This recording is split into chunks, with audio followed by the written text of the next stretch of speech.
RJ on 105.3 The Fan. Good morning, Metroplex. We have made it to a Friday. Congratulations. This is DFW Sports Station 105.3 The Fan. I'm Sean Sharif, Bobby Belt in for Choppy, and it's the final show for Troy Hughes here at 105.3 The Fan. Thanks for being a Tolo. That stands for Turn It On, Leave It On. We're live on the Fan Cam, live on Twitch, and live on YouTube. Feel like these weeks have been going by fast for you? We always do this on a Friday. Feel like a fast or slow week? This one's been a little slow just because there's been so much running around with Cowboys practice, which it's been so weird adjusting to like practice at night. It's so bizarre to be out there till like 8:30 getting stuff in the locker room and things like that. So it's been a little slow, throwing things off. What happened last night with a little Academy Awards presentation out there with a blue carpet, everybody dressed up, awards presentations? What was going down in Frisco? Yeah, they were doing their kickoff banquet, which for years has been the like the luncheon they do at AT&T Stadium with Happy Hill Farm and things like that. So this has become more of like an ESPYs of sorts for them. And like in dead serious, that was what PR had communicated to people is, hey, this is going to be kind of ESPYs-like, so dress up a little bit to be on the blue carpet.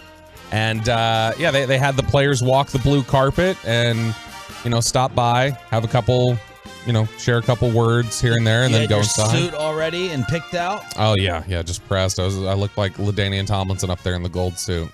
And we had Jerry came by. They had all the players go by, and then they go in and they're they get awards they hand out awards to the media. Jory Epstein from USA Today, she won the player award for best beat reporter.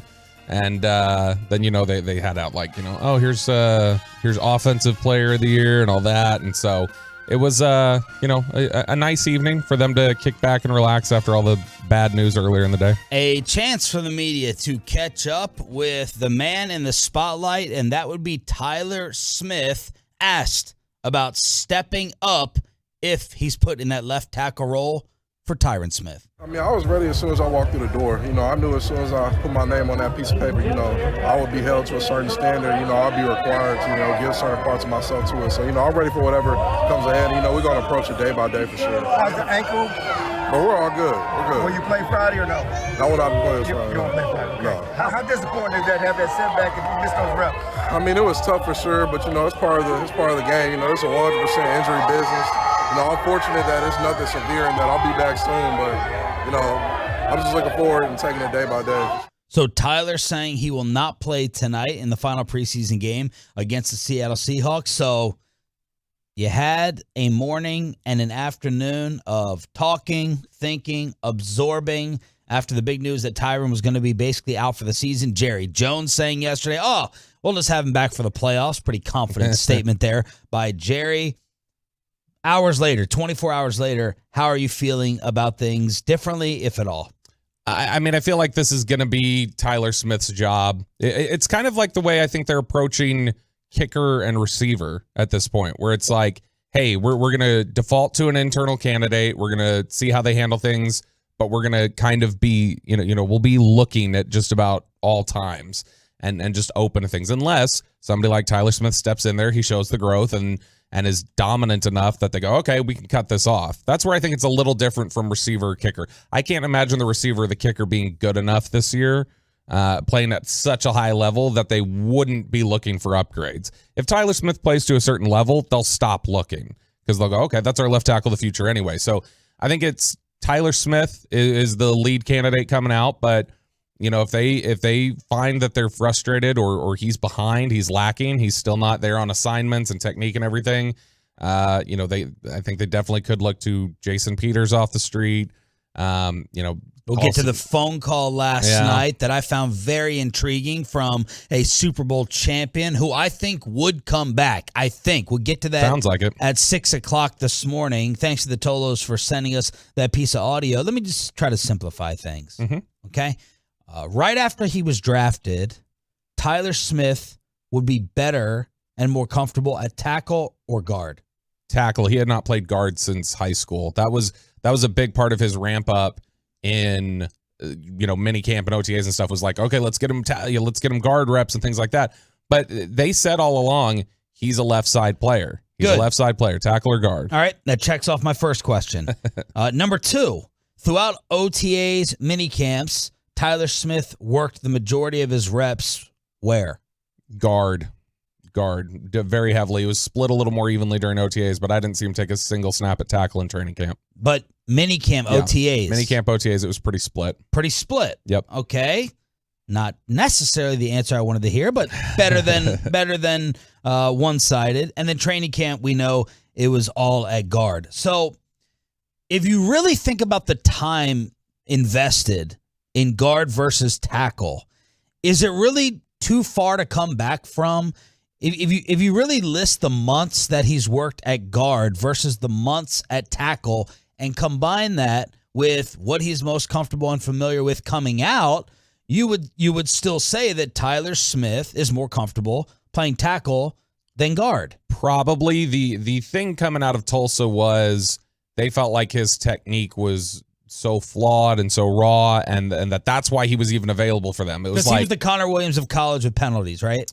Yeah. His issue was he didn't know where to put his hands a lot of times, and some of the times it was he's so physically dominant that it looked like holding. That's what the Cowboys will tell you some of his holding penalties were, was he was just so damn strong that refs would look at it and go, well, gosh, that's got to be holding there, and throw a flag.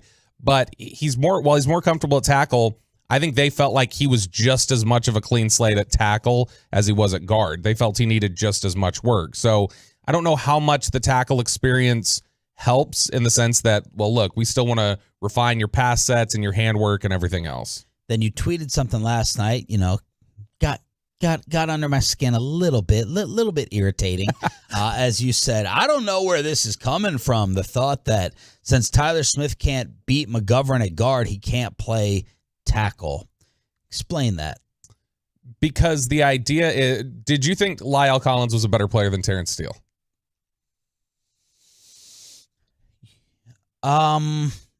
Yes. And I think a lot of people thought that Terrence Steele shouldn't have been starting over Brandon Knight at other times, or there have been certain instances where it's like, why is Connor Williams in there over Connor McGovern and things like that? My thing that's interesting is this is one of the only instances I've seen where people are leaning on, well, because the coaching staff seems to prefer this guy right now, there's no way he's better. I think if you ask, I have not found many people at all within the Cowboys organization that I've talked to that have said they thought McGovern's been better. But he's starting. You can have that rationale and you can have all your conversations you want. The bottom line is Connor McGovern is over top of Tyler Smith on the depth chart. But if it's essentially flawed reasoning, or I don't even want to say flawed reasoning, because Joe Philbin views it as he's more assignment sound, and so that's the guy that we need to go with. But if you take a different perspective on who's the best guy to play, if it's not as much about assignment and just instead who's the better player, who's more dominant, then I think a lot of people would look at it and say Tyler Smith. All right, so we'll get you the update on the tackle that the Cowboys may have called very, very recently. We'll get to that at 6 o'clock. Troy, final show, feelings to open up this one. Can't wait to get out of here. Some nerves, sadness. What are you feeling? No sadness. Oh, that's nice. Thanks. No. I'm not going to cry. I have no sadness. I will say there was a very, very, very like good... your last drive into the garage this morning, did you take it in? The walk past the security guard who doesn't say anything to us, the one particular downstairs, waiting for that elevator to go out to maybe walk up the 11 floors up here. Did you absorb it all? Nope. The only thing I absorbed this morning is going, oh my God, I don't have to wake up at 3:30 in the morning. Oh my God, this feels awesome. That was the one thing I observed. But no tears, no sadness. I mean, like I said, I'm not going out to pasture. I'm not leaving the Metroplex and going to Florida and painting seashells. It's just like, that's another day for me. All right. I came in and I started singing the dance by What Garth the hell Brooks, do you too. want? Do you want me to cry? Do I you don't want me to get emotional? cry, but you don't have to be as robotic as Dak and it's just another day. Just got to put my head down. Got to put my head down. This And I'm is- looking forward to the future. This is 13 years. This is 30 years overall of radio in the profession, and it's going bye-bye just like that. Yeah. You're trying to pull it out of me. And No, he's like, it's I'm all just that good. excited. I'm just that excited. Whatever. Troy's got the bug. He'll be sitting at home in a couple weeks going, "Oh, I miss radio." You think It's so? the way it got. That's the way radio people operate. When they get out of it, they get the itch. He'll come back here as an engineer. Yeah, Oh yeah. my God, no. Sitting here behind the scenes like Teddy P. Hey, y'all need any imaging work done? 877-88. Oh, trust me, Spittle will probably ask him to do that even while not working here for free. 877-881-1053. Truckwreck.com text line We live. don't have to pay you. Live on the fan cam, live on Twitch, and live on YouTube. Should Aaron Donald be suspended for what happened yesterday in that scrimmage against Lael Collins and the Bengals? Jerry Jones on the state of the Cowboys with his visit on First Take, and the racist in Plano finally got arrested. That's all next with Sean and Bobby in for Chop. Happy Friday, y'all. We're just getting started on the fan. Coming up in the next G-Bag Nation, it's a football Friday.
Broke out yesterday between the LA Rams and the Cincinnati Bengals. Good morning, Metroplex. It's Sean and Bobby Belt in for Choppy on your home of the Rangers and Cowboys, 105.3 The Fan.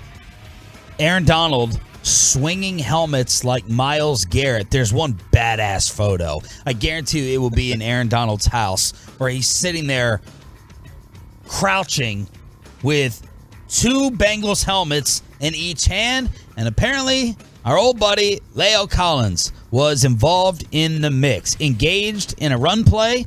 The Rams player had Collins grabbed from behind, engaged a little too long. LC took exception, threw a few punches. All hell breaks loose, and the video captures Aaron Donald wildly swinging a helmet at Cincinnati players. And the internet, Bobby, I think this is a fascinating question. The internet is calling for Aaron Donald to be suspended by the NFL.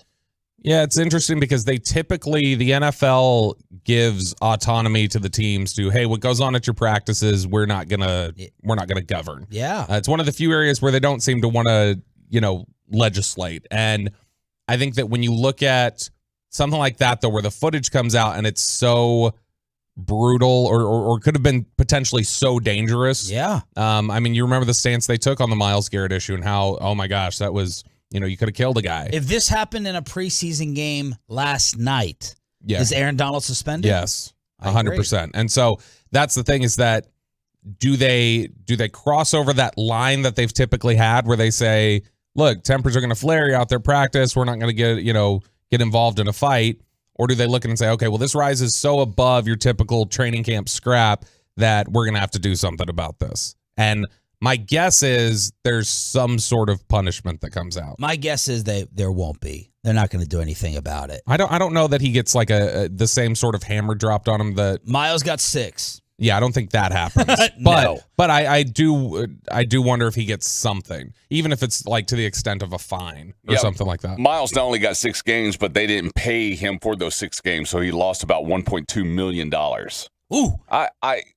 Did you see it? Yeah, I saw it. This is probably worse than Myles. What he did. It's absolutely worse. Yes. It's absolutely worse because Myles Garrett can do no wrong. He's a fantastic Texas A&M Aggie. At the same time, I kind of disagree with Bobby. I don't care if it was on Monday Night Football, Thursday Night Football, on an actual NFL field. It's being done under the NFL umbrella of practice. And they're still going to be involved in this. But then you have to take all these skirmishes that break out, with players swinging on each other. And then do you have to apply that to what if this was televised? What if this was a preseason game? So when the Patriots and the Panthers are brawling, or the Cowboys, who are they fighting with? Denver? Was it Denver with the 6 fights? Do you suspend guys for that? When do you decide to open Pandora's box for these scrimmages? Yeah, and that's why I think typically they've stayed away from it, is because they know teams fight in their own practices all the time. And typically these aren't things that are broadcast, right? So the NFL doesn't even have any idea what normally goes on in a team practice because it's closed off to the media. They're not going to see it. So I think they understand, like, all right, unique circumstance. You're getting out all that aggression that you felt in training camp. You're getting it against different teams and everything else. So we don't want to mess with that. But I think when it rises to a level of multiple like helmets that you're swinging around, and clearly, Myles Garrett was a quick swing and then got separated and everything else. This was Aaron Donald was looking for something and had to be held back and was still trying to pursue things. And so I think it rises to such a level. And with all we know the NFL is reactionary. So if there's a bunch of response on social media to, oh my gosh, how could Aaron Donald do this? They will react to that. So Plano was trending yesterday all day long, and I didn't click on it. I'm dealing with the Punt God story that we're going to get to at 6:20, and finding Tyron Smith's replacement, and what's Jerry Jones saying on First Take, which will bring you at 6 o'clock. But then last night I clicked on it, and I'm glad I did, to try to ruin this woman's life. A woman from Plano, finally arrested. She's in a parking lot, and she's being recorded by a bunch of Indian women. And this is a little bit of the audio that had the Metroplex and the country talking about it. We didn't talk to you. Why did you walk up to us to talk to you? We were minding our own business. Indians. That's why. Who are the one who's racist? Why do you make comments like that? You come from our country and you want. You just said you're Mexican. How does that make sense? I'm a Mexican American. I was born What here. makes you think that we are not Were you born Americans? here? If life was so great in India, why the are y'all here? Oh my God, guys, record. She's hitting me. She's hitting me. Oh my God. Oh my God. Oh, she's hitting me. She's hitting me. You turn that god phone off, or I swear to God, I'll shoot your ass. I did not talk to you, Turn it Jenna. off. Turn it off. So she's physically assaulting this group of women. She's swinging on them. You see it on camera. And then at the end, she reaches in her purse and she's like, I swear to God, if you don't turn it off, I'll shoot you. I never saw a gun being brought out or brandished, but eventually Esmeralda Upton of Plano was arrested for assault and making terroristic threats. This is a horrifying video. A horrifying, hateful, racist video from Esmeralda Upton.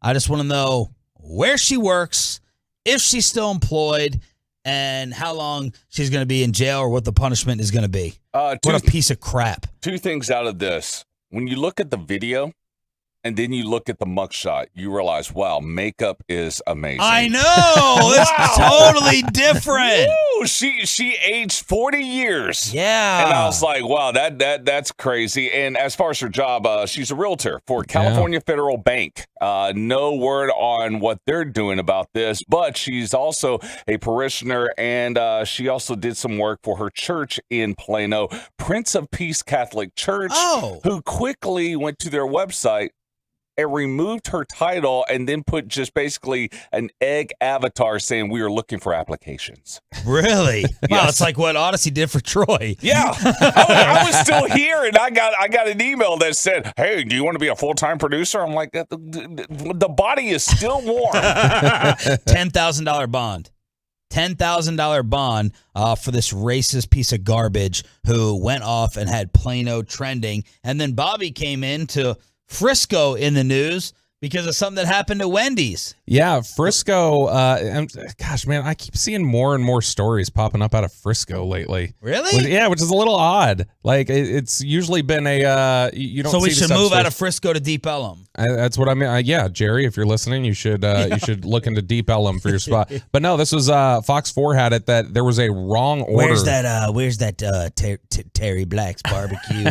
Where's that place here with a tattoo next to it? There was a few last week, and apparently this is just getting into the news. But last week there was a shooting at Wendy's on El Dorado Parkway after the customers got the wrong order. They came inside, were complaining about it, argued with the staff for a little bit, and we're like, be right back. Went out to the car, came back in, and just started firing a gun. Didn't hit anybody, but just started firing a gun inside of a Wendy's in Frisco. Wow. Yeah, and so 3 people got arrested for that.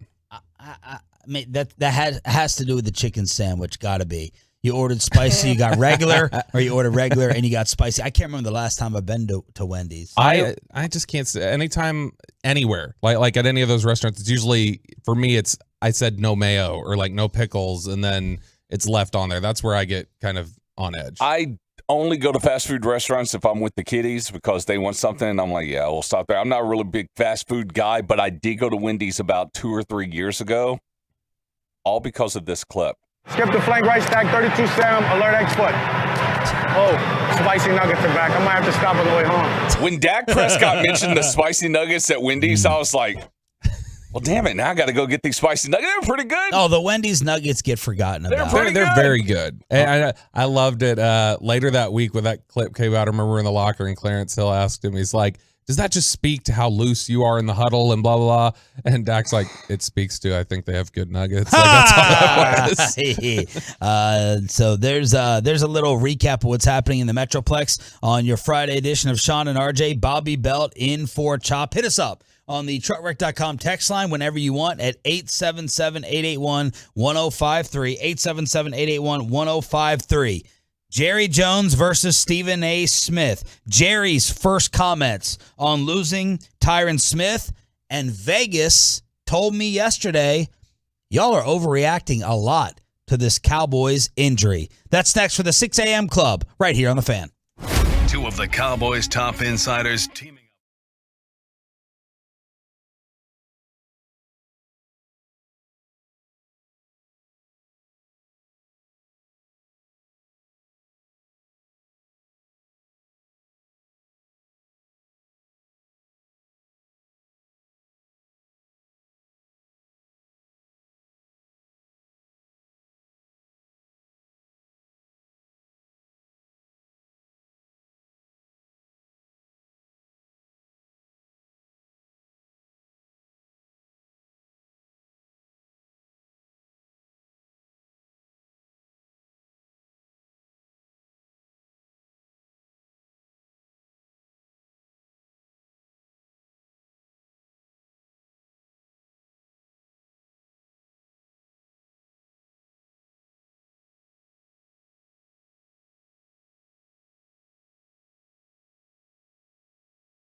From the MyFitnessStore.com studios, it's Sean and RJ on 105.3 The Fan. From news and notes to the coaches and players for America's team, let us go inside the stars on 105.3 The Fan. Tonight, it's the final preseason game, thank God, against the Seattle Seahawks in Arlington. And Bobby Belt, Cowboys insider, in for Choppy. I'm assuming you'll be in attendance? I'll be there. Yep, I'll be there probably till after midnight. Okay. And then you working this weekend on the station? Yeah, me and Chris Arnold, 1 to 5:30 on Saturday. And so then Sunday, finally, I'll probably sleep all day. All right, Tyron Smith's surgery is today to reattach the hamstring to the knee. Ugh.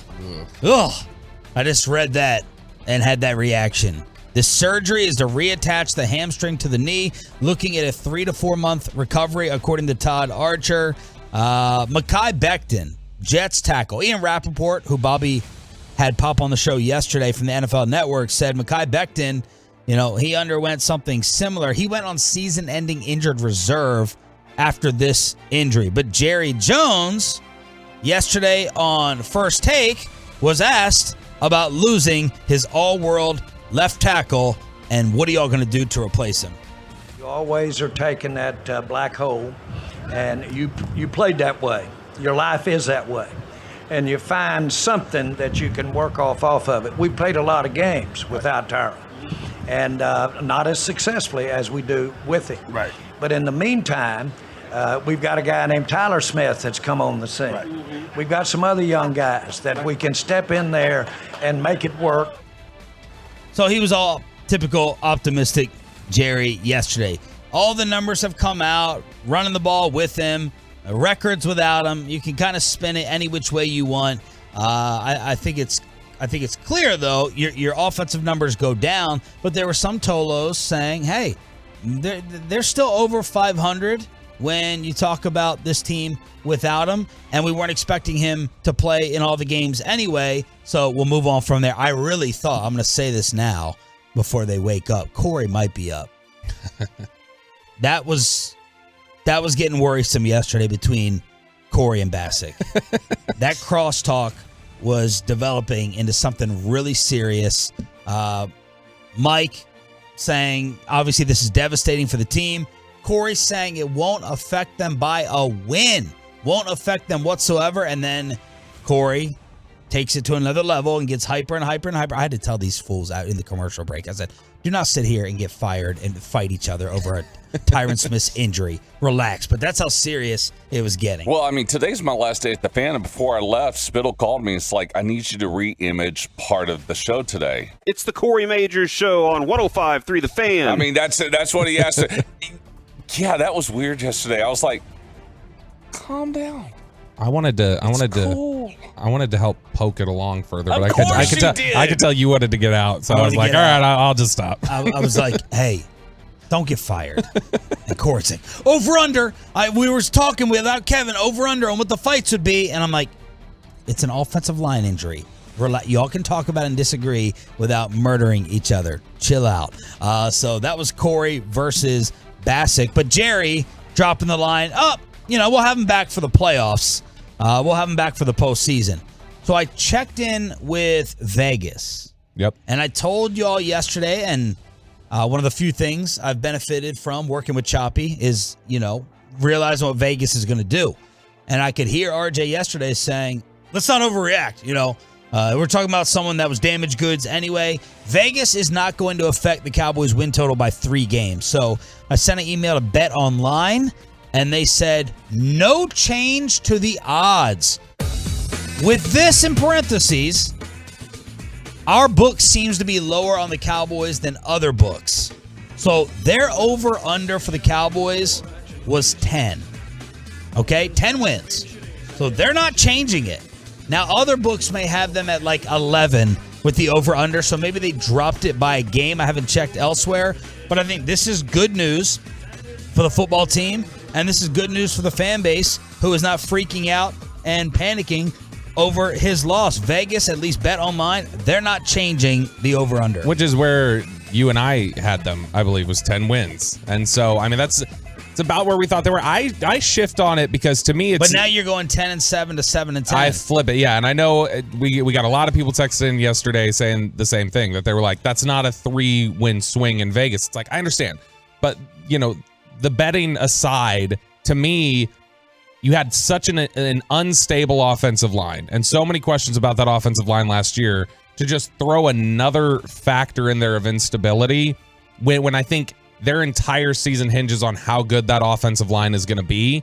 That depends on how good Dak is going to be. That depends on how good Dak is going to be able to elevate the receivers, how much time they have to get into their route concepts, what all they're able to do. It all hinges on the offensive line. So to lose the cornerstone at left tackle, to me, it's like that's too much of a question mark, and it's got to flip to me. I'm changing it officially for the record. After going through the schedule, I still wanted to go game by game. I'm going 10-7 to 8-9. And the Philadelphia Eagles now win the NFC East. Whereas I had the Cowboys barely squeaking out the division over Philly. But I'm going to go 10-7 to 8-9 if things stand right now as they are. But things may change. I was encouraged by this. So yesterday during the show, you had people tweeting Andre Whitworth, the 40-year-old former tackle from the Super Bowl champion Rams. And they're like, hey, Dallas is nice this time of year. And he's like, yeah, don't tempt me with a good time. Well, Whitworth was on the sidelines for the preseason game last night, and he was asked on TV, has your phone been blowing up? It has. I mean, obviously there's been some things with, the Cowboys and losing Tyron Smith, which is an awful deal. Such a great player and guy I've always just loved watching play. But it's been a busy day of answering calls. The problem is they're calling and texting the wrong person. They need to be texting and calling Melissa Whitworth and the kids because they have final approval on whether I'm ever going to play football again. Ooh, ooh, He says that as a joke, but teams will absolutely go, oh, okay, yeah, if we need a tackle, we will absolutely start calling your wife and beating her down with calls too. Like, he just opened up the floodgates for his wife probably, but that didn't totally slam a door. That kept the door a little bit open, in my opinion. No, that sounds like if his family's okay with him playing in the right scenarios there, he will go play again. And, Pro Football Talk had the headline, Andrew Whitworth says Cowboys reached out after Tyron Smith's injury, and he quoted it. He said, not what I said. I said I answered calls and texts from people all day since the injury begging me to go to the Cowboys. And then Micah Parsons chimes in and he goes, we'll love you, Big Whit. So Micah Parsons lobbying now. I got to say, it's very difficult for me to be a father and look at Andrew Whitworth and think that he's going to return because of how it all ended for him. Remember him sitting in the middle of the field covered with confetti with the kids right after the win at the Super Bowl, and he tells them, Daddy's done. And I was just like, wow, what a great moment. And now to come back, I'm like, that's going to be really difficult for him personally to make that decision. Yeah, but, Brady did it. There's been a lot of... Yeah, Brady doesn't love his kids. There's been a... Some people say... No, he kissed him on the mouth. He kissed the son on the lips. By the way... Nothing wrong with that. 2021 PFF grades, Whitworth with an 86.1 last year. That's outstanding. Yeah, he's a stud. An 86.1. He played 926 offensive snaps, only 6 penalties, and 5 sacks allowed. Did it at that advanced age, but I wonder if the Cowboys would call. I wonder if they would even call and pick up the phone. I think they won't yet, but I think they'll get to a point where they would. And they're just going to evaluate things. What other point do you need to get to? I think for Tyler to get torched, or the left tackle to get torched in the first 3 or 4 games of the season? Probably, yeah. I think you honestly need to see him in game reps and playing that position. They haven't seen him take snaps at tackle at all in pads yet, and so what if Whitworth gets picked up by someone else first? I don't think that's likely. Why? Like I think it's got to be an exact. He said teams are calling. He said he was getting a lot of calls, but I mean that could be friends or other people, because I know he did have folks lobbying for him. And if Andrew Whitworth goes, I know there are people. I talked to somebody yesterday in league circles who thinks that if you're talking about guys now, you're going to go grab you a 40-year-old. There are people who think Jason Peters is better right now. Not that Andrew Whitworth's bad, but there's a lot of people who think Jason Peters is prepared to play better football in 2022 than Whitworth would be. And so I think they'll kind of slow play it, see how things progress, and if they need to make a phone call to somebody in retirement, they would. But all right, let's knock out some other names that you were tweeting about yesterday. J.C. Treader and Denzel Mims. Yeah, so J.C. Treader, that one was interesting because people kept suggesting, look, if the Cowboys need a center so bad, why don't they go ahead and go sign J.C. Treader, who's just bizarrely sitting on the sidelines, can't find a job after 8 years, a guy who's a high-quality center, a guy who was drafted by Mike McCarthy and the Packers, spent 4 years there, and then went to Cleveland and worked with Jeff Blasco for a year or two. Blasco, who's their assistant offensive line coach now with Philbin. So they've got familiarity with him. There's relationships there. He's a good player. They were looking to upgrade center. So a lot of people were just puzzled by, why isn't he getting an opportunity? And he spoke with Sports Illustrated yesterday after retiring and said that Dallas was one of the teams he had on his short list. And said, I feel like if you're going to play one last year, that environment would be fun. Oh. Went as far as to say his camp even reached out to the Cowboys and they just heard nothing back. And so, in fact, a lot of that discussion there was he thinks that he's pseudo getting blackballed a little bit for the way he's operating as the PA president right now. And I think that, he's also got knee issues and some other things. And so that's probably why he wasn't getting as much traction and why the Cowboys wouldn't be interested. But the other one was Denzel Mims, which is funny. That's the receiver that Rappaport mentioned to us yesterday as, hey, if they're looking for a receiver, maybe Denzel Mims would be somebody that they're interested in. And he was a second-round pick from the Jets a few years back, and that was somebody that the Cowboys liked when he was coming out of Baylor a couple years ago. They thought he was a good player. They had him as somebody on their board that they'd consider in the first 3 rounds, and he's represented by Ron Slavin, who is a Southlake-based agent that they have a great relationship with. And so if they were looking for a receiver, I wouldn't be surprised if they would entertain that option. Slavin is the agent who helped talk them through and feel comfortable about Aldon Smith.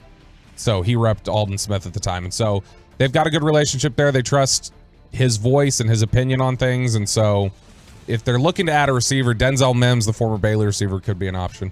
What a beast. Bobby Belt at Bobby Belt TX for all of that football info on Twitter. Of course, voice, Love of the Star, is it? Love of the Star. Voice of the Stars, Patrick Walker. Yeah. Love of the Stars, 105throughthefan.com with Broadus. And then Jerry made a comment yesterday on First Fake. And my initial response was to eye roll it.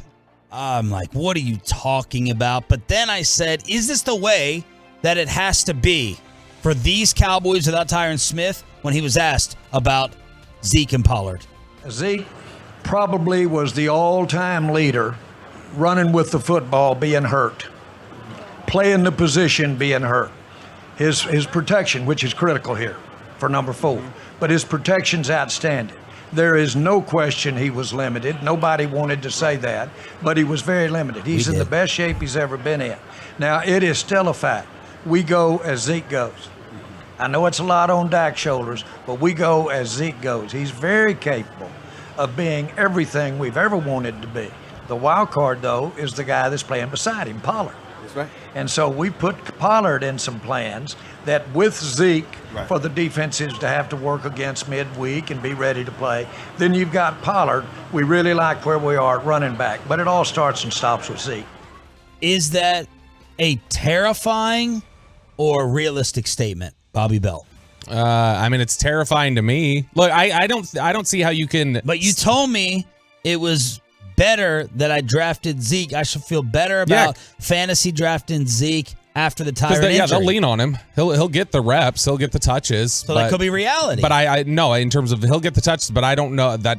I also said that they'd finish 3 wins worse operating with an offense like that. Now, the thing that's funny to me is I don't know how you can simultaneously say, look, Zeke Elliott, he's our guy. That's the straw that stirs the drink. He's the engine of this offense. I don't know how you can have that perspective while at the same time talking about all the unique forward-thinking ways that you're going to use Tony Pollard. Like, you can't be 1992 in your mindset with Ezekiel Elliott and then still tell me you're going to be able to use Tony Pollard like Deebo Samuel or something like that. Those are two different mindsets. And so I tend to think it's more likely that they'll lean on Zeke and they'll have the best of intentions for Tony Pollard to be a modern day weapon. And ultimately, I don't know how effective that'll be. Yeah, I'm going to lean a little bit more towards frightening in terms of the mindset of Jerry's been hearing from Romo. Jerry's been hearing from Irvin, who are still old school with, got to hand it off. And is this offensive line better suited for run blocking or pass blocking? Run blocking. They are a better run blocking Okay. group. And then especially if Tyler Smith is going to be out there at tackle. And that's why I think they'll end out leaning on the running game a little bit more. But it's just, man, it's not even when you run the football like a Baltimore or a San Francisco or one of those teams that they try and run the ball in really unique ways and get favorable looks and things like that. That's fine. That's a tool, a weapon that you can use. When we're talking about the way the Cowboys have run it, which is just old school, between the tackles, head down, run into a wall. I mean, how often last year were we complaining about why are they not pushing the ball outside? And when Mike McCarthy gets asked about it, he goes, well, that's a great question. Like, okay, is there an answer? And so that's the frustrating thing to me, is that it's not just we want to run the football, we want to get a lot of carries for Zeke. It's that knowing what that means, which is a lot between the tackles.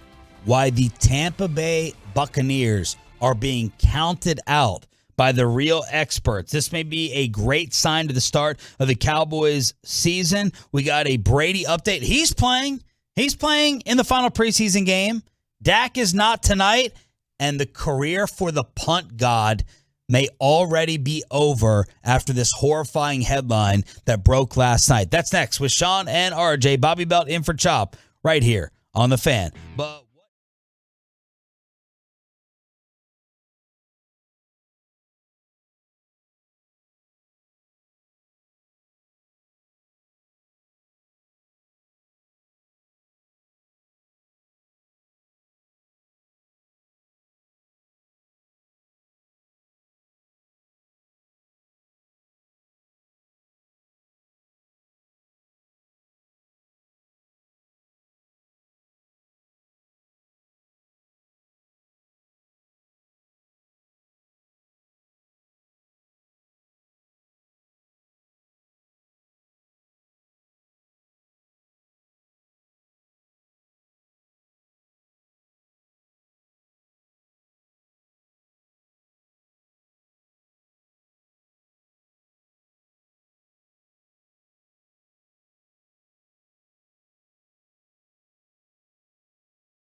3333 or truckwreck.com in case you've been involved in an accident and it's not your fault. Principal office, Dallas, Texas. We may already be losing the best nickname, at least the best new nickname in the NFL. The Punt God may be in serious, serious trouble in Buffalo. Matt Araiza and 2 former San Diego State teammates are being accused of gang raping a minor in this lawsuit. A 17-year-old girl. The incident allegedly happened last year, and it involves allegations against the Bills' new phenom punter and 2 other men, a redshirt freshman and someone who was a freshman last season but is no longer on the listed roster. All 3 are accused of rape, gender violence, and false imprisonment. The lawsuit accuses Araiza, who was 21 at the time, of having sex with the then high school senior who was under the age of consent in California outside at an off-campus party on October 17th. The suit states that he then brought her inside a room where at least 3 other men reportedly raped her for about an hour and a half until the party was shut down. So the Bills saying we are made aware of this, and her name listed in the suit is Jane Doe, of course, because she was apparently underage at the time, went in and out of consciousness, but remembers moments as the men took turns assaulting her. Nose, belly button, and ear piercings had been pulled out during the acts and causing a lot of bleeding. Araiza was aware of her being in high school. She says that he handed her a drink, but she did not see him pour it. There's belief and info from her that it may have contained other intoxicating substances besides alcohol. His side calling the accusation false, saying it's a shakedown because now he's with the Buffalo Bills. A day after the party, she reported the alleged rape to San Diego police, who opened an investigation. No arrests have been made. Suspects had not been publicly identified. So a horrific headline with the truth unknown. Yeah, that's brutal. And I don't know. It's tough to say, well, this is a shakedown because he's with the Buffalo Bills when it was reported the next day. And I saw something last night that there was the attorneys for the girl were saying that, well, we got a settlement offer in the past before he was with the Bills, and we rejected, or like we didn't even take the call. And so this isn't at all about that. We're not interested in that. And so, man, it's Did he have any questions while coming out in the draft? No, not that you were truly breaking down punter profiles. No, he was one we were though. Yeah. That was one we were really aware of, and one that he got taken in the 6th. Yeah, because I mean the dude's got a booming leg. He can kick it literally like 70, 80 yards down the field. Is he, side note, the greatest like punting prospect you guys have talked about? So that was the thing, is that we all kind of assumed so because he had that booming leg and everybody was sure like this guy could go in the 4th round. I mean, you have Michael Dixon from Texas a couple years back was a big one. But, you know, we were surprised because he was like the 3rd punter taken. And so the only criticism we heard there was after talking to some people around the league, they were like, he's got a booming leg, but he doesn't know how to use it. He doesn't know how to corner kick. He doesn't know how to do any of those things. And so it's been interesting, though, that the way the Bills reacted to this, where they said we were recently made aware of the complaint, apparently it was about a month ago is what it sounds like. So they didn't know it when they drafted him, but they knew it when they recently cut the other punter and had him win the job. And apparently he's, as of last night from what I saw, he's traveling, he's playing tonight in their preseason game. And so they must have some level of comfort in it, or they have no sense of optics. I don't know which one it is. So Florio points out the personal conduct policy does not apply to incidents occurring before a player enters the NFL. Is that a new part of the CBA? Because they did punish Zeke for that. Zeke happened at Ohio State. Right. Let's see. The NFL's personal conduct policy does not apply to incidents occurring before a player enters the NFL, either via the draft or by signing as an undrafted free agent. but such allegations can become relevant to the punishment imposed for any off-field misconduct occurring after the player joins an NFL team.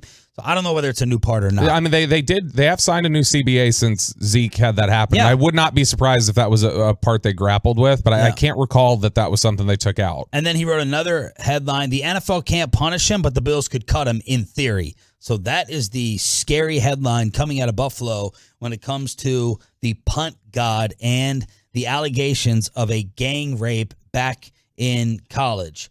All right, no real smooth transition from that. Let's just take it to the Cowboys' first opponent. That would be the Tampa Bay Buccaneers. And Tom Brady, Bobby, is going to play in their preseason finale tomorrow night against the Colts. And that, I think, had you asking me in the commercial break, where do you stand on Dak not playing in any of these games with the Cowboys finale tonight against the Seahawks?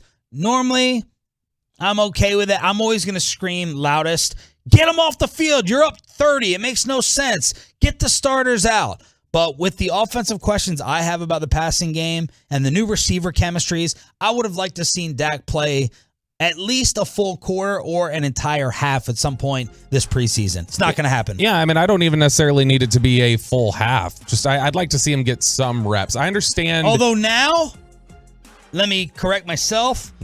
After Tyron, I think I'm okay with Dak not seeing any time tonight. So I'm okay with him not playing in the first two games because he got the reps in those scrimmages against other teams. It's like, okay, that simulates game action enough that I'm okay with that. We don't really get to see it, so that's kind of frustrating. And there is a difference between game speed and situations set up at practices. But I would have liked to have seen him play at least a little bit, even if it's just a series. Just because why? Because Aaron Rodgers says, and I agree with this, it's one series is a waste. For what? Just because I want to see where he's at physically in game speed before we head into this game. Because there's a lot of series. Yeah, series or two. I don't care. Just I don't necessarily want to risk him for a full half, but I do want to see him out there throwing to these receivers. I get why they're not doing it. I think there was, after they saw how hard he works in the offseason, just how much he throws out there in the Dak yard and everything with the receivers during the offseason. I think that they're like, man, he works that arm enough. We don't need to, overload him. Because I think that's what they felt like happened last year when he hurt the shoulder, was you worked too much in the offseason, and then we came out here in camp, and that made it worse. And so I think that, you remember on Hard Knocks last year, Mike McCarthy had told Stephen Jones, he was like, yeah, Zeke's touched the ball a whole lot. I don't think we need to get him any touches here. I think McCarthy's just aware of workload in the preseason, especially guys who work really heavily, either with a long track record in their career of a heavy workload, or they work a lot in the preseason. So I think he's just decided after last year with some of the injury issues, like, we're not going to risk anything with Dak. Mike also doesn't want to get fired before the season starts, because if something happened to Dak tonight against the Seahawks, it'd be night, see you later, probably by the midway point of the year. So Tom and the starters are going to start tomorrow night against the Colts. So Todd Bowles said every Bucs player who is healthy will be on the field. They said he's been firing on all cylinders and he's good to go back in practice like he never missed any time. Well, Vegas is not feeling the same way. This is pretty amazing, I think. Tom Brady, think about this compared to the Cowboys and what we've been going through throughout the years. The closest that Tom Brady has ever come to finishing below 500 came in 2002 when he still went 9-7, second year as a starter. So the man has never gone under 500. Despite all that, despite the championship 2 years ago, despite him leading the league in touchdowns last season, playoffs and everything, no one is getting more bets to finish. They're the most popular under bet at Caesars. And there's also tons of money on them to have the NFL's worst record this season. They've had the fifth most money bet on them to have the league's worst record. What is wrong with these people? That one's, I'm guessing, just that's related to the odds. Like, somebody just must view it as like, oh, that's a great value bet. I'll put some money on there. So one person in Virginia bet $300 at 350 to 1. So the odds 350 to 1 that they'll have the worst record. They would pocket $105K. Another bet in Louisiana bet $250 at 450 to 1. So as you're saying, a value play, but still, Aren't you throwing away $300 or $350 even if you pocket $112,000? You're having to have a Tom Brady voodoo doll at home poking that thing. Only the Bears, Browns, Seahawks, and Steelers have more money riding on them. Like, Bobby, we can't get a fifth team in there, a sixth team.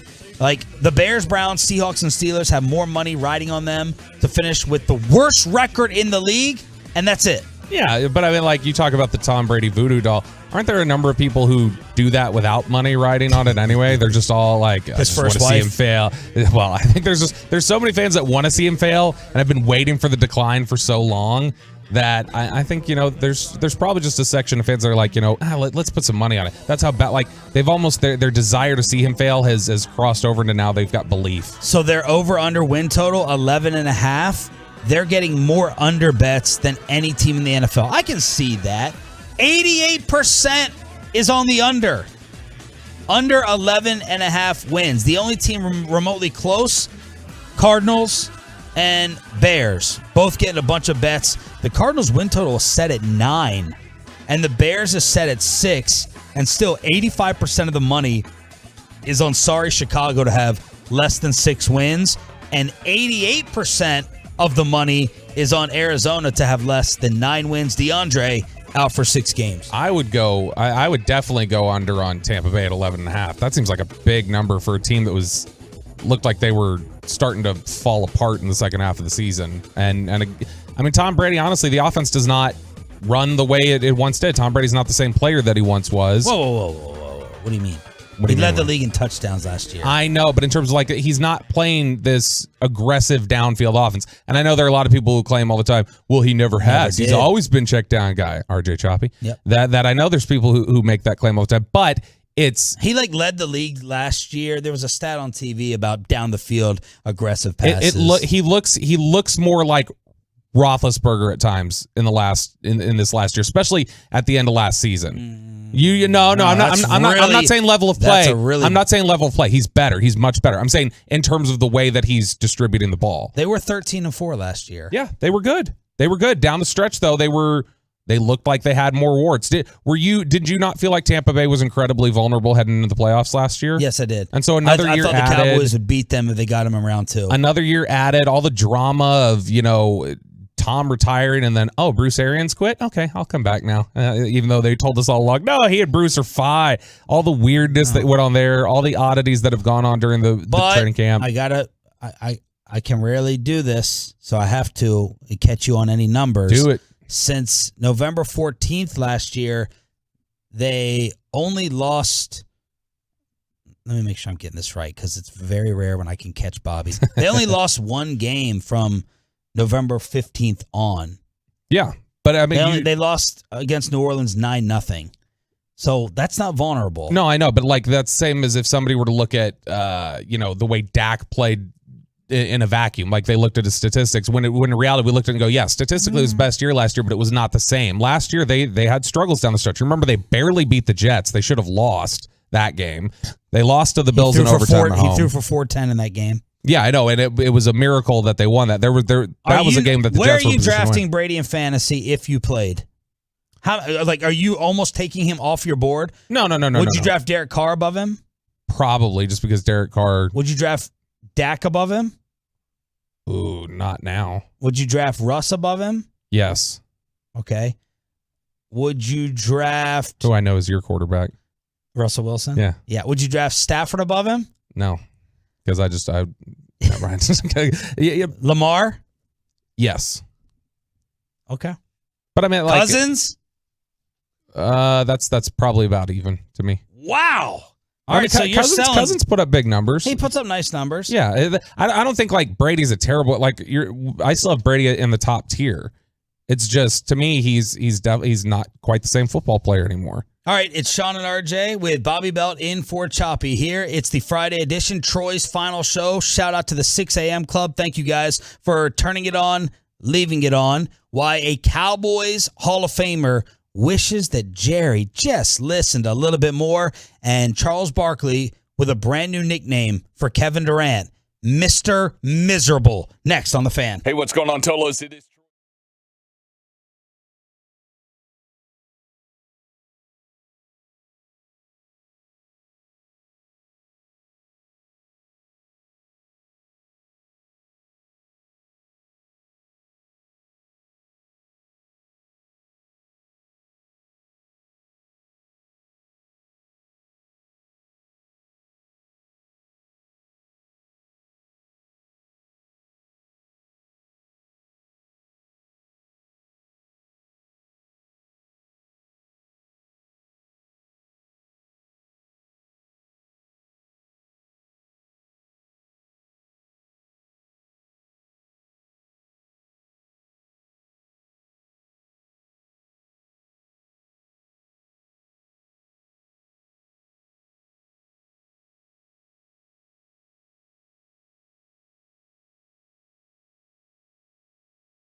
Happy Friday, y'all. Bobby Belt in for RJ Choppy on DFW Sports Station 105.3 The Fan. You like this song? High Hopes by Panic at the Disco. Yes. It's not a bad song. Not a bad song. Brandon Urie. Oh, it's him solo? Highly under. No, it's Panic at the Disco, but highly underrated vocalist. This guy He's can very sing. good. He's very, very good. He had the hook on Lil Dicky's song Molly. That's one of the best hooks I've heard in the last 10 years. See what I'm talking about? Like, I can talk like this way with Bobby, and then he looks at Sean and it's like, did you see the new Ross Tucker report when it comes to the fight technique or whatever? It's like crazy. But that brings up my point. It brings up Amazing. my question. I'm just asking it as a question. Oh, ask it. When y'all talk music and the other sports station in town only talks music, how much of the audience do you think automatically knows what y'all are talking about?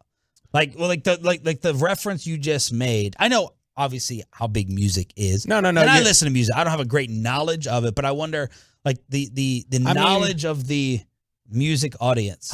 Like Molly was a single for Lil Dicky. It was not like a big one, but I mean, he's a big artist. So I don't know. It's probably a little niche there. High Hopes isn't niche. That was a song that got a lot of radio play, but I think there's a decent section of the audience that knows it. Yeah, and there are Cowboy beat reporters that know the Lil Dicky song. Molly. Thank you, Mickey. Mickey, a big fan. Molly. All right, so today is Troy's final show. The father-in-law is already texting me, freaking out, saying, what's going on? Why is this happening? So the father-in-law is not happy that Troy is leaving, moving on to a different career. We'll get into the future and all that a little bit more at 9 a.m., but I asked Troy to pull some of his favorite clips or highlights from our 11 years together or your entire time at the station, whatever you want it to be. So what did you come up with? We'll kind of sprinkle them in throughout the show. Yeah, I'll just start with a couple of clips right now for the 6 a.m. club because a lot of things have happened on this radio station when it comes to out on the streets, at appearances, whether you guys are, on a Super Bowl trip that I've never been able to go to. Yeah. I really wish I was there for the one where you whipped out your nipple. I really wished I was there for that New one. York. That's enough awesome. But a lot of great things have also happened in this studio. Some mainly became the target. Did you seriously have, all jokes aside, pants off, whatever, when we're gone, did you really have serious FOMO of not going on any of the trips? Okay, number one, that is not a joke. I did take my pants off. Because I don't know if you are like most other guys, I like walking around the house in my boxer briefs. Yep. And so before the fan cam was here and you guys were in Oxnard or on Super Bowl trips, I walked around the studio in boxer briefs. That's not a joke. So that was great. With a camera guy back there? No, we had no fan cam. Oh, no fan cam. We had no fan cam, so it was all good. So, I mean, he wasn't able to see all I had working with next to my ankle. I record most of our Love of the Star podcasts in my underwear. Really? Yep. So hot. Yeah. And then as far as those trips, no, I never wanted to go on those. I did not want my lawyer wife, mother of three, to be, where are you going? I didn't want to deal with I saw how you dealt with it, RJ, Roy, back in the day. I was like, I do not want to deal with that. Okay. So I didn't miss that. But I did enjoy a lot of things that happened in studio and some things that I didn't enjoy, like this one, which haunted me for years. When WWE superstar The Miz was in studio. And he was asking me about my wife, Cindy, and how we met through a radio contest. And you guys were bringing that up. And he dropped something that stayed around forever. Met through a radio contest. What was the contest? A lookalike. Wait a second. You met her through a radio contest? Yeah, I was. Who do you think you brought her? You were the DJ, and she was like the fan, and she came in. It was a lookalike. Who do you think he like looks like of a celebrity? a fatter Daughtry? I was called Fat Daughtry for it's still today. Fat Daughtry. Yeah. I'm still called Fat Daughtry by Tolos that have been around forever. That clip was from 7 years ago. The answer was supposed to be Vin Diesel. Sure. They met at a Vin Diesel lookalike contest, him and his wife. For a radio? Did you ever know this? Sort of. I did not. Sort of. We did the radio ripoff of The Bachelor. And so the show I was on was like, yeah, you're going to meet like 30 women and they're going to think, oh, you kind of look like Vin Diesel. So I went out with like 30 girls on one date, narrowed it down to 5, went out with all 5 just like The Bachelor. And then at the very end, I picked one girl for an event. And that's my wife, Cindy. Oh, that's sweet. My parents met on the request line while my dad was jocking. What? That's awesome. Yeah. She called in asking for classic rock. She called in asking for BTO. And he said, I don't have any BTO, but I'll play a good 30-minute mix. Bachman Turner Overdrive? Yep. And then what? And then she liked his mix that he played, and she kept calling in, and then eventually they met and got married. Wow. That's really cool. Now, What was their wedding song? I don't know. Not sure. Okay. You got to think about that Text him. He doesn't have texting. He's like Jerry. I'm going to have to call him. Call him on a split phone. I was setting you up. What'd I miss? For the mom joke. Oh, the mom. Yeah. You said text him, I thought. I thought you said text him. Text them. Forget it. Yes. Don't forget it. Over the head. My mom's dead. Over Thanks, the Sean. head. Over the head. There was, by the way, another incident that happened in studio that I will always remember. I will always remember. And Bobby, you will be a fan of this one. And Sean, you'll remember this. When we were at the old fan studio upstairs here at Odyssey Tower. Odyssey. We had comedian Bobby Lee in. Oh, God. Bobby Lee comes in. awful. I love Bobby Lee. I think he's funny. Some people don't. I think he's great. But I did not that day. He was in studio with us, and he got naked. No, I want to get to what you just said. Okay, first of all, it wasn't a joke, right? It wasn't a punchline like a setup kind of a thing. You know what I mean? And you didn't have to attack me on the air. Wow. I'm new on the show. Now I'm gonna get naked in front of you. No, No. dude, do not do that. Do not do, dude. He's taking off his pants. Oh my God, his pants are off. His freaking pants are off. What you did? Sorry, I'm Roy, take. Oh my God, Roy, take a pic. James Slater just walked in. That could be an HR. Oh my God. Abort. What you did was wrong. What you did was wrong. Slater, look at Troy's Okay. giving the break sign. I'm sorry. I'm so sorry, but you caused that to happen. I cannot believe that just happened. You caused that to happen. I'm so sorry.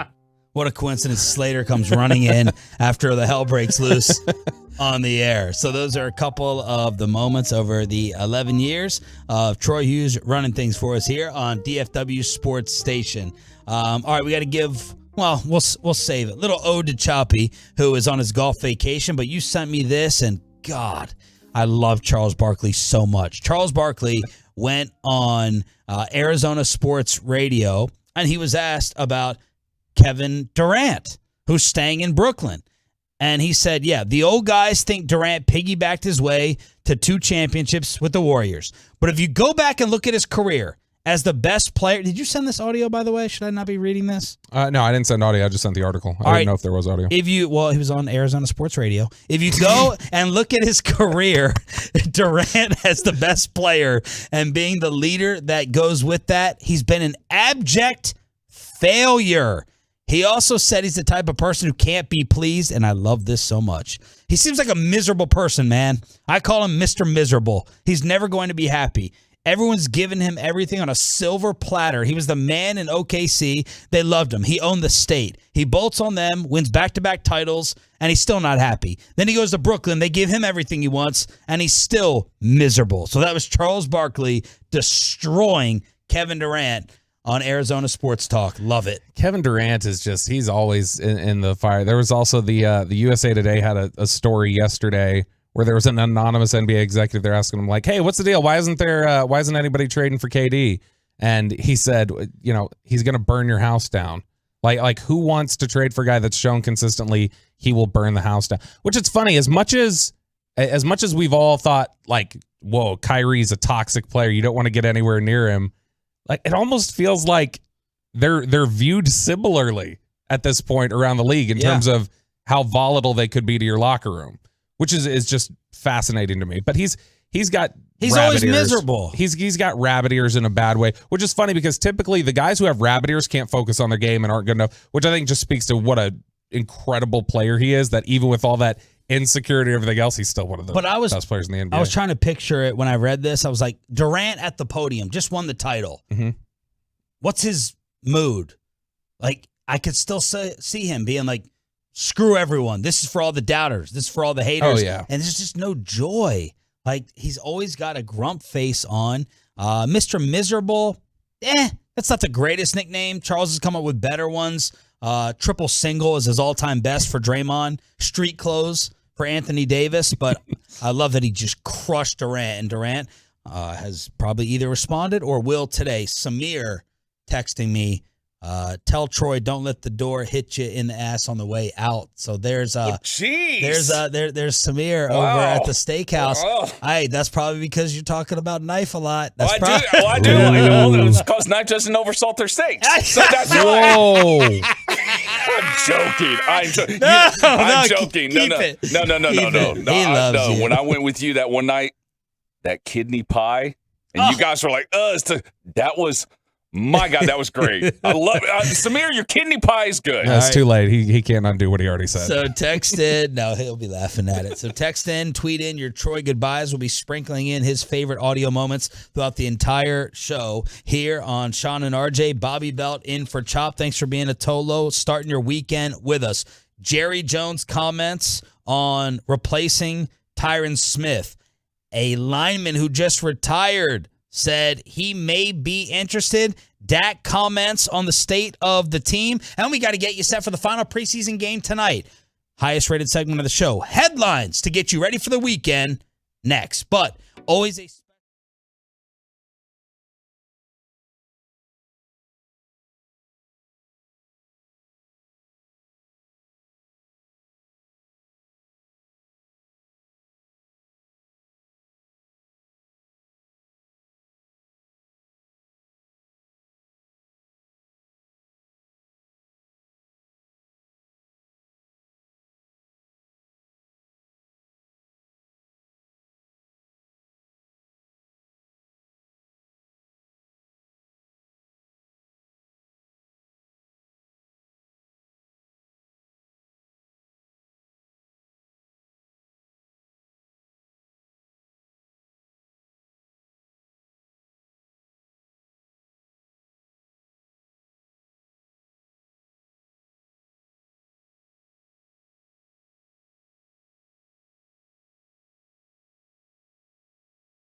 From the MyFitnessStore.com studios, it's Sean and RJ on 105.3 The Fan.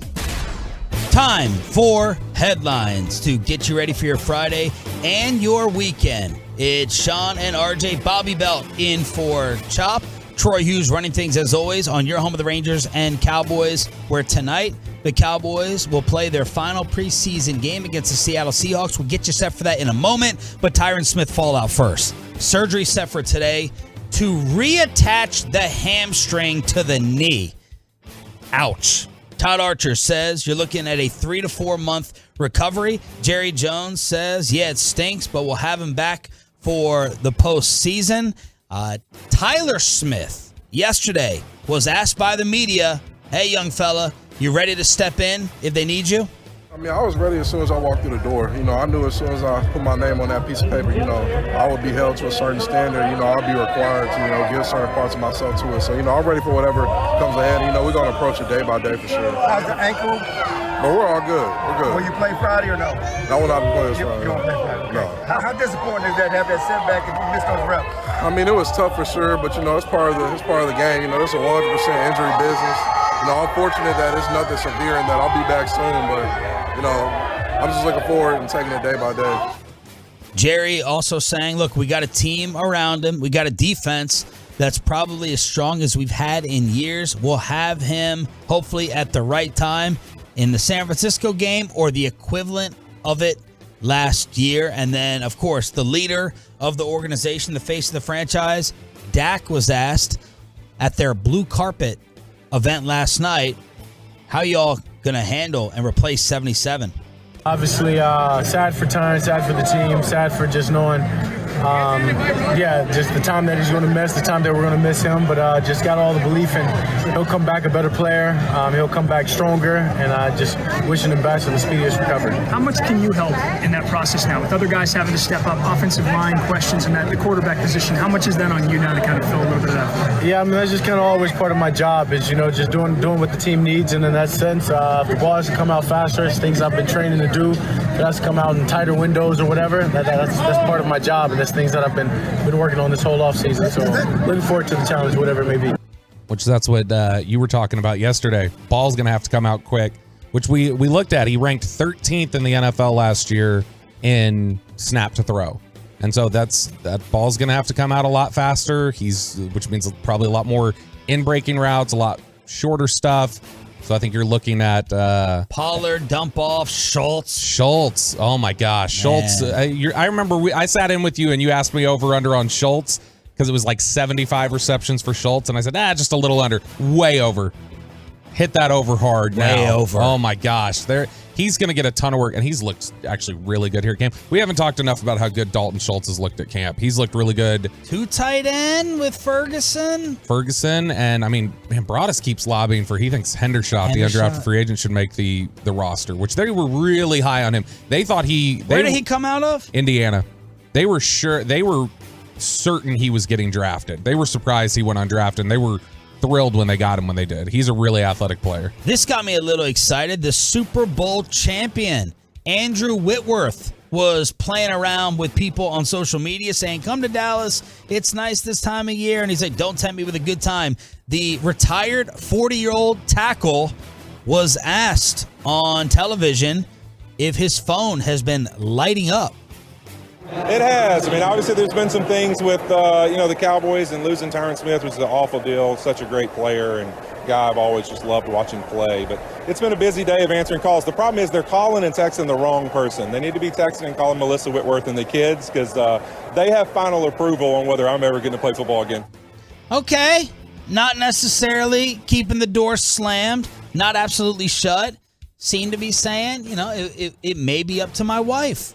So I hope the Cowboys made a phone call. His PFF grades and numbers through the roof last year, even at the age of 40. Yeah, it's still a really effective player. He walked away while he could still play the game of football, and I think that's why he said, look, this is up to my family. If it's up to me and it's the right situation, I'll do it. But otherwise, this is family time now, which Micah Parsons already trying to recruit him, tweeted at him yesterday, we'll love you, Big Wit. And then Duke Manyweather, the offensive line trainer, who Works over at he works in Frisco. Clear it. My word. He works in Frisco, and he just now tweeted 5 minutes ago to Andrew Whitworth. He said, hey, we knock out WTF hour, which is their workout. And he says, and then you can just walk right across the street to work. So Duke Manyweather now, the offensive line trainer, trying to recruit him to go sign with the Cowboys. Why is he recruiting for us so hard? I mean, Duke's just right next door to the Star. So he works with, Duke works with all the Cowboys offensive linemen, so he's just buddies with a lot of them. Will they be interested in calling? I think they'll let things play out first with Tyler Smith and see if they need to. If they need to, they'd be willing to make a phone call, I think. All right, set us up for tonight. Make or breaks, things to watch. Cowboys, Seahawks, right here on The Fan. Well, the biggest headline out of there is what Tyler Smith said in that clip. Not going to play tonight. He'll miss the game. He's still dealing with that ankle injury. So tonight, I think you're looking at the quarterback competition, Will Grier, Cooper Rush, seeing what we get from those guys. How are they going to divvy up the time? It's going to be pretty close to, I think, half and half. You may get some DiNucci at the end, but I think in large part, we're just going to see a pretty even split. But a good chance for some of these guys for us to figure out, do they want to keep 3 running backs or 4? Do they want to keep, and if they keep 3, are they keeping Rico Dowdle or are they keeping Malik Davis?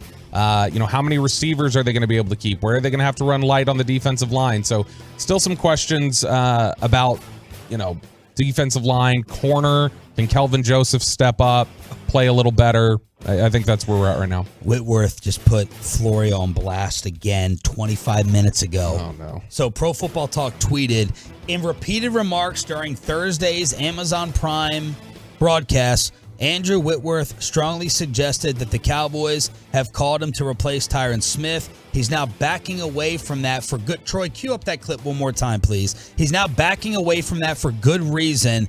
It would be tampering for Dallas to call. Whitworth responds, in repeated attempts to make assumptions without asking people directly, Pro Football Talk has got another story wrong and failed to take any responsibility. Have a great Friday, folks. Let's hear exactly, let's be technical. Seems fair. And let's see what is fair when it comes to what Whitworth said about Dallas.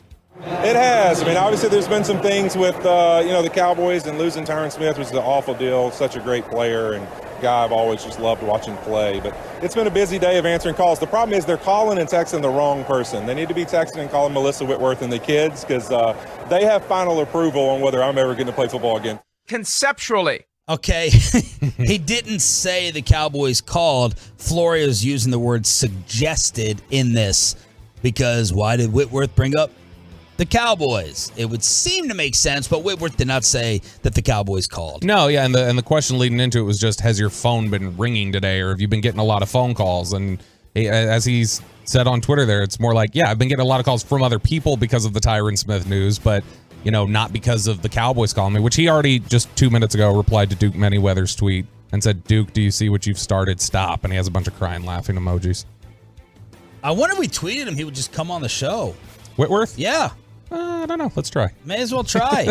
I'll send it out in the commercial break. Headlines with Sean and Bobby Belt on DFW Sports Station 105.3 The Fan. Thanks for being a Tolo. That stands for Turn It On, Leave It On. A brawl took place between the Rams and the Bengals. Lael Collins reportedly kind of started it, but Aaron Donald is in the spotlight because he was seen swinging a helmet multiple times. He ended up with 2 Bengals helmets in his hands. This is kind of a consistent thing for Aaron Donald. Like, Twitter was going off being like, hey, man, you're the greatest defensive player of your generation. Why you act like this every single year? He should be suspended. This is way worse than what Myles Garrett did, and Myles got 6 games. Warren Sharp seems to happen a lot with him. The NFL should be suspending Donald for some amount of time. This is absolutely reckless. So Aaron Donald bringing up the question, I think it's more, of a fascinating overall question. Should these scrimmages be punishable? If this was a preseason game, Aaron Donald would be suspended. Should it carry over to an NFL practice that we have on video? Yeah, and I get why the NFL has been hands off on this in the past and why they wouldn't necessarily want to dip their toe in this water, because then they're having to sort of monitor every practice around the league. They set a precedent where they're going to have to be involved in, and I don't think teams want that. I think teams would push back against, look, don't bug us on this one. Just please stay out. And so I would rule like that as well. I would say let it be. We don't know what happens in any basketball practices. Right. Yeah. And so I think that I do wonder if there's enough social media pressure, because the NFL is the most reactionary league there is in terms of to public pressure. You think so? Yes, 100%. They'll change policy in an instant if there's enough public pushback. And so I'll be interested to see if enough of it rises to where they're going to address Donald. But this is funny that this comes a day after Paul Dehner Jr., the longtime Bengals reporter who's now with The Athletic, had tweeted out, Bengals and Rams conducted maybe the most polite joint practice in history. So that was on Wednesday, and then Thursday we get the ugly brawl. Okay, the Rangers, who have been playing well as of late, both of us wearing our Texas Ranger hats with my Joey Gallo on the side. Rangers are going to be back in action tonight. They'll be taking on the sorry Detroit Tigers after this nice little mini-series against the Colorado Rockies. That's going to be taking place right here on this station, 6:30 pregame, 7 o'clock first pitch. The Tigers are 48-77. Rangers are 10 games under 500. Tony Beasley still fighting to show that I can manage this team. I can get this team on the right track. And they've played better lately. There was a little bit of a rocky start at the beginning, but 4 or 5. Yeah, 4 out of the last 5. Swept or didn't sweep Minnesota. Won 3 out of 4 against Minnesota. And they're playing better baseball. This happened also though right before they hired Bannister. I can't remember for the life of me who was the interim manager there when they let Ron Washington go. But they played better down the stretch, and there was some, hey, are they going to do it? And they ultimately went another direction. So, if you can get them to 500, if you can finish the season really, really strong, maybe he's got a case. But, you'd like to see them continue to play the rest of the season out strong. Pretty horrifying headline out of Buffalo as the Punt God, Matt Araiza, is being accused of gang rape. Back from his days at San Diego State with 2 fellow teammates, the young woman is saying she was underage. She was given a drink. She thinks there may have been some more stuff in it other than alcohol. She had a bunch of piercings that were apparently ripped out and pulled at, causing a lot of blood. And now you have a gang rape charge against Matt Araiza, who has been one of the early stars of the preseason with his nickname in Buffalo. Yeah, and this is something that apparently doesn't sound like many teams in the NFL knew about it. And so I think the Buffalo said they just recently found out about it, so they didn't know about it leading up to the draft when they picked him, but it does sound like they knew about it by the time they just recently cut their other punter and named him the starter. So they've got some level of confidence, I guess, in his story or where things are at, or at least they're willing to just say, we'll let it play out and just be,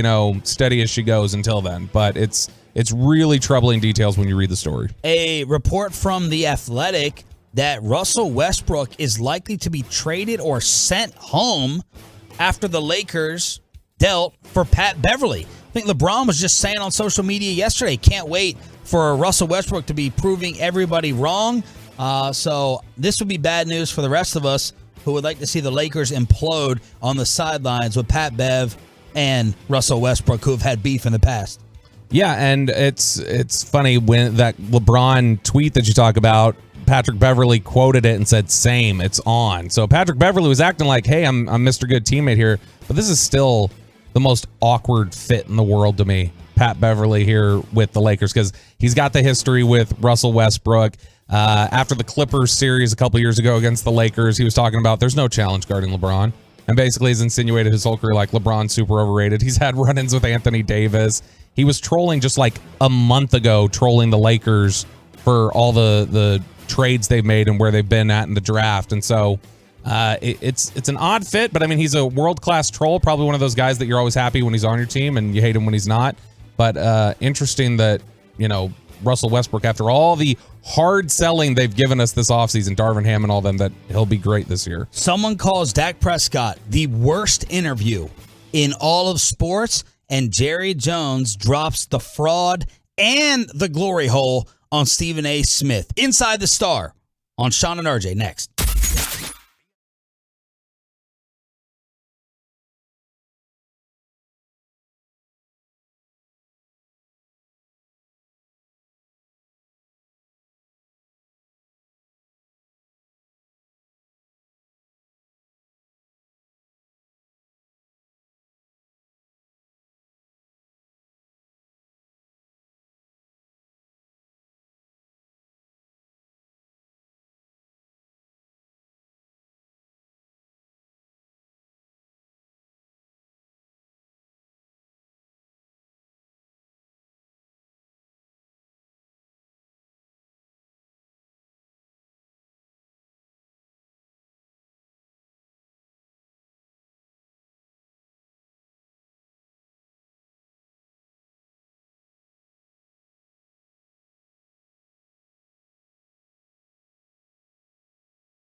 Will replace Tyron Smith. We've got 7 names for you, Tolos. You can find those names right now. 1053thefan.com. Segment this morning brought to you by Frankel & Frankel, 214-333-3333, or truckwreck.com in case you've been involved in an accident and it's not your fault. Principal office, Dallas, Texas. Who updated this music? Yeah, I know. Why are we playing All Eyes on Me? It's my, cuts. It's my going away gift. Love the way you activate your hips. This isn't spittle. Have you seen that man's skin? It is transparent. I don't know what you mean by that. Man, someone tweeted. There was a Tolo who I guess overheard Spittle talking about the radio station in the Denver airport. Oh, yeah, I did see that. I saw you quote tweeted it. And he goes up to Spittle like, are you at 105.3 The Fan, blah, blah, blah. And I was like, oh, God. Do you know what you just did? You just created the Terrell Owens of program director egos, with Spittle's head probably blowing up, that he got recognized, his voice. Not just that, called him the Hawk. Called him the Hockey Hawk. No way! That's what it said in the tweet, I think. Awful. So there you go. Little Tolo sighting. Yo, it's G dollar sign. Hey, you want to talk about the Winnipeg Jets? All right. We will get more of Troy's favorite moments from the station and the morning shows. Today is his finale. So we'll bring you the audio highlights and the laughs at 7:40 this morning. Michael Gehlken making his debut on the show at 8 o'clock. Maybe the best Cowboy beat reporter out there. Maybe. Yeah. 8 o'clock. Gehlken will join us from the Dallas Morning News. But Jerry versus Stephen A. yesterday at the Ford Center at the Star in Frisco. I watched way too much of this. Just to see No. It was a cool intro. Stephen A. flew in on the Jerry copter, Jer Force One. So that was cool. I assume that you watched most or all of it. Yep. What did you think? I don't like this.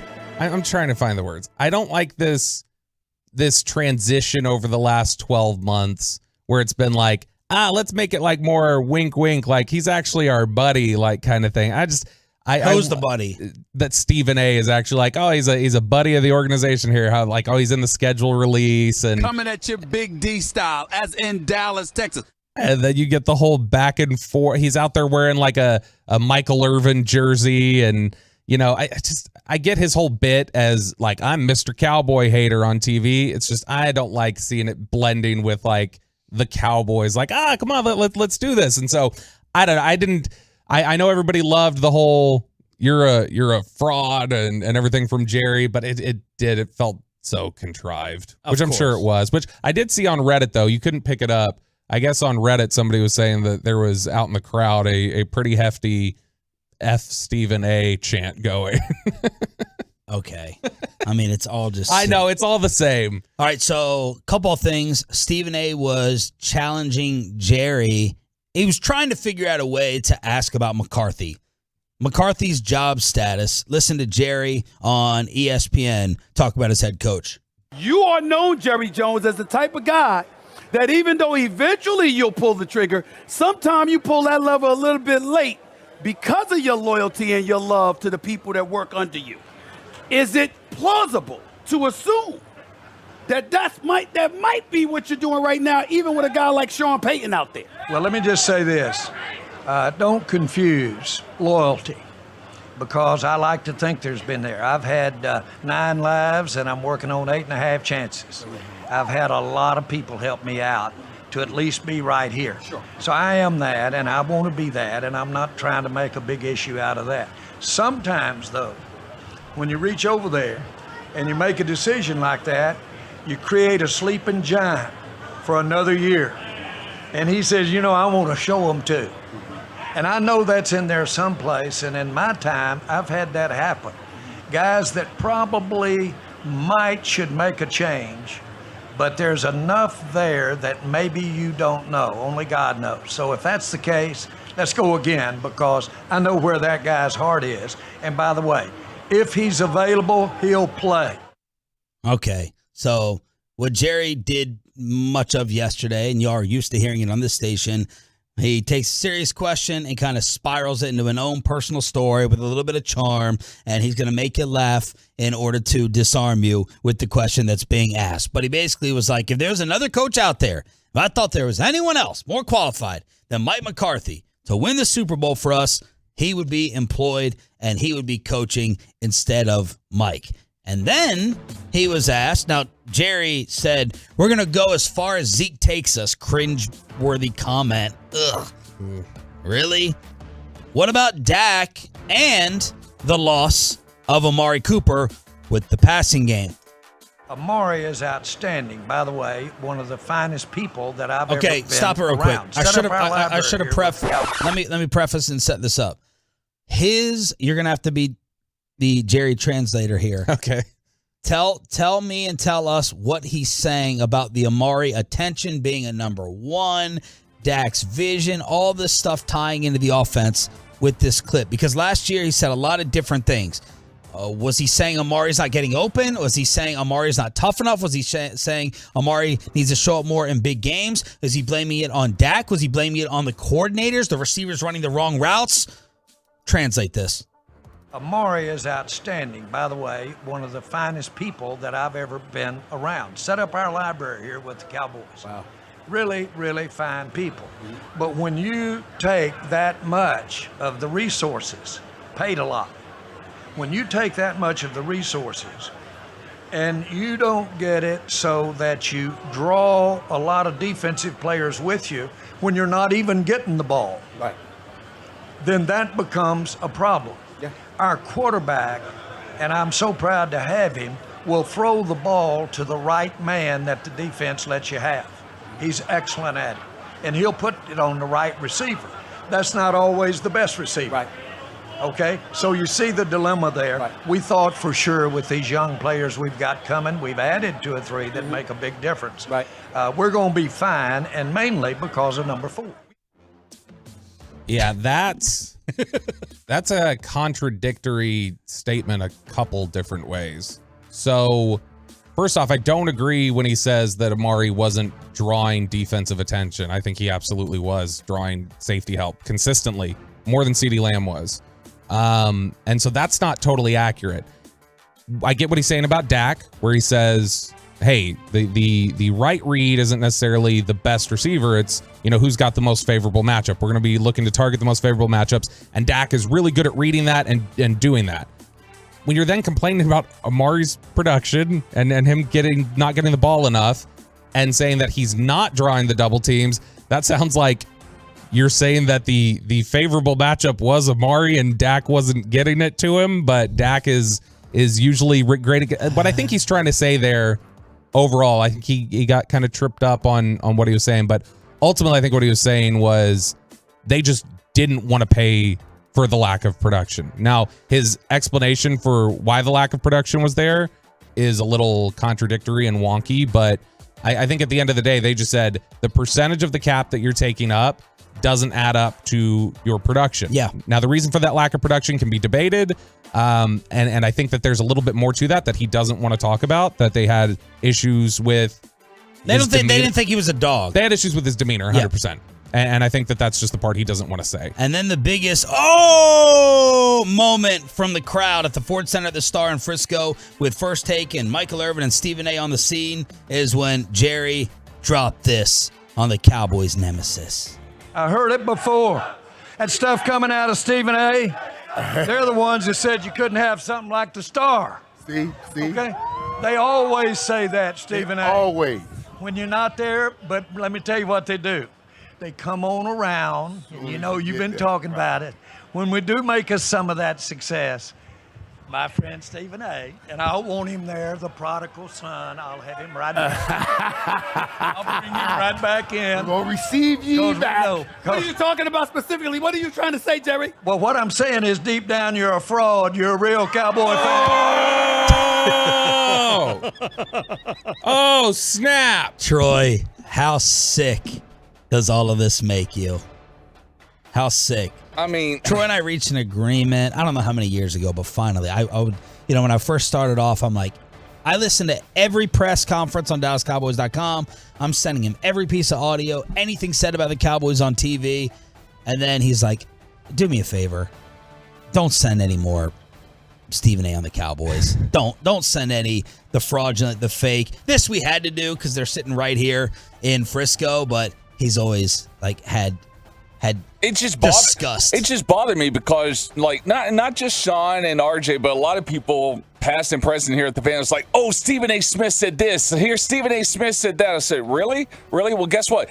Kane said this the other night on Raw about The Undertaker. You want to play that too? Because that was just as fake. Yeah. I mean, it's just, I hate that we play Stephen A. Smith like, oh, he has a good point about the Cowboys here. No, he doesn't. It's all contrived. When he showed up yesterday in the cowboy hat, I'm like, how many times have you done this? And the cigar, I was like, why are you holding a cigar? I don't get that. Yeah, I'm just so glad that, what was it, maybe 2 years ago when Dan Orlovsky came on and we kind of pulled it out of him. Like, yeah, of course, behind the scenes before the camera turns on, we talk about how we're going to talk about the Cowboys and fake it up. And they do it all the time. Yeah. And then you could hear it there, by the way. When like Jerry's kind of going on and he's doing the Jerry bit, and Steven they must have had that line because Steven goes, what are you trying to say, Jerry? Right. Like, hey, come on, get that line out right. already. Yeah, I was like, that was like way too perfect. And then the national media went crazy over this. We've heard it 100 times. Jerry knows the effect that this line has. He dropped the old glory hole on ESPN. Right. I can't tell you how many times in my life when I have had it handed to me in a lot of different ways, but I went back to work, got up on Monday morning, and there it was, glory hole, right there in the middle of it. Glory hole. Yeah. So the on a Monday morning, no less. The headlines everywhere. Oh my God, Jerry Jones, does he know what glory hole? He knows exactly what the hell he's doing in terms of that. So those are some of the highlights or lowlights from First Fake, but it was a packed house out there. I know Jerry gets the reputation of Mr. Shoot from the hip, and he is in a lot of ways. But man, I think everybody needs to be more aware, and Sean, I think you are, Troy, I'm sure you are too, that Jerry knows exactly what he's saying. He's much more calculated with his words than I think a lot of people realize sometimes. Well, not the M word at the presser. No. That he was totally seemingly unaware that was offensive. Yes, but I think generally, like when he said especially with his apology. Apparently, I ticked off. I upset some people. Sorry. When he it's like an RJ apology. When he throws out glory hole again, like it just conveniently, like, oh, we haven't heard him drop that in a couple years. It's like right when First Take is there and everybody's got eyes on it. It's just like he knows what he's saying. Yeah, he knows what he's saying, and like you said, and everyone here listening knows this. Yeah, like we're not telling you anything you don't know. It's just funny watching the national reaction. Oh, the national reaction, like, oh, he said glory hole. That's crazy. Oh my God, I cannot believe he said that. I was like, you realize that like 10 years ago we had a parody song when he first dropped it. Glory hole, Jerry wants him some glory hole. Super Bowl, all the jobs not done. Glory hole, glory hole. It's a banger. That was 10 years ago. Was it 10? That was. I saw what you did there. No, it's a reference good song. that as a banger. It's a good song. It's a banger. 877-881-1053. Saw, dude. Truck Rick. Bobby. Okay, I'm cutting my mic off. Don't make me cut your mic off. We're live on the Fan Cam, Twitch, and YouTube. Michael Gehlken, all over the Cowboys beat. We'll preview tonight in terms of the final cut downs, the final spots available. Gehlken will join us at 8 o'clock for the first time on the morning show. But this is Troy's final show at the station. Some of his favorite audio highlights. And some people are saying there's not really a lot of reason to watch college football this year. Little college football kegger and Troy's final memories next. Coming up today on the KNC Masterpiece, Odyssey.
Whitworth to come on and commit to playing left tackle for the Dallas Cowboys.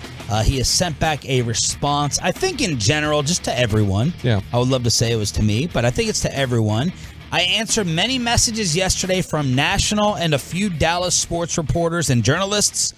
The people I mentioned last night asking me if Cowboys had reached out or if I was interested. Answer was no to both. Appreciate the journalists for doing it the right way. So that is Andrew Whitworth tweeting, no, the Cowboys have not reached out, and no, not interested. So there's the probable shutdown from Andrew, who was joking last night on Amazon's football coverage. You got to ask my wife. It's up to her. Yeah. Now Florio's got another person that's not a fan, I guess. That's what that's about, is doing it the right way. Yeah. I closely associate with the wrong national NFL people. No, he's been... Me and Orlovsky, though, I'm happy to report. I'm not on good terms with Dan. Thank you. I'm not happy with Orlovsky. Thank you. And Florio, it's like, oh, Mike, why do you have to pick these fights? I get it, though. I get wanting to have that relationship with Florio. I understand it. I do think I'm not the biggest Florio fan. Like you have it with Rappaport. Yeah, I'm not the biggest Florio fan, but I think he gets dogged a little too much. I don't think he's deserving of all the trash he takes. Just comes across as like a little whiny, like trying to pick fights here and there or blow up topics. But he's got this platform, Football Night in America, #1 show on television. All right, there are people saying there's no point in watching college football this year. RJ had actually said this months ago. So the books are saying, I can't recall a year where there was so much separation between the top teams and the rest of the field. The talent, the schedules, the conferences, it just kind of created a perfect storm of superiority in the college football ranks. Here's to hoping someone surprises us. That is the bookmaker at sportsbetting.ag. Nearly 70% of the money coming in is on 4 teams, Troy Hughes. And Alabama makes up more than 30%, while Ohio State is second at 22%. A&M and USC are the next closest to the top 4, but they're just getting 6% of the bets. So odds to make the college football playoff, and RJ has worried about this lack of parity for a while. Alabama, -150. They're the only team with minus odds. Ohio State, Georgia, Clemson. And then it falls off a cliff to USC, Texas A&M. If you think that the Aggies will just make the college football playoff, plus $1,100. So there's some odds for you. Texas is next at plus 1,400. Miami and Oklahoma, plus 1,800. Did you just give the... Boy, it sounds like a value bet to me, that Texas, especially over Texas A&M. You love the Longhorns? Yeah, big Longhorns guy. Yeah, that was one of my first... I saw you wearing the shirt the other day. Yeah, that's one of my first real obsessive fandoms in football was Ricky Williams when he was at Texas. I'm very surprised. I'm surprised with Kevin Hagelin loving Duke, and I'm surprised that you would like Texas. Why not? That's the state team. Whiny, uppity, entitled, bratty, Continue. preppy, but think annoying. Very accurate. When I was really becoming a college football fan. You're not that type of dude, I didn't think. But when I was becoming a college football fan, it was like 97. Like Ricky was the dude in college football. And so I loved Ricky. We had just moved back to Texas, and I was happy to be back in Texas. And so state team, Ricky was awesome. It was just easy to gravitate towards. And then once you're a fan, you're kind of like stuck. You're with them. And so, I'll always support Texas. Yeah, when you're going through the list of the odds and stuff, I mean, I get it for my Texas A&M Aggies, #1 recruiting class, the Jimbo Fisher, Nick Saban feud. People are like, yeah, I kind of like A&M. I get that. I'm puzzled by USC. I'm just puzzled by USC because I get Lincoln Riley going over there. That's fine. But there are other college programs that I think are going to do far better. A team like Utah is going to do far better than USC next year. but people are just on that USC bandwagon right now. I don't know that I'd say Utah's better than USC. USC, because you get Lincoln over there. They were already starting to build stronger recruiting classes before he got there, and I mean, then they got like Jordan Addison as a transfer, and they got some other folks. Like, I mean, they could be really, really good. Utah's nowhere close to USC with the numbers. No, they won't. But like in the AP poll, I think Utah's like number 6 or number 7, and USC's like 14. And then odds to win it all: Bama, Ohio State, Georgia, Clemson in order. Then it falls off a cliff to USC plus 2,000, A&M plus 2,500, and the Longhorns plus 3,300. Then Miami, Oklahoma, Notre Dame. So I'm kind of surprised Oklahoma would be over Notre Dame. Oklahoma's kind of a mess right now, I think. That's not my Longhorns self-talking there. Do you hate Oklahoma? Yes. Yeah, I think we talked about this, and it's a little random, but it also fits in with when I was growing up. Like, my most hated college football player of all time is Josh Heupel. Why? Because he was like with those Oklahoma teams that were just destroying Texas. I also don't have a lot of love for Michael Bishop at Kansas State. Oh man, that guy was awesome. Michael Bishop was a great player. All right, of the local teams, which rival do you hate the most on the college football front? All the sports. Growing up, I despised the Giants, the New York Giants. New York Giants? They were because they were already irritating to me, and they had a fan base that was super cocky for their lack of accomplishments. And then it was just thrown into overdrive when they would do that. You remember when that Jim Jones song Ballin' came out, and they would do that stupid sack celebration every time they'd sack somebody? They'd all do jump shots. They go, "We ball," and I hated them. I could not stand them. All right, we're going to sprinkle in these moments throughout the show. It's Troy's final one with us and at the radio station before moving on to a different career. Troy, what'd you pull out of the audio file for this segment? Well, first, before I get to the audio file, I think it's very important to say something very sincere right now. Thank you. I've been waiting for this moment all week. Coincidentally, it is about you. Oh. I think, Tolos, it's very important to know that very few people in sports radio are as professional as Sean Sharif. Very few. You know what? Let me turn off your mic. Oh, sorry. I turned your mic off. I'm blushing even with brown skin. Hey, you got to turn the music off. Sean wants a clean cut of you saying this. Yeah. So, no, listen, I've been very fortunate through my radio career to work with people like Kate Craddock for 8 years and Jagger for years. I actually did projects with the late, great Ron Chapman before he passed away. And I got a lot of insight about how to be a professional. And that professional definitely has parallels to one Sean Sharif. While other guys in this market just open up a website, or if you're on an AM station, a newspaper, and just kind of talk and think, I'll just weasel my way through a 4-hour show. Sean's not like that. And I think that's very important to point out to the Tolos that you have something special in Sean. Thank you. But at the same time, I knew this was coming. I knew there was a turn. There are things that Sean has done on these very airwaves that I will always keep with me. One is his alcohol intake, because it is quite impressive the way Sean takes in alcohol. Now, I always joke with Sean about, him being drunk and drinking a lot, and Sean hates when I just talk about it randomly. Yeah, I can talk about it randomly, but one of those moments I enjoy is the one that was captured on audio at the fan flip-off. Oh, God. All right, we are live at the fan flip-off. I'm here with Sean Sharif. Hey, Sean. Hey, Troy. From a scale of 1 to 10, where are you at? I'm probably at an 8.5. What? Hang on. Come here, Mike. Mike just got tossed out of here. How did you get back in? Because I just saw you get escort. God damn it. Yeah, when you reach that level in your voice, it is unbearable. I can't even listen to this. Yeah, you hear that slow word. It gets slow. Then he starts acting like he's in grammar class. That is a true stat, fact, comma, semicolon, not accurate, period, parentheses. Oh, man.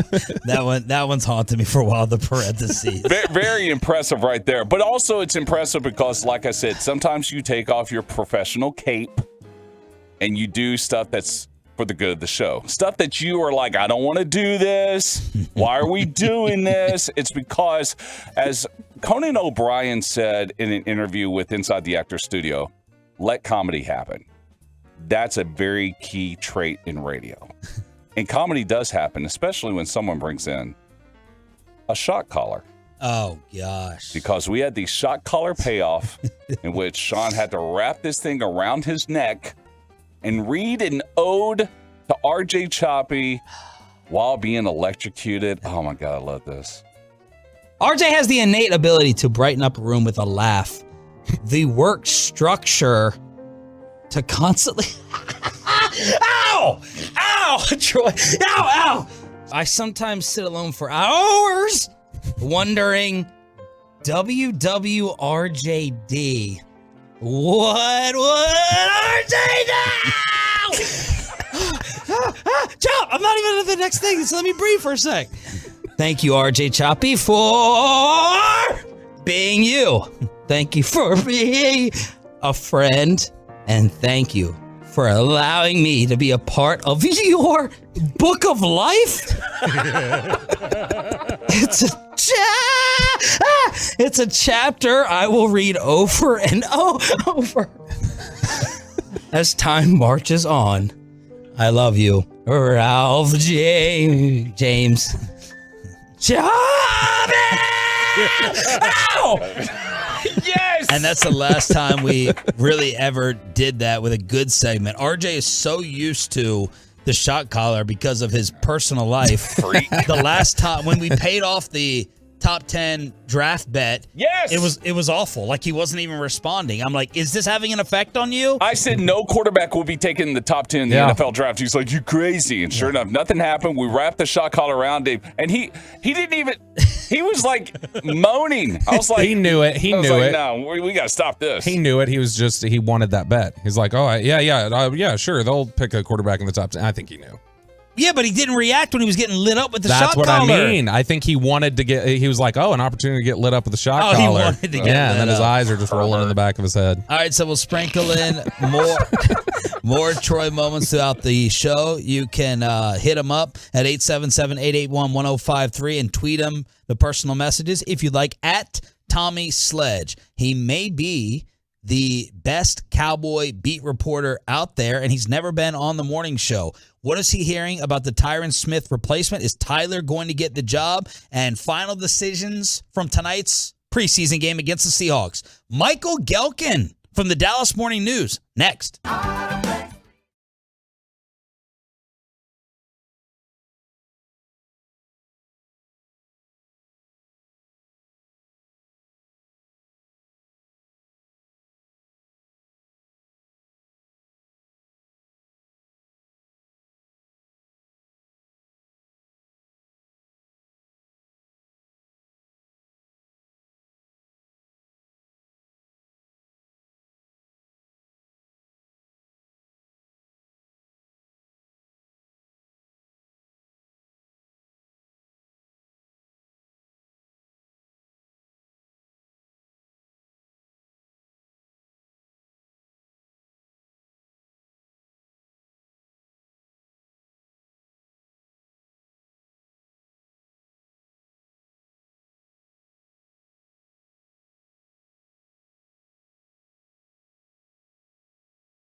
MyFitnessStore.com studios, it's Sean and RJ on 105.3 The Fan. 8 o'clock hour on your home of America's team. Bobby Belt is in for RJ Choppy. We are live on the Fan Cam, Twitch, YouTube. Truckwreck.com text line is open. If you have questions for Cowboys beat reporter Michael Gehlken from the Dallas Morning News, hit us up at 877-881-1053. And Michael is joining us on the Diamond Factory hotline here on DFW Sports Station. Good morning, Michael. Are you hurting at all from the Cowboys party last night?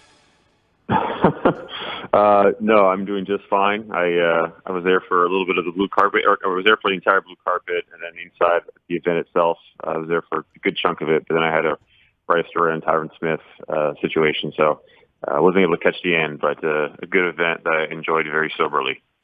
What are they going to do, Michael, about this Tyron Smith situation?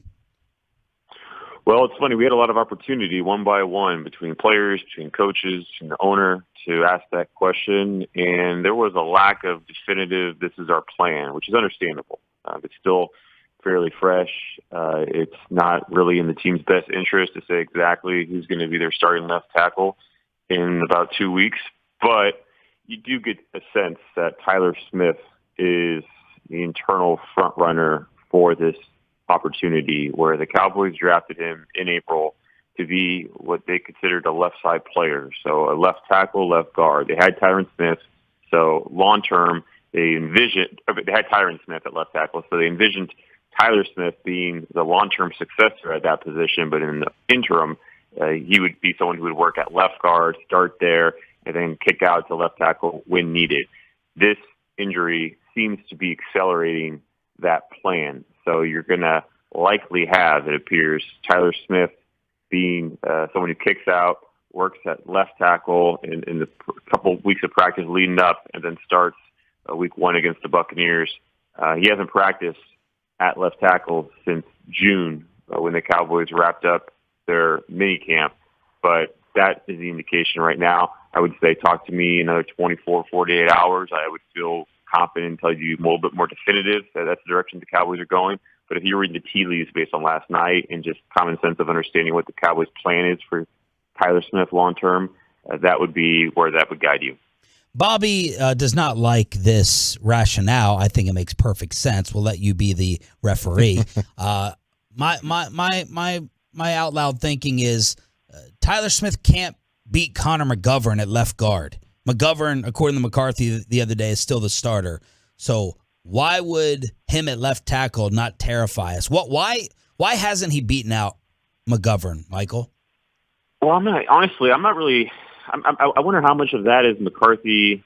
I think Jerry Jones being asked that question and giving that answer would be a little bit more meaningful than Mike McCarthy, whose inherent instinct is to be a little bit more coy as to what his team's starting lineup in a couple weeks looks like. Mike McCarthy being asked that question and saying today, this is Connor McGovern would be our guy, I think is a reflection of McGovern's experience, a reflection of Tyler Smith being limited with an ankle injury, and the season still being a couple weeks away. And so a lot of opportunity still for Tyler Smith to make up some ground in that competition. The fact that the plan was for Connor McGovern tonight, and whether or not that plan has changed following Tyron Smith's injury is entirely, we'll find out tonight. But the plan for Connor McGovern going into that injury was for him to start at center against the Seahawks. And that's a little unusual for a guy who's going to be your week one starting left guard. Likewise, we've seen Connor McGovern line up at right guard, at center, tackle positions, fullback.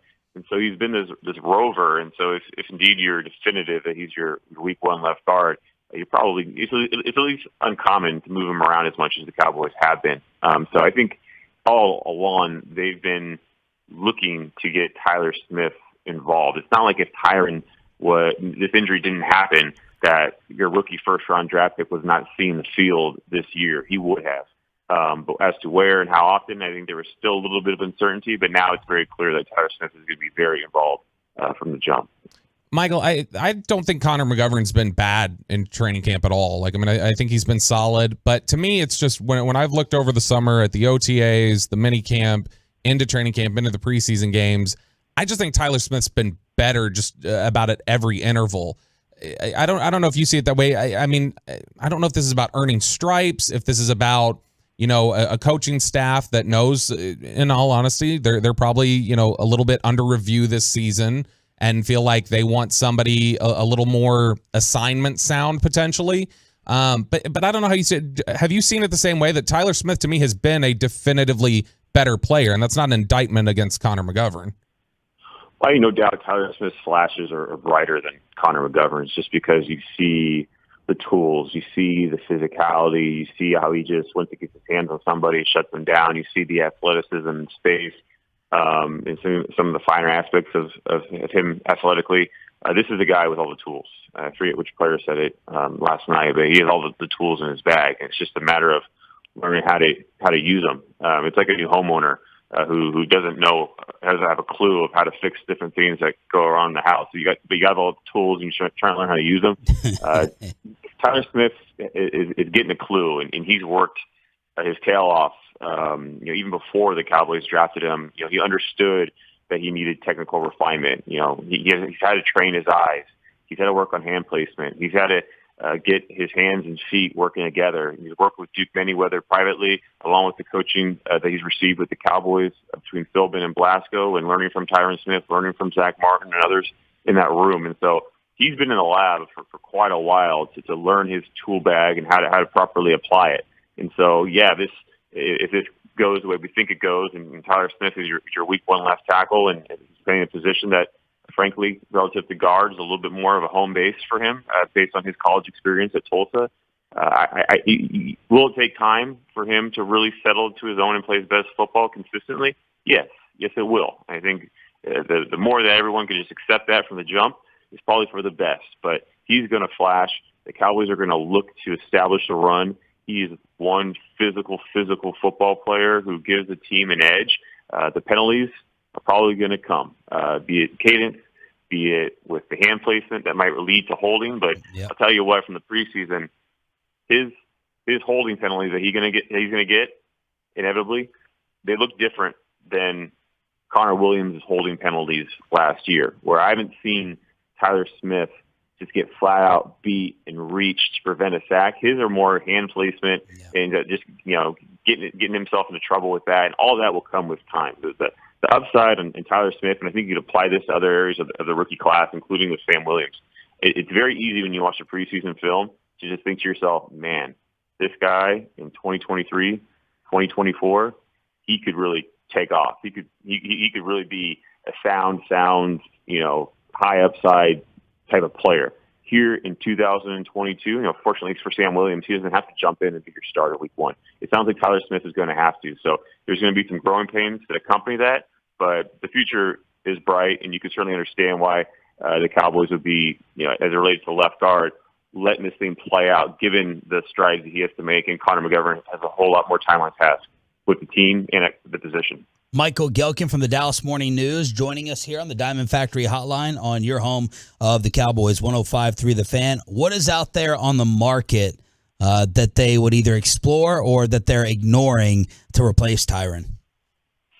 I wouldn't want to give you exact names, but I can tell you that before Tyron Smith's injury, the Cowboys have been exploring their options very seriously, very intently, on what the market looks like. And that means players who are presently on now 80-man rosters who could be getting cut, who might be optioned on waivers, players who are on the street, free agents, not being in camp with teams, veterans who might be willing and able to step in after Tuesday's cut down. I don't expect that you're going to see any veteran or otherwise tackle come into the building before the Cowboys reduce from their 80-man roster to the final 53. There's just a lot of moving pieces that are going on right now, and so it's going to be a wait, my understanding, until after that cut down. And then after that, I would expect that there will be an offensive tackle on the Cowboys 53-man roster either before week one or shortly thereafter. Maybe before week one, who isn't presently on the team. So I don't think the Cowboys are necessarily panicking where they're going to make this incredibly dramatic trade for a starting left tackle. I do think Tyler Smith is going to be the guy to whom they turn week 1, but at the same time, it's something that they were thinking about before Tyron Smith injury, which is, helping the depth at that position. Josh Ball, redshirt year for him last year, missed most of camp with the high ankle sprain, hasn't played really football since December of 2020 against UAB for Marshall. And then Matt Walesko, raw before the shoulder injury, and he's one subluxation away from his season being over. So Cowboys are wanting to address that, but right now I think they're going to hold pat for at least a few more days. Michael, do you think that fans should be ticked off at the Cowboys being in this position, or do they deserve some credit for trying to address Tyron's replacement or the backup tackle situations with a Josh Ball, with a Waletzko, or you understand and agree with a lot of the frustration that they put the team and the fan base in this position when Tyron was inevitably going to go down? It's tough. So the Cowboys were on the clock in the first round, number 24 overall. A team that was concerned, what is a team that is concerned with Tyron Smith's injury history, a team that is concerned with Connor Williams' play, a team that believes it needs to improve an offensive line that frankly has aged over recent years. Losing Travis Frederick was a huge blow from which they are still working to recover. What does a team that takes that situation on the offensive line seriously do? With the options available, it drafts Tyler Smith. It drafts a guy who's raw, yes, but physicality-wise, athletically, has all the tools. Someone who, if you stayed in college for another year, is potentially a top 5 pick in the 2023 draft. I mean, he's that sort of talent. They draft a guy who they can develop, plug in right away, and be a more physical presence in the run game at left guard, and then have the opportunity to develop them long-term to be your future left tackle, your successor to Tyron Smith, a guy who checks both those critical boxes on the left side of your offensive line. That's what the team does. It takes it seriously, and that's what the Cowboys did. Now, they also had a lot of faith in their own draft and develop process. They believe that Josh Ball was someone that, despite missing all the critical development time that he happened to miss last year, was someone that could be a swing-type tackle for them. And they also somewhat hedged that bet by taking another super uber-talented, yet very raw out of North Dakota tackle, Matt Waletzko, and they drafted him in day 3. And so I don't know if it's fair to say the Cowboys have completely just had their blinders on and we just thought Tyron Smith is going to be fine. We don't believe the injury history could be his injury future, and we're just going to roll with him without any sort of backup plan. I don't think that's what the Cowboys did. Now, you might not like the backup plan because you're talking about player development, and that can take time.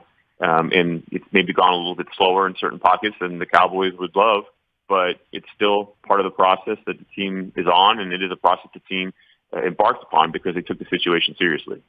Michael, here just in the last minute or so that we have left, what are you looking for tonight against the Seahawks? What do you want to see? What roster battles or starting battles do you think are still up for grabs that we got to establish?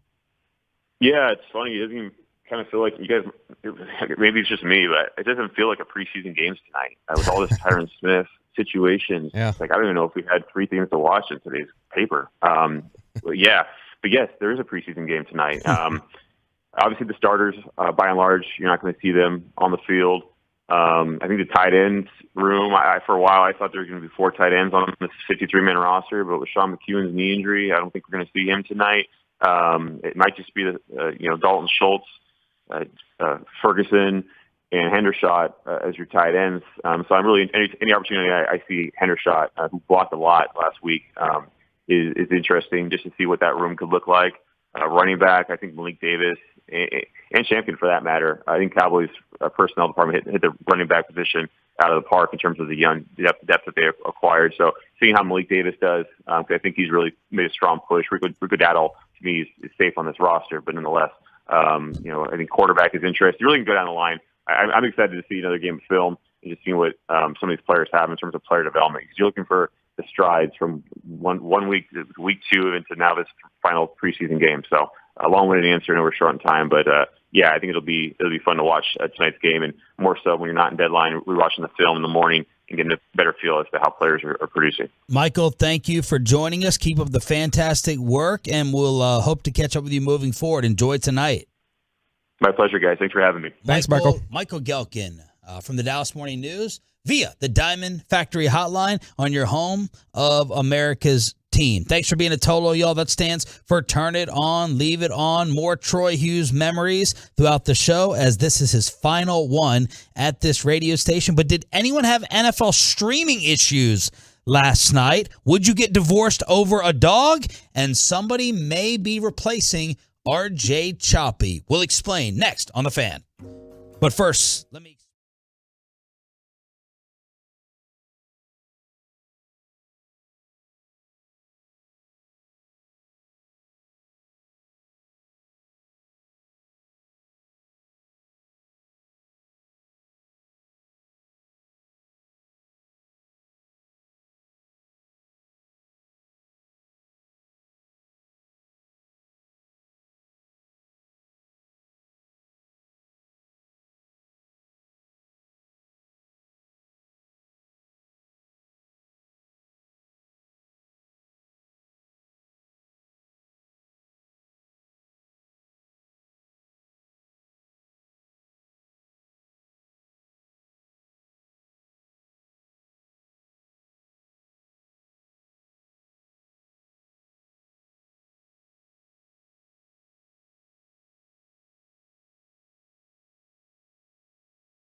Station is still alive and kicking on the Odyssey app, at least for now, Tolo. So if you want to hear some great music over the weekend until they take it off, go check it out. It's called Stadium Anthem, streaming 24/7 on the Odyssey app. Segment this morning brought to you by Frankel and Frankel, 214-333-3333 or truckwreck.com in case you've been involved in an accident and it's not your fault. Principal office, Dallas, Texas.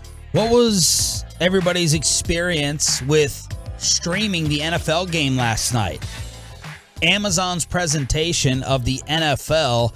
I was not too interested in watching Texans San Francisco, even though Trey Lance got some action. Yep. Texans 49ers on Amazon. Did you check it out? I saw a little bit less of the game. I was actually more curious about some of the Herb Street and Al Michaels interaction. So I was watching a little bit of their intro work, and I saw some of the other clips they had out there. But they got pretty much, I didn't see anybody critical of the tandem, because I was curious how Herb Street's gotten a little bit of the shine. I think has been knocked off him for some people in the last couple of years. Yeah. And so I was curious, how that would be received and how they would work together. Because of course Herbie's also like 30 years younger than Al Michaels or something like that. But they were like, everything I saw on Twitter was really positive. I saw this piece over at Saturday Down South that they had just kind of aggregated some of the stuff, and we're getting a ton of praise. Nice chemistry between Al Michaels and Kirk Herbstreit. Al Michaels, better than 99% of all play callers, an absolute GOAT legend, working great with Herbstreit. As RJ calls him, Alsomnia. He claims, Michaels claims he's never eaten a vegetable in his life, which is nuts to me. No, but you got somebody else, not even a full quarter in. Amazon has killed this already. Great credibility with Al Michaels, and Herbstreit's been awesome. So they got rave reviews. I did see a couple people on my timeline, and I don't know if it was a widespread problem. I was Googling around trying to see. A couple people on my timeline were saying they're having issues getting the stream to work. Okay. And I mean, I know Amazon's done the simulcast stuff, and so they haven't had issues there, so I don't know what would have changed last night, but it did look like there were at least a few people who had some issues streaming the game. But still an overall positive review, I guess, for Herbstreit and Michaels. And I also wonder if that's just Chris Collinsworth fatigue. Like, it's nice to see Michaels with somebody else now. Because Collinsworth is tough for a lot of people. And then there is a sports streaming piece that this was interesting, because I think this is something, especially right now in Dallas, this is something that a lot of people really sympathize with it and really connect with strongly. The Atlantic had a piece yesterday called "Sports Streaming Makes Losers of Us All." And they said, Alex Kirshner, the writer, says, few things are more satisfying for a certain type of college football fan than a Notre Dame loss, and all the better if it's an upset. So last September, when the Fighting Irish were in danger of losing to Toledo, I knew I had to watch. First, I flipped to NBC, where Notre Dame's home games are generally aired. No luck. Even before I could Google it, my Twitter feed reminded me of the problem. I had been peacocked. The game was only on NBC's streaming platform, which costs $4.99 a month. By that point, it was late in the fourth quarter, got desperate, signed up, did all that. But talks about how the sports streaming monster has started to come for you, and that what was initially supposed to be an attempt to streamline things and open things up and make things more accessible. I remember that was something that ESPN Plus hit, was they were like, hey, look, if you get this app, if you sign up, you can get all of these different games. If you're a Middle Tennessee State fan, you can get all their games on our app and do everything like this. The problem is that if you're a fan of multiple sports, or you're a fan of college and pro and all these different areas, you're now with the streaming services being kind of split up. And they make the point in there. They say with fewer exceptions, it's no longer possible to watch all of your favorite team's games with only a cable TV subscription or a digital lookalike like YouTube TV. All these leagues are splitting off. You've got NFL Plus now. You've got the MLB.TV. Oh, God. You've got the ESPN Plus. And I think that's something that really resonates for people here in Dallas with Bally. And how difficult it's been to watch Rangers and Mavericks. I've told you guys this. I have two separate things. I've got YouTube TV, and then I've got cable TV so that I can watch Bally. I've got cable just for Bally. That's it. Wow. Because I need so I can see Rangers and Mavericks. I can't see it otherwise. So I had because none of the streaming platforms that I have it. So why don't you just cut off YouTube TV? Because the cable TV, and this is again the same problem they're talking about here, they don't have NFL Network.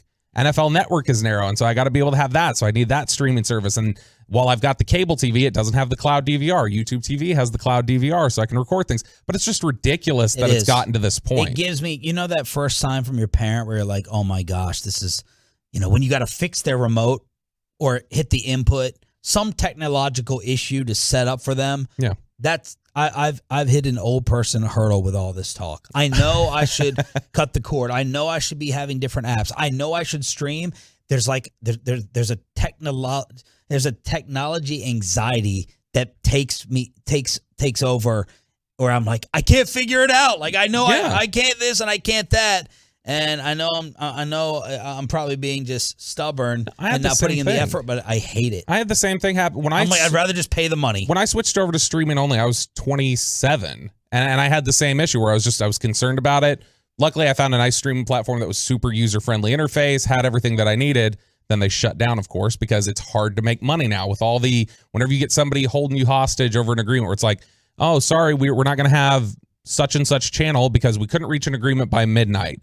And then you go a month where they're still negotiating. And it's this, what was initially meant to open things up has just made things even more difficult. Even with Bally coming out 2 weeks ago or whatever with Bally Sports Plus, where you could just get, a streaming service for Bally only, and you could get Mavericks and everything like that. It's like $20 a month, and they still don't have the license to do the Rangers. You're paying $20 a month just for Stars and Mavericks. Right. And so, okay, well, I can get that, but if I need Rangers, I need to have something else. If I want this channel, it's just become so fractured. And while that's the case for all TV channels, I think, all TV consumption, it's really, I think, more aggressively obvious within the sports streaming world. It's really difficult to get everything you need to watch. All right, this clip kind of went viral yesterday. See if you think he meant a little more than just impersonating Deshaun Watson on the field. Jacoby Brissett was asked by the media. This is short, but listen to it. Jacoby, backup Browns QB, was asked, is it hard imitating? Is it hard being compared to Deshaun Watson? Is it hard to not try to be Deshaun when you're out there? Oh, it is very easy for me not to be Deshaun. Trust me. Kind of gave a look. Now, Jacoby Brissett is known to be a really likable guy. But play it one more time, Troy. He's like, no, it's very easy for me not to be Deshaun Watson. Is it hard to not try to be Deshaun when you're out there? Oh, it is very easy for me not to be Deshaun. Trust me. So people are like, was that a little shot fired? I think that's self-deprecating. I think that's play. But even still, even if it's not play, I think it's more just like, hey, I don't want what Deshaun's going through. So I think that's I don't think that's so bad. But it does feel to me more he's talking about like, I don't have Deshaun's ability. Okay. My father-in-law is about to have cardiac arrest. He's like, first Troy, now RJ. The tease was we got someone replacing RJ Choppy.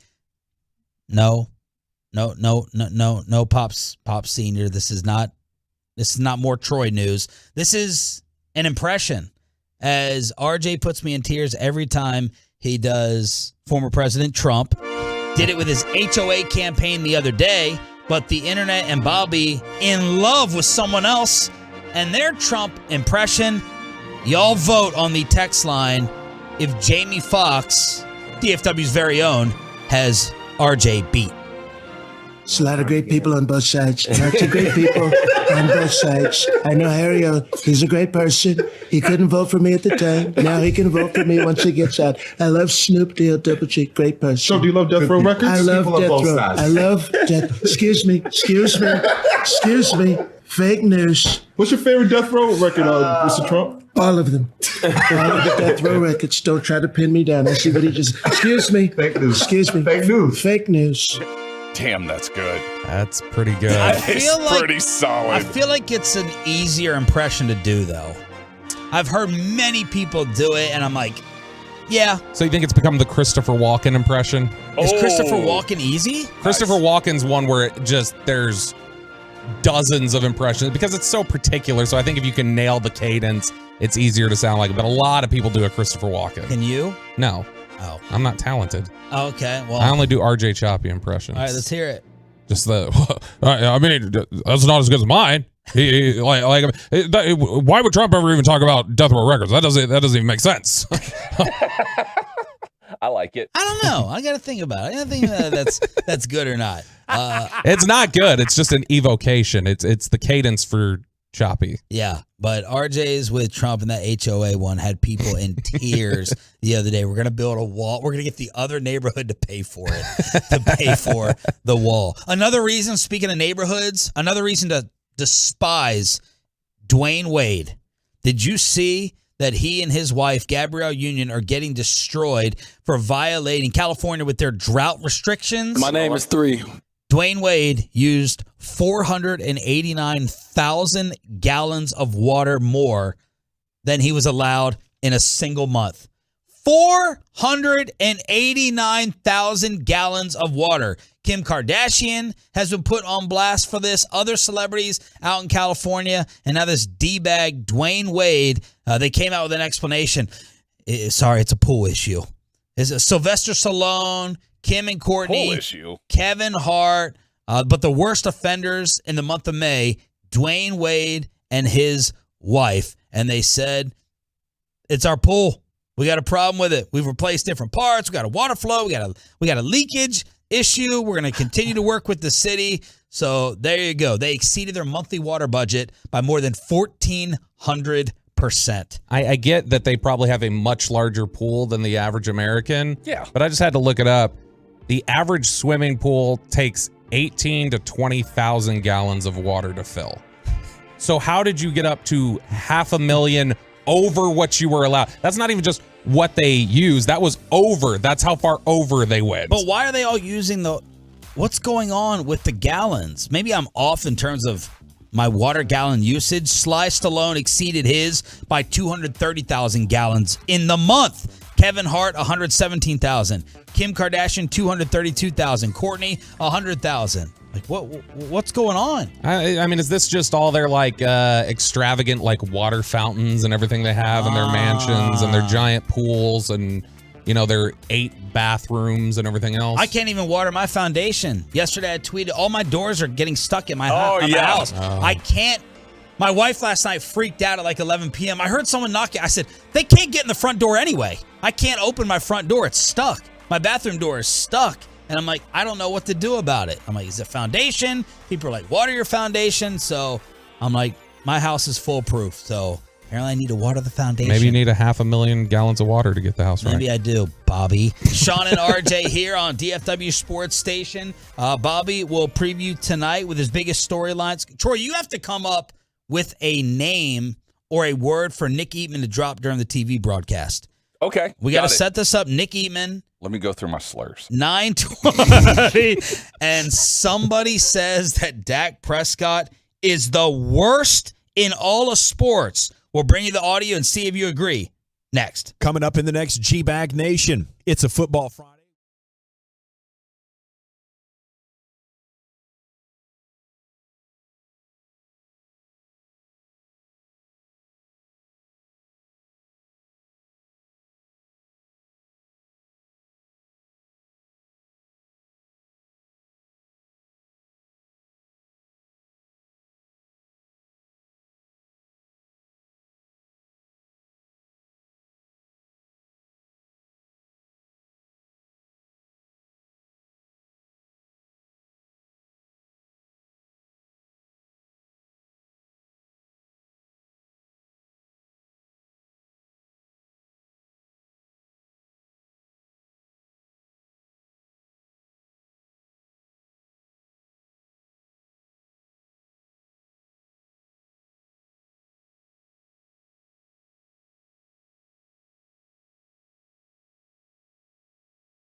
News at 9 o'clock, reliving some of his favorite memories of the morning show, as today is Troy's final one for the morning and the station. We'll do it at 9. Nick Eatman, 9:20 to preview the Cowboys' final preseason game this evening against the Seahawks on this station. It's Sean and RJ, Bobby Belt in for Choppy on 105.3 The Fan, and apparently Zach Wolchuk was not very happy with the festivities yesterday with First Take out there at the Star in Frisco. Yeah, he was talking like I expected Bassick to talk yesterday and didn't. And so he was just all kind of fed up with, man, this pageantry, and it's all about First Take and doing your, big blue carpet and everything else. And meanwhile, like, you're without your left tackle and you didn't properly prepare for it. And he was really fed up in crosstalk. He had about enough, and it was a common theme throughout the show for him yesterday. Well, I liked his tweet, and I agree with his tweet.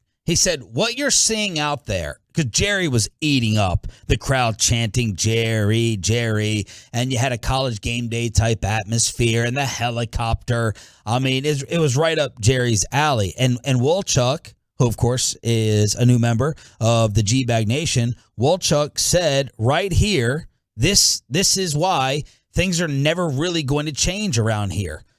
All this pageantry, all this hype, the turnout, it's exactly why the Cowboys won't change how they do things anytime soon. The money keeps flowing in like fine wine. And he's right. And he's absolutely correct with that. And one of Stephen A's criticisms as of late, being the Cowboy villain, is how boring Dak Prescott is. So here's the clip, and see if y'all agree. Stephen A calling Dak Prescott the worst interview in all of sports. Dak Prescott is the worst interview in sports.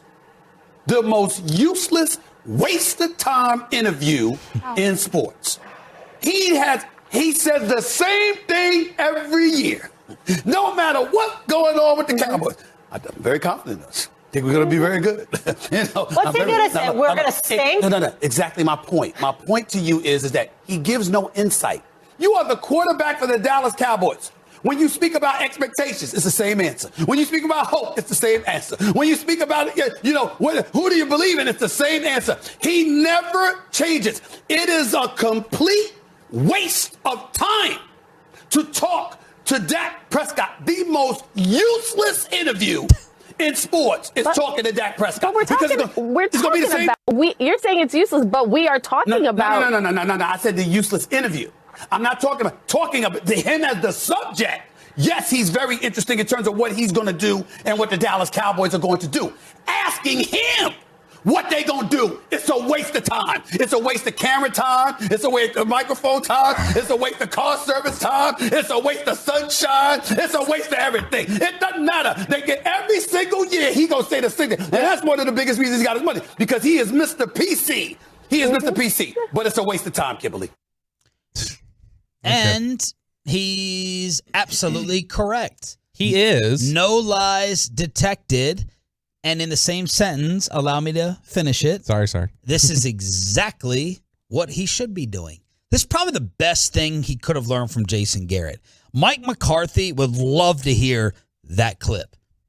This is what you want your star to be, except if you're Mike Trout in Major League Baseball, you want him to have a little bit of a personality. This is the face of the Dallas Cowboys and why he doesn't mess up, and he's not going to mess up. This is the perfect blueprint to follow. He is a waste of time. Troy and I have said many times, we're not going to play Dak. We're not going to play any Dak cuts. He doesn't say anything. It's the same thing. He's a robot. And the new PR director that they have out there is probably in heaven knowing he has Dak Prescott not making waves, because he is a horrible interview. That's by design, and it's a positive. Yeah, that's what they want. They want somebody who's just, going to be straight as an arrow. That Jason Garrett robot type, like you say. Yep. It's completely intentional on his part. When Dak wants to be a good interview, he can. He doesn't want to give those things to us, and that's fine. How different is he off the record with you guys? Much better, much more relaxed, much more open, talking about things. He's somebody that he picks his spot. He will pick his spots to say things. Yeah. And when he does say things, it's still couched in a very, like, a tone that almost causes you to miss it. I remember one time he called out practice habits in 2019. Yep. Where when he said it at first, he just said something about the intensity needs to be better at practice and yada, yada. And Ed Werder followed up and said, well, does that, so you need to be more intense at practice? He said, no. My intensity is where it needs to be. Yeah. And he says, I just think we have some people here but the way he says it, people just kind of glosses over him a little bit. And that's the way he wants it. He doesn't want to make waves. Yep. And Romo was awful at the end. He was so boring. When he used to host a radio show in town before he became big time, before he became a superstar. Yeah. But then at the end, all generic and vanilla by design. Look, at the end of the day, teams want Dak's persona. They don't want Baker Mayfield's. Oh yeah.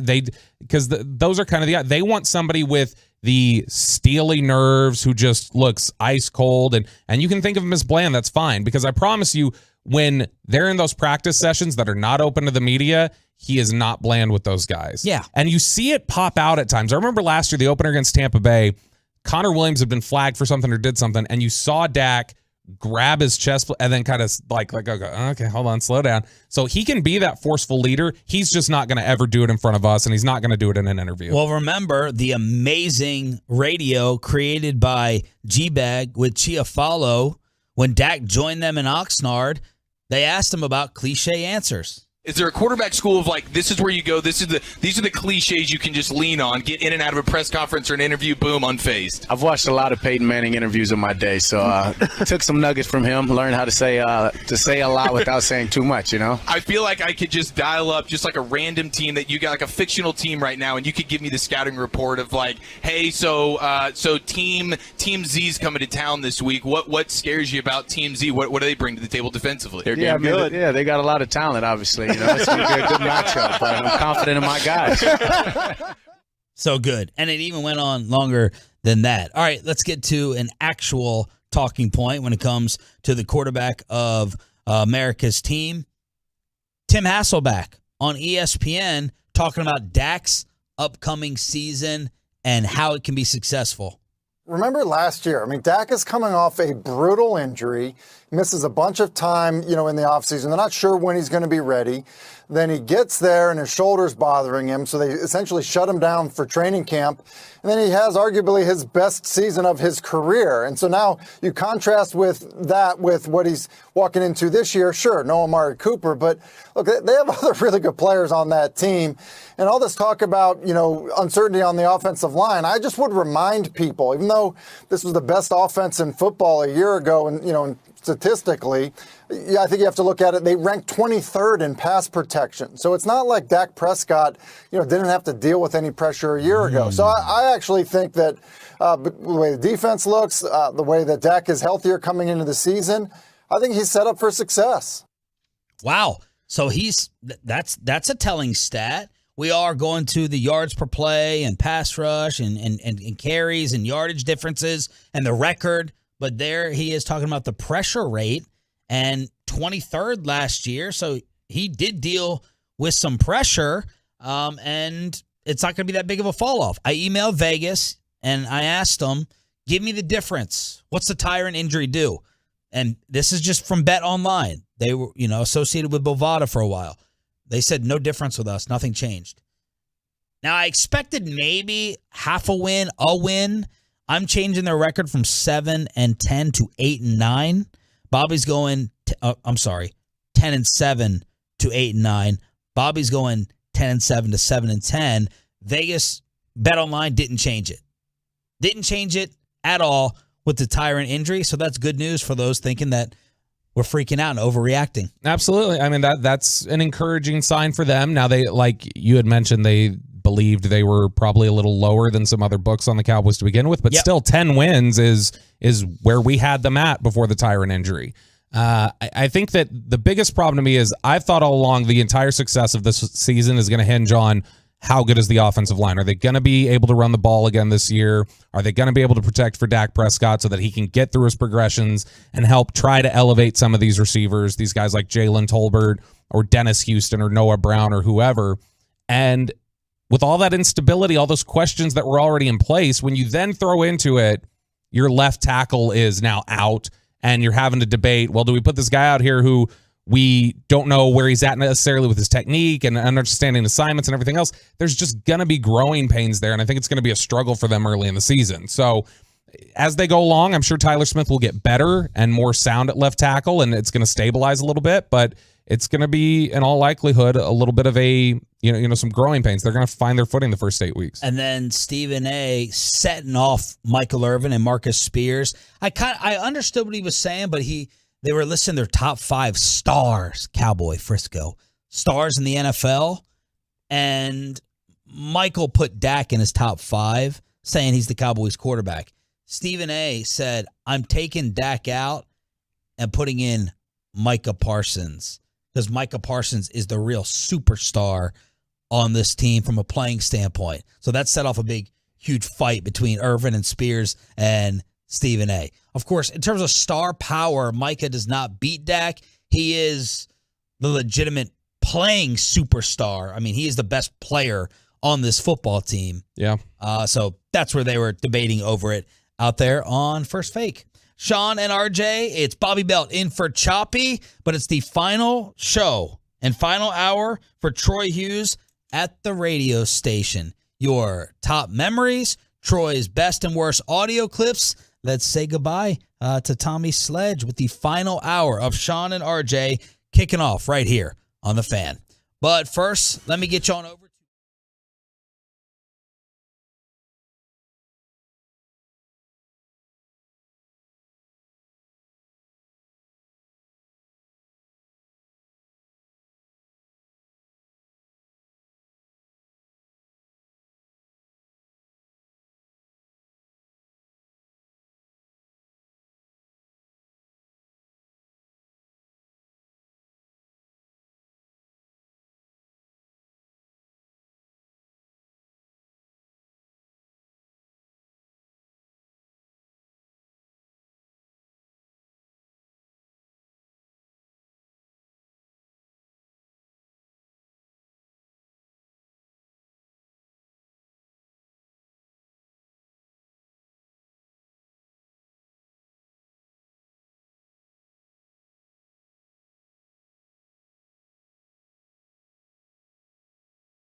MyFitnessStore.com studios. It's Sean and RJ on 105.3 The Fan.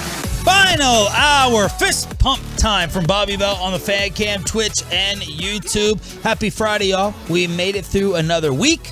Cowboys Seahawks tonight. We'll preview it all with Nick Eatman, DallasCowboys.com at 9:20. I'm Sean Sharif. Thanks for being a Tolo. That stands for Turn It On, Leave It On. We got our Cowboys insider next to me, and today is the final show. This is the final hour for Troy Hughes at the station after 13 years.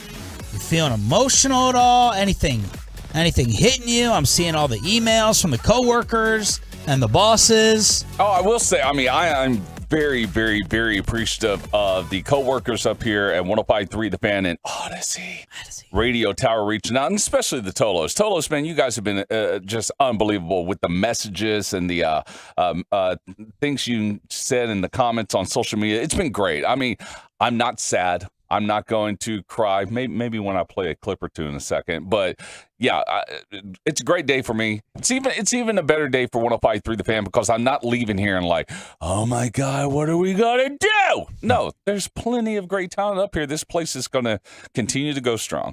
You have any Troy Hughes thoughts, Bobby? I am thrilled he's leaving because I shoot up the music knowledge ranks here at the station. Yes. So that is true. now I've just really got Tim to compete with. So that's about it. No, it's a bummer that Troy's leaving because he and I have always, you've seen when we've been up here, we went out talking music like during the commercial breaks and stuff like that. And I always whip him with old Kid Craddock stories and things like that. But no, I've always, even before I joined the station, especially somebody who's been in radio as long as I have, I've always really loved like Troy's production and imaging stuff and that creative aspect of it, because that's a really hard thing to do to, hit that stuff, not just with the editing and everything else, but be able to create something that people engage with and they're like, oh, that's funny, that's memorable, that's quick, that's clever. And Troy's always been great at that. Yeah, your music knowledge definitely shoots up here at 105.3 The Fan. That is until I appear on television. Oh, you're taking a TV job? I'm not taking a TV job, but man, my buddy D, he is working hard to try to get both he and I on Beat Shazam on Fox. I have not seen that, but just by the name of that title right there, I want to play. Yeah. So who knows? We'll see. Definitely the best at production up here. And big loss for our show because, we're going to lose a third voice. So Troy was, he's always good at the pop culture, the music knowledge, the movie stuff, laughing at RJ's jokes. So that's going to be a major loss, as I know RJ is freaking out because all his one-liners and all his references are totally going to just bounce right off of me. I'm going to have no idea what he's talking about. He's going to make a good Neil McCoy joke, and Sean's like, was he a tackle for the Reds or for the Bengals or something? Like he's not going to have any idea. You need to leave just a laugh drop there in the automation so that the board ops can hit it for chop. Yes. No, but it created a balance, Yeah. Also, like we always make fun of it with each other. You're probably one of these guys too. Like we're like radio nerds, very serious about the, following the rules of it and the TSL and the segments and resets and. Troy was like the is it a consigliere? Yeah. He was my consigliere when there be show issues or how do we handle this? Certain media members not giving credit. What should we do with that? He's a warrior for the station, and I always respect guys like that. And then he's the one that I would go. We'd advise with each other. Choppy, I ask some things, but, Troy is a real true radio guy, not just in terms of the productions, but just understanding everything. And that's going to be a hole. That's going to be a hole that we're going to have to go ahead and try to fill and fix. Yeah, but you are. I'm very particular, I'm very anal about audio cuts. I send, a lot of the audio cuts for the show. Yeah. And I'm like, I want it at 246 cutoff. And then connected to 248, running through 332, and Troy, automatic with it. Automatic. So I'm not looking forward to reprogramming someone to be on with the audio cuts. And then you get chemistry down with someone, right? 11 years, we're the show that basically has been touched the least in terms of changes and personnel. You figure each other out. You know when someone's going to start talking, when someone's going to stop talking. This is all kind of radio behind the scenes stuff. When a joke is going to be, I know when he's going to chime in. And we had it all worked out. So now it's going to suck kind of hitting the reset button on that. So that's me. Always a master of drops, too. Talking through the clips. Well, I had that written down as like a weak point. But that's a weak point. No, I don't know. So I've asked Troy to just throw out some of his favorite audio clips. The games. We're going to have to figure out how to play some of these games. He's the one who created them. But I've asked him for some of his favorite audio clips over the 11 years we've been together, 13 years at the Fan, 30 years in radio. So take it away, Troy, before we move on back to the boys. Oh, yeah, a lot of good clips. I had my brother tied up by a fat stripper. Oh, that was a good time. that was a great time. And it's even weird when, we're talking about women and, Sean would just randomly say stuff like, "Isn't she the one who eats all the chicken wings?" Oh, what does that matter? Yeah. But in any case. Very unfair to me. The best drops were RJ's teases. Our previous boss was like, you know what, let's have RJ, and I think RJ really hates these when we play him, so it's good he's gone. But all right, off the top of my head, the Troy highlights are Yo Roger raps. I think has probably been the most disrespected, forgotten thing at the station. Yeah. So Roger Emmerich, the great Roger Emmerich, booming voice of AT&T, he would rap different lyrics for us. And then we get an athlete or a famous person to go ahead and collaborate. Yeah, it was a great thing that we did. And this is not a shot at anyone or even the business of radio. This is just how, it works today in today's age. We would do these Yo Roger raps, and I would produce them and contact these people and have them record, and then we would play it, and that's it.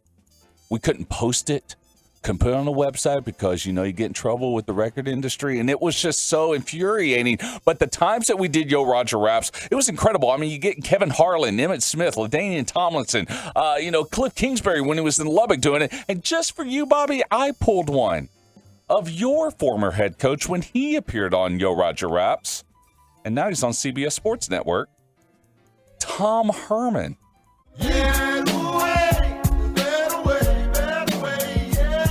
I'm a baller, I'm a 20-inch crawler, blades on them all, a diamond right rod waller, I-10 hauler, not a leader, not a follower, break these boys off, I'm a 20-inch crawler, bust a left, a right, I'm out of sight, I'm throwed, I'm bouncing off the road, I'm in a modem with the photo, my tune, what about my big body form, chain with the chone, can't forget my way along, I'm hot, find me looking good, diamonds against my wood, man, it's understood, got money in my hood. Pushing big body can't stop me. For the 9-8, got to sell 1 million copies. We should have had Bobby do one with you today, a final one. Producing RJ songs, but no, the Yo Roger raps, man, they've been, we have not highlighted and played them enough. I've forgotten the total roster of everyone you tracked down for it. RJ's Legends production, Coach O. Oh, I love the Coach O impersonation, and then RJ's teases. When our old boss was like, RJ, why don't you do the tease? And then, Sean, you go ahead and start the segment. It didn't go so well. Oh, my God. Well, it took a while, but Game 6 or Game 4, whatever it was on. Yes, go ahead. All right. You know what? To be fair, I was wondering how long that lasted until we switched it back. Yeah, to be fair, I mean that was about the Mavericks. Maybe he wasn't paying attention. Maybe he did better with the Cowboys. Oh my God! Are the Cowboys in good for the future? These put me in tears. Are you crying laughing right now? Are they in good? So good. Oh, his grammar with the teases, the Texas Legends, and the Yo Roger raps, things jumping out right now on the truckwreck.com text line. Yeah, a lot of great things up here. And this is the one part of the show where I'm not going to cry. But, man, it's really awesome. The great thing about radio, selfishly for us, is that radio can sometimes not only be a quote-unquote job and a way to interact with people, but at times it can be almost like a family photo album where I can look back at things and be like, oh, I remember that moment. But instead of a photo album, it's an audiobook. And I have audio files from my family. Because as you guys know, I love being a father. I always say it is the absolute 100% greatest job any man can have in his entire life. Disagree. And I know. But for me, it is. And with my beautiful wife, Cindy, and my 3 gorgeous children, Hunter, Harper, and Avon, I've been able to share with you guys moments in their lives. And that includes, as I mentioned, my son, Hunter. Hunter turned 16 in a couple of weeks. 16.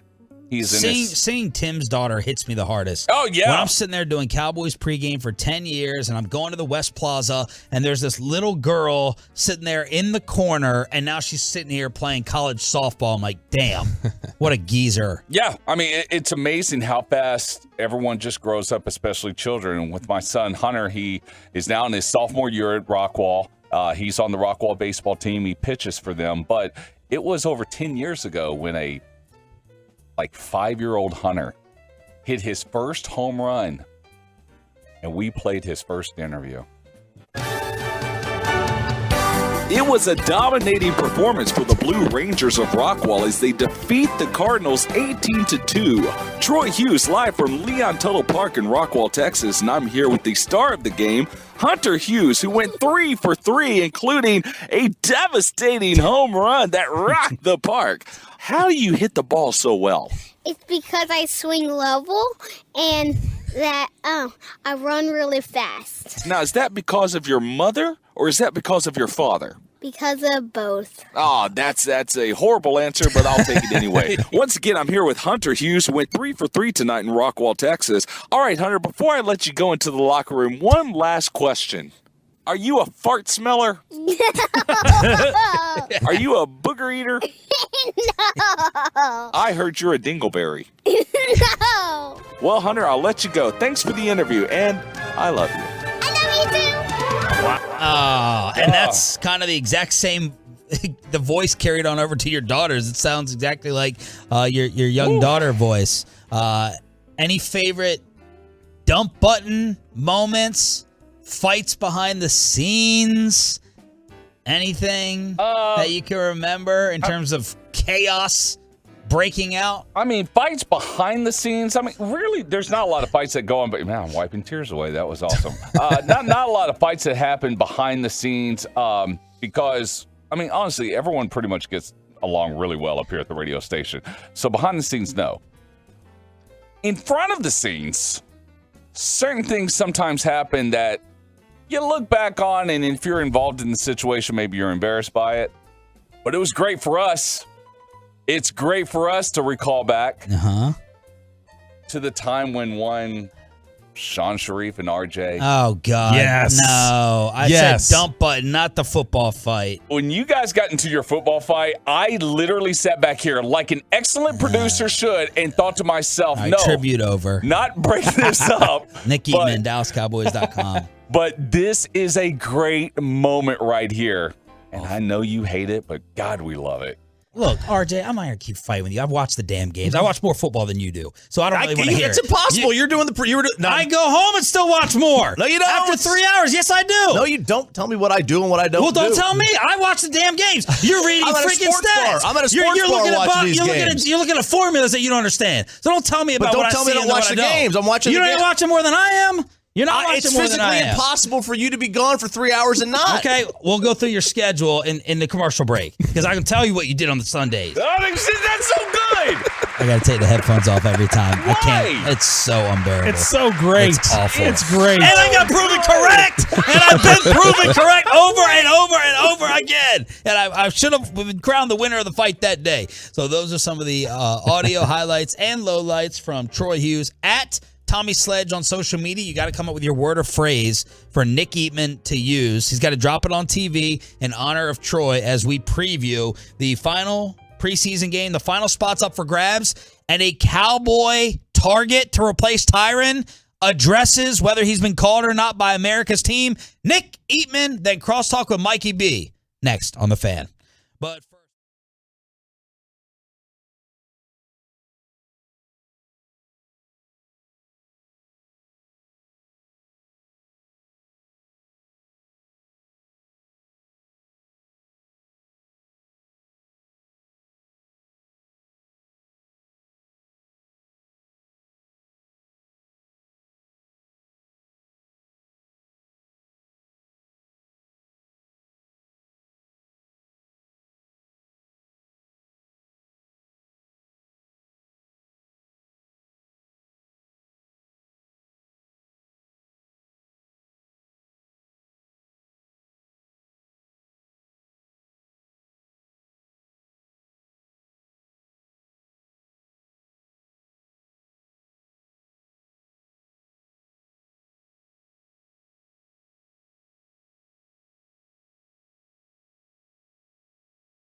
This morning brought to you by Frankel & Frankel, 214-333-3333 or truckwreck.com in case you've been involved in an accident and it's not your fault. Principal office, Dallas, Texas.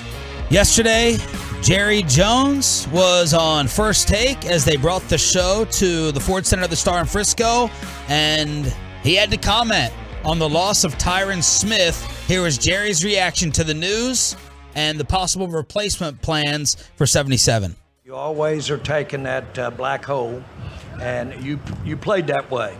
Your life is that way.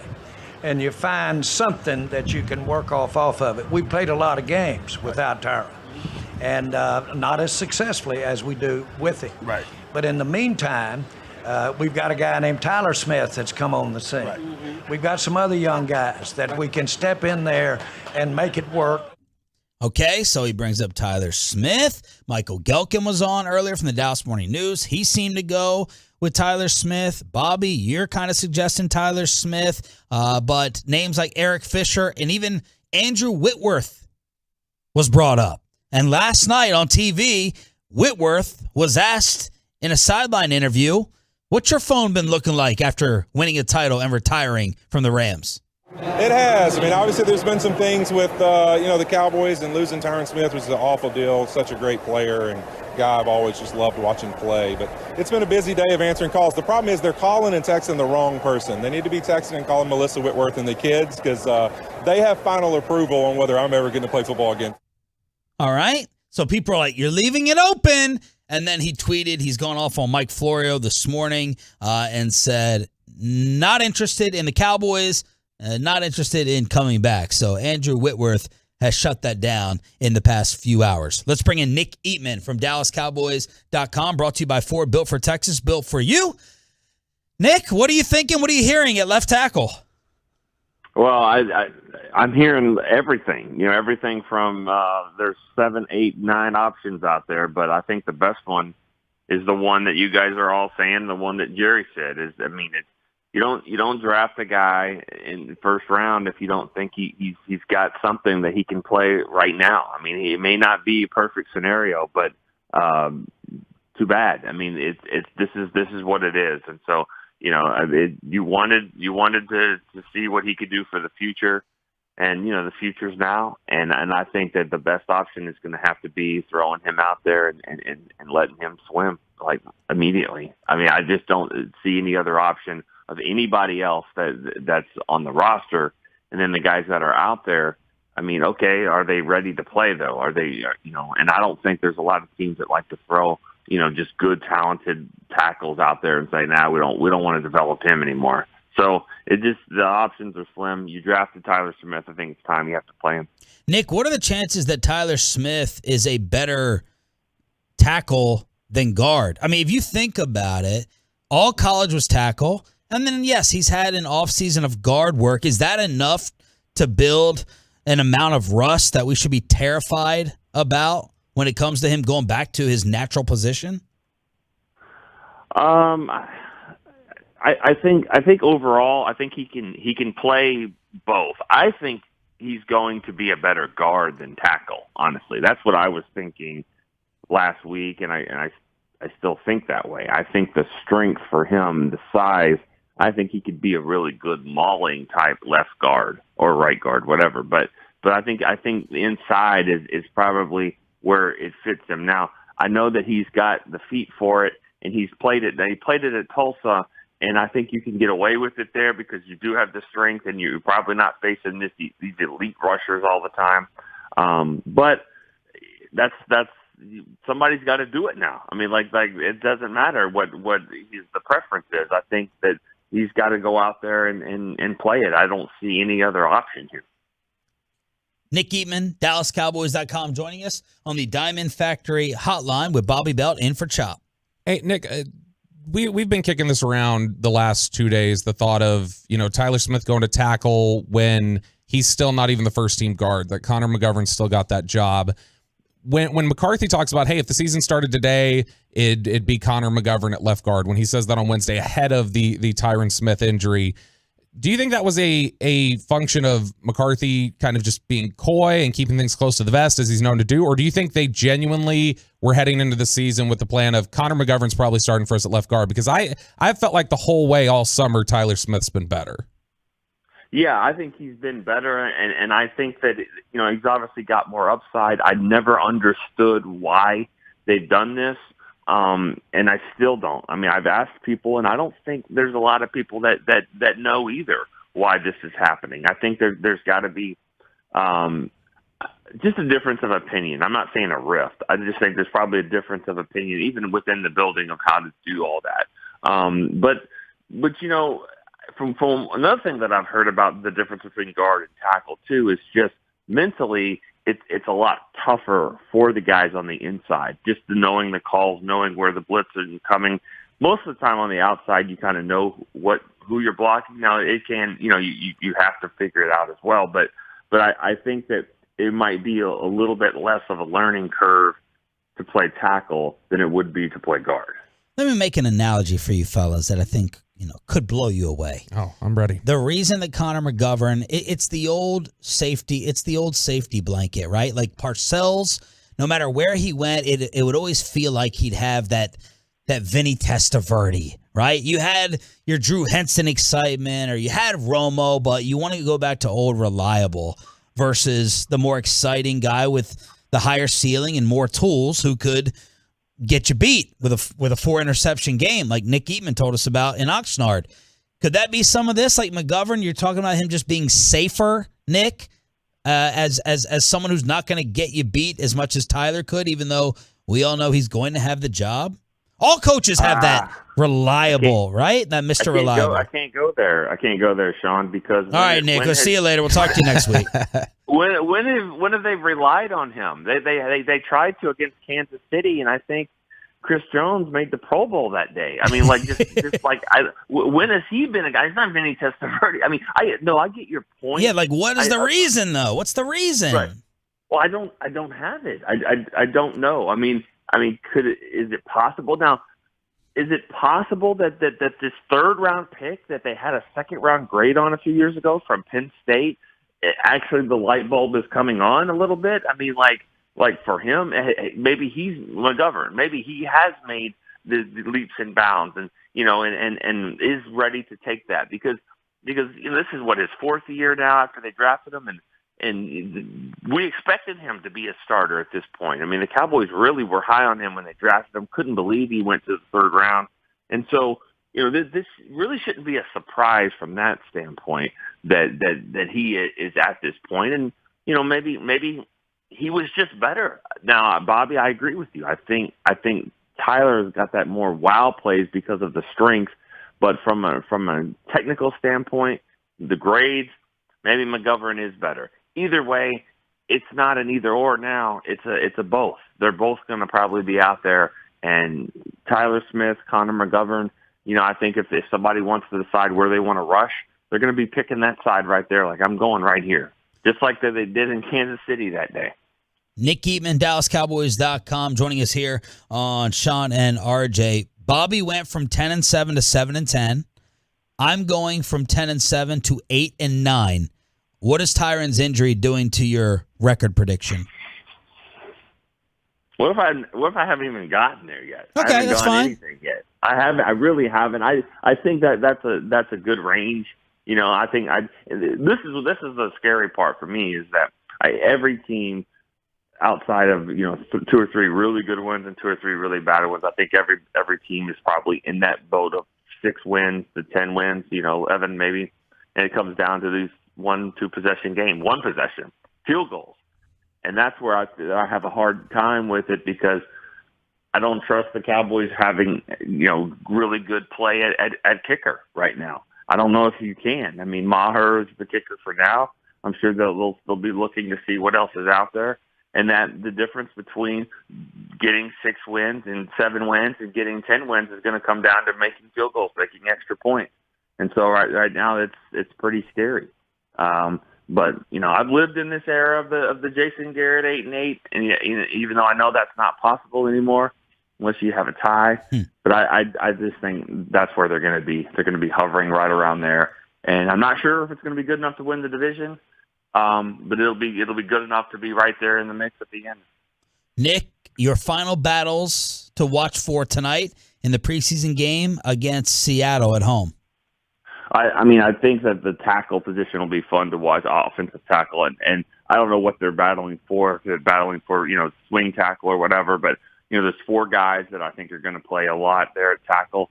I would imagine Ball and Waletzko will play, unless Waletzko has any kind of setback, but I'm pretty sure he's scheduled to play.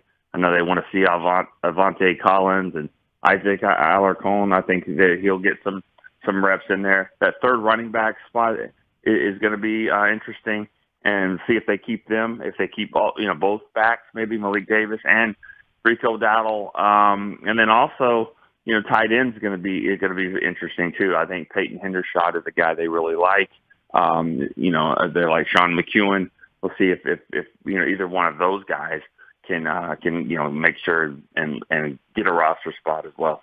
Is QB2 still up for battle, do you think, or do you think that's pretty solidly Cooper Rush right now?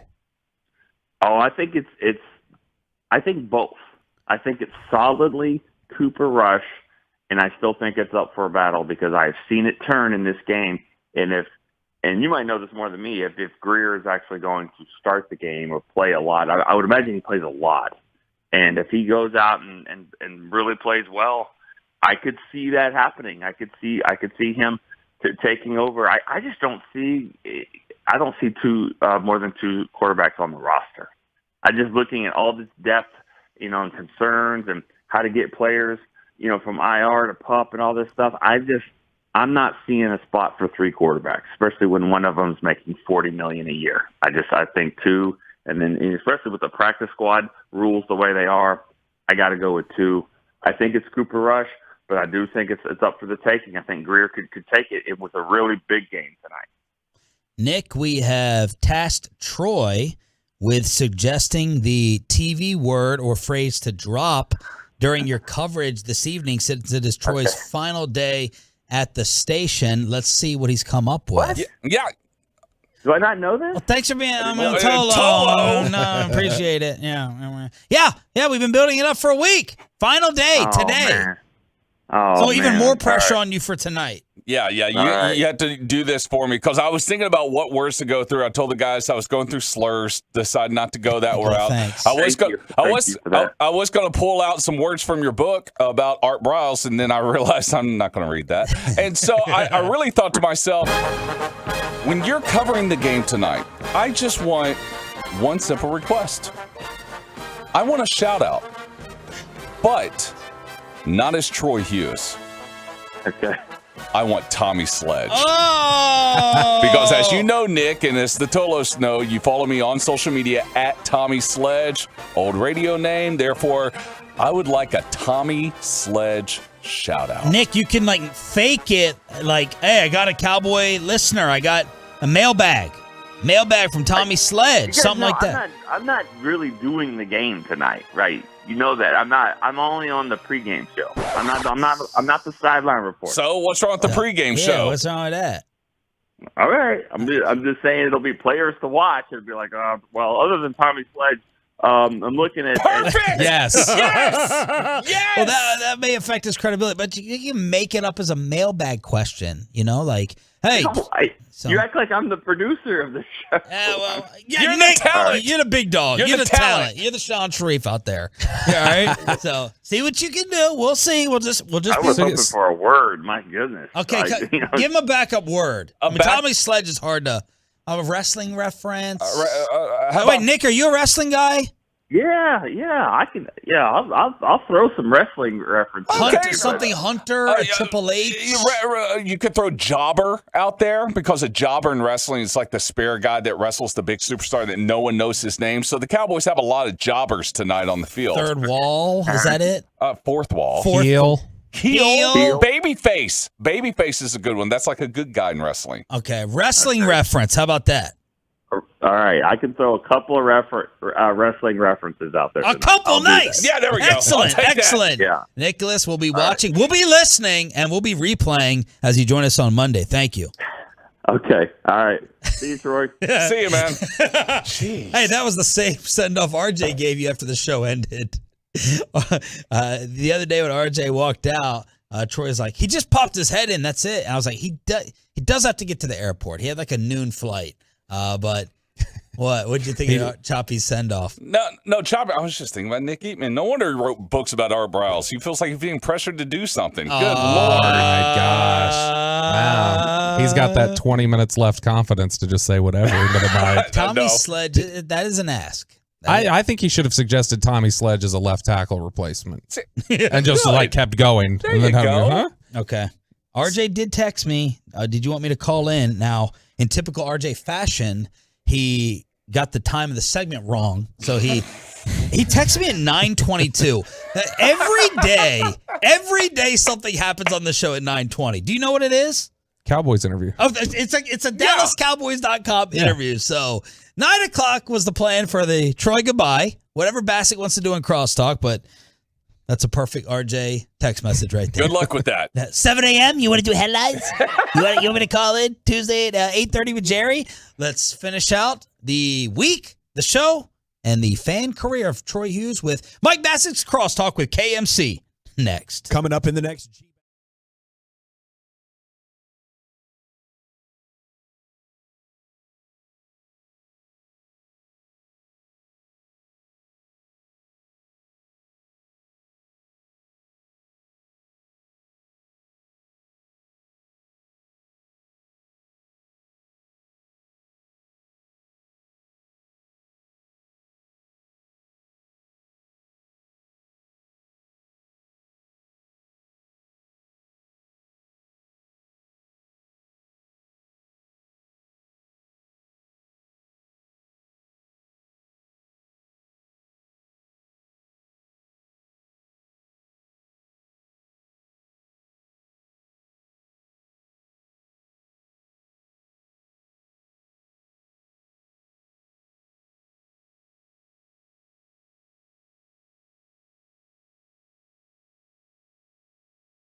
Crosstalk on 105.3 The Fan segment this morning brought to you by Buyers Barricades, a full-service provider taking care of your project or special event, no matter the size. From start to finish, the Texas Authority in Barricade Rental, buyersbarricades.com. Troy, thank you so much. Thanks for your service. I have to ask you this. Starting Monday, is it going to be easy for you? I know this probably most people are like, yeah. Is it going to be easy for you to wake up at, I don't know, 7:30 or 8 o'clock like sometimes most people do? Or is it going to be tough for your sleeping habits to get out of waking up at, I don't know, 3:30 or 4 a.m.? Not a chance. I'll probably still be waking up early because it's one thing, like I've talked to guys that, like I talked to Mac Engel. Like Mac Engel, he was doing he did our morning show for a few years. And, Mac, it took him a while to adjust. And then for me, waking up this early for 23 years, it's going to be an adjustment. So, I'll still be getting up really early. When's your new job start? Monday. Well, there you go. Should have taken some time, dude. Is that making breakfast for the family? Is that your new job? Yes, making breakfast, doing whatever the wife says. And you don't have to be at work until? 8:30. That's awesome. How many times early. Do you have to be woke up by your alarm now, or do you try to beat it by 5 minutes so you don't have to hear it? That's a really good question. Normally my own body clock will wake me up. So normally I wake up about 3:15. My alarm's set for 3:30. So I normally do wake up late. I always feel better when I wake up right before the alarm. I don't want to wake up an hour before the alarm. I'm like, oh, dang it. Yeah. But I always feel good that I don't have to hear that thing. When I fill in for Sean or RJ, it's like I'm up 4 hours before I'm supposed to be up because I'm nervous that I'm going to miss the alarm. It's terrifying. Yeah, last night I woke up. I had to get up at 4. I woke up at 11:45, 12:30, 1:47. Yeah, you're just constantly checking your phone. 3. Yeah, every time I woke up thinking I'd slept in and I was freaking out. So let's go to Bobby and Sean here. About time. All right. Enough of you, Troy. I'm super excited. He had his segment. He had his half segment. Sean, I'm super excited about tonight. There we go. I'm going to probably watch the game 3 to 7 times. Tonight? Just throughout the weekend. Probably every time I turn on television, I'm going to be like, let me break down this play. But let's just move past this unbelievable game that's happening tonight here on 105.3 The Fan. Don't miss it. It's going to be unbelievable. Sunday versus Tampa Bay. When we get to, I know this is real football. This is going to be the greatest game ever. But after this greatest game ever, when we get to Sunday night football against Tampa You also Bay, said Tampa would be a trash game. Yeah, I think it's gonna. I don't think either team scores 20. Right. I think if you get to 20, you win the game. Okay. So that's the goal for the Cowboys: get to 20, hold them under 20, and I think you can win that game. Who do you guys think the Cowboys run out on Sunday Night Football as their starting offensive lineman? Tyler Smith at left tackle, Connor McGovern at left guard, Tyler Biadasz at center, Martin at right guard, and then Terrence Steele at right tackle. Do you feel the same way? I'm 50-50 on left tackle. Like, I'm weighing them not going out shopping for anyone versus they've told us they're scared of Tyler Smith starting at left guard. They're scared of it. They know he's going to be the starter. They know he's physically better. They know the ceiling. How then can you – because you got to think about the investment with Dak too, right? Dak's health. So now I'm terrified. I'm scared of him playing left guard, and I'm going to play him at left tackle. I think that it makes the most sense to go and get someone, go and get a veteran, play someone with a little more experience to start out. But Stephen Jones' MO is not to go and get anybody. But it doesn't make sense if you say it out loud. We're scared to play you at guard with protection from the center and the tackle, but now we're going to go ahead and put you and expose you on the outside. Corey, who is the starting 5 on Sunday night versus Tampa? I think Tyler is going to be the starter. So you think it's going to be like Bobby said? But I also think they're going to have somebody else in house by the time that game starts, but he's not going to be ready. We're going to get a rotation, baby. Yeah. So let me ask you guys this. I'm throwing this out here, and it's maybe not. Who do you think it's going to be? I think it's going to be Ball, and they're going to be very scared. I know. Yeah, Ball and McGovern or Ball and Smith? Ball and Smith. That Smith. That sounded convincing. I think they're going to be like, look, we got to play the 24th pick. We're destroyed. Put them out there. But here's what I'm thinking. I hear what you're saying, Sean, and I hear this from a lot of people. Go get somebody. There were, before the season, preseason started, there were 10 offensive lines that were trash in the NFL, and they knew they were trash, and they were trying all off season to get that better, and they could only do so much through free agency, through the draft. And you just have to deal with, that's one of the weakest spots in the NFL for a lot of teams. So I just don't believe you can go get somebody. I think if you struggle at, let's say, safety, if you struggle at linebacker, if you get to the end of preseason and you're struggling there, defensive tackle, I think every once in a while there's a guy that comes available that you're like, hey, well, let's get him and he can be part of our rotation. I don't think offensive linemen become available at the end of preseason. I think almost every team is going, we don't really like it. We don't like our backups, but this is what it is. And so I just don't think there's going to be anybody available to go get on Saturday, Sunday, Monday. I mean, there's 160 starting offensive lineman spots in the NFL. I don't think the NFL believes they have 160 starting worthy offensive linemen in their player pool. It is the thinnest position in the NFL. That's why guys like Chaz Green make rosters and have to step in and play games. It's why Lawrence Gibson, who they drafted out of Virginia, I think it was in 2015, crazy athlete, couldn't play football, has ended up on 9 practice squads in his career because it's just, well, traits, and we got to roll the dice here on somebody. And so whenever there's anybody sitting out there on the street this late in the game, I don't think that's a viable option. If they were going to do anything at left tackle other than in-house, I think they'd have to trade for somebody. But would you rather have the experience and knowledge, like Eric Fisher would theoretically know assignments, maybe not because he's brand new to it, versus Tyler not knowing assignments and holding? Like, you might get Dak murdered and have Connor Williams to bring back drives. Well, I'm going to trust Broadus. I think you bring up a great point. Why? Talking to his army of 7. Gang of 7. Is that Tolo. He said that Eric Fisher can't play football anymore. Like, it's totally over. Oh. You might as well just bring back Mark Tuinei from the dead. Like, like it's not going to happen. He can't play football anymore. Any other there's anybody else you could have gone with. Sorry, that was the name that popped into my head. All right, so your time's over. You guys are done. Yes. It's time for Troy Hughes talk. Troy, what are you going to miss most about this job? Has that already been asked today? Nope. Wow, really putting me on the spot. Let's see. That is the last time we're ever hearing your music's voice. Playing. No. Question to answer. I mean, honestly, I'm going to miss the interaction with the Tolos. Really serious answer.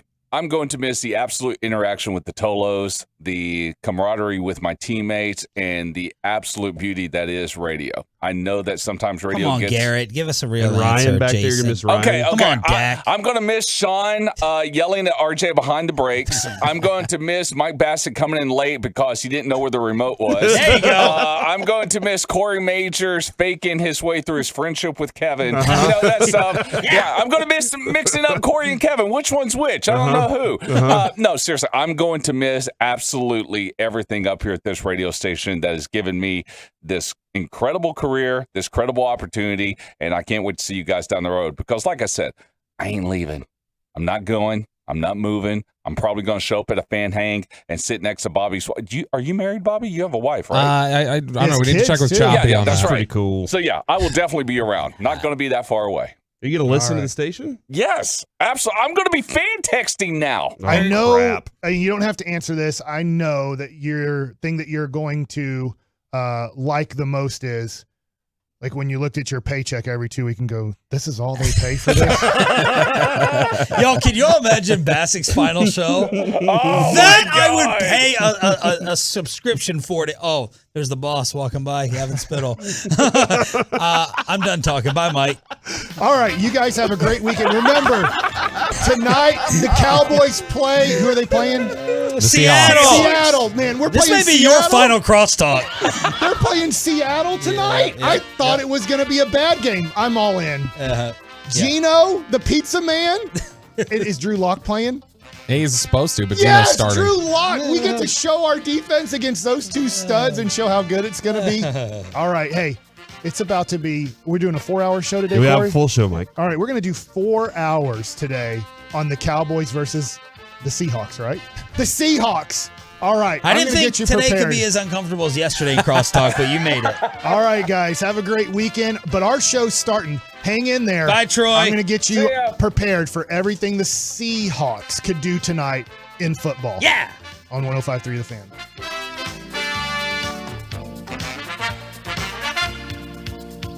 A bit of it. Love you, Tolos. Commercial-free fellowship. It's the G-Bag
It's the KNC Masterpiece on 105.3 The Fan.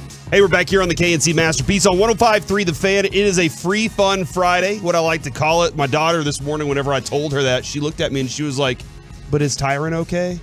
I'm dead serious. Lucy literally, because yesterday I told her about the injury and she was like, I hope he's brave enough to make it through surgery. And I was like, gosh, I love this little girl so much. That's amazing that she knows that.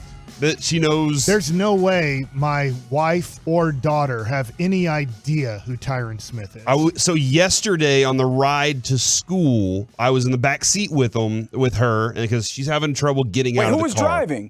Adrian was driving. Oh, okay. Yeah, but I was in the back seat, and Lucy was sitting back there, and I was scrolling through Twitter. I kind of like to not drive anymore so I can do things, and I went, oh man, this is bad for Tyron. And Lucy was like, what's wrong? And so she wants to make Tyron a video. She wants to make him she wants to write him a letter and send him a letter to be brave and to tell him that everything's going to be okay. And I'm like, oh my gosh, maybe I need to reach out to somebody and see if we can get this sent over to him. But so you can get free tickets? No, I'm not worried about free tickets, but maybe.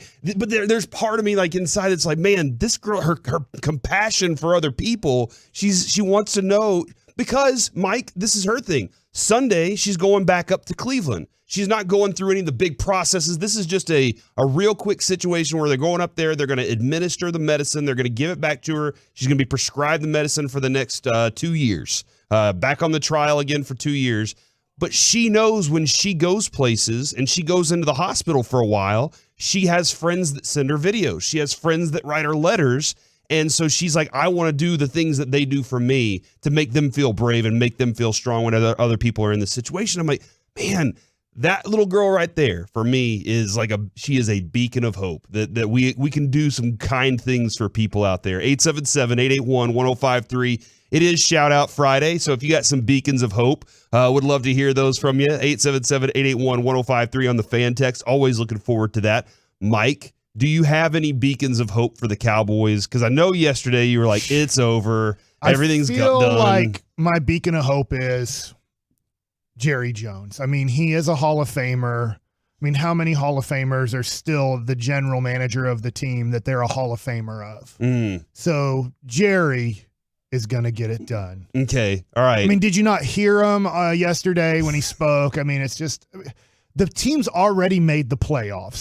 Yes. And Tyron is supposedly they're hoping going to come back for the playoffs. So we just have kind of 17 meaningless games, and then the real season starts. And Jerry's already put us in, the January 12th game or whatever it is for hopefully we have a bye. But if we don't have the bye as the number one seed, he didn't guarantee that, but he's guaranteed playoffs already. I do wonder, because Mike, I know you're being sarcastic, but I do wonder how many of the players look at Jerry and go, like, that's a huge factor in what we do on the field today. Because I know they know that the building was created. All this is here. All this is because of Jerry Jones and the players that he stood on the shoulders of many, many years ago to create all this stuff and the nostalgia that we live along with. But the part of today's game has nothing to do with Jerry Jones. As much as he wants to be part of it and I'm in the eye of it all, what they do on the field has nothing to do with it. Dak Prescott's not going to call a play to throw to Jerry. He's not relying on Jerry to block him. Now he's relying on Jerry to make the right decisions to get guys paid to get in front of him and do that. But man, I think that Jerry Jones has so little to do with the on-field product. But so much to do with the brand of the Cowboys. And those are two separate entities. The thing that I trust more, and I'm hopeful that more can get done, is definitely Will and Steven can get more of the product built correctly so that they can get something good on the field. I just think that I talked about this in crosstalk. If you weren't listening, I'll just say it again. There's no offensive linemen that are really available. I get that there's a few guys that haven't been signed that are somewhat retired, and I know Broadus did a great job of breaking that down yesterday at 240, but there's Tampa Bay needs linemen. I know they might need different guys. They might need more center and guard than they do tackle, but how many teams, whether it's Cincinnati, whether it's Jacksonville, whether it's teams that are struggling at offensive line that I'm not 100% sure, There are teams that came into the draft. They're like, our offensive line stunk last year. And so they tried to draft a lineman in the first or second round to try to help. And then they tried to sign a free agent, or they did sign a free agent, and they still said, God, we're still not very good at it, but maybe we're average. That is the most wanted position, and I'm going general, offensive line in the NFL. So that the Cowboys had a much like starting pitching in Major League Baseball, right? Yeah. In fact, I was watching Mark DeRosa. I know a little bit off the topic, but I'm watching Quick Pitch this morning, and he was talking about the Seattle Mariners, and he goes, I know when it comes to playoff time, it's all about starting pitching. And Seattle has a decent starting pitching rotation, maybe not as good as Houston, or maybe not as good if the Yankees are healthy, but it's good enough. And that's how offensive linemen are looked at a lot of times, in quarterback, obviously, in the NFL is, hey, a lot of it comes down to this play. And everybody's so desperate to get it that there's not enough of it. So when you have a major injury going into the season like the Cowboys did, and they knew that he was going to miss games, right? I mean, we had been told by multiple people, we know Tyron's not a healthy guy, that he's going to play 17 games. We're hoping that he plays 12 to 14, but we know that he's not a healthy guy. They probably weren't ready for him to miss the whole season.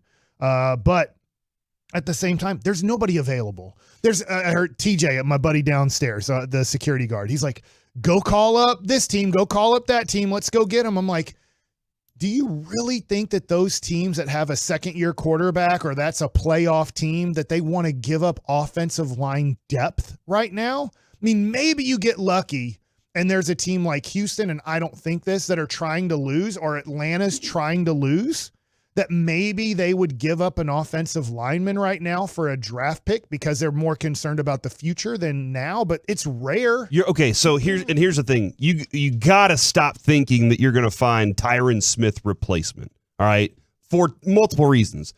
Finding Tyron Smith replacement means you're finding a caliber of elite all-pro offensive lineman, right? Like that, and that's the thing. Are you looking at Tyler Smith and saying that he is better than any other guy that might get cut from somebody else's roster today? Because if he's not ready and you want him to be your guard, and you know Connor McGovern can't play guard at the level that Tyler Smith can, you're like, okay, he's not ready yet. Can you find, and this is, Mike, where it comes to next, August 30th. So that's Tuesday. That's probably why the patience on the Cowboys is probably at the level that it is. But you heard Michael Gehlken this morning on with Sean and RJ. He said, look, if the Cowboys were already starting to look into potential replacements once they realized Ball and Let's Go couldn't do the job. They were thinking, okay, we got to find somebody behind Tyron Smith because we don't have anybody there. Tuesday, August 30th. That is cut down from 80 to 53. How many? That's do quick math for 27. me. 27 players on 32 different teams. You can do the math for me on that too to figure out that you're going to have a pool of players, not all offensive linemen, not all offensive tackles, but that's where the Cowboys will look next to say, did somebody get cut that we can pick up? Now, the other question, though, is, well, what if they get picked up by somebody else? Yeah, you're going to have to move quickly. You might even have to go ahead and try to trade with somebody beforehand to get this thing done quickly so you get the guy that you want. But that is their next phase, is you're going to cut 27 guys on 32 different teams. Somebody's got to be in that mix that might be a scotch better than Tyler Smith. Maybe not Tyron, but better than Ball. You can't go. Listen, Mike, we watched him. We watched the guy in practice. We've watched him in games so far in the preseason. He's behind. He has a lot of growing up to do. So you still have he's a low enough pick that they can, what you're talking about is maybe go, well, he's better than Ball. I know they took a big risk on him because of his, right? I mean, didn't he? He had some off-field situations too, yes, for sure. Have domestic and violence. And then he was injured last year and he never got right. He's not ready to play right now because he missed some very important experience time that he needed out of college. But you have a pool that you're going to be able to look at. But that's Stephen and Will McClay have to go search for that. Will McClay. Will McClay is not watching any human being play football that's not good already at it. You're probably right about that. And Will has to go through and say, all right, I've been watching these guys. I think this guy might get cut. Let's keep an eye on him. So he's presenting a list of here are the options to replace it. So I guess one beacon of hope is there's still cuts to be made for the Cowboys to say we could add a piece to this for the beginning of the season. Yeah, I hear you, and maybe they'll do that. I mean, that's the hope of Will McClay, that he can find somebody that can compete that's better on somebody else's team, because it's not here, right? I mean, Josh Ball, if Josh Ball starts, I can't imagine winning that game. I mean, to be honest, I can't imagine beating Tampa Bay with Josh Ball out there, because Terrence Steele's not good either. We're hoping Terrence Steele is average on the other side, and you can't help him at all. Yeah. No, I mean, you see with Terrence Steele how long it took to develop him as a right tackle and have faith enough to say, see you, Lyle. I mean, I really do believe there's a possibility of, if Josh Ball and Terrence Steele are your starting tackles on Sunday night versus Tampa, and I know we're ways away from that, but we're getting closer and closer. I wouldn't be surprised if Tampa got 10 sacks. And I'm not, I know you think I'm not being sarcastic. I can be sarcastic a lot, and people struggle with when I'm being sarcastic and being for real. I'm not being sarcastic. If Ball and Steele are your starting tackles, there's a possibility for Tampa to get 10 sacks on opening night. And there's no way in my mind that I wouldn't have Tyler Smith on the field at that point. Like what's happening up the middle that kind of pressure is getting to you too. Wonder, talking to Bobby Belt, and I talked to him yesterday on this, and he reiterated this during crosstalk, is there's a chance that Tyler Smith isn't able to practice till Tuesday or Wednesday. So if he can't practice, let's say, till midweek next week, and he hasn't taken, if people don't know this, Tyler Smith has not taken a snap during competitive play at tackle all preseason, all training camp. He's only done guard. He has not done tackle. So when he gets back on the field, if you want him to be your tackle for Sunday Night Football, I'm not against that. But you have to understand, he hasn't practiced that at all in training camp. And I don't care what he did. He can get it done in 2 weeks, that he can get a 2 week or a week and a half. Yeah, he has a week and a half to practice it to then play in the NFL on Sunday Night Football. That's a lot to ask of a rookie to say, I know we haven't practiced this at all. We're going to give you a crash course in a week's worth of practice to figure out if you can do this at the NFL level. And that's why I would presume that they will hope that somebody just a little bit better than him gets cut. They can make the move quickly to get him, and a guy that, Mike, like you said, has been practicing at tackle or has the experience in the NFL to do it, but just didn't make whatever other team. And people are like, well, he got cut, he must not be good. Hey, you're in a situation where you got to cook dinner somehow. All right, so you got to figure out how to get that meal on the plate and on the table quickly. And so you got a guy that's just a little bit better, maybe. And then on top of that, he's been practicing at the position. He is in field shape. Like Whitworth, we're talking about him. He's not in shape right now. He's not ready to go today. I mean, I'm sure he could do it quickly, but you know how long it takes to get in playing shape to go out there and do something. I did see a list, Mike, of a couple of other beacons of hope for the NFL this year, Trey Lance being one of them. And I got a chance to watch him last night. Don't look at his hairline. He needs to shave his head. What are you talking about? Was it the back? Was it the crown? It's everything. I didn't notice. It doesn't is it that look it's good. thin? Is it thin in a whole bunch of places? Like what is it about it? It's light in the middle of his head, very heavy on the side of his head, and I know, hey, Trey Lance, I'm kind of rooting for you. It'd be really fun if he's a good quarterback. He has the Trey Young hairstyle too. Yeah, it's Trey Young hairstyle with a lot less hair on the top of his head, in the front, in the middle, kind of, where that.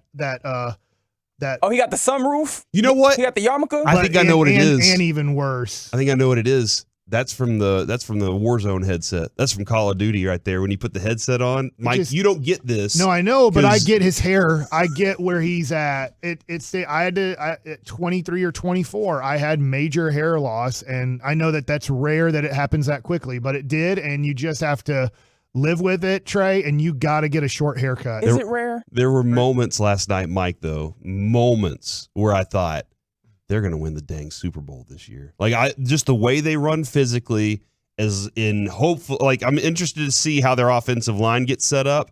The dude looks like he can get it done. All right, if he can throw, I think he can throw the ball better than Jimmy already. There are some other questions I have about his game, but man, if they run the ball effectively and he doesn't mess it up, that team can go to the freaking Super Bowl. I don't want to play them. Don't worry, we won't. No, oh my gosh. No, I forgot. We'll have a bye. And then another. So we'd have to wait till they win their wild card week of playoffs. And then Tyron's coming back 100%. Man, everything's. You know what, Mike? I'm just Jerry. That's all I'm doing is being Jerry. I'm loving Positive Am I not selling Friday. it as well as Jerry does? I'm loving Positive Friday. Don't worry. I'm talking about Vince McMahon and Jerry at 1240. Coming up next here on the KNC Masterpiece, let's chit-chat with Mickey Spagnola next on The Fan. Keep the volume turned up all day.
On 105 through the Fan is brought to you by Jack in the Box, and it's brought to you by Frankel & Frankel. Think there will be fewer big company trucks on the road this summer because of gas prices? Think again, and those big trucks have insurance companies to protect them, so get the representation that won't settle for less. Frankel & Frankel. Visit truckwreck.com. That's truckwreck.com. Back here on the KNC Masterpiece on 105.3 The Fan, it's time to talk with our Dallas Cowboys insider, Mickey Spagnola, brought to you by Ford. Built for Texas, built for you. Mickey, how you doing today, man?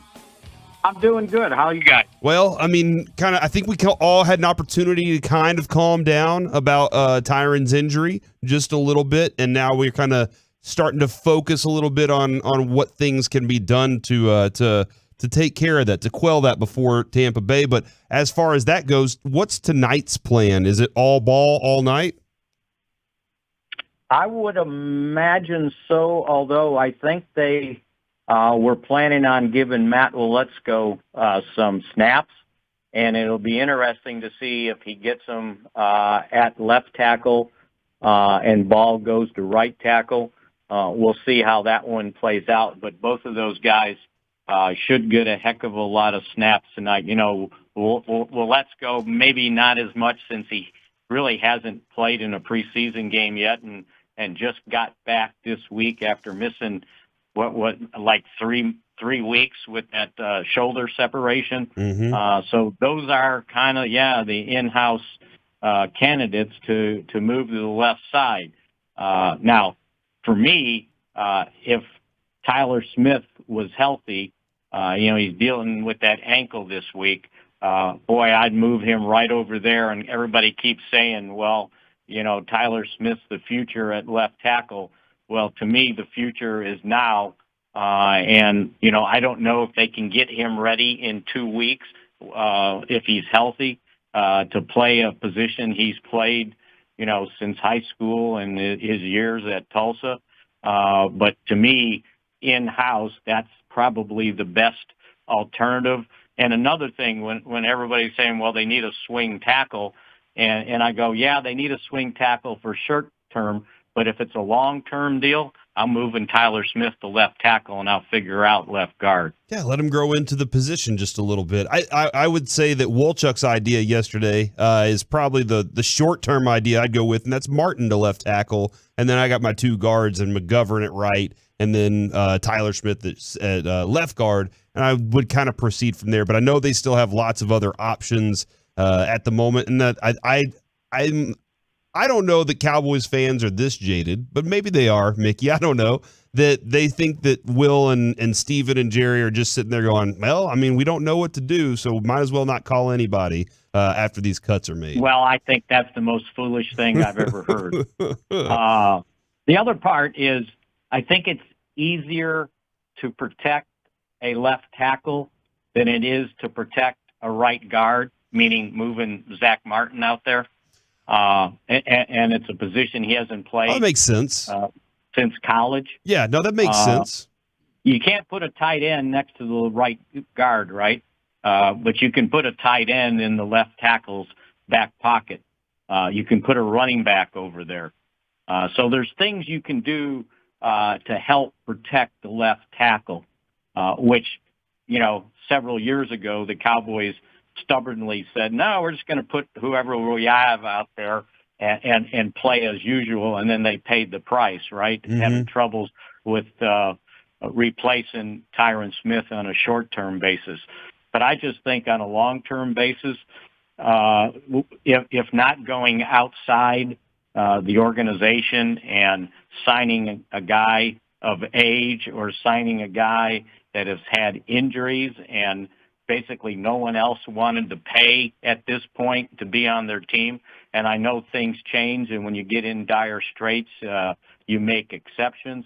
I just think that and here's the thing, if you do sign a veteran guy, then maybe you sign him to be the backup swing tackle. Because to me, like I said, all along, the backup swing tackle was going to be Tyler Smith. Well, if he has to start, now who's the backup swing tackle? Mm-hmm. Ball, let's go? Or would you rather have a veteran guy with some experience that can handle that position? I will add this. About an hour ago, Andrew Whitworth never said the Cowboys called, miss me with quote unquote insinuation. And then Micah Parsons quote tweeted it and said just like 5 minutes ago, well, I'm calling Big Whit. I won't even let you practice. Just show up on Sunday. I like that Micah Parsons is trying to recruit out here. Well, there's one problem with that. Whitworth retired, right, with the Rams. Well, if the Rams did not remove him from their reserve retired list, then they still have his rights. And you would have to trade to get his rights from the Rams if they didn't do that. Okay. And just for a little historical perspective, when Roger Staubach retired, Tex Schramm never took him off the reserve retired list because he couldn't bear thinking that somebody else could sign him and he'd go play for someone else. Wow. So what you're talking about here, Mick, about the offensive line, too, is helping whoever is the left tackle on Sunday night versus Tampa when that first game happens. So that also means, Terrence Steele, good luck, brother. We were thinking about maybe giving you help before this injury, but you're one-on-one for about 60 plays now. Well, and that's the decision they made when they let La'el Collins go. Now, right or wrong, they made the decision last year that Steele played better than La'el Collins and for $9 million less a year. And that's the reason they let him go. You know, we can talk all about availability, unavailable, whatever. But to me, Steele played better than Collins last year. I don't know that you want to move him to left tackle. I don't think he's No, and I don't want to do that, but it's also, you're probably, when Zeke helps or when a tight end helps, now it's, we're going to help on the left side. You probably had the ability, right, to help him if let's say Tyron Smith doesn't get hurt at practice and Tyron Smith is ready for Sunday Night Football versus Tampa. You could probably say, hey, Zeke, when you're peeking, peek over to the right side maybe a little bit more than the left side because we think that if somebody's going to have an issue, it will probably be Steele more than Tyron. Yeah, I understand what you're saying. But again, if you went into that situation, then you made a mistake if you're thinking, I got to help my right tackle, right? I'm sure they thought he can play over there and he's fine. Otherwise, you know, I don't care if it's $9 million more a year. You got to keep La'el Collins. Who, by the way, I think he got in a scuffle in practice the other day. Whoever Cincinnati was practicing against. It's the Rams. It was the Super Bowl. Aaron Donald was taking off helmets and killing people. Yeah. So, but anyway, I digress there. I just think when they made that move, they had confidence that he can hold down that side. Now, you're exactly right. If they were not totally correct, then yeah, you can chip over there and help out depending on if he's struggling with whoever the defensive end is over there. But yeah, you don't have that luxury now if you're going to go with a young person at the left tackle spot. And, you know, I know everybody's looking at all these other guys that are available, but on the kind of list of guys that are officially unavailable, Nate Solder, who wore out his welcome with the Giants, Eric Fisher, who I think was looking for a bigger deal than anybody's been willing to give him. And then there's old man Jason Peters at 40 years old. And, you know, he kind of hung in there for Philadelphia the year before and even with the Bears, but no one wanted to re-sign him. And so, I think I read where he was having trouble pass blocking too. So yeah, it's a pretty meat field out there of guys that are officially available unless somebody has something you could trade for. But if you think about it, you know, who has 4 solid offensive tackles that they could get rid of one? Because if you have 3, you want to keep that third as the swing tackle, right? Especially on the left side. And those are the ones that are hard to find. Mickey, for tonight's game, and Mike is he's already getting his spread ready for tonight's game. What is there are some wide receivers and some other guys that really need to kind of make a flash, if not for the Cowboys, but for the NFL to see them. Who needs to make something happen to really secure a spot tonight, though? Well, I think all those young guys will be playing. And I think that they certainly would like Dennis Houston, who has played well in practice, to step up in a preseason game and make a splash. I think you're going to see if the last couple practices are any indication, Kevontae Turpin playing some more wide receiver. Okay. They want to get him in there so that when he's on the field, the other team's not sitting there going, well, we don't have to worry about him as a wide receiver. We'll just make sure that we can stop an end around a jet sweep. And if he can prove that he can be a viable threat at wide receiver, that makes him even more dangerous. And so you'll probably see him out there a little bit more at wide receiver. And then, I don't know if they're going to play Noah Brown. I surely not going to play CeeDee Lamb. You're going to see a lot of those young guys out there, and you're right, to either prove that, we belong as the sixth or seventh receiver on your roster, or show somebody else that might need a wide receiver around the league that, hey, I can play in this league. A guy like TJ Vasher, can he step up and show something? And again, he spent most of last year injured reserve, but you also want to prove that you belong on the practice squad. So if you clear waivers, if you get cut, they've got 16 spots on the practice squad. So while we talk about a 53-man roster, it really ends up being 69 because you get to keep 16 practice squad guys. And it's not bad. It's not bad pay that, you can be a practice squatter, and I think over 18 weeks you can make $100,000. So that's pretty good work for a guy that is not in charge of winning and losing games. Well, Mickey, we really appreciate your time. Go ahead. This is preseason for you, too. Are you ready to give your prediction for tonight's game? That's the exact score. Kevin's going to ask you whenever we get the first game rolling, so you got to go ahead and get warmed up for it. I better start practicing, right? Yeah. We'll give you some reps, man. Let's put it this way. I think this offense will end up scoring. My over/under on touchdowns will be 2.5. All right. That? Okay, I'm in for that tonight. Nice work, Mickey. Really appreciate it. We'll get back with you on Monday, man. Is Dion playing tonight? Take care. Stop that, Mike. Stop that right now. Hey, I do think it's really funny, though, that Micah Parsons, who goes up against all the tackles on this team, was like, no, please just show up, dude. Don't even have to practice. I just want you out there on the field. That's how bad this dude wants to win, though, Mike. And he's one of those guys, too. We talked about this. He's a guy that's like, I don't have to practice that much. I can show up on Sunday, and I can go out there and do this stuff. Look at this.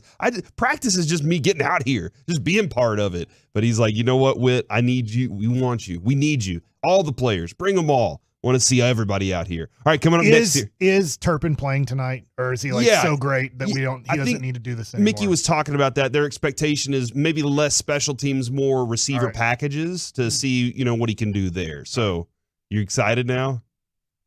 Yes. That's what I'm talking about. Coming up next, it's Baseball Nuggets with Mike Bassett. All right, let's talk about the Tony Beasley interview and a little thing that I'm concerned with next.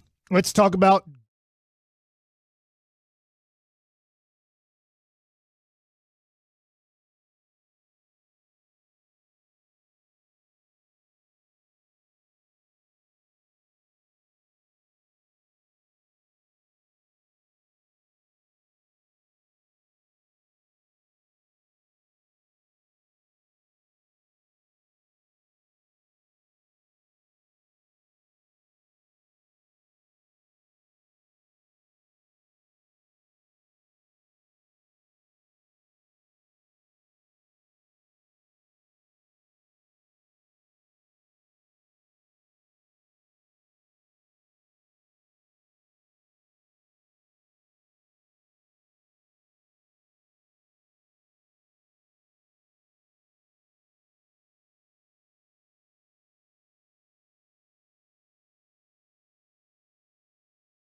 This segment of the K&C Masterpiece on 105 through the Fan is brought to you by Buyers Barricades. If you're in need of traffic control or barricade rentals, Buyers Barricades is a full-service provider taking care of your project or special event, no matter the size, from start to finish. The Texas Authority in barricade rental is buyersbarricades.com. Got Bone Thugs and Harmony tickets to give away coming up in the noon o'clock hour, baby. So get ready for that one. But right now it's time to go and hit some baseball nuggets with Mike Bassick. All right, so yesterday we interviewed interim manager Tony Beasley as he was on the 15th hole. Thank Bees for joining us on his off day. There's not a ton of those during a Major League Baseball season, so thank you for taking the time to talk to us and answer the questions. And I had this question based off of Bubba Thompson. Bubba Thompson really doesn't exactly know how to get a lead off of first base the proper way. Who needs that when you're his kind of fast? And I get it, because that's what I think the argument is I don't care, I'm fast, so I can do it however I want to do it. And I feel like in this world of baseball today, because I only watch the Rangers on a consistent basis. Okay. I watch, like, for example. That's fair. I'm going to give an example. And I don't watch Angels baseball except when they play the Rangers and then highlights that are on MLB Network. Well, the other day against the Mariners, and I pointed this out, I think it's the most embarrassing thing that a person can do, and it should never happen again, but it did, and he might have not known any better because of the lack of practice that maybe players don't do now, is because everything has become so computerized and analytical. I think we're losing a lot of fundamentals of the game. And for example, the Angels, the other day against Seattle, late in the game, the pitcher forgot to cover home on a rundown. It was like he didn't even know he was supposed to cover home until the runner in the rundown was sprinting from third base to home after the catcher ran him back to third, and then the guy sprinted home, and the pitcher was like, oh yeah, I forgot how baseball works since I was 10 years old. The pitcher's supposed to cover home. I'm not supposed to just watch baseball. The first baseman was sprinting down, trying to help. And the first baseman, you don't really want the first baseman getting in that rundown, but his responsibility is to, if the rundown happens long enough, you really only want it to be 1 to 2 throws. But if the rundown happens longer than that, yes, the first baseman can come down and join the rundown, and that's okay too, especially at professional baseball where they feel like, and there's a right to this, that pitchers aren't the most athletic people in those situations and can sometimes screw things up. That's an example that's not the Rangers, okay? And it's not really what I'm talking about here. But, Mark McLemore pointed this out on the pregame show. We did a whole segment on this, and I got calls from a lot of former major leaguers. And they were like, wow, I mean, that was a great segment you guys did on base running. But how are the Rangers making so many base running mistakes? Yep. And so this is what I'm wondering about. Another example, and this was recently in a game in the last week or so. There was a fly ball that Marcus Semien hit with the bases loaded. I talked about it. I'll just give another example. And 2 young guys are on the bases on second and third. You have Ezekiel Duran on second, and you have Leody Taveras on third. You have a guy that runs Leody Taveras off of third base. Ezekiel Duran ran to third base without realizing Leody wasn't tagging. He tagged up, but he didn't feel like he could make it. So it's Leody's decision. It's not the third base coach's decision, by the way. On tagging, yes, you're yelling tag, tag, tag, and you've told them beforehand. But in that situation, you're really leaving it up to the player. You can say go, go, but really at a major league level, it's the player tagging that says, hey, I think that ball's deep enough. I'm going to go for it or not go for it. And then you have to have the education, which I really think we've lost in the game of baseball now. You have to have the education. Was that my 8-hole guy who hit that fly ball? Because if my 9-hole guy's batting 190 with 12 RBIs and 200 at bats, he's probably not knocking me in. I have to be more risky. Does that make sense? I have to have more risk when it comes to tagging up if I know that there's nobody that is good enough to knock me in the next time. So when I look at something like that, there's a lot that goes into it except for the basic part of that. So there's that. The other day, obviously, Charlie Culberson's not a young guy, but he got doubled up to end the game on a line drive, and Beasley's like, hey, it wasn't good. But Charlie Culberson's 31, and nothing against Culberson. I'm really looking to the future of this team and how good it can be. I think the Rangers have a lot of talent that they can build around, and this thing can turn around in 2024, 2025 as a possible playoff team, and then get better next year. But I would just look at it, and I would say, guys, we're just making too many mistakes on the bases, and I'm really concentrating on our young guys here. Are we, if I'm Chris Young, and I do think Chris Young's going to do a great job at this, and Chris Young has all the power and authority now. There's really nobody that he's sharing this with. Is when you look at this, I would say, guys, this is my life now. My life is to make the Rangers the best team possible. Mm-hmm. And part of that is we have to be a better base running team. I'm just going to be specific here. There's a lot of things. Man. We have to be better defensively. We have to be better at dominating pitching. Like, we got to hope that these guys become dominating pitchers that we drafted. Because if we don't find Jacob deGrom and people like that, and I know he's the best, but if we don't find guys that can match up with Verlander and Framber Valdez and Garcia and Urquidy and McCullers, we're never going to win this division. Literally, we can do whatever we want. We're probably never going to make the playoffs again if we can't develop really good pitching. But then, what else do we need to do? We need to be a great base running team because we're probably not going to go get Aaron Judge or Juan Soto when they hit free agency. Aaron Judge this year, Juan Soto the next year. We're probably not going to do that. So we're not going to really outslug people and just say, I don't care. Well, let's just score 10 runs every game. Not going to happen. We don't have Juan Gonzalez and Pudge Rodriguez and those guys that could really outslug people in the 90s. So, that being said, I really want these guys to be taught all of these little things. How to properly get a lead off the base. How to properly get a jump when you're stealing. How to be a better reader of the ball off of the bat. When you're running to third base, you cannot run a runner off of third base. I mean, these are basic, simple things, but a lot of times, I remember I've said this before. Greg Booker, who was my pitching coach in rookie ball, said, Mike, I get it, man. You had a father who played in the major leagues. I grew up around Bill Fahey, who was the third base coach for the Giants when they went to the World Series in the Earthquake World Series. He played a long time for the Texas Rangers and I believe the Detroit Tigers. He coached forever. I had major league people around me my whole life to go, this is so stupid that we're wasting time on this. But Greg Booker, my pitching coach, said, hey, these guys didn't have fathers that played Major League Baseball. They didn't have your father's friends that then Bill Fahey could teach me, Pooch is his nickname, could teach me all about the catching aspect of the game or the base running aspect of the game. Or Ferguson Jenkins calling my dad because my dad's asking, hey, Michael's trying to learn me a changeup and he's only throwing fastball, knuckleball, and curveball in high school. So he's needing to learn a changeup. They want him to get a changeup. So who do I go to learn my changeup, which becomes a very good pitch for me? Ferguson Jenkins. So I had all of these people helping me out, right? Jack Leiter has all, I don't worry about Jack Leiter. You don't need to coach Jack Leiter. Jack Leiter has enough people around him that the Rangers can say, do what you need to do, what you want to do, because we trust your father and everybody around your father to teach you the game of baseball. We probably don't have as good an education as some of the people in your life have. But for the rest of the guys, for Bubba Thompson, who doesn't have a father who played professional sports or professional baseball, at least I don't care about sports, baseball. For Leody Taveras, for Ezekiel Duran, for guys that maybe don't have a lot of major leaguers around their life from age 0 to age 18, and then past that point that they can reference their dad's former teammates.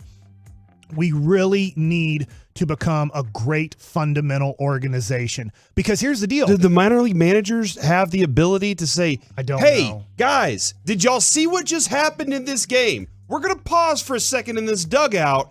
I need all of you to understand that this can't happen again. Here's what y'all are supposed to do. Well, rather than taking one that. child off to the side and going, hey, here's how we do. Everybody needs to learn at the minor league level, I guess. So here's what you do, Corey, because you make a good point, and we try to do that in grade school and high school at times, but you can't do that in a major league or a minor league game. The game's moving actually as slow as it seems it is. I get it. What you have to do is you have to write that down in your notepad as a coach. Bring it back up. And so then you can schedule, hey, at 1 p.m., everybody's coming to the park, even the pitchers, even if it's a base running thing, because you guys need to learn this too. Obviously, we have failed for you to learn this, whether we thought you should have learned this in high school or college, or we thought you should have learned this in rookie ball or A ball. Let's just say you're in AA. We've obviously failed at some aspect as an organization to teach all these things. So let's really take our time, because the book Moneyball, which changed the world of baseball, it really did. That's where analytics baseball out of baseball became a major part of. Analytics came in, and all the smart people that are from Ivy League schools came in, and I know they're mathematicians, but they came in to say the general manager, especially Mr. Bean in Oakland, said, I don't have all the money in the world. What are advantages I can get over the Yankees, over the Red Sox, over the teams that seem to have more money, more assets than we have? And so it was, how do we take advantage of things that maybe they aren't taking advantage of? Well, here's a thing, and it's not going to be on a piece of paper. I'm going to tell you right now, Texas Rangers, here's a way, and I love you. I want you to be champions. Yes. Here's a way to take advantage of the rest of the major leagues watching the stupid Angels, who also fundamentally aren't sound. So a lot of teams aren't fundamentally sound. We're going to be the most fundamentally sound organization in Major League Baseball. We might not develop as well as the Dodgers, and we need to get a lot better at that. But here's what we're going to do. You can't do it your way. You're going to do it the right way. Everybody's going to do things the right way. We're going to back up bases better than anybody. We're going to cover bases better than anybody. We're going to do rundowns better than anybody. We're going to run the bases better than anybody. Our cutoffs and relays are going to be perfect.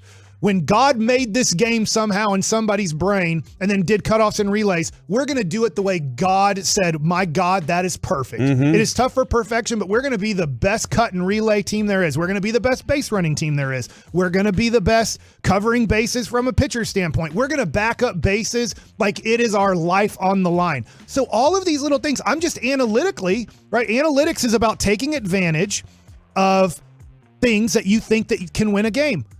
All those things I just said win baseball games. And those aren't hard to do. Backing up, learning how to run the bases, proper leadoffs. All of these things lead to winning baseball. Chris Young was on a great fundamental team. That team with Eric Hosmer and Lorenzo Cain and Salvador Perez, just to name a few, that team did not have the best offense in Major League Baseball, not anywhere close. They were good base runners. They were great defensively. They had really good pitching.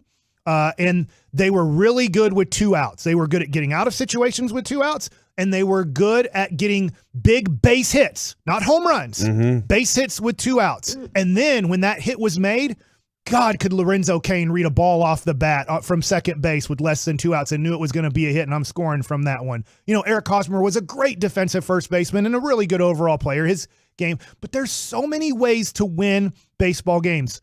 And that's what analytics is. How can I take advantage? Well, you can take advantage by being better at a lot of fundamental things than other teams are. And great stuff, Mike. You're totally right about that, too. Coming up next here on the KNC Masterpiece, Forgiveness Friday. Aaron Donald, Luka, Ryan Harris, do they all deserve forgiveness? Next on The Fan. Coming up on The Fan, get ready to enlist.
From the MyFitnessStore.com studios, it's the KNC Masterpiece on 105.3 The Fan. Back here on the KNC Masterpiece on 105.3 The Fan. Couple of things that I want you to keep aware of for tonight. Cowboys will be right here on 105.3 The Fan for their third and final preseason game. They'll be rolling into the regular season on Against The Fan against Seattle Seahawks. Thank you, Reggie. And then on News Radio 1080 KRLD, the Rangers will be on for their game. And the Rangers just tweeted out, I don't know if you saw this. Detroit. Not the Seahawks. It's going to be Detroit. It says, please note, the Dallas Cowboys host the Seahawks tonight. Their preseason game starts at 7. The Rangers recommend you plan to arrive early, as it may take longer to get to your destination due to increased traffic in the area. The Globe Life Field parking lots open at 4:30, and the ballpark entrance opens at 5. So I wonder this. And be aware of traffic routes that might change because of this, too. I'm glad you said that. So to go to a Cowboy game, it's $75 to $100 to park. To go to a Ranger game. Really? Yeah. Wow. To go to a Ranger game, and it has gone up in price, but it's like, I don't know, $20 to $30 to park at a Ranger game if you don't have a parking pass. How many Cowboy fans are going to go try to take up Ranger parking to get a $50 to $100 discount on parking? Or do the Rangers just say, well, it's a Cowboys day, just jack up the prices to $75 to park and we can make a lot more money, because we know that Cowboy fans that are going to be driving around going, where should I park, are going to look at a parking spot that's open and it says, hey, $30 to park, and go, oh, that's not bad. Especially if you've ever been to a Cowboy game before and you haven't been to a Ranger game. And if you're at a Ranger game, could it be the opposite? You're like, this is insane. This cost me $20 to park here. Why is it $75? They're like, Cowboy game, $75. I have no clue how many people will be smart and take advantage of it, or what the rates are. Maybe somebody out there can text in and let us know, 877-881-1053. I don't know how that works. That's there have only been a few times that they've crossed paths, right? Like out there. It's rare. Yeah, it's not very often. And wasn't there like a playoff game too, and an actual Cowboys game on the same day that became a very big event? So I think, you know what I think it was? The Giants came into town while we were playing the Yankees in the ALCS. Yeah. Because I won't name names, but a person offered me because I had a couple tickets to the Rangers World Series game, or the ALCS. I think it was for the World Series. Maybe the Rangers had already clinched going to the World Series. And they were offering me field access to a Cowboys game, Cowboys tickets, like everything you'd ever want. For the World Series? For the World Series tickets. It was Jerry, wasn't it? No. Oh, okay. And I said, no. And he couldn't find a person. This person was trying to find a person to give like the greatest access you could ever have somewhat to a Dallas Cowboy game, be on the field during pregame.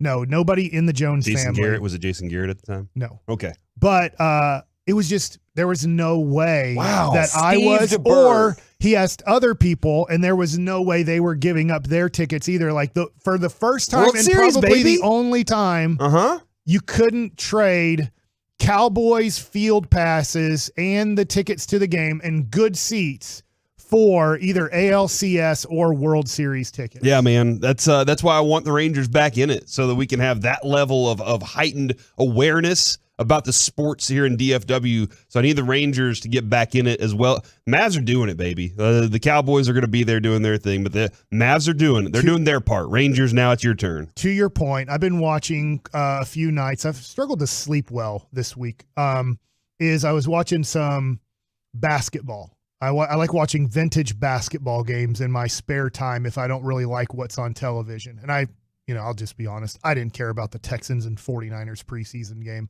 So I tuned into one Maverick game, and it was Game 7 last year versus Phoenix. God, that was unbelievable. Just really watching game, that dude. over again, and how it's amazing. How dominant Luka was. It's amazing how great he is. If that game would have been let's just say it was a 15 to 20 point game going into the fourth quarter, I think Luka might have gone for 60. All right. It doesn't count. You'll never know because you're up by 45 or 50. But I mean, watching that game, I'm like, God, I think he could have gone for 60, or maybe I wonder if in those games, if he'll ever. I don't think he will get close to a 60-point game in the playoffs. And that, Mike, leads me directly into Forgiveness Friday. Does 877-881-1053? You can text in what you need forgiveness for. If you've done something terrible to somebody this week, or maybe you're thinking about it and you're like, hey, I'm going to go ahead and get it out in front of this thing. Maybe something bad happened. Look, some things happen every once in a while, and it's okay. You want forgiveness for it? We can help you out today. Mike, does Luka Doncic deserve forgiveness for what he did against Estonia? He had 25, 11, and 8. But there was a moment. There were a couple different moments in that game where he embarrassed everybody. Where he shot from Dallas. He shot. He was making those Luka type passes. Do we want to give Luka any forgiveness for destroying them yesterday? No, because that's what he's supposed to do. I know that he's been the favorite to win the MVP last year, and is he the favorite, Reggie? Is he the Vegas favorite to win MVP this year? Give me 1 second, I'll get you an answer on that. So I think he is. If not, he's in the top 3. I think he's going to do it this year. You think so? I think this is rare for a guy who maybe struggles with weight, struggles with at times that kind of killer mentality. Like Luka, for even Dirk Nowitzki, right? He struggled until his late 20s to really change his diet in some of his ways, and he is great. I'm not saying Luka didn't have a struggle with weight issues, but he has decided at 23 years old, I am going to be the greatest basketball player in the world. And I know he's never going to look like the Greek freak, but I think he's taken this offseason so seriously, making it last year to the Final Four, the conference finals, that I think we're going to see a version of Luka that people are going to go, all right, this is amazing. This is Larry Bird in the 80s. This is Magic Johnson in the late 80s. I know that he can't really compare to Jordan and LeBron or Kobe because of the athleticism that they had, as in the jumping, dunking abilities. But I think when it comes to some of the greatest grounded players in the NBA, I think we're going to say, oh my God, this is, especially for people that never saw Larry Bird and Magic Johnson, they'll be like, I've just never seen a guy that doesn't really jump out of the gym be this unbelievably dominant at basketball. And he's been dominant already. I just think he's going to take it to another level. And that is a great way to, a guy that doesn't jump out of the gym do what he does so well. He can jump, he can dunk. Right. But he's not that freak athlete. He's a guy that just has great vision. And the ability to and the love and desire to get his teammates involved in the game too. And then for also, hey, it's heat check time. I gotta see if I really got this thing, because if I do, this shot right here is gonna make this arena right here explode. And he wants that opportunity. He relishes that part of it. Yeah, Mike, just to confirm, Luka Doncic is the odds-on favorite for MVP in this upcoming season.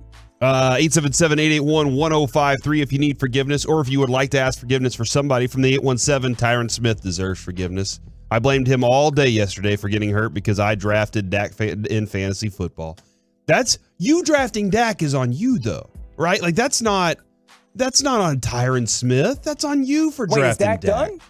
No, but he's probably not going to have top 5 to 7 numbers. I didn't think he was going to at the first place, though, even with Tyron on the field. I would say if you draft Dak, because there's just so many great quarterbacks, when I've heard, guys list the fantasy football draft, like when you get to 15 and 16, Lamar Jackson still, or Russell you'll Wilson. Be fine. Like, as long as you drafted, let's say, Dak Prescott and Russell Wilson, or maybe you took a big risk on Trey Lance, I think you just have to make tough decisions that you got 2 guys that are going to put up average numbers, and you just have to feel like, what's the better matchup for my quarterback this week? Yeah, absolutely. I mean, you know what? Don't play Dak Sunday night against Tampa. I think the Cowboys can still win that game, but he's probably not going to have good numbers on Sunday Night Football. You know what? Anybody that's in my fantasy leagues out there is probably listening. So, the smart thing to do is not draft a quarterback until like round 15 for everybody. Like, don't even look at Mahomes until Maybe the last round, Mike. T-Law. Yeah, Trevor Lawrence, late rounds. Don't even worry about it, right, Reggie? Well, I know that you're doing shenanigans, but like, do people need forgiveness for overdrafting quarterbacks? Starting the quarterback run in like the 4th round? Yeah, they screw everything up. I'm sitting here trying to stock up on receivers and running backs, and you're now taking my quarterback situation out of hand. Come on, what are we doing here? Does Ryan Harris deserve forgiveness for saying that Justin Herbert just might be this? Ryan, what about those Broncos? You've been doing preseason games for them. How do you see them and the AFC West shaping up for this season? Well, the AFC West, I think, is really going to be led by the Los Angeles Chargers. I mean, Justin Herbert's the best quarterback I've ever seen, and I played with Peyton Manning and Ben Roethlisberger. This guy is unbelievable. They went out and got tremendous defensive additions as well, and they got offensive line help in the draft. So, I mean, this is who the Broncos are going to be chasing. And for me, what I've seen is there's been good and bad. The only thing we haven't seen out of the Broncos has been the run game. Coach. All right, I'll just stop there. Yeah, and then Mraz goes back at the very end of this thing. Mraz goes back and asks him, hold on, did you just say? No. I played with Peyton Manning and Ben Roethlisberger. Did I get that right? You think Justin Herbert is the best quarterback you've ever seen more than Peyton Manning? No. I played with Peyton Manning and Ben Roethlisberger, and I'm telling you, Justin Herbert's the best quarterback I've ever seen. Both of those guys were in that room in that interview moment. And they were like, hold on. And he even says, no. And they're like, oh, okay, he's going to back off of it now. And he was like, no, I'm doubling down on this. I played with both of these guys. Justin Herbert is better than both of them and the best I've ever seen. So I guess I'm asking, does Ryan Harris need forgiveness, or does everybody that goes after Mike Bassick need forgiveness right now? Because Mike Bassick's been talking about this. Reggie, you and I have been talking about how explosive the ball looks whenever it jumps out of his hand, and like he's an exciting football player to watch. But Mike, he just said the best quarterback I've ever seen, and I played with these guys who are considered at the top of their ranks. God, I'm actually going to sound like Kevin here. I think that's way too much. I think that's way too much anointing oil on him now. But that being said, I put it out there. I would put my money on Justin Herbert to be the MVP this year. But also because it's not like a 3-1 bet. It's like a 12-1 bet. I'm trying to remember that. But so all of a sudden I bet $100 to win $1,200. If I'm betting $100 to win $300, like Josh Allen kind of is, right? Josh Allen, you're going to get more money than you bet, but it's not like the greatest odds. I think Herbert, to me, is the bet for MVP because of how much money you can win if he does it, because I think he can. That being said, I think that's a lot to put on Justin Herbert, especially when Peyton Manning won 5 MVPs. I know one of his Super Bowls wasn't really him, but he does have 2 Super Bowl championships, 5 MVPs, one of the greatest quarterbacks, like a top 5 quarterback of all time. Wherever you want to put Peyton Manning, I think he's in the top 5 category. And that's a lot to say about Herbert, especially when Patrick Mahomes is in his own division, and Patrick Mahomes has made it in Patrick Mahomes' 4 years to start in the NFL. He's made it to 4 conference championship games. Yeah. Now, he's only won 1 Super Bowl and he's lost a Super Bowl. So he hasn't won 4 Super Bowls in his 4 years in the NFL. But that's a lot to accomplish for Patrick Mahomes at this point. But I can see why 69 touchdowns is the record. Nice. All time in your first 2 years in the NFL. He holds that over Dan Marino now. I can't wait to watch him play. I think that Thursday night game in week 2. So after we get through Week 1 and Monday Night Football, that Thursday night is one of the best games of the year, Chargers versus Chiefs. Yeah. Like that, to me, I'm hoping I'm not working Rangers. That will be the game that I really want to watch every second of. From the 817, please forgive me. My amazing wife, my amazing girlfriend, my apologies, made a whole pan of her world-famous banana nut muffins, and I ate every one of them before she got to have one. You know what? I think here's what we should do. I think that she should make another pan of them, bring them up to the station. We have to determine if they're world famous. We can determine if they're world famous. Also, we can eat them, and you don't get any of them. And then I think then she can have one too, and we can appreciate what she did for the world. So what do you think, real quick, about Herbert? I think Justin Herbert's exceptional. I can't wait till he gets in the playoffs to get the opportunity. I think he needs a better team. Thought his defense was poor last year. But whenever I watch a quarterback throw a football, I want him to throw it like that dude does. Coming up next here on the KNC Masterpiece, it's time to talk with Odyssey MLB insider Tony Gwynn Jr. next on The Fan. Be a part of the show. Text us on the truckwreck.com fan text line, 877-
Masterpiece on 105 through the Fan is brought to you by Mullen & Mullen Law Firm. Back here on the KNC Masterpiece on 105.3 The Fan. On the line right now is Odyssey MLB insider Tony Gwynn Jr. Insider calls are brought to you by Driveway.com. Looking for a car? Go to Driveway.com, where you can get pre-qualified, buy a car, and get it delivered. Tony, how's it going today, man? It's going well. How about yourself? Man, we got a lot going on tonight. We got a Cowboys and Seahawks a preseason game right here at AT&T Stadium on this station, 105.3 The Fan. And then we have the Rangers playing at the same time, right next door to each other, and that'll be on our sister station, News Radio 1080 KRLD. So it's pretty active sports time here in the DFW area, man.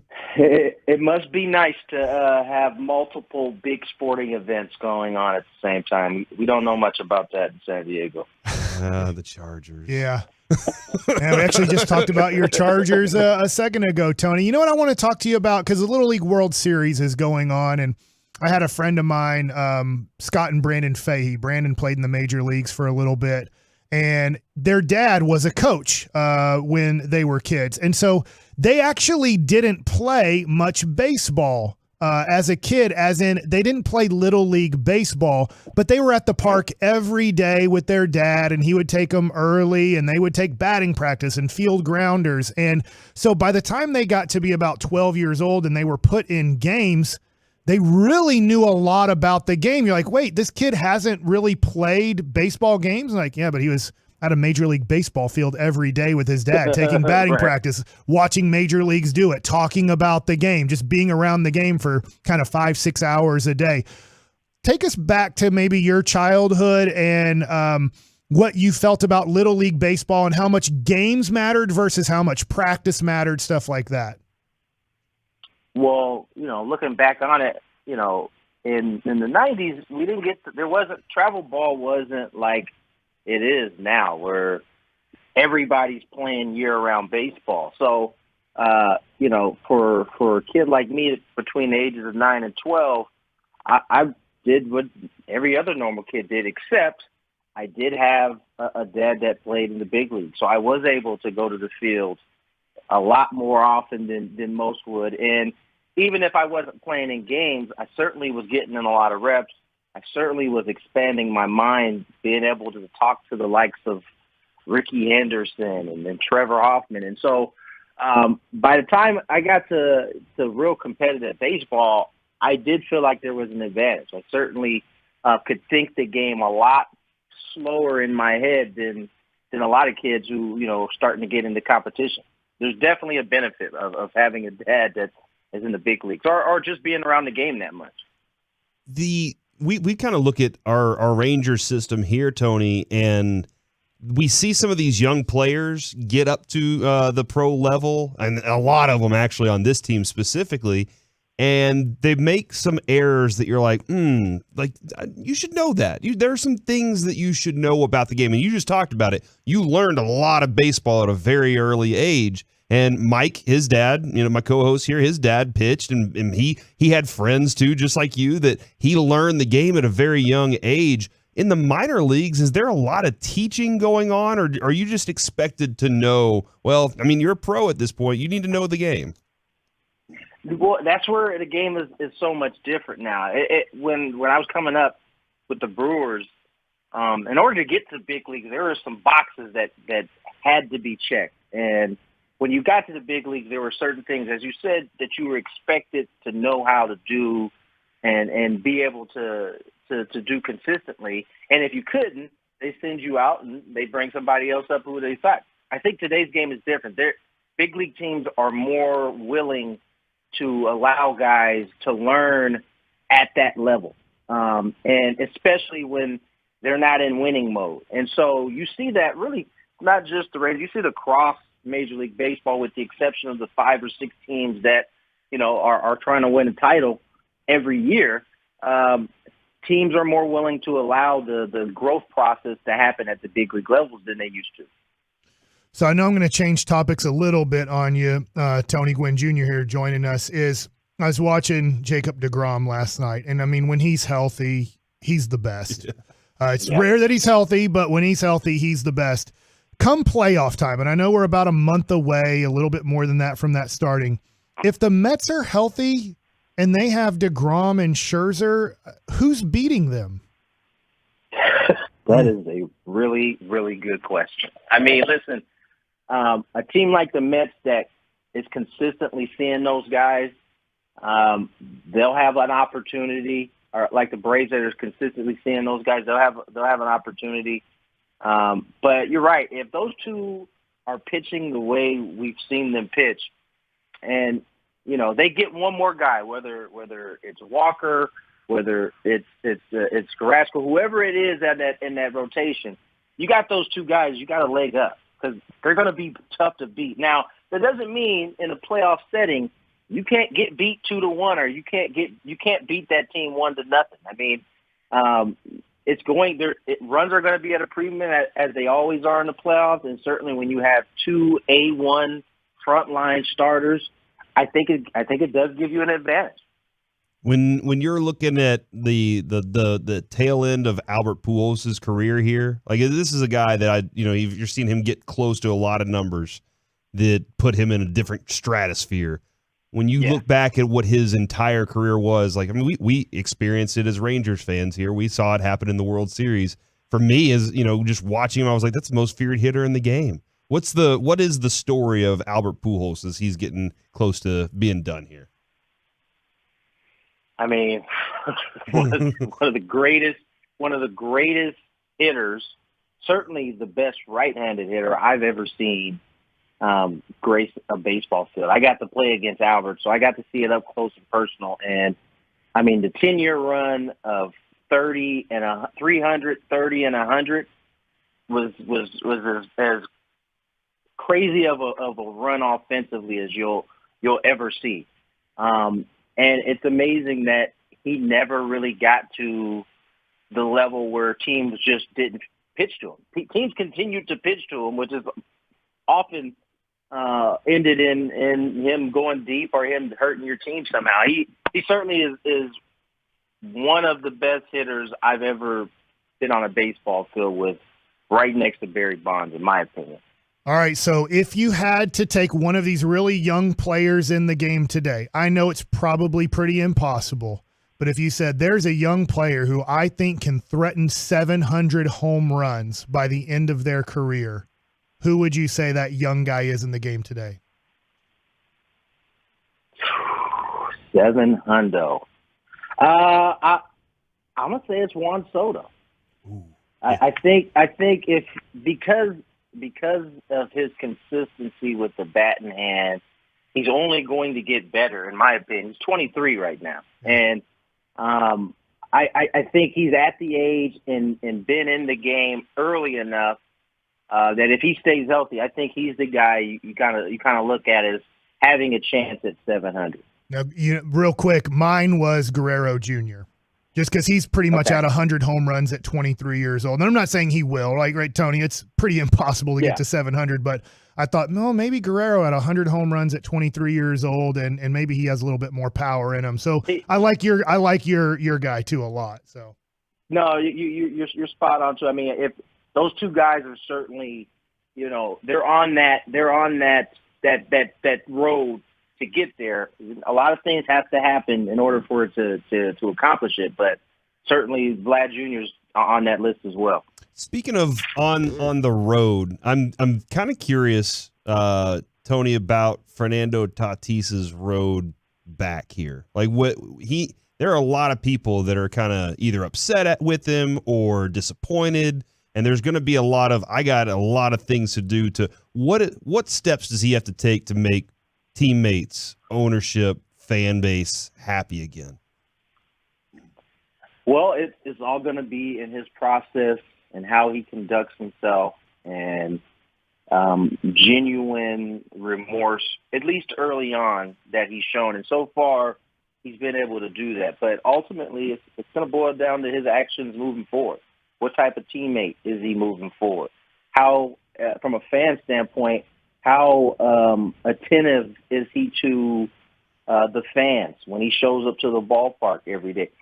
A lot of that's gonna play out, and I think ultimately the one thing that will help people move on faster is he comes back and he hits the ground running, and he's the Fernando Tatis Jr. that he's been. All of those things kind of have to line up, and he has to kind of hit on. He's 23, so he has time. It's not as though, people's opinion is cemented at this point. Although there is a segment of folks that will never forgive him. I think he has to come to grips with that as well. But I think if he conducts himself in the right way moving forward, how he treats people, how he is with his teammates, which by all accounts leading up to this point had been perfectly fine. I think he'll have a chance to kind of gain the trust of people back at that point. Man, Tony, always appreciate you hopping on with us each week. We got a lot to look forward to as we get closer to playoffs here and see how the big guns are doing it, man. Really appreciate your time. Indeed. Thank you, guys. There he goes, Tony Gwynn Jr. right here on 105.3 The Fan. And Insider Calls are brought to you by Driveway.com. Head to Driveway.com today to shop more than 25,000 new and used cars and driveways nationwide inventory. Odyssey MLB insider Tony Gwynn Jr. Always like talking with him about that stuff, man. Now, Mike, I did see this. I wanted to make sure you were ready for the weekend because I know you're going to get the Cowboys game tonight against the Seahawks right here on 105.3 The Fan, and you're going to get that, and you're going to be so – Mike, I know how you are. You get invested in something, and then you just can't let it go. You need more. And there is College Football Zero Week coming up, right? College Football Zero Week is on the way, and I want to give you the best games to watch this weekend, Mike, because I know you just can't get enough. It's like with him, it's like I want to hear this because I did look at the schedule. I need to see what game you picked out that you're excited about. Man, Mike, it's like with football and Mike, it is very similar to Pringles. Once you pop, you can't stop, and that's how Mike's going to be this weekend. All right, so I have 5 games, Mike, that this weekend you need to keep an eye on. 5? How did you come up with 5 college football games in 0 week? First off is Austin Peay, right? Austin Peay versus Western Kentucky. All right, that game right there is it's the lowest of them. It's the lowest of my top 5 list. All right, but I just wanted you to know the Hilltoppers should be competing for the Conference USA title once again. They don't even have Bailey Zappi anymore. Yeah, they're going to take care of this game pretty easy, but for at least like an hour and a half, this game has no competition for hardcore college football fiends. I don't think it's even an hour and a half. I think it's 30 minutes before we get to Big Noon Saturday. Number 4 on this list, Reginald, Florida A&M and North Carolina. That's on the ACC network. My daughter just got back from there. Oh, really? So there you go. You got your daughter just went Chapel to Hill? Yeah. She went to go check it out. I was really hoping that you'd be like, no, Florida A&M, and then I would have a whole bunch of conversations to have with you. No, she's hoping to maybe go to UNC next year. Yeah, hey, call up Jesse Holly. Get some advice. Jesse helped us out. Number 3, Vanderbilt. This isn't the Vandy Boys, but this is a different part of it. It's football. At Hawaii. So if you want to see some really cool shots. 9:30 p.m. Let's get it. You want to see some really cool shots out there. Vanderbilt versus Hawaii. All right, Mike, here you go. This is the one. Go Mean Green. Let's get it. This is actually going to be a really good game. Yes, UNT versus UTEP. That's going to be going on.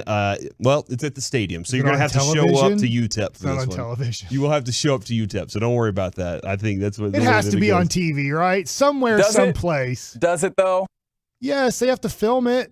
Are either of these teams great? Probably not, but they're pretty equally not great, which makes it like it won't be a blowout. Like how it'll many be a D1 football games you can't watch on television? I feel like nowadays that you can find a D. I get like if Navarro versus Blinn, I get that's not going to be on television. It's a junior college game or some D3 game, but I feel like UTEP versus UNT, there has to be a way that it's on television. And you're saying FBS, Football Bowl Division. Yeah, thank you. Yes. That's a really good question. I still think there's probably a good amount that, like, even if you have a streaming site or whatever, you still would have a hard time grabbing. Okay. I'm gonna find a way, Mike, and then I'll send you a link so that you can ensure that you get this game this weekend because I know you want it. I know you want all the football this weekend. Number 1 game.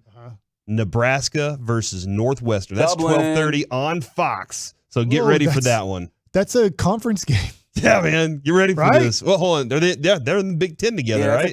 I believe it is an actual conference game. Mike, in 0 week. That's the only game that kind of matters, except Nebraska stopped recruiting good football players a long time ago. Well, yeah, that happened too. And but yeah, it just is to in let you know, Ireland. Scott Frost, the head coach of Nebraska, is the odds-on favorite to be the first man fired out of the Big Ten. So it could be right after this game. You know, you never know. In Ireland, they're just like, you just stay here, buddy. We don't need you anymore. We're This is moving the on. export that we decided in our geopolitical attempts to make good with Ireland. Here, have Northwestern Nebraska football. Don't forget, we're giving away Bone Thugs and Harmony tickets in the noon o'clock hour. So if Mr. Bill Collector's on his way after you can get these tickets and enjoy it. What are you talking about right now? Coming up next here on the KNC Masterpiece, it's time to go around the entire NFL and dip into some gridiron gravy.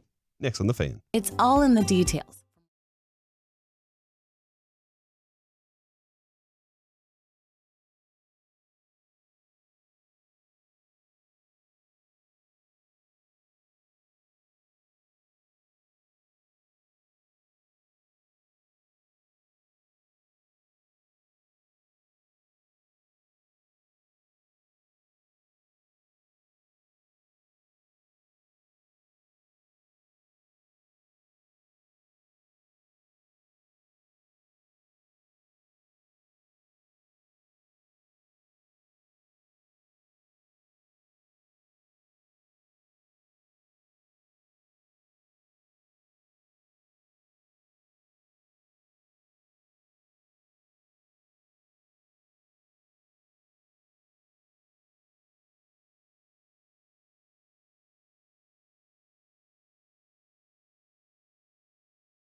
This segment of the KNC Masterpiece on 105.3 The Fan is brought to you by Classic Chevrolet. Even though shortages in demand are drawing up prices, Classic Chevrolet will never charge over MSRP. Not now, not ever. Experience the difference today. This is Texas. This is Classic. Find new roads. Back here on the KNC Masterpiece on 105.3 The Fan, it is time to go around the entire NFL and dip into some gridiron gravy. Bats cost so much. Bats do cost a lot. Are we talking about like the animal? Can you dip a bat into a baseball bat into gridiron gravy, and is that okay? I'm sure you could. And with the wooden ones, there's that little scoop at the top, so you could that's gonna work. There's a scoop at the top. We start joint practices. Aaron Donald, did you see him rip that helmet off? And obviously, Lyle Collins is in the mix here. Yeah. He rips the helmet off and starts swinging it around. The NFL is probably not going to do anything there. It's practice, It right? said they can't. Yeah. Yeah, it's not a real game. Can't really do anything about this. And Cam Hayward. We're not talking about a game. We're talking about practice. But that's a bad look, dude. You can't have that happening. Cam Hayward was like, man, guys, on these joint practices, in theory, it sounds cool. You want to see your teams compete in practice, but it's basically saying 2.5-hour wrestling match. Like, no rules, and everyone out there, they're already on edge trying to make their jobs. Guys will do things that could lead to injury. Players fight for their teams. They'll do things they would never do in a game, though. And I think you're right, man. You never see a blow-up like that really take place, like very rarely take place in a regular season game. Right, because there are no rules. I know there's refs out there that kind of throw flags, but there's no real penalty. No security. It's practice. They just drop the ball at the 35 and be like, yeah, we're just starting from here. Like, yeah, I don't care. There's a penalty. Let's just redo the play at the 35 because we want to see if this play works, how our guys do with this. And so I get it. There's no repercussions for your actions unless you're trying to make the team. Yeah.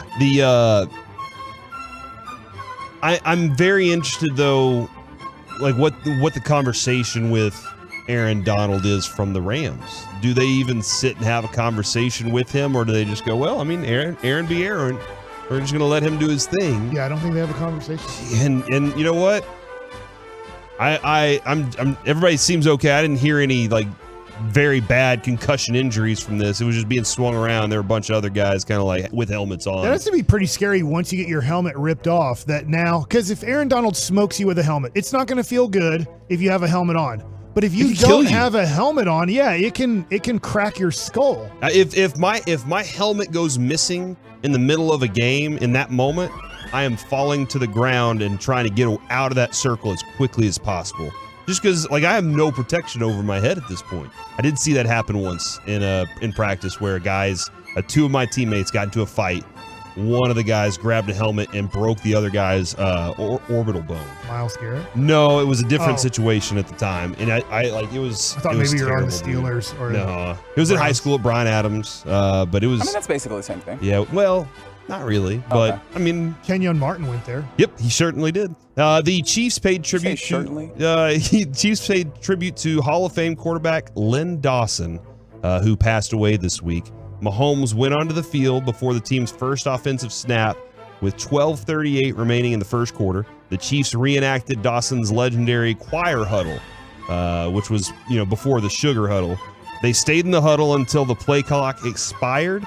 And Mahomes shook hands with all of his teammates and then walked off the field, never took a snap. Pretty cool moment to do that, to show that. I always like when the Cowboys go out there and do the Landry honoree with their snap. I always enjoy that. So really cool moment by the Chiefs to acknowledge that and be part of it. Have y'all ever seen walk ball? Holmst? Oh yeah, I've seen 4-hour baseball games. No, not baseball games where just guys are getting walked all day. Oh. Walk ball is where, and I've seen this at the high school level a lot, and maybe in some college stuff. Oh yes, I have. Is that what we technically are calling this little thing that people are doing? Yeah, somebody has dubbed it that, but yeah, Hollywood Brown, DeAndre Hopkins, and Kyler Murray on Twitter and TikTok. So basically what it is like folks doing one-on-ones, drills, wide receiver and a cornerback, but you can't run. You can't run. run. Only walk. Yeah, and they're in flip-flops or tennis shoes or whatever. And training camp. They're Mike. No, Mike. No! But also yes? Yes, also yes. But these guys basically walk around, like they walk routes. They're even doing like toe drags and stuff like that. But it's hilarious. If you get a chance to see it, I'll tweet it out. It is really funny. The Cardinals tweeted it out. They were playing walk ball, and Kyler Murray, he got beat a couple times by Malcolm Brown. So it did happen where Malcolm Brown took advantage of him. But it looks like a blast. And I think we should start a walk ball league here in DFW. Unless you're walking to block somebody and then your hamstring tears off of your body. Mike. Man, that's so tough. Just because it's Friday does not mean you have to take shots at Tyron like that. Also, I don't think there's any offensive lines in walk ball. Walk ball is kind of like 7-on-7. Well, it's not 7-on-7. It's 1-on-1 with a quarterback, and you can get away pretty easily. It all kind of depends, too. If you watch Malcolm Brown, he's walking faster than Kyler was. All right, there's a lot of speed walking going on. It looked like running a little bit. Do the rules of speed walking apply? Your heels have to touch first. Yeah, right? your whole foot has to be, or one foot has to be on the ground at all times. We have to look up the official rules of walk ball. But I'm thinking we might need to get 105.3 The Fan to have a walk ball game. Who's winning that? Maybe not the station, but maybe we can us against the Tolos. Yeah, but who at the station is winning in walk ball? Who's taking the walk ball tournament? I mean, you. Thank you. I think you have really good reach with your ability to maybe have I've never seen your arm, so I don't know there either. I would say, let's see, who else? Broadus can walk. I mean, Broadus can. You've watched him out there. You know what? That's a brave statement for you to make. Have you ever watched Bobby Belt walk? No. Does he walk like an old man? Bobby Belt walks like Conor McGregor after Conor McGregor does, and Bobby knows this too. He waves his arms when he's really on a mission to do something. Bobby's arms wave. That dude can walk, man. I'm telling you. Y'all keep an eye on Bobby Belt as an elite walker. Walking, boy. Yeah. And I don't know if he can do routes, but elite walker for sure. I don't know, maybe Sean, but the hands, hand size, not going to catch that ball. I feel like as a media person that is getting interviews a lot, you have to be a good fast walker because you can't run to go interview somebody, but you fast walk to go get that interview you need. Yes, absolutely. So there you go for walk ball. By the way, Matt LaFleur said that Jordan Love did a lot of good things in his preseason finale. And Mike, I know we've kind of been keeping an eye on that situation, the backup quarterback spot. Aaron Rodgers then added that he thinks that he's now mastered this offense. So I don't know when he might play or if he will play because Aaron Rodgers is obviously that guy. But Jordan Love, according to Rodgers, has mastered this offense, and his coach is saying he did some really good things. Come on. What, you know? I watched the highlights. It wasn't that impressive. Maybe I missed the good plays. That's Aaron Rodgers is telling you. How can you not just take his word for it here? He's mastered the offense? Does that mean if he has to fill in, they're not going to make his parents sit in the upper deck in the last row? Well, that was in Kansas City. What is Kansas City going to be like? No, come on down to the field. Let's enjoy this one together. No. And also, all right, time, no joke zone here. Oh, no. The NFL can't punish Matt Araiza, but the Bills could cut him in theory. And if you're asking, hold on, why would they want to cut a guy or punish a guy?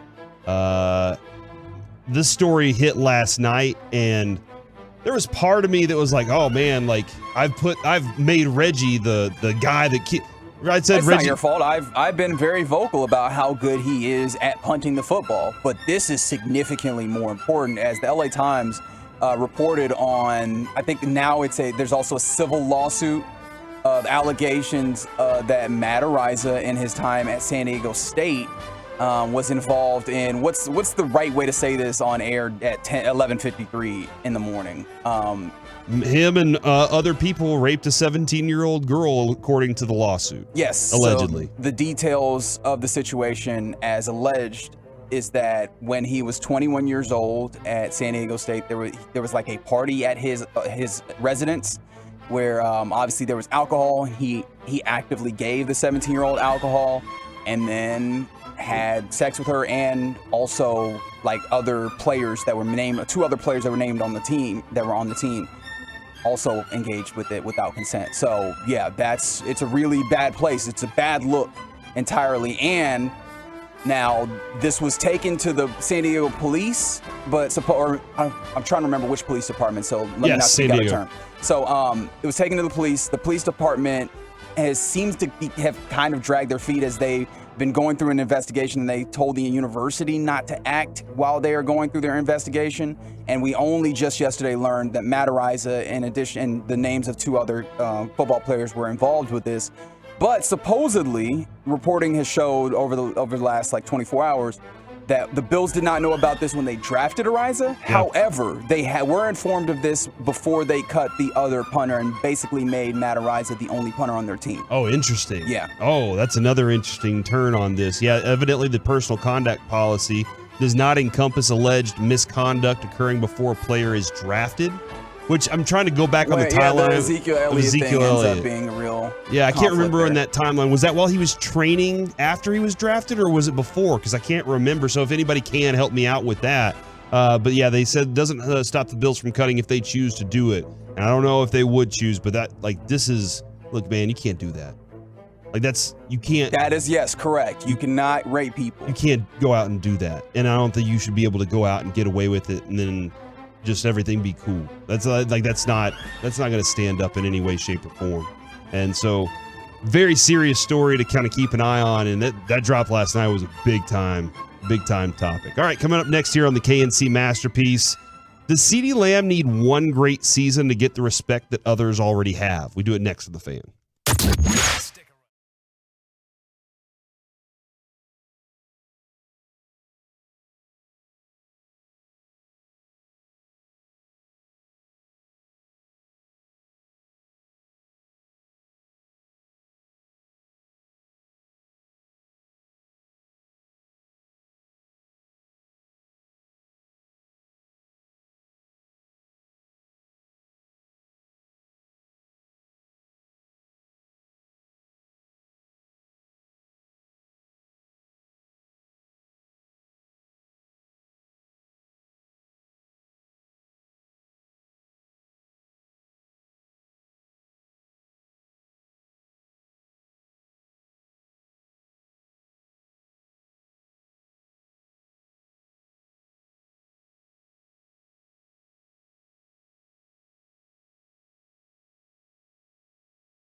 From the MyFitnessStore.com studios, it's the KNC Masterpiece on 105.3 The Fan.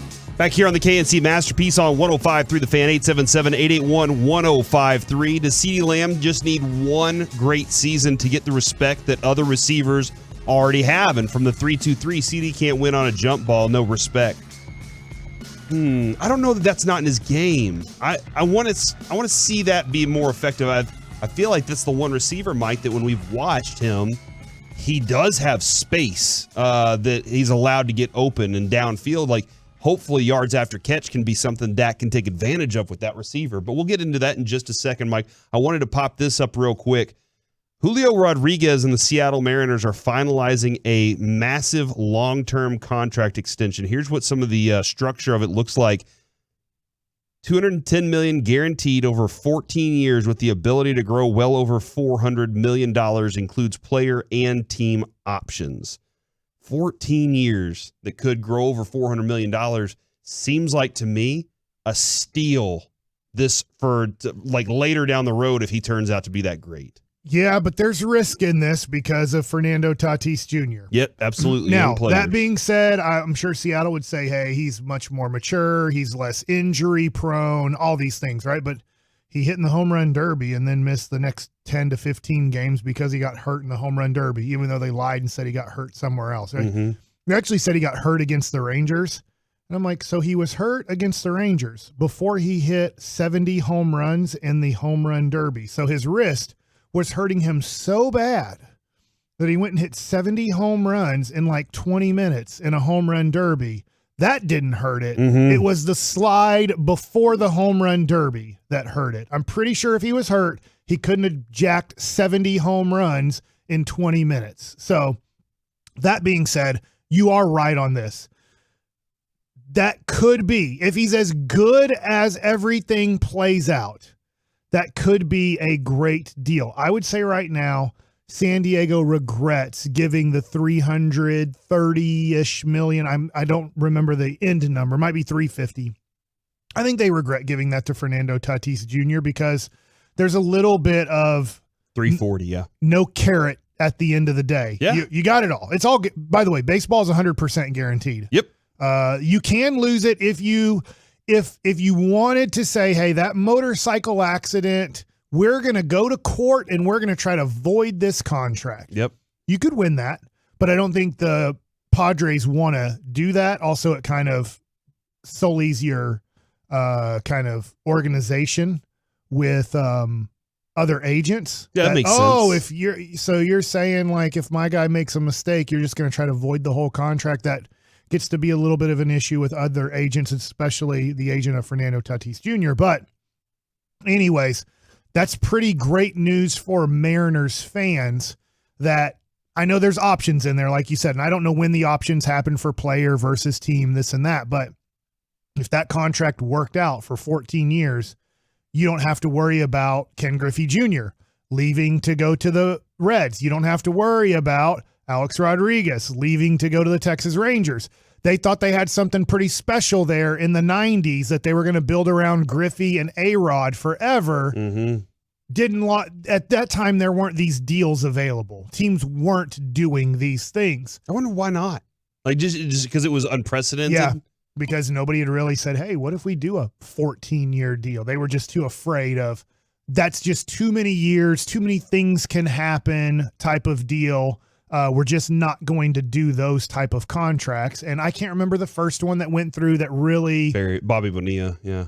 Yeah, well, that was a short-term contract. They just wanted to... By the way, that works out for the Mets more than you think. Oh, yeah, no, for sure. They can do something with that money. When you're a billionaire company and you don't have to pay out that money for 25 years, it helps you out. But...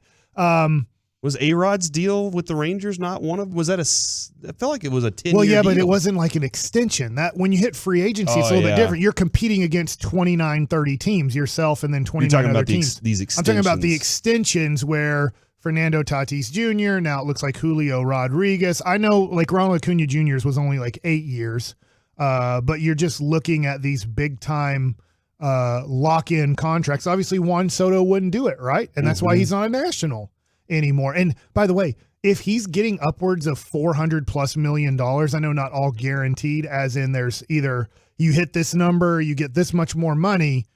But this, if you're a Ranger fan and you want Juan Soto, not after this season, but the next year, you have to start the contract with a 5. Yeah. $500 million or more. If you want Aaron Judge in the offseason, you're going to have to start that at, let's not put the complete contract out there, you're going to have to pay over $40 million a year, if not close to $50 million a year. That's just where the market is going. Well, there it is, Ray Davis. You got a lot of work to do, you and Chris Young, to make sure that you get that kind of talent, or that you can develop that kind of talent for cheap early and maybe maximize their contracts at a young age too. And I was expecting, real quick, Josh Young. I was hoping he'd come up tonight for the homestand, but he's not. I would say maybe expect more of a September 1st call-up. That would be at Boston if he's a September call-up. Oh, good. Hey, I love the idea of him starting his career in Boston, where the fans are pleasant and make sure that life is very easy on you and supportive of your baseballing, even when you make errors. All right, all right. So here's my question: is CeeDee Lamb?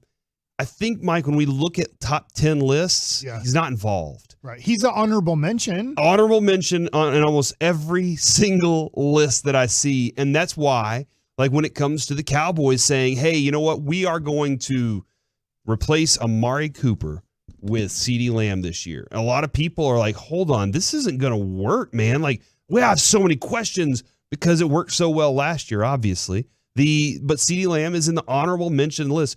Is it going to take just one great season for him to gain that respect and be, oh, now that dude has made his statement, he is top 10 receiver?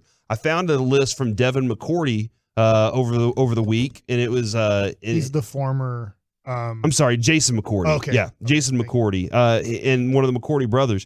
And he said, here, I have to acknowledge there are 3 forgotten receivers on this list. DeAndre Hopkins, obviously, Allen Robinson, and Michael Thomas. So those are the forgotten guys on my list. And he said, and there are youngsters that just missed my top 10. T. Higgins, CeeDee Lamb, Terry McLaurin, and DK Metcalf, which is interesting that DK Metcalf isn't on this list. But he did mention CeeDee Lamb just missed the top 10 list. Okay. Keenan Allen, A.J. Brown, number 10 and number 9. So we're going in reverse order. Keenan Allen, A.J. Brown, Mike Evans, Deebo Samuel, Tyreek Hill at number 5, Stephon Diggs, number 4, Jamar Chase, number 3, Justin Jefferson, number 2, Cooper Kupp, and number 1, Devontae Adams. When it comes to your top, I like his top 5 list a lot. Yeah. You can put him in any order you want, but I do like his top 5 guys in the NFL right now. And Mike, would you say that would be similar to your top 5 with Diggs, Chase, Jefferson, Kupp, and Adams? Would you kind of put those in your top 5 too? The only one that I maybe would take out and put in for his special Deebo Samuel is I might take out Diggs in top 5, but definitely I wouldn't take out Diggs in top 10. Okay, and I know people look at Tyreek Hill in a certain way, and there may be a lot of question marks about Tua and what that combination is going to look like. Even though McDaniel was like, "Hey, best quarterback arm I've ever seen in my life," but Justin Jefferson was drafted in the same year as CeeDee Lamb and has been a standout as a wide receiver. Now, obviously, when you have as much talent around the Cowboys as you have, CeeDee Lamb's numbers are going to be a little bit different because he's not the focal point of that offense. Yet, Dalvin Cook's the running back on that team, and they love to run his first 2 years. And Adam Thielen was on that team too. Lots of options. Yeah. But Justin Jefferson maximized. I mean, the best receiver through a first couple of years. I'm trying to figure out how CeeDee Lamb can make up the ground to get into this category where he is getting the respect that other receivers got. Jamar Chase and Justin Jefferson are looked at as 2 of the best receivers in the league, and neither one of them are in year 3 right now. Yeah, I think they're both different in this. Joe Burrow's such a great quarterback. And look, my opinion, Joe Burrow's better than Dak Prescott. I mean, if you want to say Dak's is good or better, fine.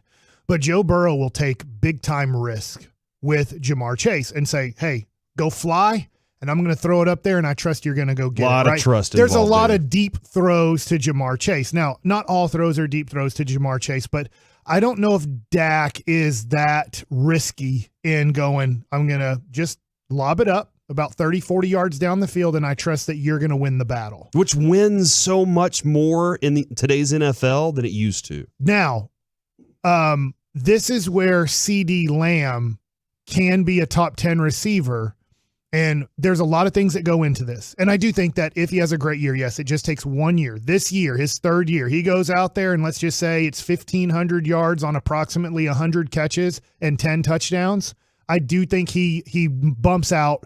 You said Keenan Allen and A.J. Brown, I think were your 9 and 10. Yep. I think he bumps those guys out and he gets into the top 10 situation. But first, he has to have better hands.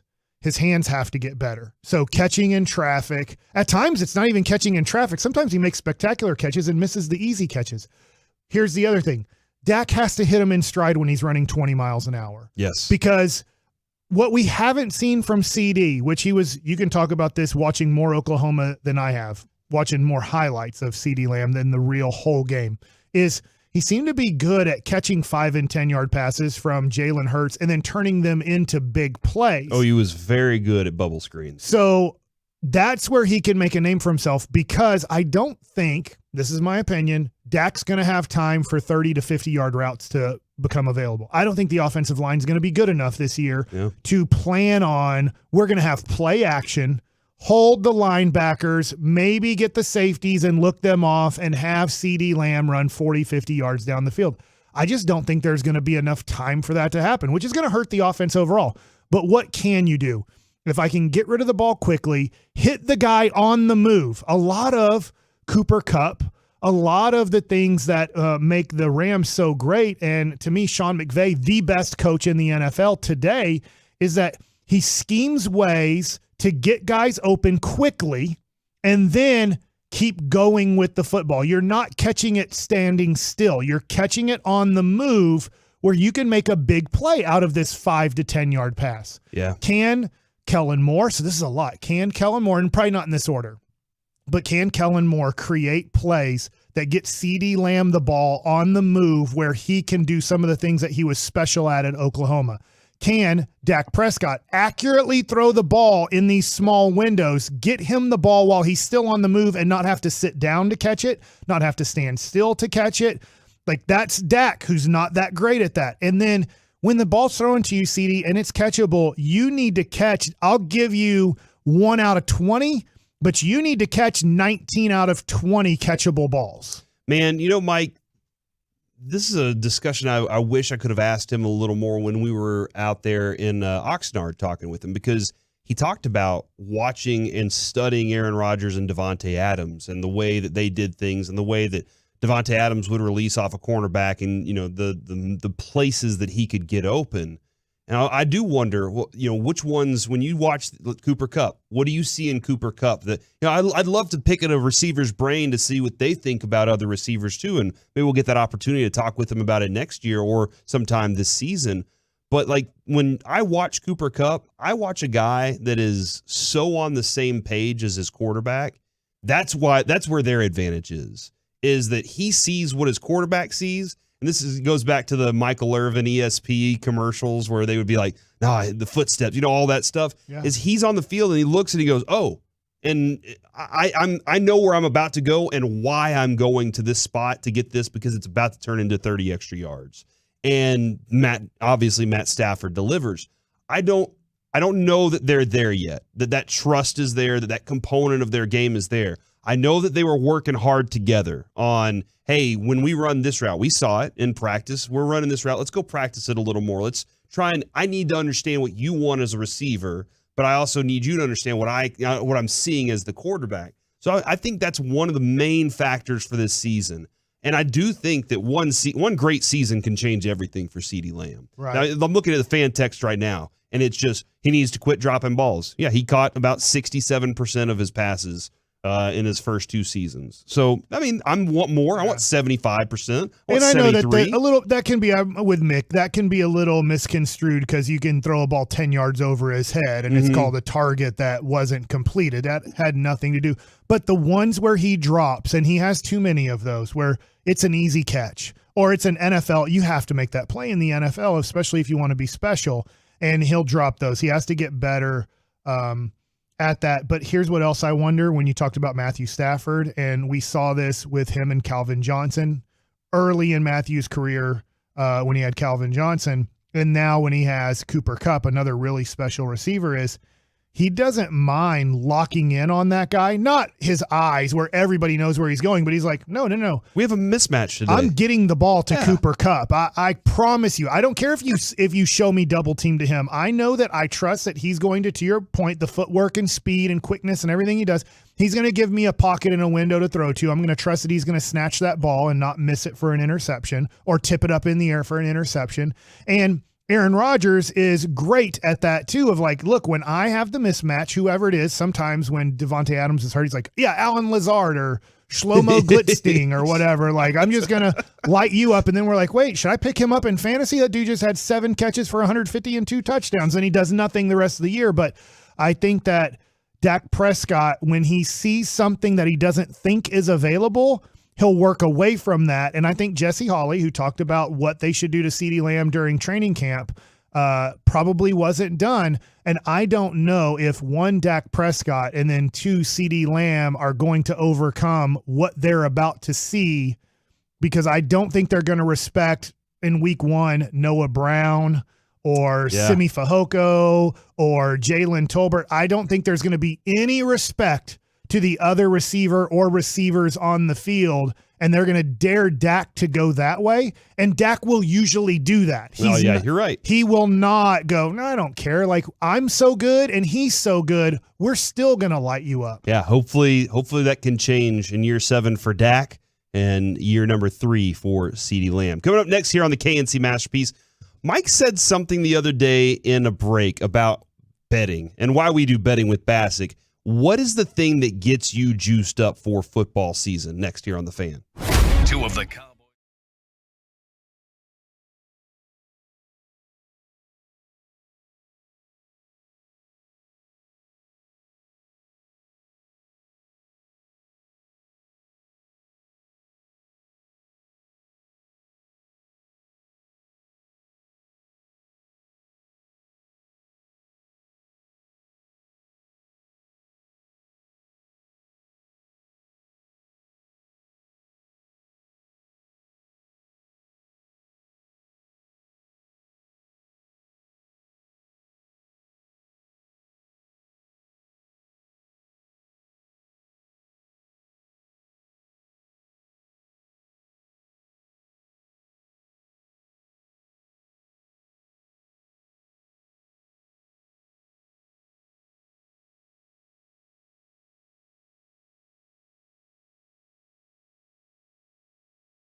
The Fan is brought to you by Autoflex Leasing, and it's brought to you by Franklin & Frankel. Think there will be fewer big company trucks on the road this summer because of gas prices? Think again, and those big trucks have insurance companies to protect them. To get the representation that won't settle for less, Franklin & Frankel. Visit truckwreck.com. That's truckwreck.com. Mike, let's do this one for the Bud Smokers only, or for anybody that wants to listen to some Bone Thugs and Harmony. Let's give something away. Caller number 10 right now wins a pair of tickets to see Bone Thugs and Harmony at House of Blues on September 29th. That's 877-881-1053. You can get tickets now at livenation.com or be the 10th caller right now to be able to see Bone Thugs and Harmony. Good luck to you, man. Yeah, absolutely. See you at the Crossroads, man, or at the House of Blues. All right, so, Mike, I saw the all-index ranks for the Ringer. They do this every year, and basically what the idea is they are trying to figure out their way of analyzing each team's spending and draft capital to determine who's all in for making the Super Bowl and who's all out. Okay, so like the idea here is you spent this much money, you invested draft capital, are you all in for this season? Where do you think the Cowboys, I don't even want to ask you this question as a matter of fact, where do you think the Cowboys rank on the all-in factor, the all-index is what they call it? Like going all in on this season? They're all in for this season to make the Super Bowl. 20. Very close, as a matter of fact. They are ranked number 18. Okay. 18. I thought like a little bit below middle of the pack. Their grade, which by the way, a 115 is the highest grade for one side, a 132 is the highest grade for their draft, but for cap index, their grade's 100. So that means that they're kind of close to being all in because they've spent a lot of money. Their draft index says 102. Which they've done a very good job of drafting. It's just I would look at them, the Cowboys, as maybe more as we look at the Rangers, where it's drafting with the idea of developing, not necessarily drafting all the time for right now. The Tyler Smith draft, that draft was with the idea of he can play left guard for you, and he was probably at some point going to turn into your left guard this season. But the real reason for drafting him was so that you don't have to panic and replacement draft Tyron Smith down the road. That was what the Cowboys were hoping was we draft him, and then by the time Tyron Smith is ready to retire, this guy just slides over and we're moving on about our business. Micah Parsons, that turned into an awesome, he was ready now kind of moment. Like, they did not expect it. And more importantly, Mike, they may have found that war daddy off the edge. The more I look at what they've done to add other pieces to this team, I'm more than happy to let Micah Parsons do what he can do off the edge. If they're going to say, well, we got Anthony Barr back there, we have other guys that can be, impact players as linebackers on this team. But I do they have him ranked at 18th here for being all in overall for the season. Yeah, I wish this on the draft because that's what the Cowboys I think do the best out of anything they do, and that Micah Parsons pick makes that a good draft. Yeah. I just wish now watching the second and third round players, I'm sorry, drawing a blank on the two cornerbacks that we drafted. Nahshon Wright and Kelvin Joseph. Yeah. I'm just going through this and how good would have this been? And I don't know how they're playing, but Jacksonville, right after Kelvin Joseph, drafted tackle Walker Little. And then Cincinnati drafted tackle Jackson Carman. I don't know how good they are or not good they are. But they did draft tackles in the second round. And right after they were two tackles, and I kind of wish we had one of those guys instead of Kelvin Joseph right now. And then Asante Samuel Jr. was drafted 3 picks after. Then another offensive lineman was drafted, Aaron Banks, by San Francisco. So literally you had 3 offensive linemen out of the next 4 picks drafted. And how much would you trade Kelvin Joseph? And I have no clue how good these guys are or not. You could trade Kelvin Joseph right now for a second-round offensive tackle in 2021. I saw a national writer, Mike, say that Anthony Brown was a really good trade option for this team right now because Kelvin Joseph is on the way. And I was thinking to myself, this guy has no clue. This guy has no clue what's going on here. Like, this guy can't have an idea. And you can't trust him off the field. No. He doesn't show up to practice, by the way, like all the time. showing up late, engagement. Then his friends murdered somebody that he saw and was hanging with them when that happened. And at this point, Anthony Brown he had a career year last year, and everything we've seen so far, Mike. By the way, supposedly murdered somebody. Yes, allegedly. Allegedly. Everything we've seen so far from Anthony Brown, though, has said he's going to have another good season, maybe another career year. Fingers crossed on that, obviously. But I feel really confident in Anthony Brown. The Bengals, by the way, Mike, were 16th on this list, and they said not going all in on pocket aces. You got Joe Burrow, you got Jamar Chase. Why not just go in and say we're doing everything? We're getting every free agent we can add to this thing. We're going to maximize this moment. With the Cowboys being at 18, they said Jerry Jones is going to Jerry Jones, and that's just the way that they do things. It's a weird letting Amari Cooper go, doing all these things. It's just there's no true understanding of them being all in. I like what you're saying here because I've been thinking about this. Against San Francisco, the last game the Cowboys played that mattered, the playoff game. Amari Cooper's gone. Lyle Collins is gone. Tyron Smith is gone.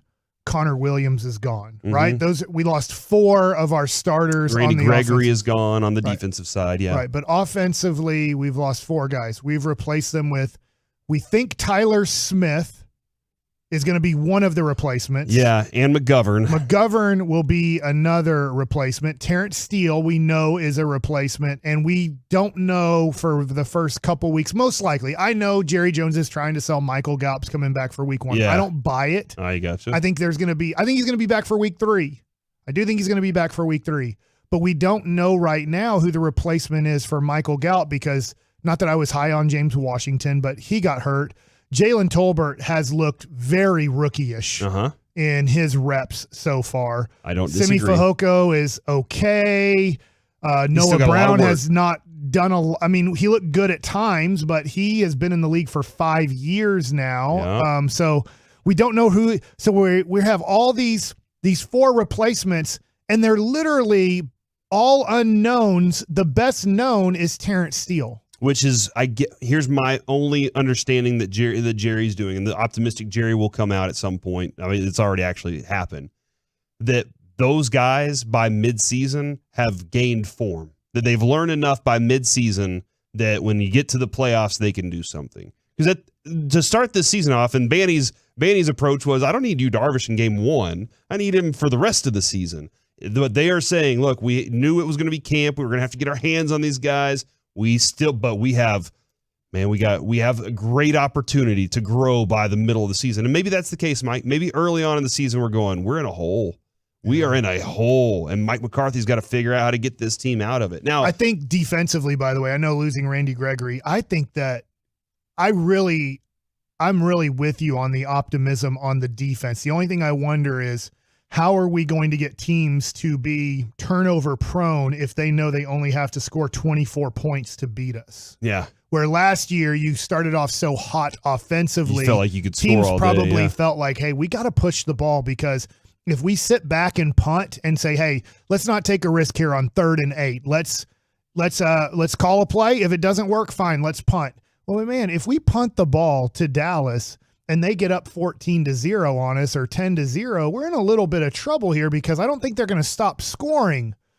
And that creates Trayvon Diggs interceptions, right? I mean, Trayvon Diggs did his thing, but all of a sudden these teams we got to put the ball up in the air. We got to figure out a way to score 30 today, or we're not going to win. There's a lot of pressure. Hey, we don't have to score a lot to win. Then all of a sudden your turnover opportunities aren't there as much. I'll put it to you this way then, Mike. This kind of maybe the topic I had here might go in on Monday. Okay. Because didn't Jerry Jones spend, I don't know how much it was, but a pretty penny on the defensive coordinator. And I think that maybe Jerry's looking at it at this point. Steven and Jerry are going, all right, here's the deal. Zeke, we are going to have to go back to, we got to run the football. We don't trust pass protection. Hopefully running the football, these guys are better at that than they are their pass protection. That's why Jerry keeps pushing Zeke's got to be the guy. You got to start with Zeke and keep pushing with Zeke and Zeke. And Dak Prescott's out there saying, Tony Pollard might be our best pass catcher this year. You have that going on. Yeah. So maybe they're thinking, look, I've spent money on this defensive coordinator who has convinced me that if I invest a couple other pieces on the other side of the ball, they're going to be able to hold teams on their own. They don't need the offense. I mean, it's great. It's a great weapon, Mike. You pointed out. It's awesome to have a pitcher who knows that his offense just scored 6 runs in the first inning, and now all he has to do is go attack the strike zone. Yeah. And that would be a perfect situation is that Dak Prescott and them just put up 14 just like that, and now my defense just has to go get sacks all day. Like, that's the idea. Well, then the other model sometimes has to be your defense has to be the one that's carrying the load today so that your offense can get up to speed or whatever it is. I think that's what they're hoping is that, and that's a lot. Hope is a terrible plan. To your point, if the Cowboys are successful this season, only my opinion, I could be totally wrong, they're going to have to play boring, run the clock out offense. Yeah. They're going to have to make it the 13-10 going into the fourth quarter, winning or losing. We want it to be within a field goal and a low-scoring game where we're punting a lot but not turning the ball over. We're making them punt a lot. It's going to be tough to get turnovers because of I don't think teams are going to be that excited to try to push the ball against us because I do think we have some turnover guys that can get the ball and turn it over. So I think the strategy, which is very boring, but I think a decent strategy going into 2022 with the offensive line that you have and the lack of outside weapons that you have is let's try to run out the clock and let's try to get this thing with 10 minutes to go. It is a 3-point game, winning or losing, and let's take our chances in very boring games and see if we can outplay them the last 10 minutes of a game and win this game 17-13, win this game 20-17. I think that's the Cowboys football this year. I don't think it's going to be like the most fun football when you watch Chiefs and Chargers and these teams that are pushing the ball for 30 and 40 points. Some of what you saw last year from the Cowboys. I think we are going to, and I say we, the Cowboys are going to have to play boring football to try to win 10-plus games this year. And, that kind of starts with what you heard Zach Martin start the preseason off with. We have to be more physical. We have to be the bullies. That's what happened. They got beat. They got bullied around last year. So if they're going to play that mentality, they have to be that mentality. If they're going to play that style of football, Mike, that you just said, they have to be that this year. Coming up next year on the KNC Masterpiece, Mike likes it. Jerry Jones, is he just like Vince McMahon? And I've been watching a little Jerry Buss. I'll compare all three next. Coming up in the next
This segment of the KNC Masterpiece on 105 through the Fan is brought to you by Buyers Barricades. If you're in need of traffic control or barricade rentals, Buyers Barricades is a full-service provider taking care of your project or special event no matter the size from start to finish.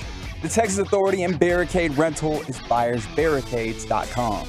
Back here on the KNC Masterpiece on 105.3 The Fan. Tonight's game will be right here on The Fan, and it will be Cowboys-Seahawks preseason finale. The Rangers will be playing against Detroit on News Radio 1080 KRLD, so you can get all your sports action right here through Odyssey. All right, Mike, it's time to take it away, man. All right, so before I get into Jerry Jones and Vince McMahon and Jerry Buss, Easy Money T23 on Twitch. Uh-oh, Twitch got you. I hope you understand this, okay? This is you reading what they wrote? I'm not going to read what he wrote. Oh, okay. It doesn't seem to be making much sense to me, except he just thinks I'm a dumbass, which is fine. It happens. When you're playing, if you're, let's say, Easy Money, I don't know, maybe you're 12 years old or 25 and you haven't watched a lot of sports in your life. So Villanova beats Georgetown in the NCAA finals. What was one of the ways that they beat them? They were big-time underdogs. They'd played each other in the Big East a lot. Villanova said, if we can milk this clock and keep the game in the 40s, now a little bit different, there's no shot clock back then.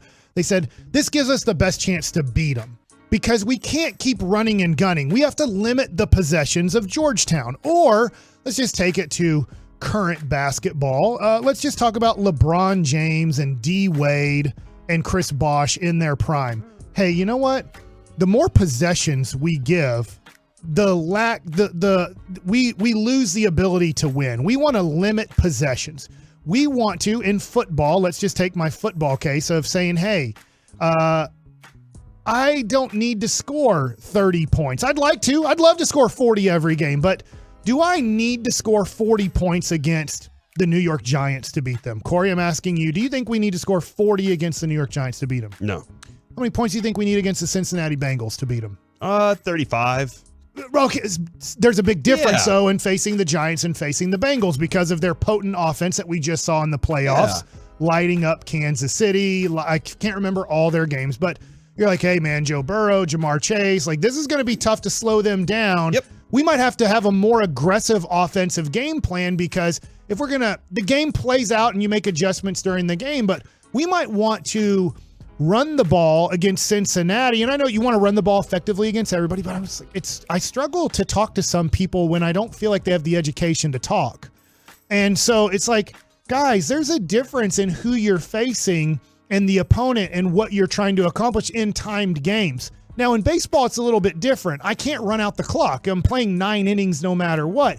In basketball and football, now Reggie can talk about this in soccer. Reggie, I know a little bit about soccer, but not as much as you. When you're playing a team that you feel like talent-wise, they're better than us. Mm-hmm. In fact, they seem to have more goal scorers than we do.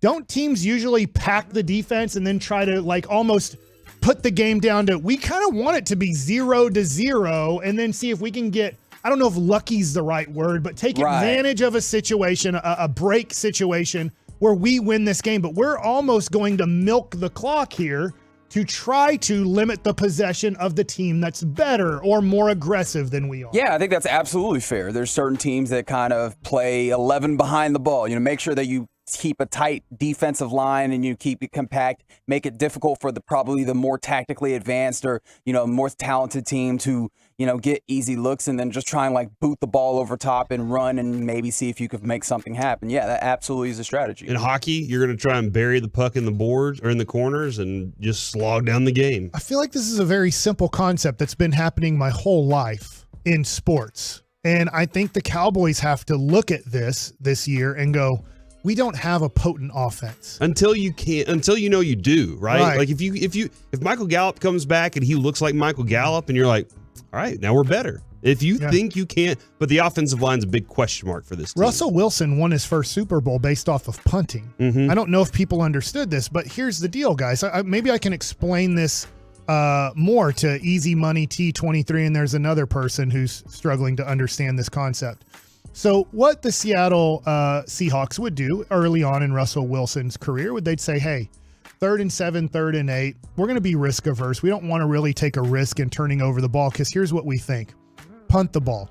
Let's punt the ball to their 20-yard line. And I think we're going to get a 3 and out. Maybe we even get a sack in there or something, or we get a turnover. And we're going to give you the ball now on the 40-yard line. So all of a sudden, we've gained 15 yards the next time we get the ball because our defense is so good that we're going to limit them and we're going to give you a better possession this next time to see if we can score this time. Not that we're not trying to score, but we have to be a little bit risk averse here because we feel like we can win this game more defensively than offensively.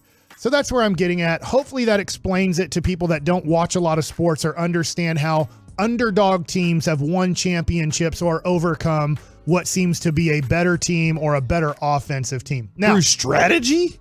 Yeah. What? Let's go to I'm going to click off of the Twitch because I don't want to see these people anymore. Oh my gosh, the Tuolos? Yeah, Those they're are your done. people, Mike. They are done. So now let's go to Jerry Jones. And this is just, look, I'm not a big Jerry Jones fan. I think Jerry Jones knows that. I think if you're listening to the station for a long time, you know this too. And I was thinking of Jerry Jones on with Stephen A. Smith and Michael Irvin yesterday. I got to see some of the highlights of it after our show was over because it happened during our show. And I think Jerry just loves the show. He loves the circus. He loves, I don't know if he loves WWE, but I compare this to Vince McMahon. And I'll tell you my theory, and I'll have you guys talk about this. My theory is Jerry Jones looks at football and says, hey, there's 32 teams, which means there's 32 different stories to tell in a season. One of the stories that is going to be told is a champion, but only one of the 32 teams gets to tell that story. And that story's hard to create because it takes a lot of sacrifice, a lot of dedication to maybe be that team. But what if I'm the loud wrestler? What if I'm the guy that comes out to the best music? What if I'm the guy who has the biggest antics? What if I'm the guy, hey, I win quite a bit, but I'll lose some big ones too. But when I lose, you're going to remember the loss and I'm going to talk about that loss. And so I feel like watching Jerry yesterday, guys, it just reminded me he actually likes the circus and the show way more than the football. I don't know. I don't know enough about wrestling to make that comparison. I wish Kevin was here because he's better at, because he has wrestlers that he likes and that he doesn't like. And I think that Jerry sees it as this. Maybe a better way to explain it too would be Jerry sees it as if we win the Super Bowl, but we don't do it with flash and loudness and flair and a whole bunch of other stories to go. Who cares? I don't think he wants to win a Super Bowl by it just being, I know it's the Cowboys. They're going to be covered tremendously. He's created that, and he deserves all the credit in the world on how much the Cowboys are covered. But I don't think he wants, like if the Bengals would have won the Super Bowl last year, or even kind of the Rams won it last year, I don't think he really liked the way the Rams won the Super Bowl. I don't think there was a lot more to go with it than their story was they're the champs, they're the best. I think he likes a lot of the flair, whether Ric Flair you want to put it on there, but he likes a lot of the loudness and the story rather than the actual sacrifice of winning. But he knows he has to win enough. You can't be a wrestler and be a popular wrestler if you're losing a lot. I think there definitely is something to be said for somebody who's still hungry for a championship, that they want. They have a lot of things that they want. People that still have a lot of things that they want and desire. They don't necessarily have all the capital to go make it work, if they just want to make it work easy for them. But it definitely is one of those, like you saw it with Mark Cuban. They were still, in 2011, Mike, going into that season, they were still making all these moves that it took to build something that could be a championship roster around Dirk. Because both Mark Cuban and Dirk Nowitzki were hungry for that moment. And then whenever you get that moment, you finally get to the top of the mountain, you kind of sit there and go, okay, I need to reassess my goals.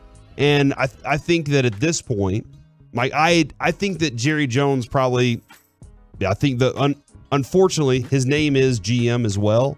And that's what I hire a GM for. If I'm an owner, I'm hiring you to do your job, go do that job. And I think that guy is Will McClay, but it's a different world. But I think, Mike, like That's on the players. That's on them. I own the team. I get to go have all this fun and create all these things that make my brand big. Yeah. One of the biggest brands in the world. I like what you're saying. But it's not turning into wins. I understand what you're saying. I'm not a Lakers fan, but I have been watching the Hulu documentary on the LA Lakers. So far, there's 3 episodes. They're very good. And look, I respect the hell out of Magic Johnson. He's arguably the greatest basketball player I've ever seen in person. When I got to see Jordan, I got to see him in person in 87 and 91. I got to see Magic in person against the great Dallas Maverick team. So I got to see him play a great team, beat great teams, just do special things in special moments. That's in person. So you're watching this, and I'm watching Jerry Buss, and it's amazing how many things he created that weren't done at the time. Now, he got a little bit lucky. He buys a team that already has Kareem Abdul-Jabbar and the first overall pick when Magic Johnson is available. But later in his life, which they have not got to this part of the show, he does get Shaquille O'Neal. He does, and I say Jerry Buss, to your point. Jerry West was the one who found Kobe Bryant. Jerry Buss, I don't think, had any clue who Kobe Bryant was, but he had hired Jerry West to do these things. And so he's able to recreate the Lakers about 5 years after the Magic Johnson era ends and do it through getting Shaquille O'Neal, trading/drafting Kobe Bryant for Vlade Divac. And so I look at Jerry West and I get, man, he was a showman. He was the one that started kind of the Laker girls and dancers. He was the one that sold the Fabulous Forum into the Western Forum and made money. There's a whole bunch of great things on creative things that Jerry Buss came up with in sports that I think Jerry Jones has done somewhat in football too. But Jerry Buss created a lot of different revenues in sports that had never been created before. But watching that, and I know it's easier in basketball as I'm out of time because there's only 12 guys on a team /15 now, is he never lost that winning should still be the most important part. Mm-hmm. And I feel like Jerry Jones has completely lost that. Watching him with Stephen A. Smith and stuff yesterday, I think Jerry has completely lost, and I get it. Look, the dude makes $500 million a year. His team's worth over $8 billion. So why should he? Why should he change? But I feel like he's totally lost his way from 25 plus years ago where winning football games actually was the most important part. Well, that is again, that falls in the lap right now of Will, Steven, but mostly Will at this point to make sure that team is built to do that at this point so that Jerry can enjoy the boat and enjoy those other things, but also be the face of this thing. That's what Will's trying to do. That's what Steven's trying to do. We're trying to win it so that Jerry can enjoy all the luxury that comes along with it. Coming up next here on the KNC Masterpiece, it's time for the C Block. Tyler Smith versus these rookies next on The Fan. Miss anything from your favorite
From the MyFitnessStore.com studios, it's the KNC Masterpiece on 105.3 The Fan. Back here on the KNC Masterpiece on 105.3 The Fan, Corey Majors, Mike Bassick, Reggie Atatula, and we got Carter Freeman back there making sure the Twitch Dallas Fan Cam, twitch.tv/Dallas Fan Cam is up and running with all the greatest angles. Right now, a freaking amazing angle is the view outside of our building here. Looking at this DFW sky, it's glorious. Hopefully the weather's treating you nice out there. You can have a good one. But I will say this. Tonight, whenever Cowboys get in action out there against the Seattle Seahawks, it's all going to be focused right there on the field of the Star. That's where all the focus is going to be, Mike. Not over here, not over there. It's all right there on what they're trying to build with that left tackle spot. Like that is it, man. Tonight is about figuring that out. There's some wide receiver things you got to figure out too. But who is your option? Who can help you out at left tackle? How much do you wish that Tyler Smith was healthy enough to just give him, 25 snaps at left tackle today? Can I say this much? And then that makes like it to the moon and by back. The way, for our listening audience, full arm's length. You said a wide range. Yes, to the moon and back, man. Like that, I wish that he could be out there so that you could go ahead and start that process and say, okay, this feels like it could actually be something that works. This feels like it could be the guy that could take that on. And then you know what? Since we know Tyron's out and we know we want this guy to be the guy of the future, let's go ahead and let him take his lumps. There are going to be some moments that aren't going to be beautiful. And hey, man, there were some times with Tyron that things weren't just perfect. But man, like we need to make sure we have some sort of answer at that spot right now. Speaking of, I saw this on DallasCowboys.com where they threw their 5 options out there yesterday. Yesterday we threw the 105 The Fan 5 options out there. Here were some options from DallasCowboys.com. Tyler Smith, obviously, as one of those options, and we would love to see it tonight. Josh Ball, which I think tonight you're gonna have full on Josh Ball. Here's what I need y'all to be paying attention to tonight with Josh Ball and Matt. Well, let's go with Josh Ball. What is he reaching? Does he have the footwork to move out to the left and take on a guy that's trying to wrap around him on the outside? Does he have the balance to then dive back inside? Like, where are the times where he's reaching for somebody instead of having the technique to be in front of the guy that he's supposed to be blocking? That's where I've had a lot of troubles, Mike, in his pass blocking and even in his run blocking. He'll dive forward on guys. I'm like, no, we need to be able to get your guy up on him. That way he doesn't have a chance to get to the running back on this play. So when it comes to Josh Ball, I have a lot of things. A 4th-round pick a year ago. He did miss his entire rookie season, but that right there, that tonight is something that you're going to need to be paying attention to. Another option they have on DallasCowboys.com is Matt Let's-Go, the 5th-round pick who had a shoulder subluxation on July 29th while we were out there, Mike. Cowboys' 3rd practice was when that happened. Surgery still a possibility at some point, but he was like, I'm going to work through this. Y'all are going to need me. I'm going to try to do this. Man, I can't expect that rookie to 5th-round pick to jump in and just take over the job and be, great at it yet. Then again, guys can surprise you every now and again. He looked decent at times. He had some good athletic ability. He has some upside, but a lot of work.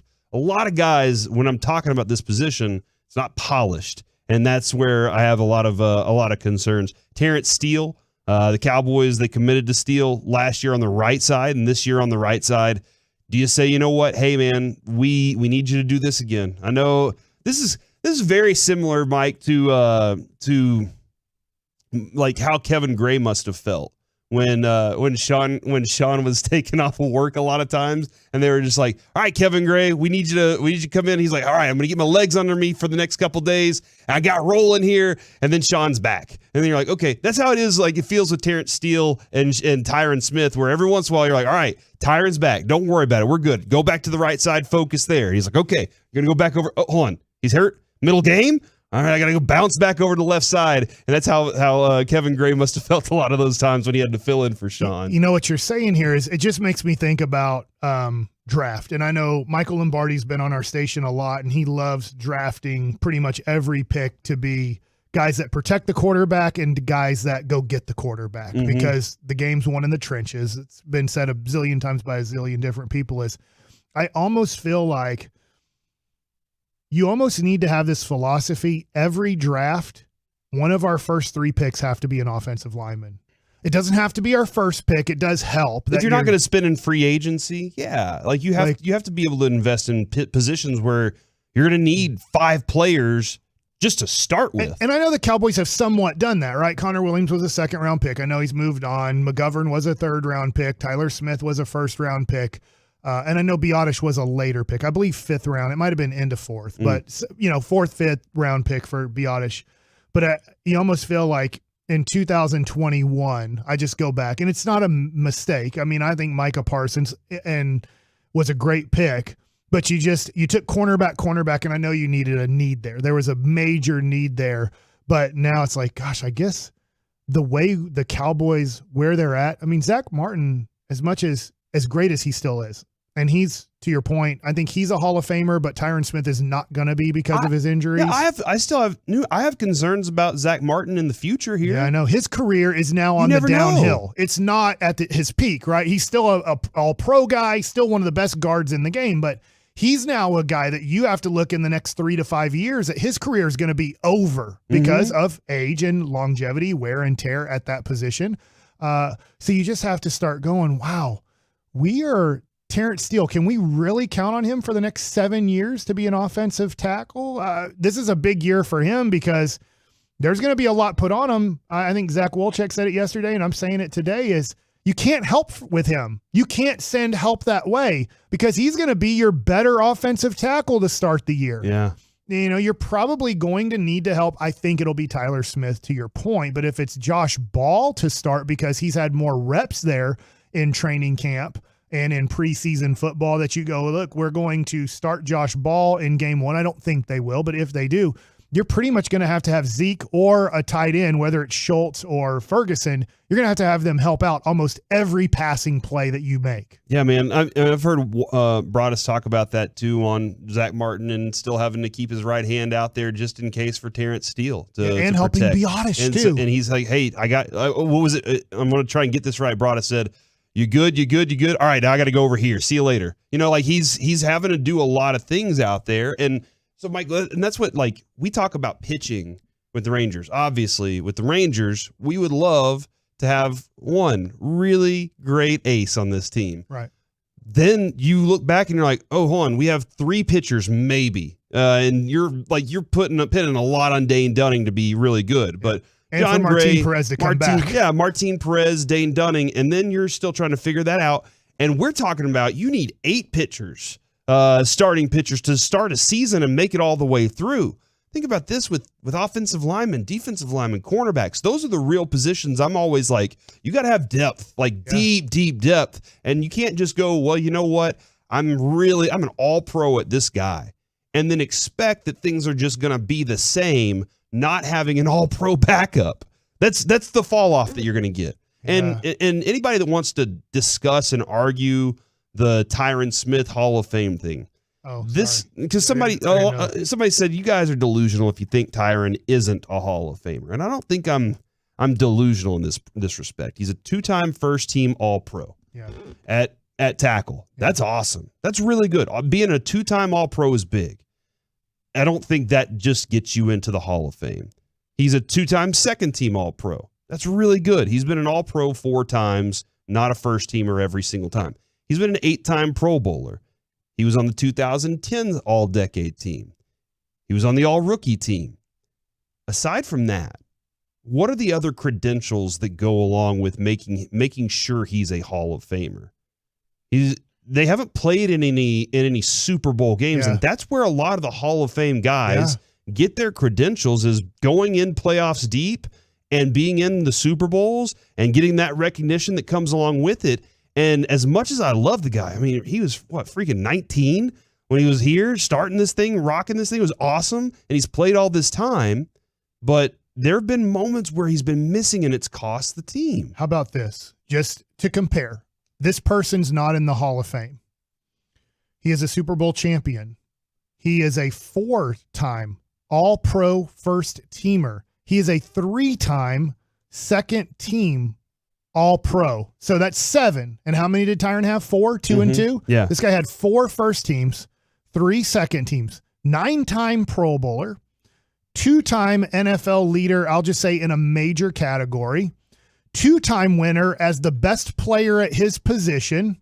He's on the all-decade team, and he is not in the Hall of Fame.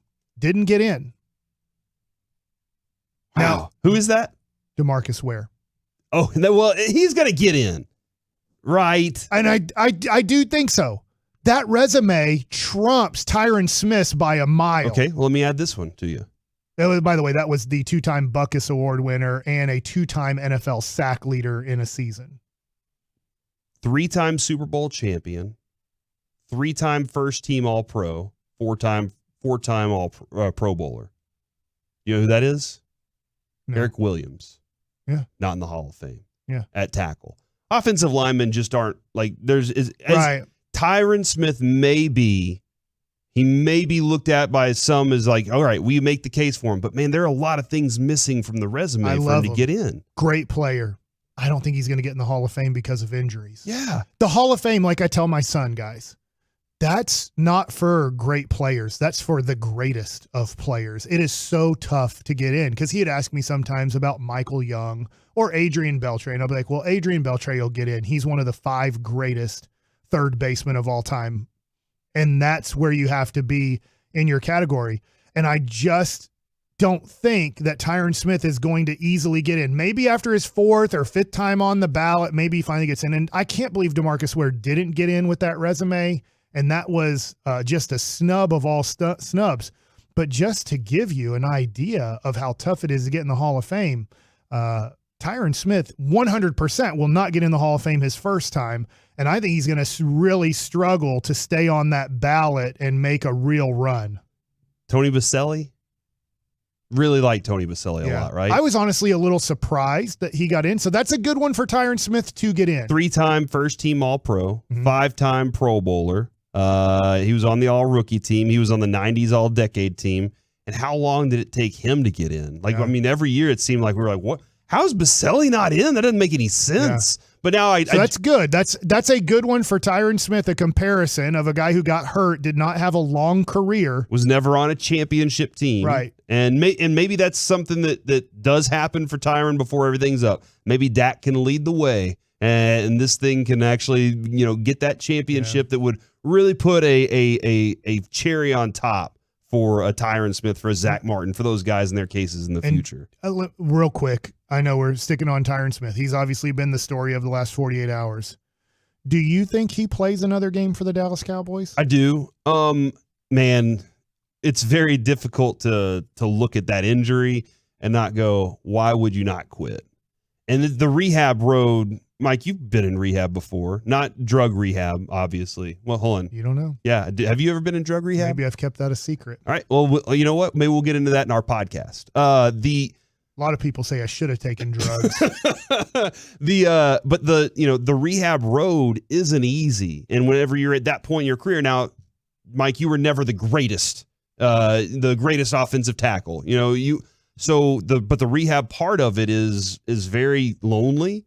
You're not with your team as much as you want to be. Like that's your responsibility to kind of be around them and everything, but it can be a very lonely path to get back to that. Now, obviously, he's had opportunities to spend that time and do that before, but to have surgery to put this thing back onto your leg, back onto the bone, and then, to recover from this. And then we talk about how hamstrings are no easy thing to get over anyway, man. Like for these athletes, it's a massive part of the body you're dealing with.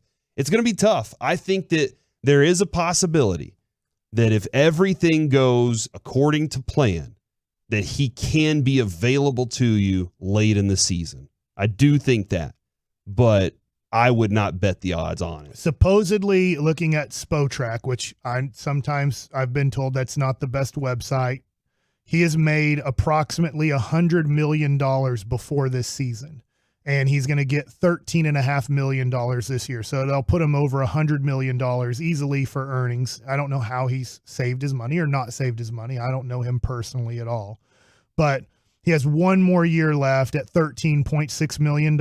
I don't know all that goes into, at least on this one right here, the perfect details of if you release him, this and that. But if he were to retire after this season, he would be leaving approximately $13.6 million on the table. Wow. So he can, and here's the deal. I think Jerry Jones, to your point, the more I think about this, he's going to play again for the Cowboys. Because Jerry's so loyal. In a weird way, it's good. And in a weird way, it's horrible that he is he's going to let him do whatever he wants. And he'll probably just pay him the $13.6 million in 2023 anyways, just to be nice. He does that for everybody he likes. Mm-hmm.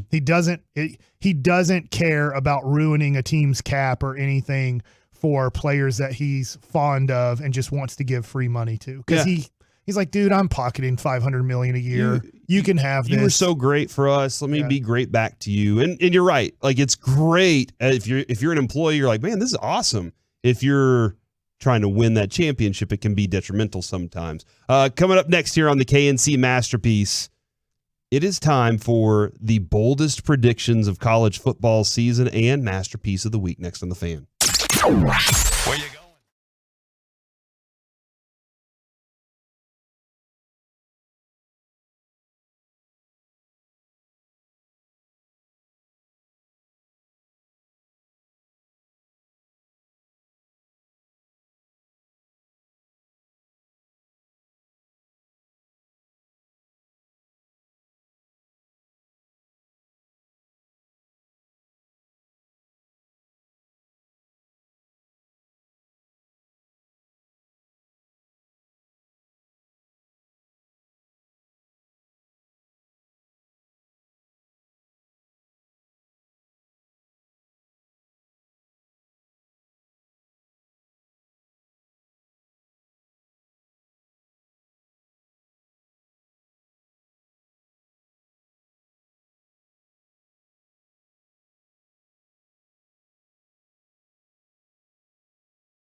to you by FC Dallas, and it's brought to you by Frankel and Frankel. Think there'll be fewer big company trucks on the road this summer because of gas prices? Think again, and those big trucks have insurance companies to protect them. So get the representation that won't settle for less, Frankel and Frankel. Visit truckwreck.com. That's truckwreck.com. Oh, baby. If you're looking at the twitch.tv/Dallas fan cam right now, I just got the Texas Rangers University of Texas, North Texas Mean Green cap.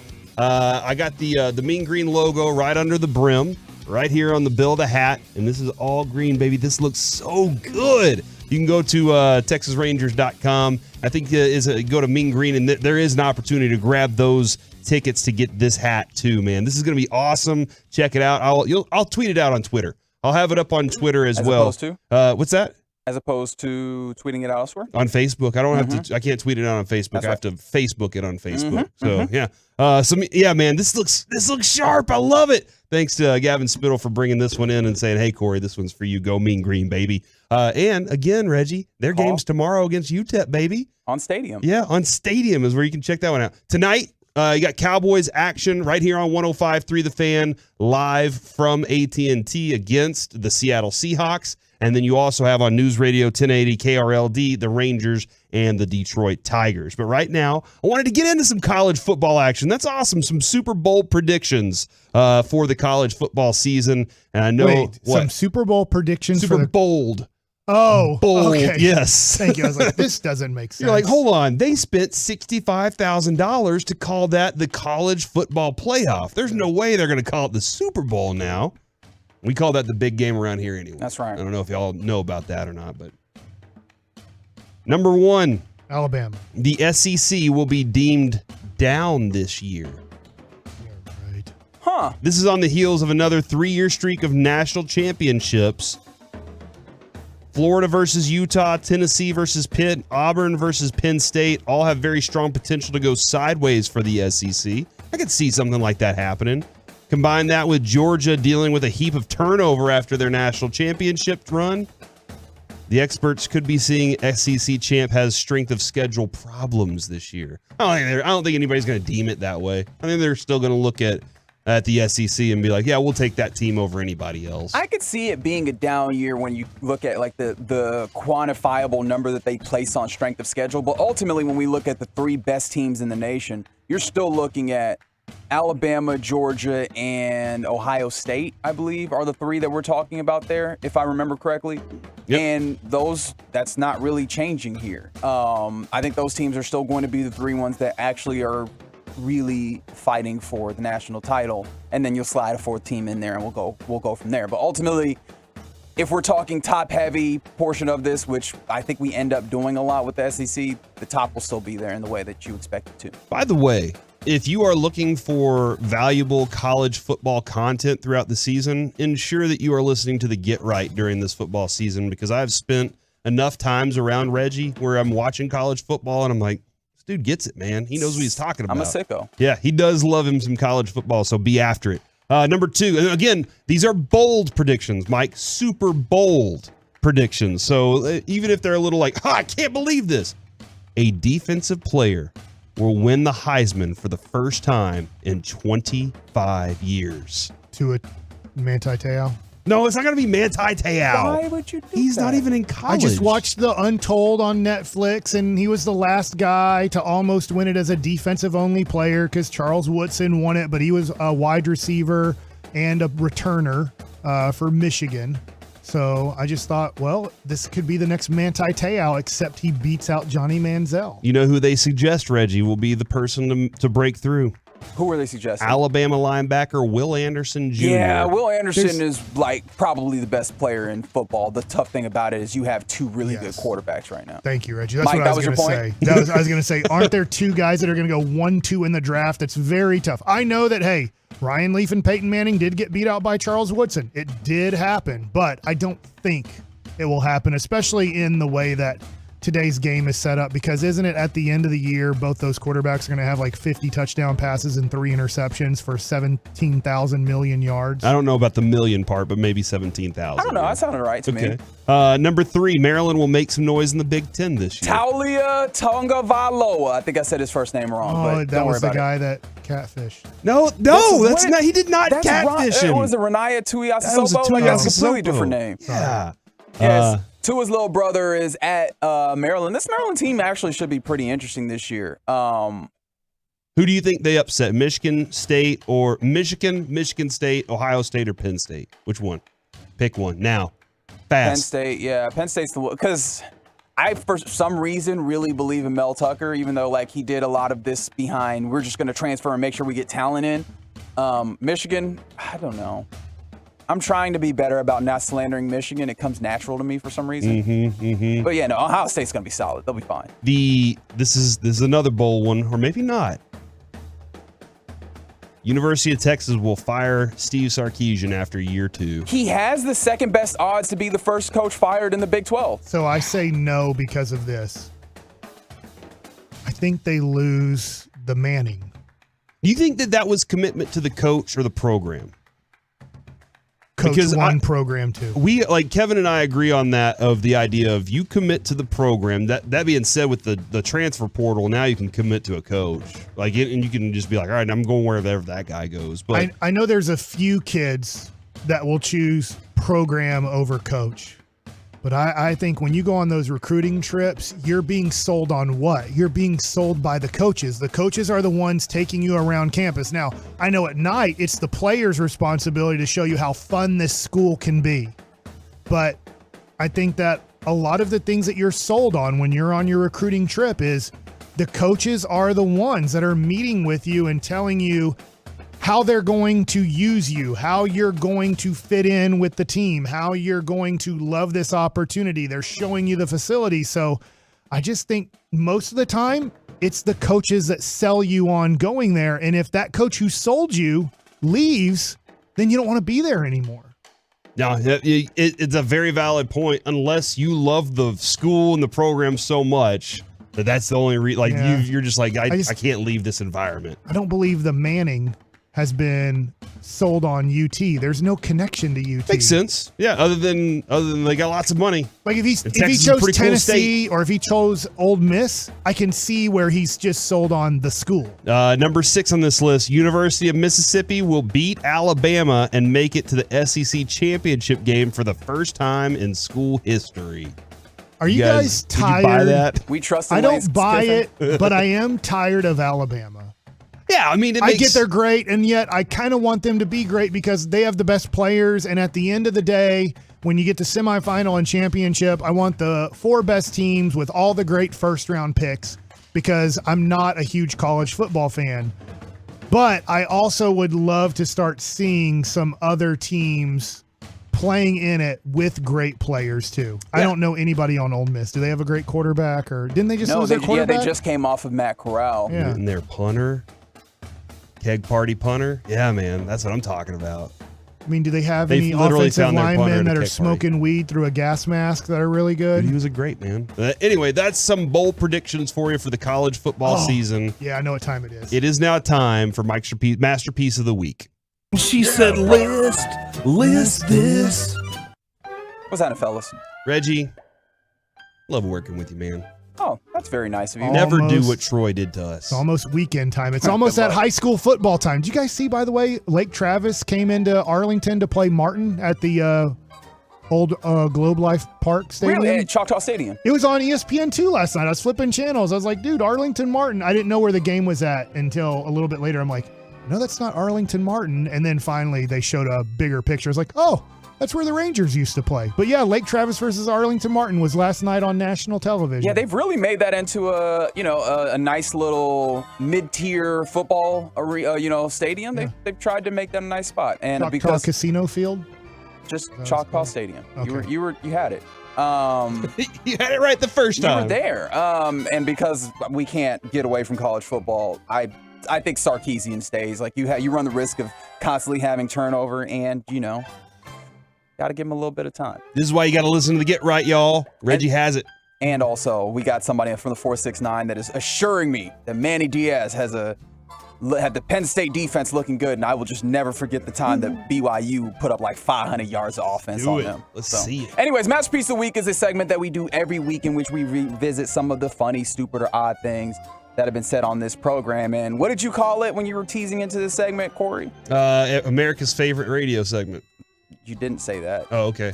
You called it the Mikester piece of the week. Oh, yeah, that's it. Which, let's face it, it is a lot of times. Obviously, Corey, Kevin, myself factor in. Today, not the case. Oh, yeah. We're going all Mike Oh. all the time. I thought Kevin really screwed up. Kevin hasn't been here in 2 weeks. 2 weeks. Yeah, I actually did some. Well, I don't want to say this math on the air, but what? We haven't had the show together in a long time, like a lot lately. So we need to get back together for. I'm going to season. Chicago for Labor Day. Son of a. All right, Reggie, take it away. Has anybody been notified about it? Anyways, that's not. It would be very like Mike to be like, no, I'm pretty sure I told y'all I was going out of town last month. I turned in a piece of paper with about 73 vacation days recently. So I'm like, here's everything that I know I'm taking for the next year and a half. Very nice. Let's start here with the excitement maybe for Mike going on vacation. Oh my God. What made you do that? I mean, it feels, Reggie, I can't get last week's off my mind. When you said it sounds like just imagine a walrus trying to climb up in your boat, and he's like saying this over and over. Yes. Yeah. Let me play this for you because this was our winner last week. This is Mike being the very aggressive walrus. It's just like all weekend, I would sit there and I'd go, I could do this or, and I just kept doing it because it's hilarious. It's fun. All right. Mike made a very weird request. Throw me some tapeworm in my meal. That's to lose weight, and that is a bad worm to get. Mm-hmm. But not the worst. And actually, the worst one was like the Ghana worm or something. No, we don't have to do that. We don't have to relive that moment. Oh. You sure? But ringworm's not even a worm; it's a fungus. It sounds like the way Mike was saying it, though, that they just like they got sprouts and then they got some bacon bits. What, like he was at the Chipotle? And some tapeworm to just toss on there. He was like, give me double chicken and throw some tapeworm in there. No sour cream. You'll lose weight, but it's definitely not healthy. Put that tapeworm on there. Just wrap it up. I wonder how long a snake could live in your body if you didn't chew it. What? Have you ever seen those situations where like a spider will lay eggs in your arm, or it'll bite you and lay eggs in you, and then you like out of nowhere you'll pop the little cyst or whatever, and bow, bam, spiders just everywhere crawling all over. If worms are able to live inside your body, why can't snakes? Good question, Reggie. Did Mike like work in reverse? You know how sometimes you see the snake unhinge its jaw and then eat like a really big thing or like a person whole? Mike is trying to do that in reverse. Yeah, you take the snake essentially. Small snake. Put it in butt first. Not as big as you're thinking. Yeah, you would go butt first with the snake, all right? And then it goes, or rattle first if it's a rattlesnake. It has to be You're gonna go head first? Non-venomous, very small, like garden snake. Seems like it would like the acids in your stomach would kill that, but why wouldn't they kill? Why don't they kill worms? The acids in your stomach. Yeah, I get what you're saying, and I think it would kill a snake. Why doesn't the acid in your stomach kill a worm? Reggie? What am I, a doctor? Or a scientist? You could be either, man. We don't know. But I'm not. What did you go to school for? Broadcast communications. Before that, architecture. Oh, okay. All right, what's next? I don't know what the context is here, so we're just going to listen to Mike say words. Jerry would have to wear a diaper. He'd crap his pants so quick. Is that an old joke?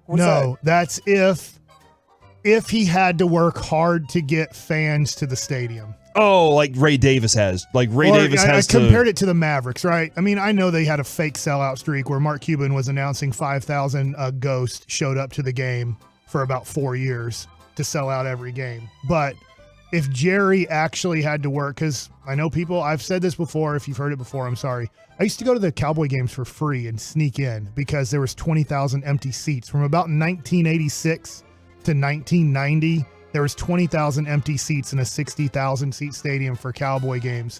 And Jerry figured out a way to get 100,000 people to overpay for tickets for an average product. And congratulations, because that is an accomplishment, because the Cowboys in the 80s and even early on in his ownership, could not get 60,000 people to want to watch a Cowboy game. Well, these aren't your daddy's Cowboys anymore, unless your dad is Jerry Jones.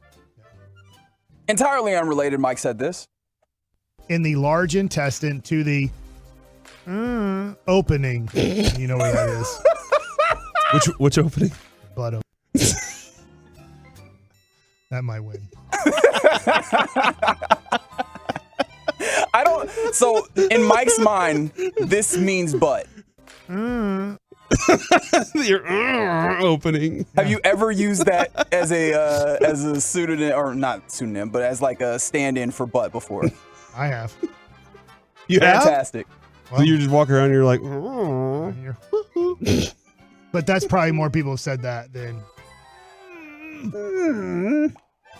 Fantastic. One more to see if anything can beat yeah, because that one's tough, man. That one's tough to defeat. Two more. Opening for Uh-oh, two more, he Because I don't says. know what, again, I don't know what this is. Oh, hey, Kev. Hey, Kevy. Why'd you do that? I hate it. All right. Hey, your name's Kevin. What is happening? Kevin does get really mad whenever you call him Kevy. I say, look, Kev. I'm not crazy. I'm doing inside of Kevy's head Okay. when we No. call Kevin Kevy or Kev. It's like I'm not. I don't like being called Mikey, but it's part of my name. Mikey B. Right, Mikey. What? I'm like, well, I'd rather be called Michael or Mike, but it doesn't drive me insane. Kevy, on the other hand, inside of his head, replay it. This is what happens inside Kevy's head if we call him that. Why'd you do that? I hate it. Yeah, that's what happens. He's gonna be so mad on Monday, dude. He's gonna call you. He's not gonna hear any He's of gonna this. call you out. I'm gonna play it for him, Oh, okay. and then he's gonna call Mike after the show. I still go with tapeworm. How is it been nice for the last 2 weeks? I don't call you after the show and yell at you. It has been. See, yeah, it's You been actually have sent me a few positive texts. Yeah, you were great today, Mike. Rather than, do you know where you screwed up? And if you don't, I will point it out. And I'm like, Kevin, I'm trying hard, man. I get that you're a perfectionist, but I'm trying my best. I'm voting with Mike on this one, by the way. So I'm voting with Mike. For? Tapeworm. Tapeworm. All right. I guess you guys are voting. What were you going to vote for? Oh, it doesn't matter. Throw me some tapeworm in my meal. All right, coming up next, let's chit chat with the fellas from the G-Bag Nation next on The Fan. All right, let's talk about Men's Tea Clinic. By the way, they're open tomorrow.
segment of the KNC Masterpiece on 105 through the Fan is brought to you by Classic Chevrolet. Even though shortages and demand are driving up prices, Classic Chevrolet will never charge over MSRP, not now, not ever. Experience the difference today. This is Texas. This is Classic. Find new roads. Back here on the KNC Masterpiece on 105.3 The Fan, it's time to chit-chat with the fellows from the G-Bag Nation, brought to you by D&M Leasing. Guys, what's up? Hey, buddy. Hey. See, look at that. It works. I can just say anything just to say hi to you guys. I don't have to say what Kevin said. You didn't like that one. Chief-Follow didn't like that one. It took me off guard a little bit. Okay, you know what I mean? Yeah, it took me off guard. You're used to the Kevin, gentlemen, how is you? Exactly. And your voice goes up a couple of octaves. Yeah. I don't know if I can do that. Kevin, do you feel like if we didn't go to UNT, we don't belong? You know, at the I'm feeling a little left out right here. Losers, man. We're kind of in a club. I would have liked the Rangers hat. It's very festive. You know, it's going to come in handy on St. Patrick's Day. What is UNT's philosophy? Did you graduate high school? Dude, what are you doing right now? Oh, in terms of getting in? Yeah, UNT's philosophy is let's create great broadcasters. That's very true. And great journalists. So that's their philosophy. Cranking them out. Yeah. Great broadcasters, and then also me and Woodchuck. I went to UTA to finish my degree. I think that's the UTA's philosophy too. Did you graduate high school? Give it a try. Yeah, bro. Are you kidding me? Yeah, definitely not asking Eric and I to go and talk. That's for sure. Yeah, but yeah, Chiafalo, Wolchuk, myself. Do we have any other UNT graduates here right now? Peyton Russell. Okay, all right. Nice to know about Peyton that he's on my show. Then I need to know that. Absolutely. Yeah, so I need to know that. Know your teammates. Yeah. Let's see. Who else? Otherwise, UNT. I think that might be it right now. All right. Yeah. So if you're looking on the twitch.tv/Dallas Fan Cam, we are wearing the UNT Texas Rangers hat. You can go to the Rangers website and find out what night is UNT night. Do y'all happen to know yet? I'm going to go look it up here in a minute. Sometime in September, I think. Okay. All right. September is what And we're what's looking at. TNA night? If not August. That's every night. A TNA night. Yeah. Those are my favorite nights. Out there at the ballpark? Some eye candy, boy. Tell you what. Wait, are we getting jokes from Dawson all day? What are we talking about TNA? I know, that's Friday. You know, it's Friday, and I'll tell Since you, Corey. they jacked it up to 75 degrees in the ballpark. I think every day we've noticed a little bit of a looser Brian, and Friday definitely is a looser Gavin. But we've certainly been a bad influence. What is where is Broadus right now? What's going on? He's got post game tonight. He got hammered last night. He's going to do pre and post. He's like, oh, guys, Thursday got the best of Broadus. Be up till 2 a.m. Can I take the day off? Okay, all right, makes a lot of sense. I think this is a watershed moment for Broadus. Okay. Because he's a workaholic, He used to I worked 18 hours in a row. It was great. I love it. I'm here for my guys. I brought them all sandwiches in the middle. Oh, my gosh. Did he not do lunch today? Oh, he didn't bring any food. Yeah, no Friday lunch. Those guys got. Yeah, so what does that mean, Reggie? Like, does that mean you just don't eat lunch today, or did you pivot, or were you surprised? I bring my normal lunch. Snack. I don't really have a lunch, but like apples and like a granola bar. It's all good. I was. It's not all good, Reg. I was gonna order some barbecue sandwiches from a place, and then DoorDash added like $25 in delivery fees, and I was like, well, that's $72 for 4 sandwiches. Sorry, guys. So I did not end up doing it. Was it these brisket sandwiches that Dawson loves so much? No, different place. That I've been to. That's kind of in my old neighborhood. But yeah, it's 190 smoked meats. But again, the DoorDash number just took it too far. It's ridiculous. I can't afford that. Excuse me? Man. I got a lot of. Yeah. That's a 3-figure order. Yeah. Like for 4 brisket sandwiches. Yeah, it's too much. It was too much for me. So maybe I'll just go to the store, bring the food up, or I'll just call up the guy and say, hey, man, station wants some food one day. Yeah, hook it up, bro. Yeah, hook it up. I can get done there. Now, I don't know if y'all heard this morning. My daughter, we were riding in the car yesterday, and I just was scrolling through Twitter and saw that Tyron's injury had happened. And my daughter this morning, she was like, Dad, Can I do a video for Tyron? What about Tyron? I hope Tyron's okay. I just want him to know that it's okay to be brave. And she wants to make a video and send it to him and tell him to be brave as he's going through surgery and everything. And I was just like, the heck is this, Lucy? This is awesome. Do I just tweet the video out? What do you guys think? If you tweet it out, and does Tyron have Facebook? I don't even know if Twitter. I don't know how to post videos to Facebook, but we'll see, Mike. You know how to post videos. I do know. I was joking. Wow. If you tag Tyron Smith, I bet, or if you tag the Cowboys, I bet they'll get it to him. They'll get it to him. All right. We know the right people, right? I don't know anybody over the Cowboys. We'll retweet it up until he notices Charlotte, bro. Gavin, let's do one for Tyron too and congratulate him on a great career and good luck in retirement. Dude, that's not the way to do that, Mike. He's not done yet. He can still come back for the playoffs. I was listening to you tell this earlier, and I thought Reg had the best response when he was like, "Oh, for tickets, right? That's your whole path to success here." I thought the same thing. Come on, you get a cute little girl Yes. saying, I'm sorry that you got hurt. Let's get you tickets. Yeah, Tyron tickets, immediately, we need to get you out to the game. field passes. We need to make this day for you. By the way, the University of North Texas night is tonight. Oh, it's tonight. Yes. Which is exactly what I said. Right. September, yeah. Not September, tonight. Okay, well, and here you said September.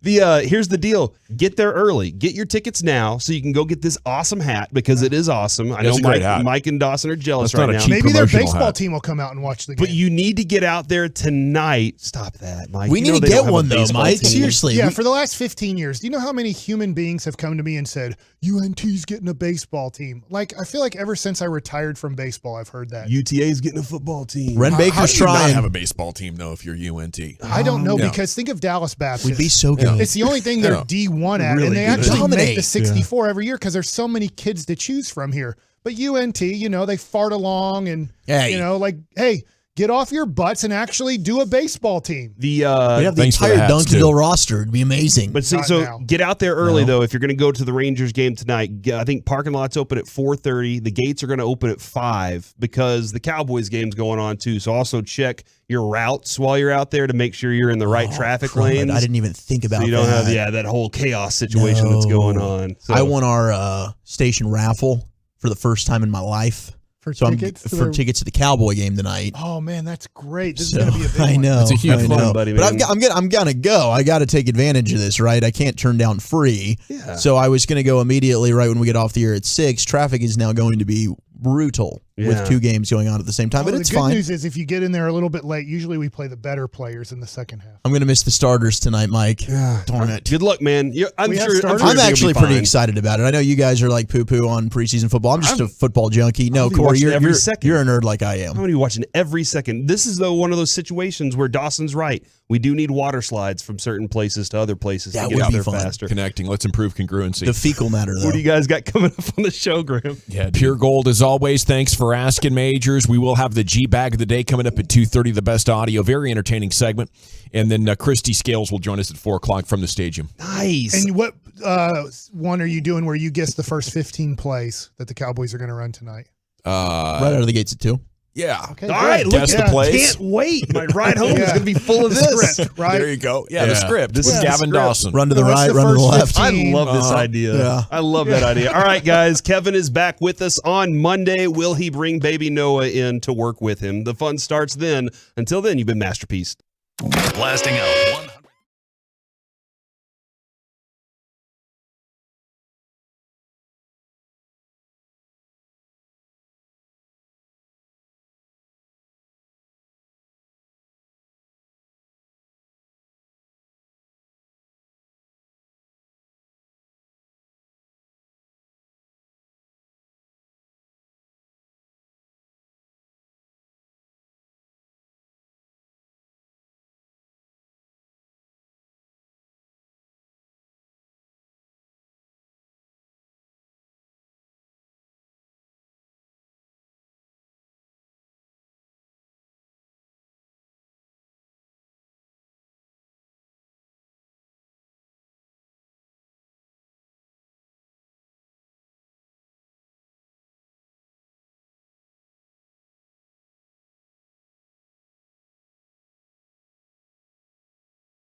from the MyFitnessStore.com studios.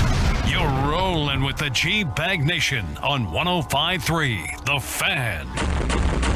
It's hour one of the G-Bag Nation here on 105.3 The Fan. Hope you're having an outstanding day. Let's do it. It's a football Friday with a game day here on The Fan. Pre-game coming up at 6 o'clock with Broadus and Ari and everybody. And the kickoff at 7. General at your service. There is Lucius Alexander in the Pimp Cup.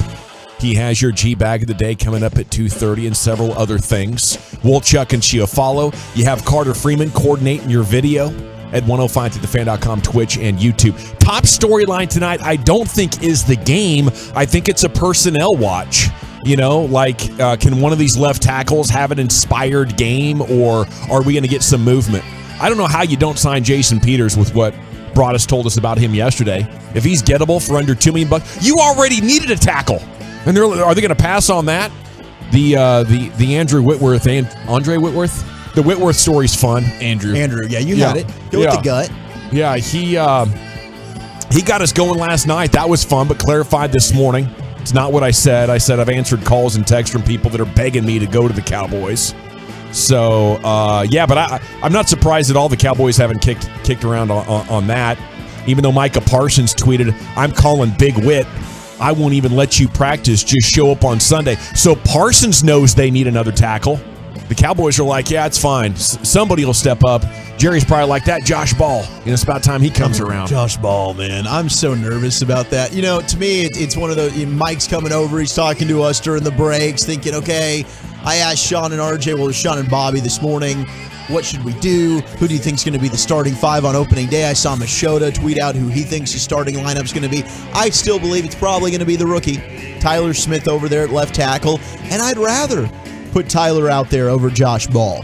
Personally, I get it. Eric might not think Tulsa is meaningful football. That's fine. I still think he got a better shot with Tyler out there at left tackle than what we've seen from Josh Ball. I think if Josh he was Ball playing tonight, that would be interesting. Would be so. It'd be great if we could just get it, because Kellen Moore said yesterday, walking that blue carpet, they hadn't played him over at left tackle since May. They've really focused him at guard. So I don't think that's long enough to all of a sudden I've forgotten how to play the position, but they're going to need to really hopefully get this ankle injury figured out so they can get all the practice reps leading up to that opener against Tampa, get him to work over there at left tackle, because I do think he's going to start that game. Yeah, that would be really interesting if he could play. I don't know exactly how to interpret the fact that they have not worked him at left tackle since May.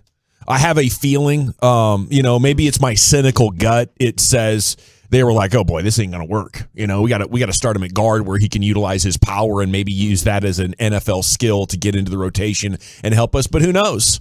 If it was me, though, I would have been looking at Tyron Smith's injury history and said, guys, if there's any way we can make this happen, we got to be getting Tyler Smith reps at backup tackle. I think that's another way, like the coaching staff or the front office fumbled that whole process of having something ready to back up Tyron Smith when he got hurt. It wasn't an if. It was just a win. So I don't know. I hope Tyler Smith is a good candidate to play left tackle at the NFL at this age, at this stage. But they wasted the whole summer. Follow. Yeah. You would like to have imagined that, okay, let Tyler Smith get the starter reps at guard, and then when you're going to get McGovern his reps, instead of just having Tyler Smith sit there and watch, now, Tyler, you go play a little bit of left tackle and you fill in for Tyron Smith.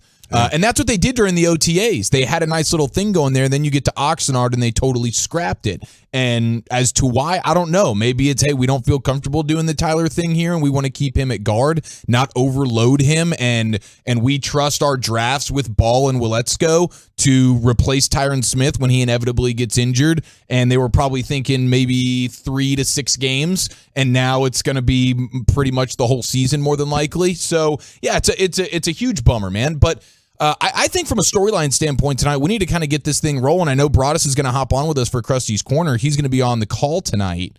Should we try and give him some level of word or phrase to sneak in on behalf of the G-Bag Nation? We did that with Babe. We tried to last year on Nosebleed. We did it with seats. Babe every week, and Babe would come back like he came back like 3 or 4 times with a pretty strong product. He kind of half-aided a little bit. He did half-ass it at times. Yeah, it was disappointing, but You know, Broadus always has our back. In fact, I think you lost all respect for Babe. There was not all, because those calves. You told will me you always keep me didn't coming want back. him on the show anymore at one point.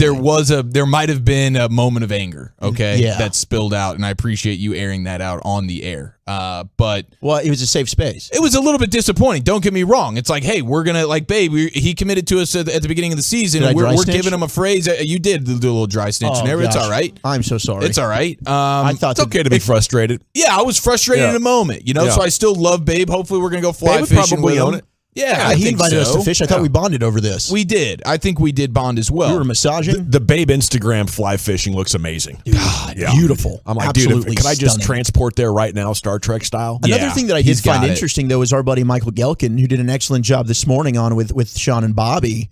But he also said before the Tyron injury, the Cowboys were outsourcing and kind of looking at potential veteran tackle replacements already.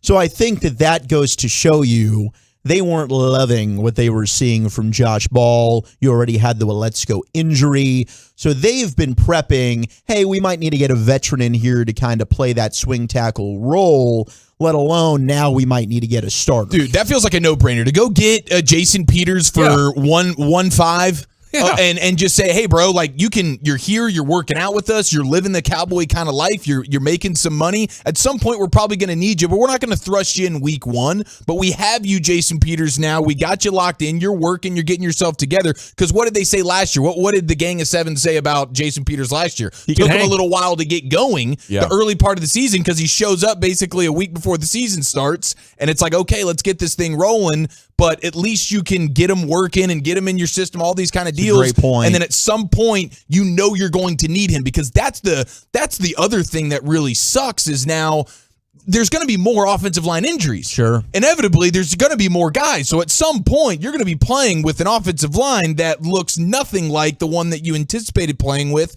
at the start of the season. Martin's going to miss a couple of games here. Okay, Tyler Smith's already got an ankle issue. So when he goes down, it's just the trickle effect of now your depth is just getting railed. I think you need a guy like Jason Peters, even if you're not going to start him week 1, get him in the building and know that you have him. Co-sign that, but also Gavin, look at what they did with Anthony Barr. They signed him, and they got to slow play that just to get him ready. I don't know, even if you were to sign a Jason Peters, if they'd feel he's up to speed physically to even be able to start week 1. Well, if we don't get Jason Peters or do something and I'm Mike McCarthy, I say, just fire me now.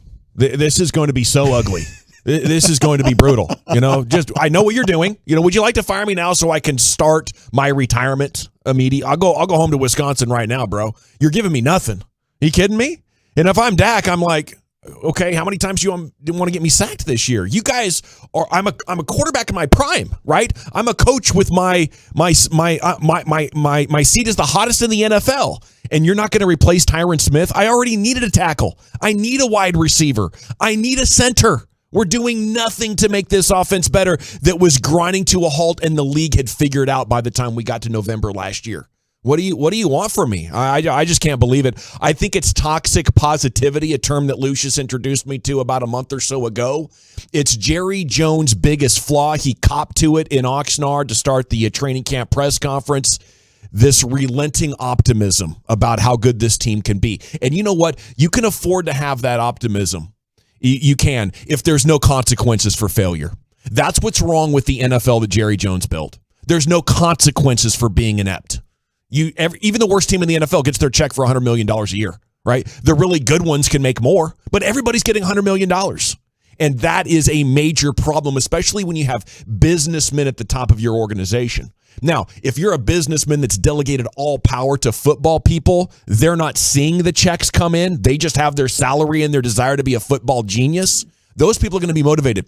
But the organizations that have a dominant owner, that guy is intoxicated and put to sleep by this insane amount of money that's coming in. There's no consequences for losing or failing. No question about it. You're not going to fire yourself, right? Jerry's proven that that's never going to happen. I don't think that's necessarily going to change with Steven or Charlotte or whichever Jones is necessarily running the Cowboys. So I believe in Will McClay. We have hope for the grandkids. Maybe. Yeah. John Steven. Or We had a great interaction with John Steven in Oxnard. John Steven's a great. Did we not? Great guy. We did. And we I did. said We it. got I said, I'm like, bro, you're going to be the guy, right? And he's like, yeah, hopefully. That's the plan. Like, he's owning it. He's ready to take John over Steven's at some a good point. kid. No question about that. But, I mean, that's a long time away. So we've talked about the sense of urgency quite a bit. And just naturally, you're not going to have that when you don't have that fear of your job security being lost. Yeah, Luka in the news. Okay, we'll have more Cowboys stuff with you a little bit later on. Those are fantastic points, and the texts are coming in. Appreciate that. Everybody interacted on there. But yeah, Estonian star plays at Arizona.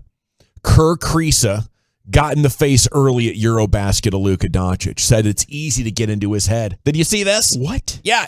You better stay away from our guy. He's getting all up in your face. And I tell you what, Luka was fired up from the jump in that game. If you see the highlights, like him playing for country, it takes like a vibe of like, I know you guys weren't even born at this point, but the 92, right? You guys weren't born in 92, were you? No, 91 baby. 91 baby? Okay. 94, but so the 92 remember. Dream Team. Yeah, you've seen the highlights. Yeah, you too. I definitely remember. Yeah, he went on sports radio. You Watch better that game watch that. countless times. All these damn documentaries out here. Luka's coming with that disrespectful 92 Dream Team energy to the other guys, like, right? Like, I'm way up here, and he's not like being the nice, hey, we're all playing Euro. He's out for blood, right? Alpha. And to represent. So that's fun. And physically he's looking good, like slim and trim. Dude, like you feel like maybe that's it too. You know, like he's got that extra testosterone in his body from all the 100%. workouts and the muscles that he's factor? Are you building. kidding me? And you have the energy to really get after people instead of just trying to survive on defense. Like the play that set it off is Luka closing out so hard, his momentum blows into Kriisa. As Kriisa's shooting a three, Luka's like flying to try to swat it like he's freaking Scottie Pippen or something, and he bodies Kriisa, and Kriisa takes offense to it, and he's getting up in his face, and Luka's just looking at him with that smirk. Like you're too small, like just like shaking it off. Love that. He is definitely in in championship form. Gavin, don't compare Luka to the damn Dream Team. Shut up. Okay, 808. Damn. You know how disrespectful they were to the other teams. Like they'd be pushing him out of the lane. Like we're here to kick your ass and take names. And that's the energy Luka has. That's the look on his face and his body language. Gavin, you said toxic positivity. Seems like toxic negativity. Hearing you talk about the Cowboys. Love you though. Well, yeah, they're screwing it up. Everybody's noticing now. It's been a quarter century. And you know what, 254? Your toxic positivity, insisting the Cowboys have a chance, telling people on the radio to be nice. Oh, how dare you be so mean to the Cowboys? I want to hear positivity. That's the problem.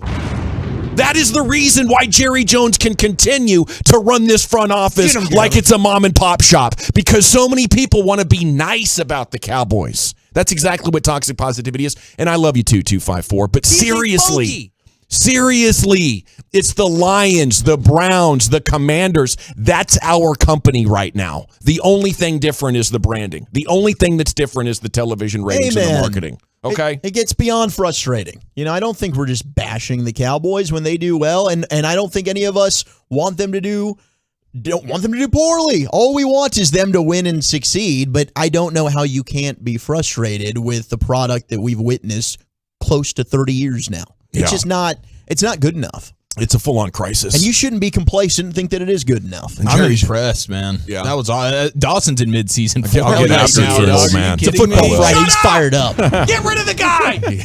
There's Jerry with the big old smile on his face. Life's great. Oh, we're going to the playoffs. You're a fraud, Stephen A. Yeah, let's get to the playoffs first. Takes one to know one, I guess. Oh! All right, you got to relax. Okay, that's enough. Yeah, that's my bad. Yeah, Dump that's that enough. if you went wouldn't too far. Jeez, bro. We just got in this joint. It's Friday. It's Friday, too. Okay, but next Friday is pay day. You know what I'm saying? Yeah. Let's get there first. Trying to make it. I think today's the end of the pay period, though. At least I'll get one full paycheck before we go. The party has stopped for the Punt God. Holy cow. Wow. The rookie for the Bills, Matt Araiza, the San Diego area teenager, accusing him of initiating a gang rape of the girl at an off-campus party last year. The report is highly graphic and disturbing. And, of course, his lawyer, a criminal lawyer, is denying allegations and saying it's a money grab now that he's Punt God in the NFL. So I guess we'll see there. These stories are so weird because we don't really know what happened. It's he said, she said. Just as this next story, the two of the top storylines across the world of sports today, two women in their 60s are suing George Foreman, accusing him of coercing them into sex when they were 15 and 16 back in the 70s, and I guess he was the champ. In a statement, the now 73-year-old former champion says they are baseless accusations and saying they've been trying to extort money from him in recent months. So there you have it. That's a bit of a snapshot at the look at the world of sports here as we're off and running on a football preseason Friday. Pregame's coming up at 6 o'clock. This J-Rod extension could hit $470 million. They're talking baseball up there in Seattle. They got another hot pitcher who's going to break the bank. And a Cuban pitcher, a 19-year-old Cuban pitcher. Maybe this is what the Rangers need to be getting into. You know, they do like to find the Cubans and the Asian guys. Luis Morales, coveted 19-year-old, he could get huge money. Although the A's are considered the current favorites to sign him. He's quite a dominant player. We're off and running. Power rank the Cowboys we can least afford to lose now. G-Bag of the day coming up at 2:30 right here on The Fan. Listen.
every day.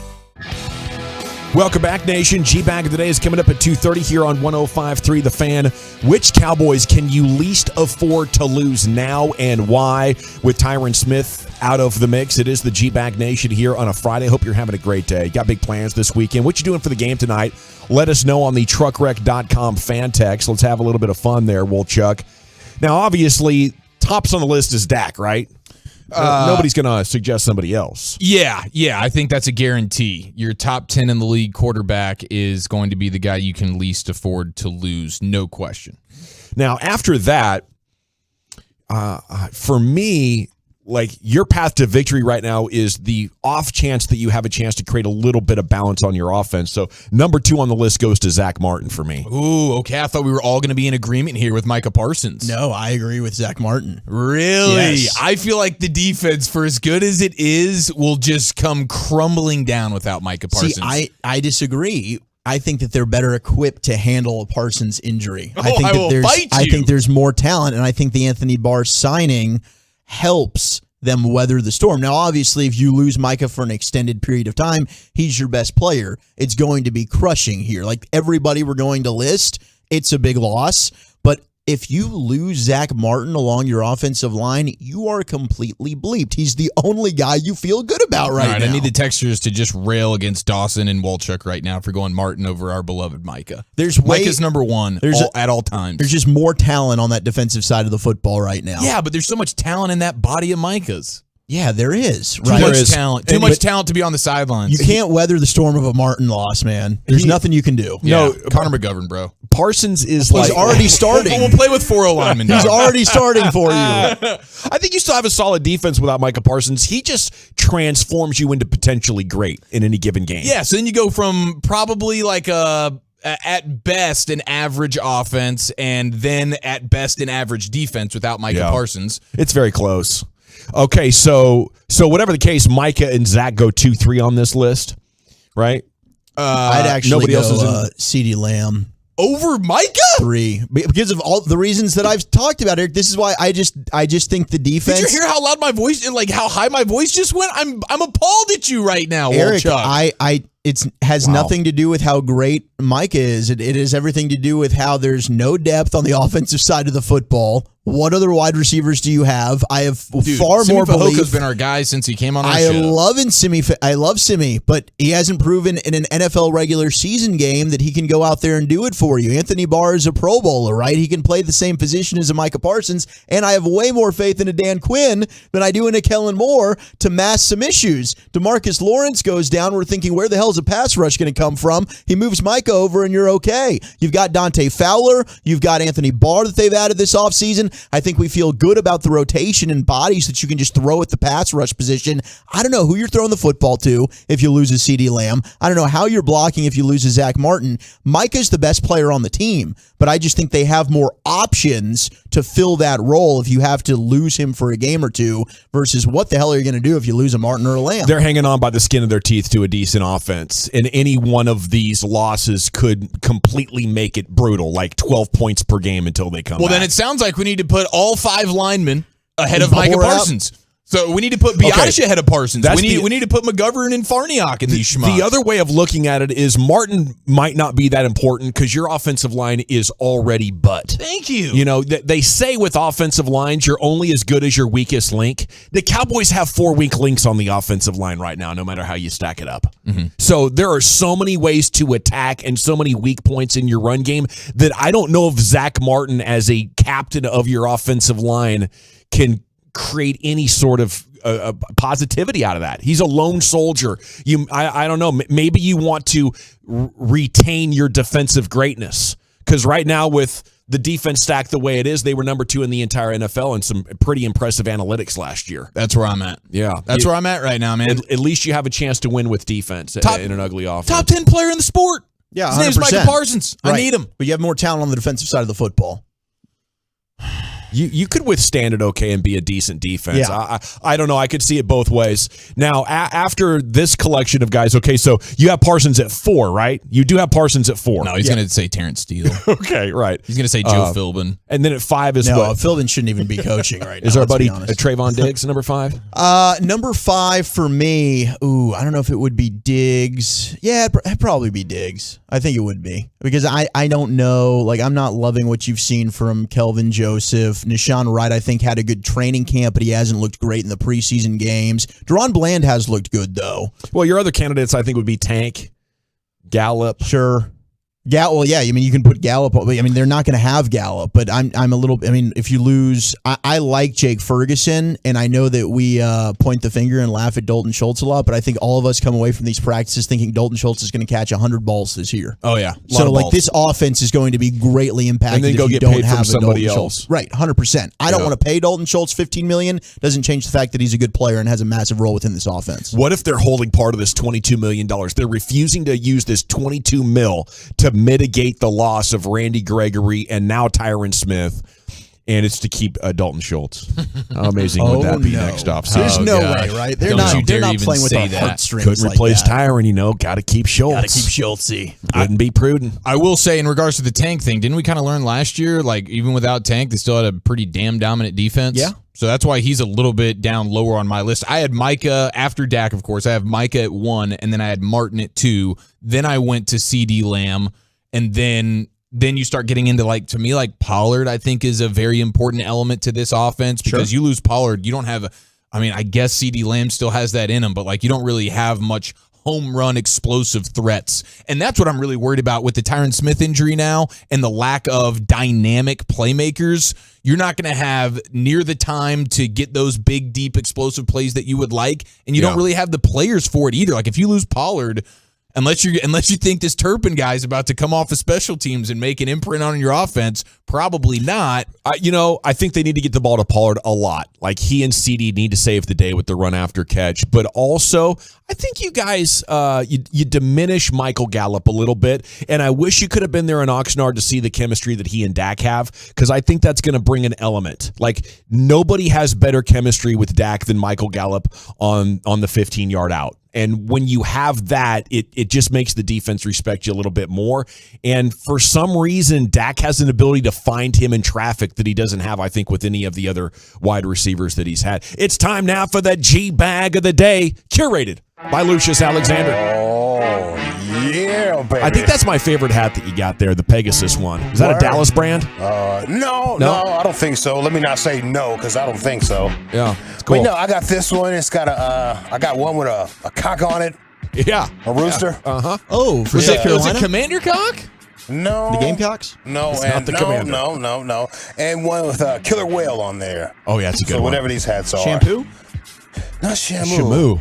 Not Shamu. Shamu. Killer yeah. whale. Yeah. Oh, it's R.I.P. to Shamu. Yeah, What's good that other run. one that they was all in the water swimming with and playing around with, and he went and just caught him some bodies? Was that Tillicum? Oh, yes, it was Yeah, Tillicum. he went and caught him some bodies. Quit playing with me. He was tough. That documentary was messed up. Blackfish? Yeah. Oh, my The gosh. people aren't in the water anymore because of him, right? Oh, dude, I'll never go to SeaWorld again. We got an alpha whale just, like, murking people, He saying did. this is Yeah. my He domain. took him out. You should They were doing watch, too much dumb stuff. They tried to with him. watch downplay it. Blackfish. Sounds It'll like I change need your to read a world. book or something, boys. See, that's why I didn't know you could Get a little read. bit Hysterical. educated. Hysterical.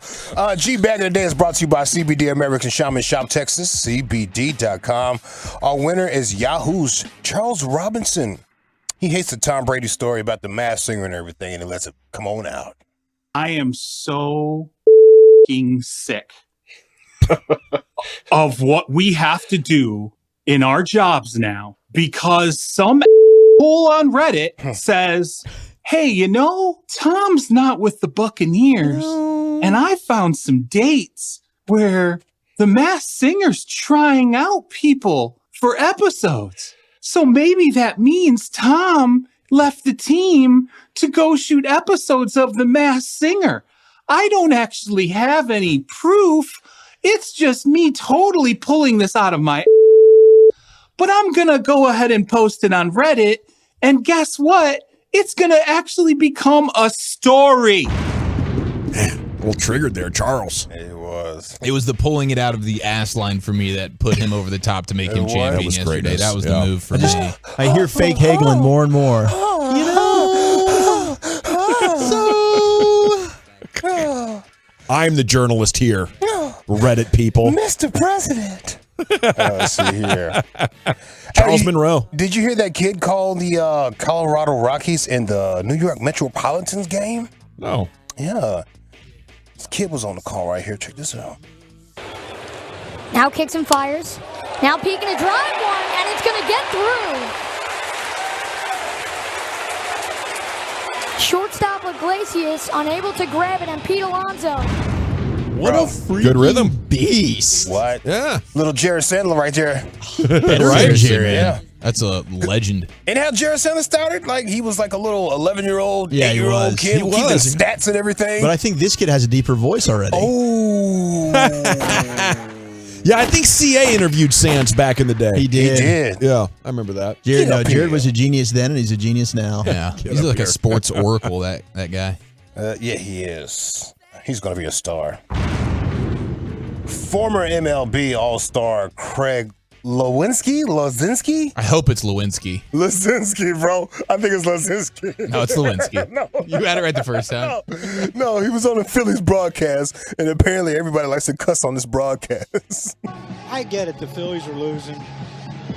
But why do we have to bring down one of the most miserable human beings in the history of Philadelphia? Boy, that really sports? turned, didn't it? Hey, I thought I was pretty happy. Yeah, you did seem pretty happy coming down. Very joyous. Gave him a hug and a kiss. No, oh, jeez. Sorry, Pete Rose. Oh, no. 7 seconds. Yeah.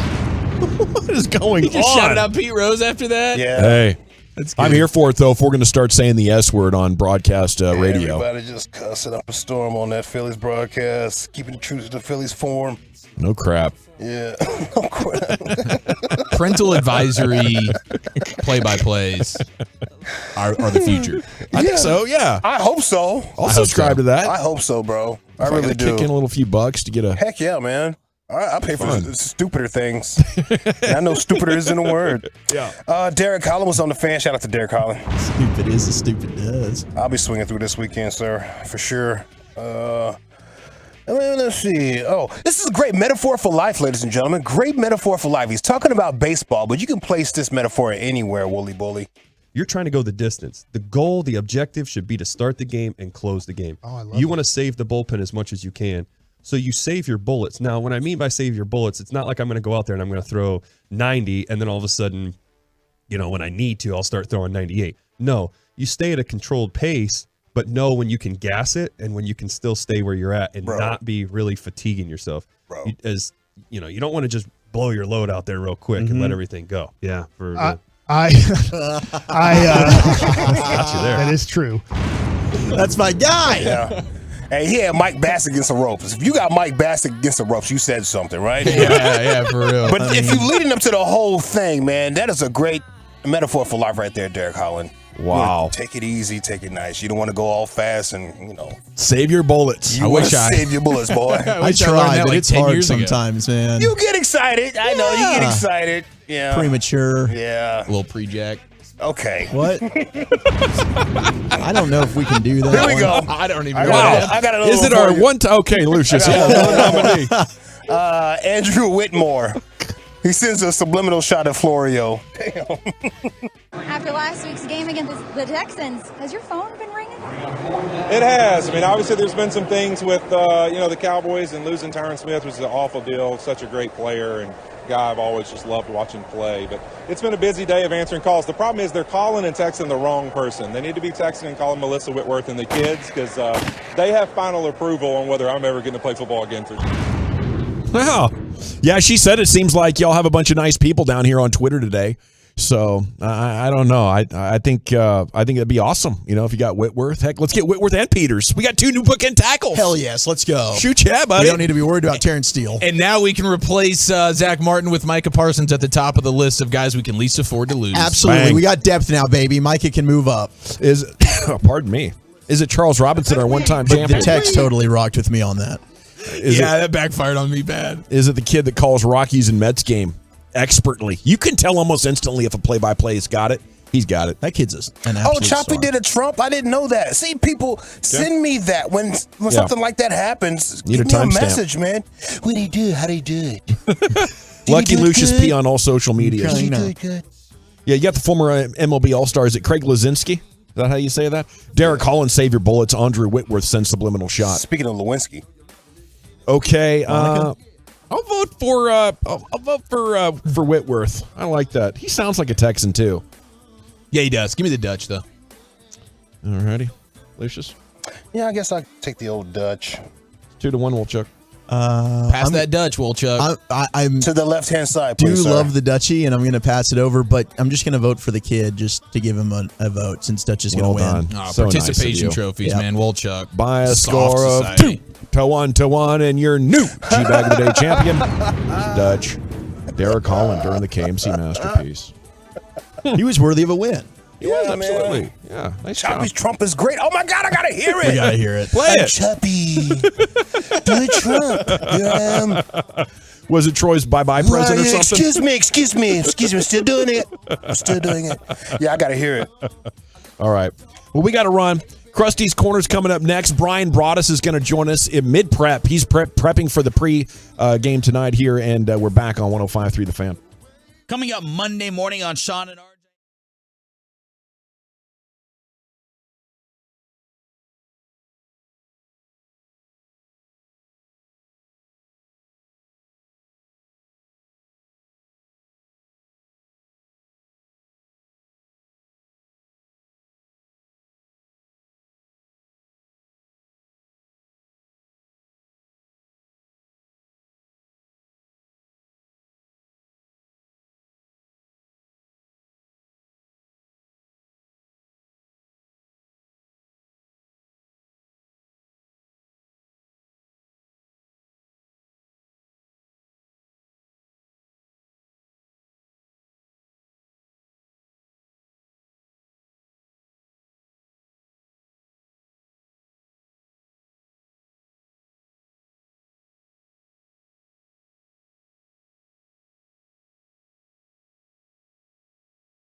Dude, my bad. That's all gravy, baby. If you're in need of traffic control or barricade rentals, Buyers Barricade is a full-service provider taking care of your project or special event, no matter the size from start to finish.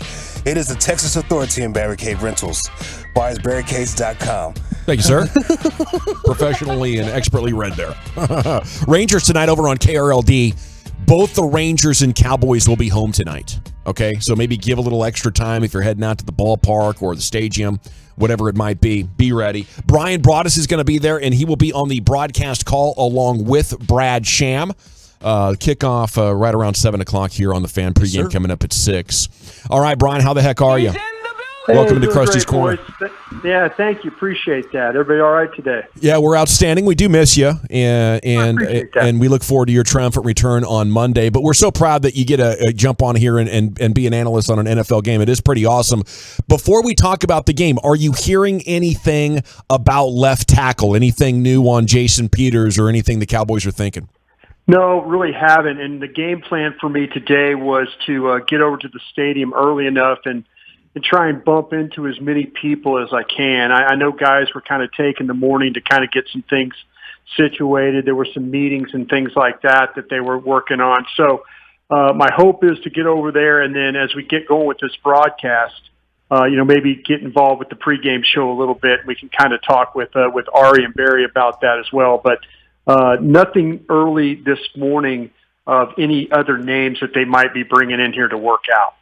Broaddus, you came in here and you asked how we were doing, and Dawson said he was doing great. I was doing great, and then I had Wolchuk and Dawson try and tell me that the now outside of Dak Prescott, the guy that the Cowboys can least afford to lose now to injury is Zach Martin. I said it's the top 10 player in the NFL, Micah Parsons, who's leading the defense. Tell me that I'm right, please. Man, I'll tell you what, I think there's people at the Cowboys that believe their best player is Micah Parsons, if you talk to the scouts and stuff like that. So, that's their opinion on it. I wonder where you would be defensively if you didn't have Micah Parsons. And then you have to say, well, where would you be offensively if you didn't have Zach Martin? And, that offensive line is something that we've gone round and around about. And I don't think it's, I don't think it's something that we should really, not stop talking about, because, that's really where they're going to do their best work. Now, defensively, could they make up for not having Micah Parsons? Yeah, it's probably a little bit easier than what it would be right now when you look at this offensive line. So, thank you. I would say that, if you take Zach Martin out of this thing, now it's really putting a lot of pressure, because it's all about, we've talked about before in our shows, it's about the middle of that offensive line.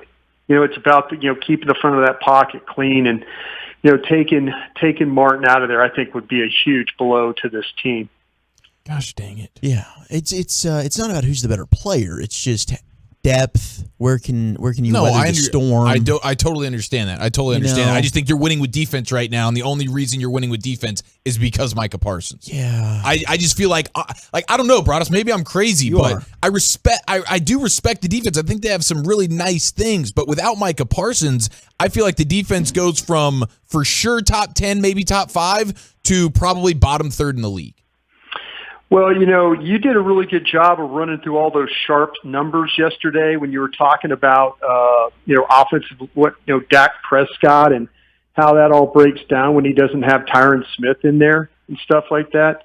Think about those numbers if you take Zach Martin out of there too. I mean, you haven't really seen it with any extent. I mean, only the Tampa game last year, but first game of the year, they had a really good game plan in that game to kind of handle things. But with Parsons, you really don't want to lose him either. But I feel like they could weather the storm a little bit better, if they had to lose or play without him. Yeah, I agree with you there, Brian. Looking at this offensive line, of course, Andrew Whitworth, that was the big conversation last night as he gets interviewed for Thursday Night Football. Him and his wife coming out clarifying, hey, haven't talked to the Cowboys. Our buddy Michael Gehlken on with Bobby and Sean this morning, and he said, look, the Cowboys have done their due diligence even prior to the Tyron Smith injury. about reaching out and maybe having some conversations with some of the available free agent linemen. Do you think there's some legs with the Andrew Whitworth thing, or is that a pipe dream? Well, you got to appreciate the fact that they're trying to do their due diligence because they knew going in that there was probably going to be a problem with Tyron Smith. And what we've all believed that Tyler Smith was going to be the answer if something happened to Tyron Smith. So, yeah, I think it's smart football. You got to know where guys are. You're trying to build your emergency board, and maybe, you had his tag on the retired list. Now, maybe now you put it over after some conversations. You put that tag over on the active board there where if you had to go make a move, that you would surely, go that direction. So, yeah, I need to get to the bottom of the whole thing with Andrew Whitworth. And, his whole thing is really, it's about his family. I think he would still like to play. I just don't think his family really wants him to play. So we'll scoop around and see if we can get some information of exactly where the conversation went on that. Sounds like you're going to have to make it worth it to him, and this is not going to be show up for the veteran minimum and hope for the best kind of a thing. I mean, you're legitimately going to have to pay this guy to, and they've got you really kind of over a barrel. If you feel like that. Adding, here, look at this. It's interesting. Two guys that we're talking about might be the best options, and both of those guys are over 40, when you talk about him, and then you talk about Jason Peters. My gang of seven is just adamant about, that Jason Peters would be a really, really good option. Now, maybe it's an option as of, you get Tyler Smith, the first couple of games, and then as you work at Jason Peters in, you get him in shape. I guarantee you Jason Peters probably hasn't been working out a whole hell of a lot right now. So just to throw him in there, and let it go might be a little bit of a risk. I think you're going to have to give him some time to get ready, to get acclimated, and to get himself in the best shape a 40-year-old offensive tackle can get. Brian, I was, trying to think last night, how is this going to impact Dak Prescott? And I looked at his career and in 2018, when they traded for Amari Cooper midseason and Travis Frederick was out with the Guillain-Barré, that's the closest thing that I could find, like a comparison. Now, that year, his QBR was 55.2. He finished strong. They go to the playoffs, but his QBR was bad. This past year, it was 54.6. Usually, it's in the low to mid-70s. So these 2 years, now maybe last year 54.6, now maybe you take even more away from him. How much pressure, what kind of a season, is this going to be like a real frustrating year for Dak? How you looking at that? Well, I have confidence in Dak, and I'm not saying our show doesn't have confidence in Dak. I think we've all been pretty consistent about that. I kind of feel like that Dak Prescott, this is maybe the turning point for him. I know it's going into year 7. I just feel like his health is at a good spot. Mentally, what happened to him last year, I think he's put that behind him. I just hope that the coordinator and the head coach, can navigate it for him and they can all kind of find a way. I'm not worried about Dak Prescott playing this year. I'm really not. I'm just worried about the people that's trying to help him play, and are they going to do enough? I just, there was so much going on with Dak last year, and, we were all out there with the, all of a sudden third practice, it's the shoulder, thing. Nobody knows what's going on there. Then he gets the calf injury at the end of the New England game. There was just so much going on. And I just feel like that he's got to the point where he's put a lot of that behind him. He's got a clean slate, and he realizes, he realizes what's ahead for him. He's seen other, quarterbacks getting extended and stuff, the money that's involved. He's got to kind of find a way to keep this train going. He can't be the reason why that they don't have success this year, because then it turns into a big price, and this football team has shown willingness to move on. If they don't feel like there's value there, so I kind of feel like Dak. He sees what's happening to his line, he sees what's happening to his receivers. He's got to find a way to kind of pull this thing together, and to be honest with you, I think he will. Right on, man. Okay, have a great call, and yes, Giaffalo. I was just curious, Broadus, what are you more excited about consuming tonight? The mac and cheese at AT&T Stadium, or the Brad Sham sushi in the Brad Sham radio booth? Oh, it's the sushi. The sushi by far. Yeah, the sushi's great. It's great. And real quick, guys, something to keep an eye on. There's still a quarterback battle going on here tonight. So that'll be fun to tune in and see what's happening Let's there. go, as well. Will Greer. I'll be in section 329, Broadus, if you want to bring me some sushi. There you go. Just All kidding. boys, I wouldn't mind a couple of time. cookies. Go hit that cookie tray for me. I'll Appreciate take Oh, the the cookie cheese. tray is great too. But Love the you. sushi is unreal. There he Unreal. goes. He's at Brian Broadus on Twitter. A must follow for Cowboys fans everywhere. Yes, now above 50 with total QBR, that still puts you at average. 75 total QBR is where like Pro Bowlers are, and Dak is usually around there. But last year it fell to a 54.6. I don't know if we're getting more of that or less of that, or exactly which way we are headed. But we're about 16 days away from finding out for real. Bill Barnwell did his teams most likely to be better and worse. Which group do the Cowboys belong in now? We'll talk about that coming up next here. It's the G-Bag Nation, a Football Friday here on The Fan.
FTC app. From the MyFitnessStore.com studios, you're rolling with the G-Bag Nation on 105.3 The Fan. Welcome to the Nation. Here we go. It's hour number 2 of the G-Bag Nation on 105.3 The Fan.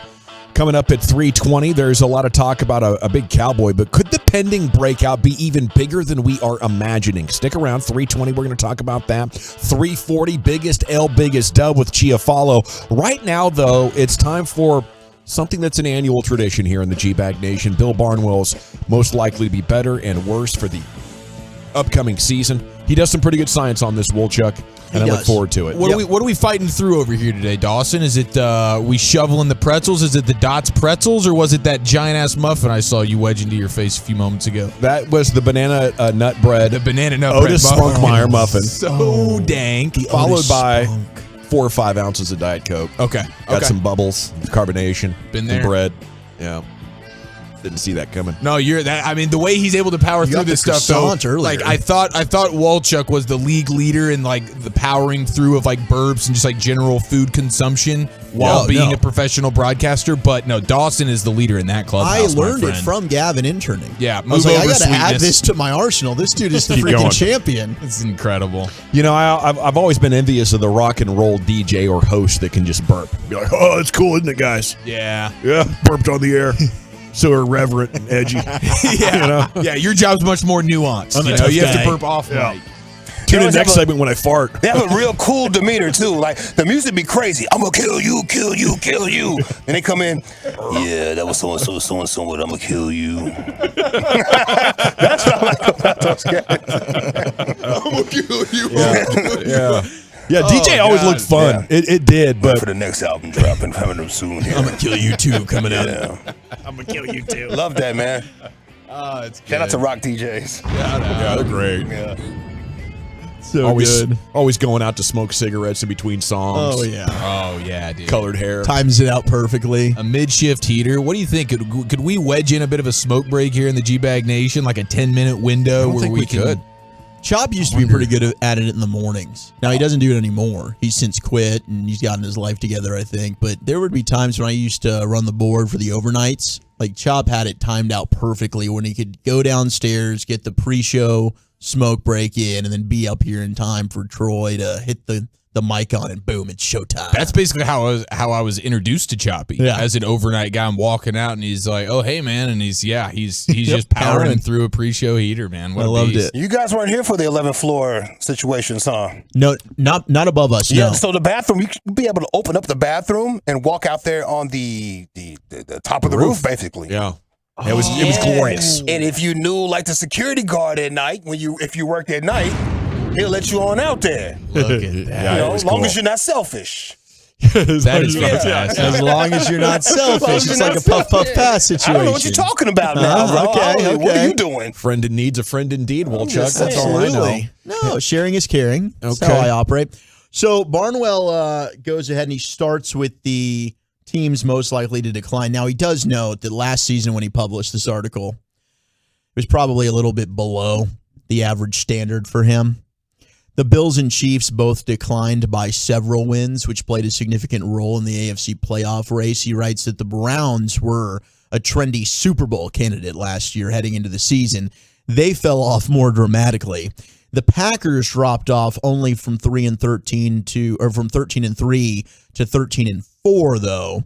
And the Titans defied the odds by improving on their record from their prior season. So 4 out of 5 is what he got last year. Usually he's pretty perfect and spot on that. So he starts this year's column by going with the Tennessee Titans as his first team to decline from their 12-5 record a year ago.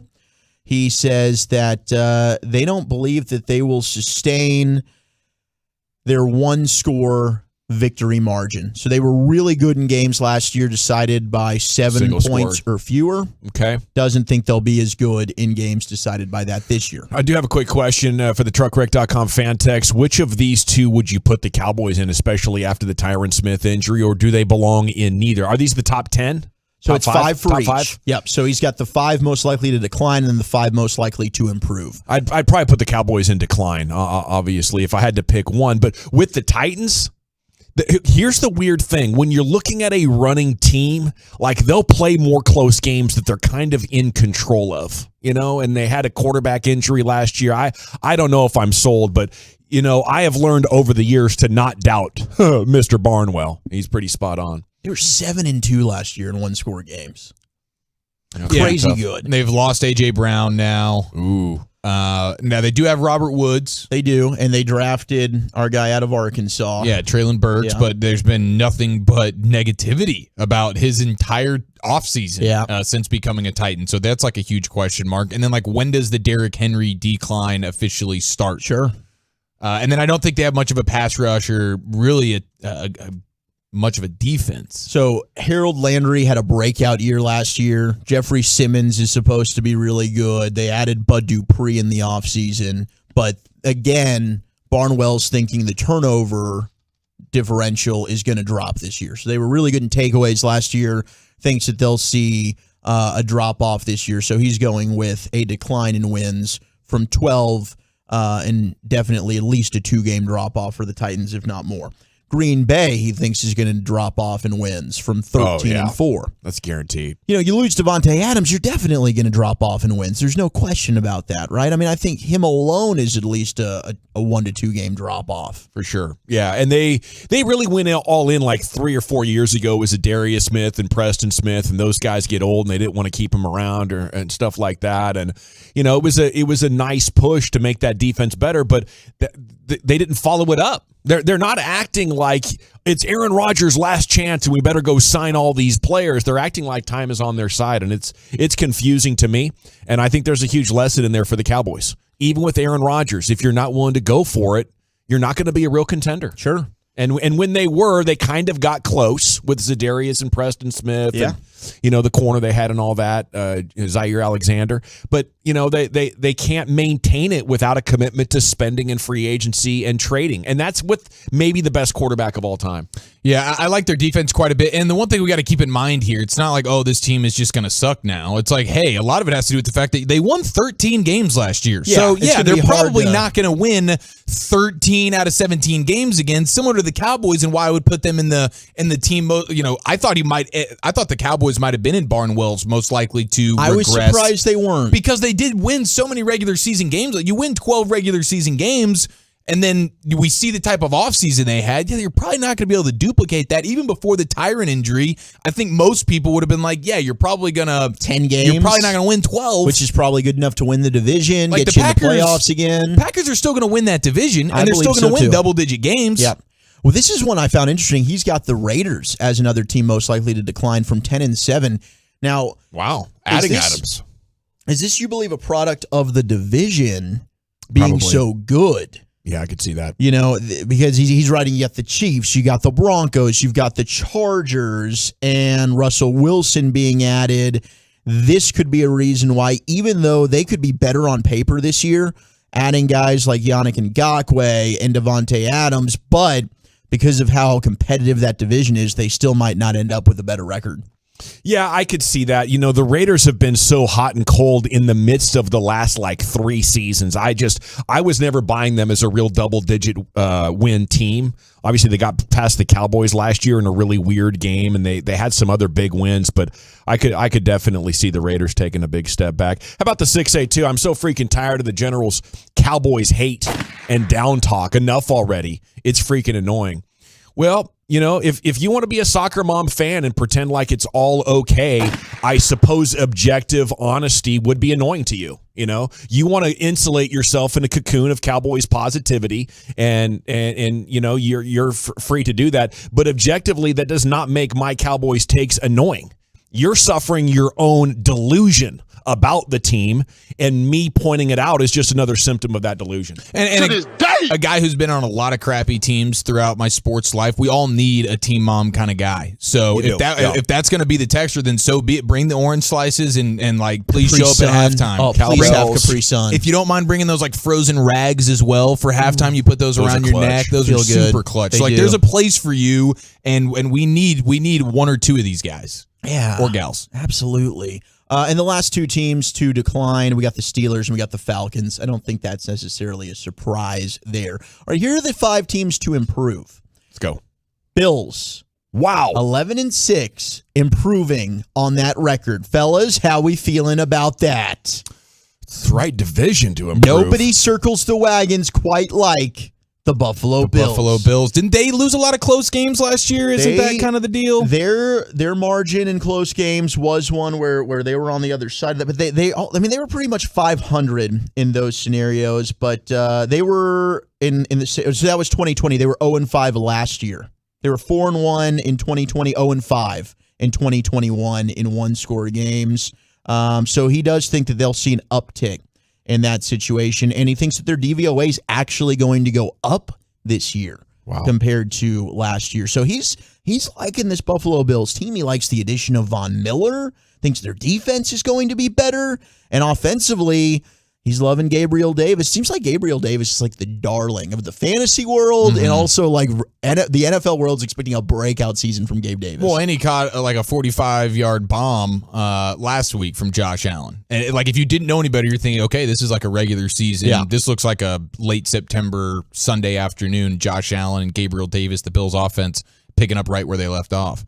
But yeah, I get this because they're kind of the darling of the NFL right now. When you start looking across the board of like who's the best team in the league and who's most likely to like be a team at the end playing in the Super Bowl, the Bills are like right there for everybody. So everybody's buying in on Josh Allen. Everybody's buying in on that defense because they were a really good defense last year. Though I think much like the Cowboys, I think they were one of the teams that depended quite a bit on forcing turnovers. So who knows how that happens. You add Von Miller, that certainly helps things. But yeah, I think it's fair to say they could be a 13-win team this year. Yeah, Micah Hyde's one of those guys that so underrated, but he is a ball hawk back there at the safety position for him. Yeah, and Jordan Poyer, I believe, is another one of their safeties who's pretty good. But one other thing about the Bills, though, and maybe it won't be that big of a deal because they remain continuity with Ken Dorsey going from quarterbacks coach to play caller, but they lose Brian Dable, who was kind of the brains behind that offense for the last few years. So I don't know how much that matters, but at least something to think about. I mean, you're playing the AFC East, obviously. You're playing the NFC North with the Bears and the Lions sitting in there and the Vikings. Maybe it's just a schedule thing. Like last year, their schedule was so easy. I remember them being labeled kind of fraudulent for being an undefeated team or a one-loss team around week 7 or week 8, and they compiled quite a few losses and some bad losses late. But their schedule remains incredibly easy. Like, I don't know, 4 tough games, maybe? So, yeah, maybe 14-3 or something like that is realistic. The Lions, I mean, they won 3 games last year, so if they even, they can win a couple more. I could see that happening. We've also got the Ravens. I do think the Ravens should definitely be better than 8-9. Assuming Lamar Jackson's healthy, that's why they struggled last year in the final 6 games. The Broncos being better than 7-10. Obviously, with Russell Wilson, we mentioned that. It's the reason why he's got the Raiders being worse. He's got the Broncos being better because he loves the addition of Russell Wilson, and he just loves their defense as well. Barnwell's a big fan of the Broncos this year and what they could do. And then he's got the Jags as the final team most likely to improve with Doug Peterson now, 3-14 a year ago. And yeah, there's a lot of room for improvement there with the Jacksonville Jags. Yeah, great stuff. 469 says, give soccer moms some credit, though. I know a lot of soccer moms who are NFL analyst beasts. Yeah, you're right about that. There's some pretty intense soccer moms, too. And I guess what I meant by soccer mom is the unconditional love fan who just wants all that positivity. Keep keeping it real, General. Us educated fans love the honesty. There you go, 325. I appreciate you. It's different strokes for different folks, pretty much. The guy did call us tampons, though, which... Yeah, that's a weird one. He said Gavin was a B, and then you and I are the tampon guys because I think it's the bleed, the nosebleeds. And That actually makes sense. It's actually fantastic. Yeah, I mean, I always thought the ass wipe seats was my personal favorite. But the tampon, I mean, there's a place for it. I think there's a place for it. That's clever. At least it's clever. I'll give that to him. But these guys are amazing. Okay. The tampon guys. Honestly, we should take this and run with it, bro. I kind of enjoy that. It's a good name. All right. The bees and the tampon guys. What's the Cowboys' record without Tyron Smith over the years? Asked the 214. I think that's a good question. Undefeated. Never lost. It hasn't been horrible. I think a handful of games under without him, handful of games over with him. So your chances of winning, I think, are affected by Travis Frederick. But the real thing is the difference in Dak's total QBR from 75, which is Pro Bowl level, to under 50, which is just below average, and then the 1 yard per attempt on the ground. You know, it's like wins and losses are going to come and go, but those are the predictive measures that you can really look at and say, wow, if Tyler Smith isn't a beast in the run game, or they don't trade for Peter or for Whitworth or sign Peters or something, it could really get ugly in front of Dak Prescott coming up this season in ways we've never seen. This is probably an all-time low for Dak's supporting cast that we're looking at. So it's a good thing he's healthy, because they're gonna need everything he's got and more. All right, there's a lot of talk about this Cowboy helping Dak, but could the pending breakout be even bigger than we are imagining? And could this former Cowboy great help the team? Did you see that 40 time? Holy cow, it's next in the nation. Two of the Cowboys' top insiders teaming up for one podcast. Love of the Star with the fans Bobby Belt and Brian Broaddus. Subscribe now on the Odyssey app or wherever podcasts are found. Babe Loffenberg here at Classic Chevrolet with Dorian Jimenez. Now, Dorian, there's a right way to do business.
to him said more.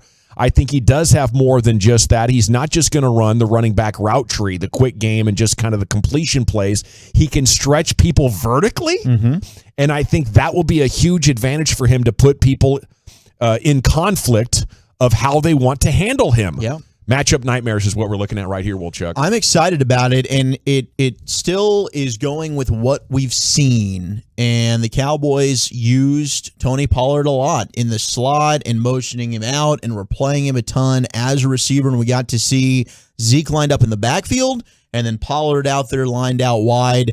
We saw it some at OTAs and minicamp, and then it continued out at training camp. And I'm hoping that especially week 1 without Michael Gallup, and then as long as you don't have Michael Gallup, and even with him back, it's just a great way to keep getting Tony Pollard involved, get them both on the field at the same time, and utilize Pollard's skill set to the best of his abilities. Now, last year, he crossed 200 receiving yards for the first time in his career, but to your point, back at Memphis, he had just under 1,300 yards receiving in his career, which was more than he had rushing. He didn't even eclipse 1,000 rushing yards in his career at Memphis. So he was featured more as a receiver than he was a runner at Memphis. So this is clearly something, to Kellen Moore's point, that he's done. And he's a matchup nightmare. You get him lined up against the right linebacker or whoever it might be, especially if you get a defensive lineman matched up against him coming out into the flat. Tony Pollard's going to win that all day. And I think this is something that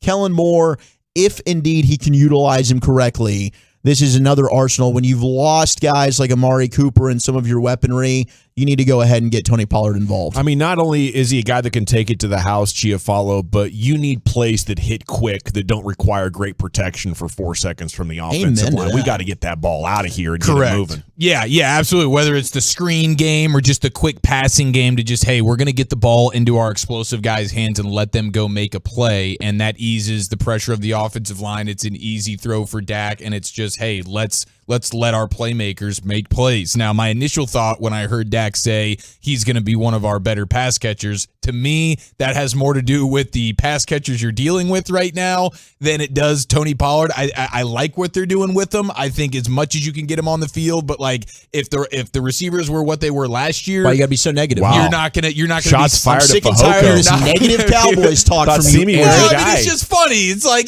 of course he is. Come on, because Simmy's our guy, right? What the hell? Other than CeeDee Lamb is the only guy in week 1 that has like caught a pass in the NFL. So like, of course, he's going to be probably one of your better options when it comes to being a receiver. But ultimately, I am very confident that they are going to use Tony Pollard in this type of way. He's going to be a focal point of their offense. Jerry mentions him during First Take yesterday. It's been loud. Everybody knows Tony's got to be that guy. And from OTAs all the way to now, we've seen him be on the field as a wide receiver. I think we've seen him more as a wide receiver than a running back. Absolutely, we have. 858, Pollard's our best running back. Stop this nonsense about a receiver. Let him run the ball. Well, don't tell Jerry that. BS, the 858. And I'm with you. You know, if it was my offense, he would have a Christian McCaffrey type of role. I'd be handing it to him. I'd be throwing it to him. I'd be setting up jet sweeps for him. I'm trying to do anything and everything to get Tony Pollard the ball because I think that's what could allow you to transform the offense. If you're watching Sunday morning pregame shows and they're talking about Tony Pollard's breaking out, you got to be worried about Dak and CeeDee, obviously, but Pollard is the guy they're going to create big plays time and time again. And if he's having that kind of a season, then I think this offense could rise to the challenge and meet how good the defense is. Yeah, why is it an issue to not have him be a runner and a receiver? Yeah. You know, that kind of mentality is a loser's mentality, with all due respect. And I love the interaction and the text, but the Cowboys have run into problems with that before, where it's like, okay, this guy does this one thing well, and that's the only thing we're going to have him do. And we've heard people complain about it when they leave this team. I think Bryce Butler has talked about it since he left. It's like, all right, some guy runs a 9 route well. It's all we're going to have him do. I think they've limited Michael Gallup a little bit in his career so far. It's kind of like, all right, he's a one-trick pony. He's great at the go route. He's our deep guy. That's what we're going to use him with. We're not going to move him around the entire field and let him run the entire route tree. Tony Pollard, to your point, get him involved in all areas of the football game. Yeah, I think that's Garrett's influence on Kellen Moore, and we've talked with Jesse Holley about this a number of times. One of the frustrating things for the skill players under Jason Garrett was he would pigeonhole you. and have you do the same thing over and over and over again, and that's why they ended up being so damn predictable. But yeah, this Tony Pollard thing does have the opportunity to unlock things with this Cowboys offense, but we'll just have to see how much they want to use him. And Chief, the 858 has an interesting point in a number of ways. Yes, Pollard should be getting the ball to run as well. Stop this nonsense about him as a receiver. I get that. I think this is part of them showing too much deference for Zeke.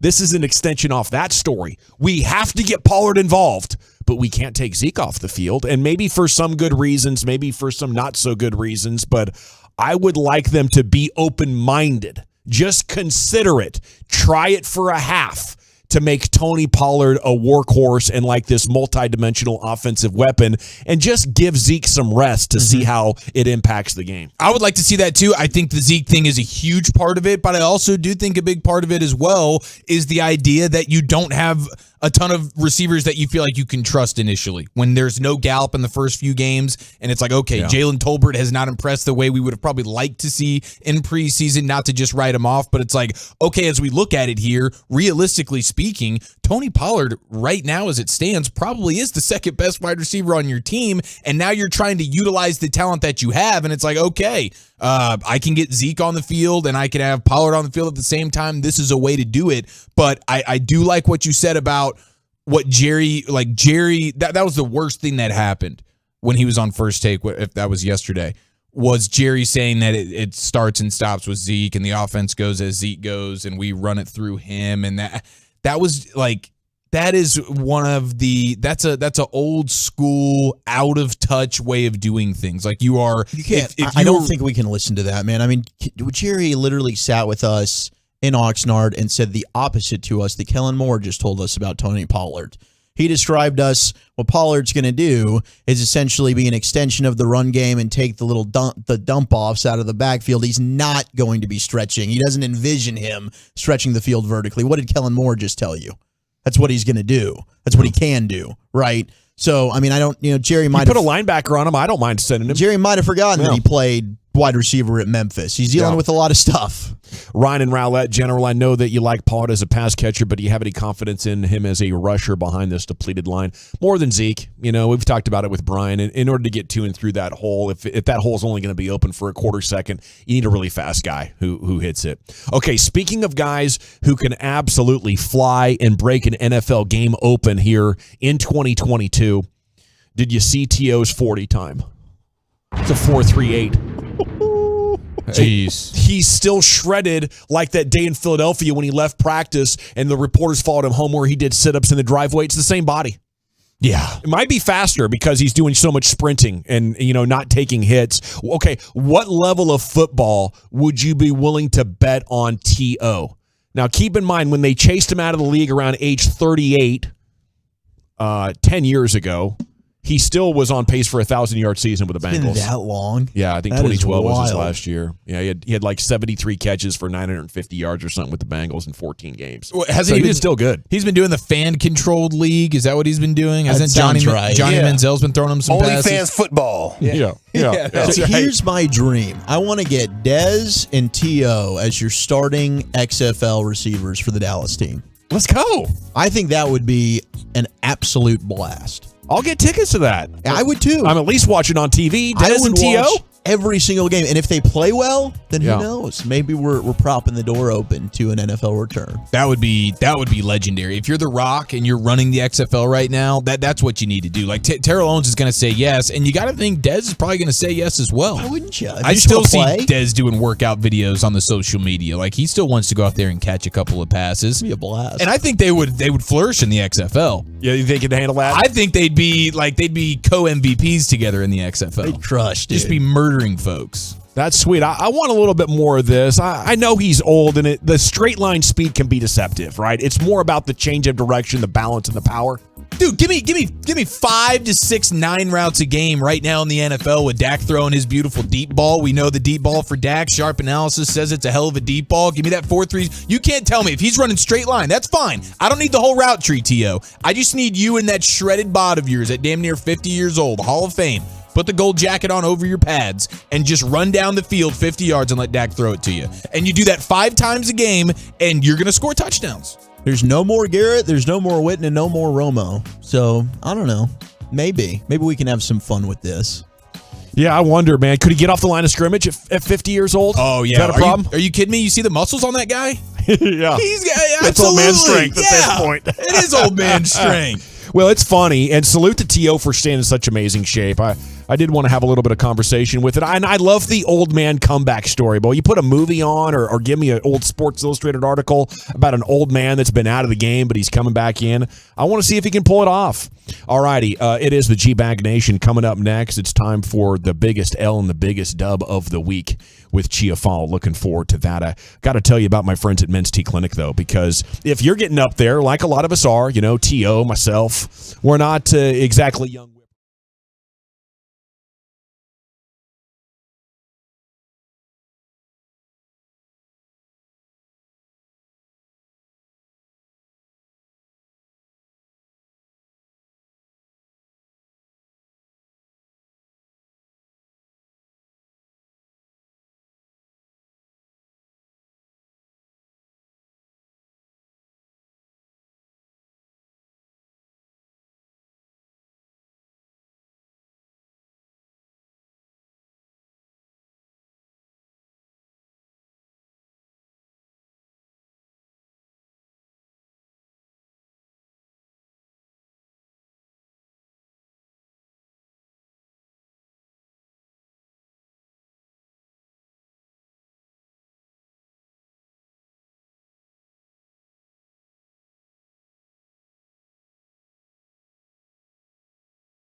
Hey, at Grapevine, knows you like buying to be easy. That's why they created a Classic Chevrolet Easy Pass online buying tool.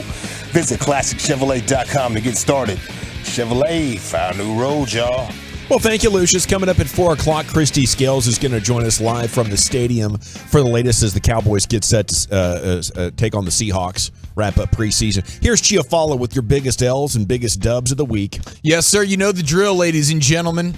Where have you taken some L's this week? More importantly, where have you gotten some personal victories? 877-881-1053. And a little twist on that, the NBA and dangerous drugs had a collision course take place just last night. What's the most dangerous drug you've ever tried? Right now, it's time for this. Oh, yeah. Now listen here. It's time to toss things over to that silly twit, Zach Wolchuk. Oh, let's go. Oh, my bad. Hey, baby, it's all good. Little remix on a Friday, you know. Off the field, no one is safe from this imbecile's tongue. Its biggest L. Biggest dub. Can I take one L here? Dude, it's your segment, bro. This is incredible. Thank you, British Ian. Yeah, British Ian, I really appreciate that. I just saw on Twitter, there's a video of James Harden. It's his birthday. He's on a yacht. They give him this like 5-tiered cake. And he just takes this cake and chucks it off the side of the yacht. It's your day, King. Just throws it right off. Was he angry? Or is he not a cake guy? I don't know. We know the James Harden that we know is a cake guy. He just throws the cake in kind the of a ocean. food guy. Maybe he found out it was a bad cake, like a carrot cake, Chiafalo. Oh, yeah, you can go Maybe believe that's yourself. what he realized. I've never seen such disrespect towards a cake. This is a big L for the cake and a big L for cake lovers like myself. I am mortified. Well, I would say a big dub for the sea creatures that just got a big cake dropped down. Now they might be a little bit scared, thinking, "Okay, is this a new fishing tactic? Yeah. Am I going to bite into this thing and get ripped out of the water here?" So they might shy away from the cake. But the one who's got the balls is going to be very excited, getting a full 5-layer cake courtesy of James Harden. That's a legendary day for whatever sea creature stumbles upon that cake. Could you imagine if dub. if you only got to eat sugar once, it just fell out of the sky? You're like, oh, dude, this is amazing. You spend your rest of the life telling your boys, promise me, it's the most delicious thing ever.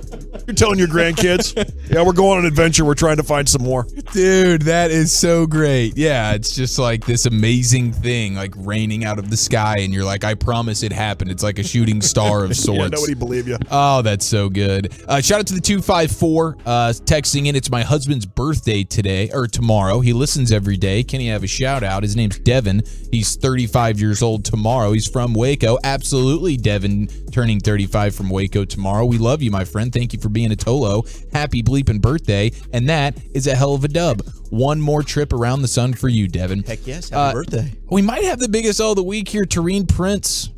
Oh, Torian? Yeah. Torian Prince. Excuse me. My apologies. Did you say Torian? I said Torian. Former Gator, right? Yeah. Current, I believe, Timberwolf in the NBA arrested on a fugitive warrant at the airport in Miami for a warrant out of Texas for, quote, dangerous drugs. What is that? Uh-oh. What is that? Because that could be anything. Could be anything. They think marijuana is dangerous still. I can have a prescription for dangerous drugs. Yeah. Tylenol? That could be dangerous. I wanted us to kind of recklessly speculate a little bit here. Well, we got a text in that said the worst drug they've ever done was heroin. Holy cow. How about alcohol? Pretty bad. Okay. That's pretty crazy. That one's insane. Yeah. How about sugar, man? I mean, geez. Very powerful. Hydrocodone. Doctor gave you some hydrocodone, block you up for a whole week. That's pretty damn dangerous. Oh, is that constipation inducing? Yeah. It is, bro. Give me an itchy nose. Yeah, man. Maybe I should have said. Yeah. So Torian. Yeah, that's tough, man. He just got a job as the director of player development back at University of Florida as well. So hopefully it's not too dangerous. He can bounce back from it. Yeah. Gang of barbiturates. Yeah, I didn't know when they said dangerous drugs. I'm like, okay, what is considered the dangerous drugs? So fentanyl, very dangerous. Yeah, that's kind of taken over the things these days. That's what has it? you gotta be careful of a lot of this stuff now because this fentanyl situation, people are spiking all sorts of these. Is that what they're? Like I was Friday reading night fun something, drugs. Yeah, like with the some people are mixing a lot with the cocaine. Like cocaine's getting tampered with these days. Stepping on it. Is that what's going on? They're still going to make some money, stretching it on out. Dangerous time to be doing that these days. Not the same, bro. Yep. Say no, kids. Dangerous time to Absolutely. be going to Vegas on a bachelor party or something, you know? Gosh. Just a wild Guys, time. just pray for me next weekend. Oh, yeah, that's right. Chuck's going on a Vegas batch party. I'm just hoping I make it back. Ooh, 972 found out my wife's pregnant with our first kid last week. Can I get a what's up? She's listening on the way to the grocery store. What's up? Congratulations. Gosh, that's amazing. Awesome. You don't know if it's a boy or a girl. What are you going to do? You going to wait it out to find out? Or are you going to do one of the wild gender reveal parties the blue or that the pink? Oftentimes go haywire? Really just want to freak someone out and have like a yellow color or just, a purple, just a color that nobody knows. Well, what the hell is it? You're gonna let them decide, huh? Is that what it's gonna be, Chuck? Maybe. All right. 2022. The progressive. The 817 biggest dub. They won Bone Thugs and Harmony tickets listening to the KNC Masterpiece this week. That is very exciting. That's going to be a kick-ass concert. Yeah, that's going to be strong, man. Nice. Very, very nice. Big dub as well to actor Tom Hardy. Man, this guy's a beast. He messed around last weekend. With who? And won 2 gold medals in a jiu-jitsu competition. Oh my gosh, I saw the highlights from this, and he dominated a guy. He's the real deal. Yeah. And honestly, it'd be kind of cool to say, yeah, like Bane kind of kicked my ass a little bit. Or Venom, he was Bane? Yeah, he's Bane. Wow. Yeah, he was Bane. He's Bane. I did not know that. He's a monster. Wondering what would break first, your spirit or your body. Pretty good. There's more in there. Do you want to just let it all out? No, that's it. Okay, because I know that you got more in there, but congratulations to Tom Hardy. Big, huge dub. 2 gold medals in a jiu-jitsu competition. That dude walks the walk, and we know he talks the talk on the screen. He's played some great characters. He's always on my damn TV.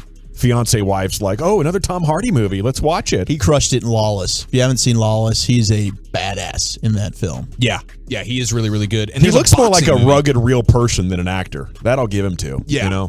He's got that rugged thing going, and apparently he's dominant. So good for him. Huge dub for Britney Spears fans. You guys see that she dropped her first new music in 6 years? Wow. With Elton John. Oh. Hello. And people are calling it, I haven't heard it yet, but people are calling it a certified banger. So are people leaving her alone then? Yeah, I don't know. I don't really know what her current situation is, just like sort of in life and whatnot. But apparently she's got a little time to get in the lab and pump out some bangers with Elton John. Apparently he's been doing a bunch of collabs with different pop artists. Okay. And I'm a huge fan, Yeah, absolutely. He's a legend. She's a legend. I'm excited to hear the song. If you have heard it, maybe you can text in and let us know. Is it a Poppy Hold Me Closer? Not. Is it like a dance version of? Maybe. You know All right. what?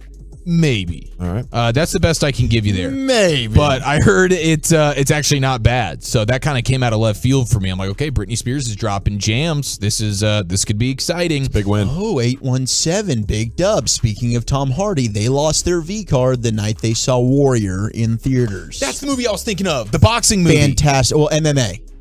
Oh, it's an MMA movie. It's an MMA movie. Yeah, My bad. they're in the octagon. But fantastic film. That Him is. and Joel Edgerton both star in it. They're great. There's this movie he's in, and I forget it. Maybe you've heard of it or something. I'm bad with movies, but he's all like quiet and plays this slow guy, and all this chaos is happening around him, and then he'll just murk somebody, just boom, you're dead, and then he'll be like, yeah, I don't know what happened, like they're missing, I guess. But he was like diabolical, quiet, and he let people think he was like the slow guy. But he was actually like the guy that would come in and make everything happen. So he just mind bleeped everybody. Yeah, pretty much. Look this up. That's a heady play. 865 Biggest L. My neighbor got evicted and arrested today. He had to move all of his stuff to the curb. But big dub for me. I get a new bedroom set now. Ooh, I love a new bedroom set. Nice stick up. Shout out to bed bugs. Yeah. Yeah, dude. You better be a little bit careful. Things are real. A little bit careful with that. 903 Biggest L. Anyone that lives on a rural route for your mail, the USPS just decided to slow down and ruin your service. Don't get mad at your carriers.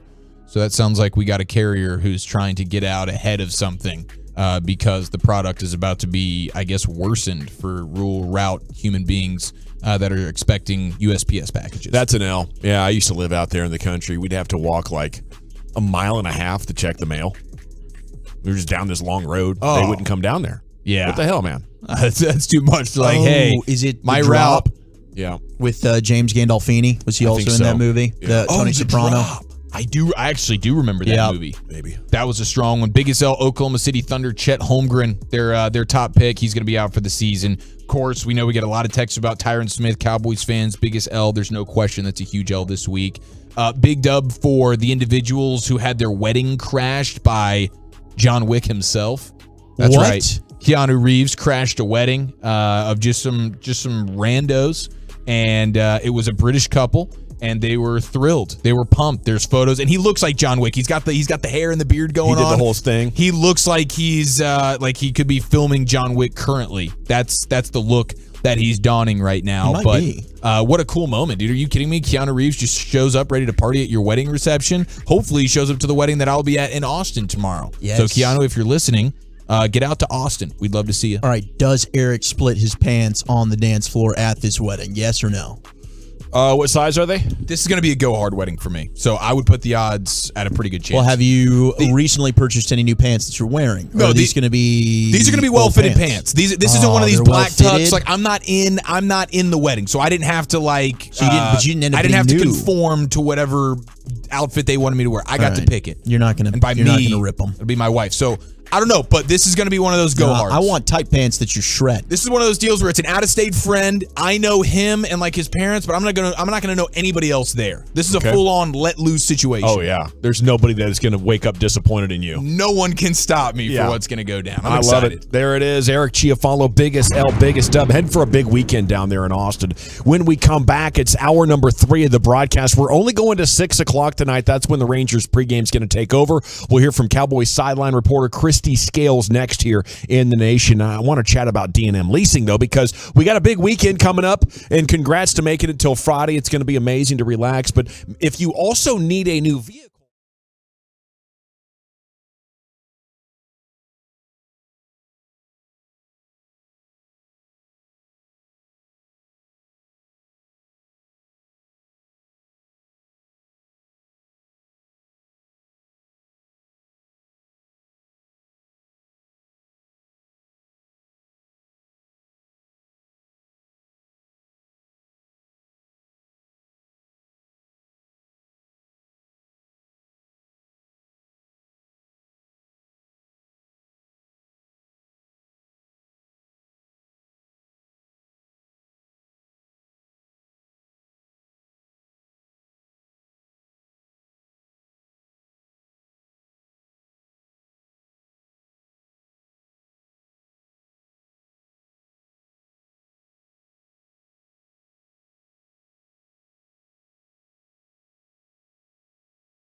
Call us. If you do, our family's trusted, capable, prepared, and ready to fight for yours. Call 214-INJURED. Online, mullenandmullen.com. Doctors, specialists, and diagnostic referrals with no upfront, out-of-pocket expense to you. If no recovery, there's no expense or fees. It's been that way since '83. Call 214-INJURED. Online, mullenandmullen.com. Call today for a free consultation.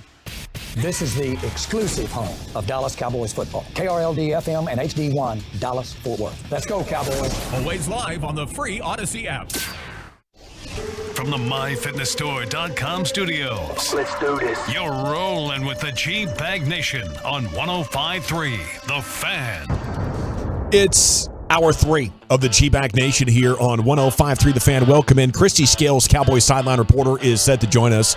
817 says that Hold Me Closer song, way overproduced. I was listening at the break, and I think I need to get used to it a little bit. Like, you really couldn't tell it was Britney or Elton John. But that's where it is now, and it is very popular on YouTube right now. So it's like a Tiny Dancer remix? It is. It's like a remix. Oh. With like a lot of like voice effects going into it. General at your service. There's Zach Wolchuk and Eric Chiafalo. Lucius Alexander is in the Pimp Cup over there at Master Control. Carter Freeman is still coordinating your video by remote control. Yeah, he went home. Apparently he's going to the Cowboy game tonight, wanted to get a head start. So hey, man.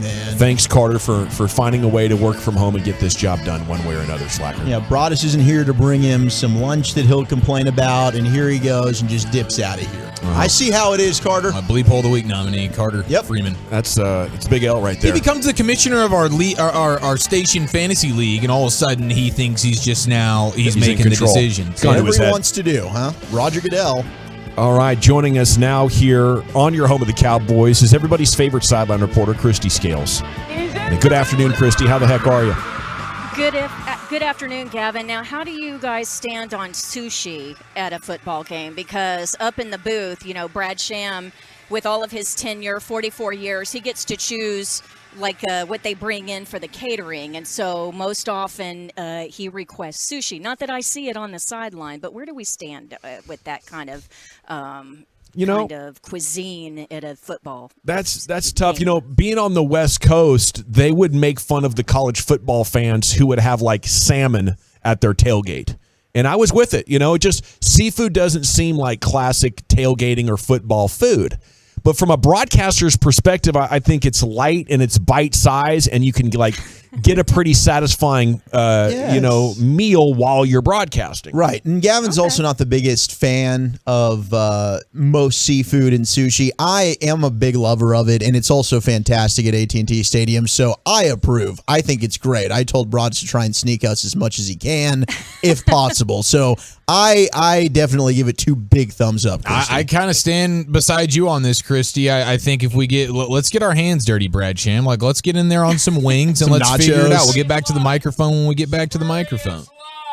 Brad is saying spurious lies, but I know for a fact that there's been plenty of sushi up in the booth. But you know what? When you have the broadcast booth named after you, you can do whatever the heck you want. Darn right. That's He's a legend. That is right. Okay, now, Christy, I'm more fond of the cookie tray that they have down the hall there in the media dining room. Yeah. They do a lot of good stuff up there in that press box area.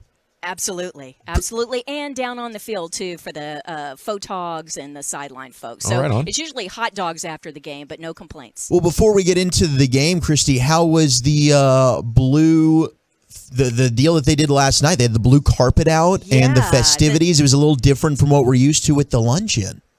It was schmancy, and there were 5 Hall of Famers there in addition to Michael Irvin, who emceed it, and Brad Sham emceed the blue carpet portion of it. So, yeah, it was, instead of the traditional luncheon that's down on the field at AT&T Stadium with about 1,600 or 1,800 people eating lunch and the big tabletops, the big round tables, you sat in the stands there at the Ford Center at the Star in Frisco, and they had this elaborate stage. The production value was way over the top. I like the way they changed up some of the awards. So, for example, one of the winners, it's a new award called Earn the Star, and Terrence Steele won that.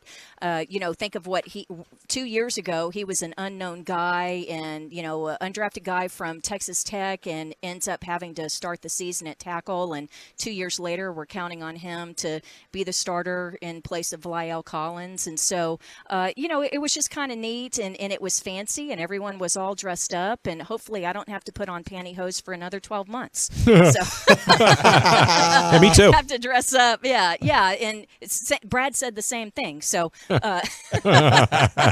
Christy Scales here. No, it was very nice. It was well done. Hey, any sign of Andrew Whitworth or Jason Peters over there yet? What do we say? I have not seen either of them yet. Do they have to go? I wonder if there's like a special secret entrance for them, or does Jerry land them in the helicopter at the helipad outside? I hope something. No, actually, it's so early. Actually, the team is just arriving. The rookies take the bus over from the Star, and it left at 3:00 from Frisco. So we're just getting to the point. The cheerleaders have just finished their final on-field rehearsal, and so we're just getting to the point where the players are going to start trickling out onto the field for the early portion of warm-ups.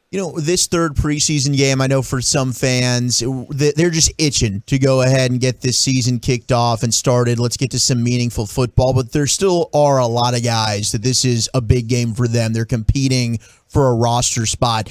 What stands out to you about tonight's game? Who are you going to be looking for? And this one means a little bit more to them than some other guys that are going to be sitting out tonight.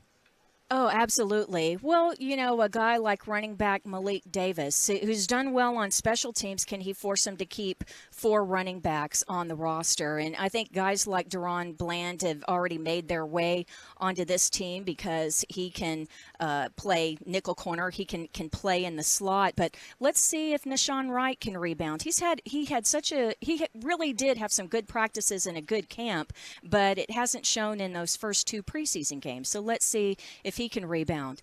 Brett Maher can't feel, he's still renting. He ain't going to buy because, even though he's got the nod so far over Liram Hiralahu, there are some kickers that are going to be cut this weekend, and so he can't relax either. I hope there are more opportunities for field goals tonight, and I'm glad that you mentioned that it is important tonight.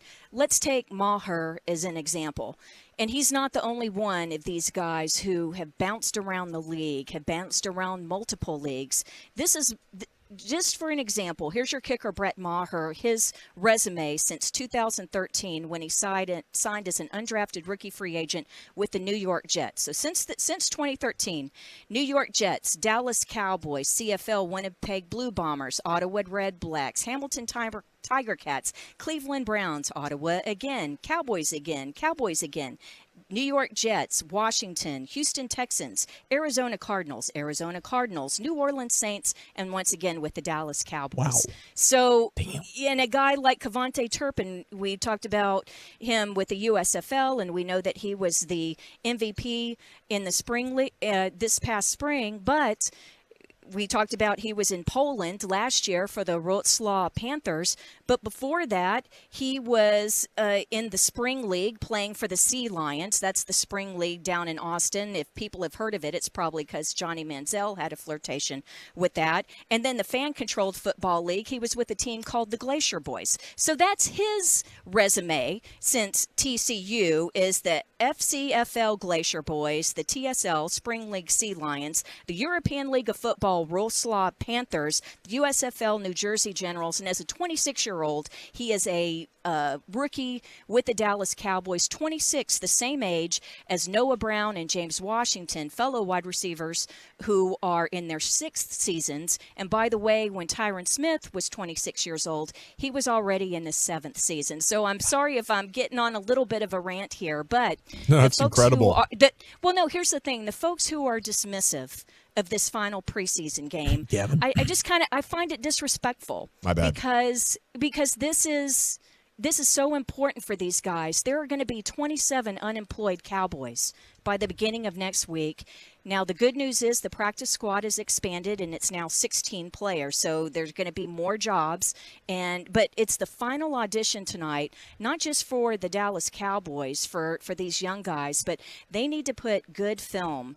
They need good film tonight. They need to play well because they're also auditioning for 31 other NFL teams, just hoping that they can get picked up, probably not to a 53-man roster, but hey, if you get onto the practice squad, that's a nice check. That's $11,000 a week. If you can hang on throughout the entire season, 18 weeks, it would be just over $200,000. So there is a lot on the line tonight, even though we're not going to see the starters or some of the top second-string guys this evening. That's great perspective, and I appreciate it. You know, Kevontae Turpin made me eat my words from last Friday when I said the preseason had been boring, and, you know, he went out there and put on an absolute show. How exciting is that when you're on the field and something like that happens, and what can you tell us about the way Turpin looks and moves down there in a game when they're heading full speed?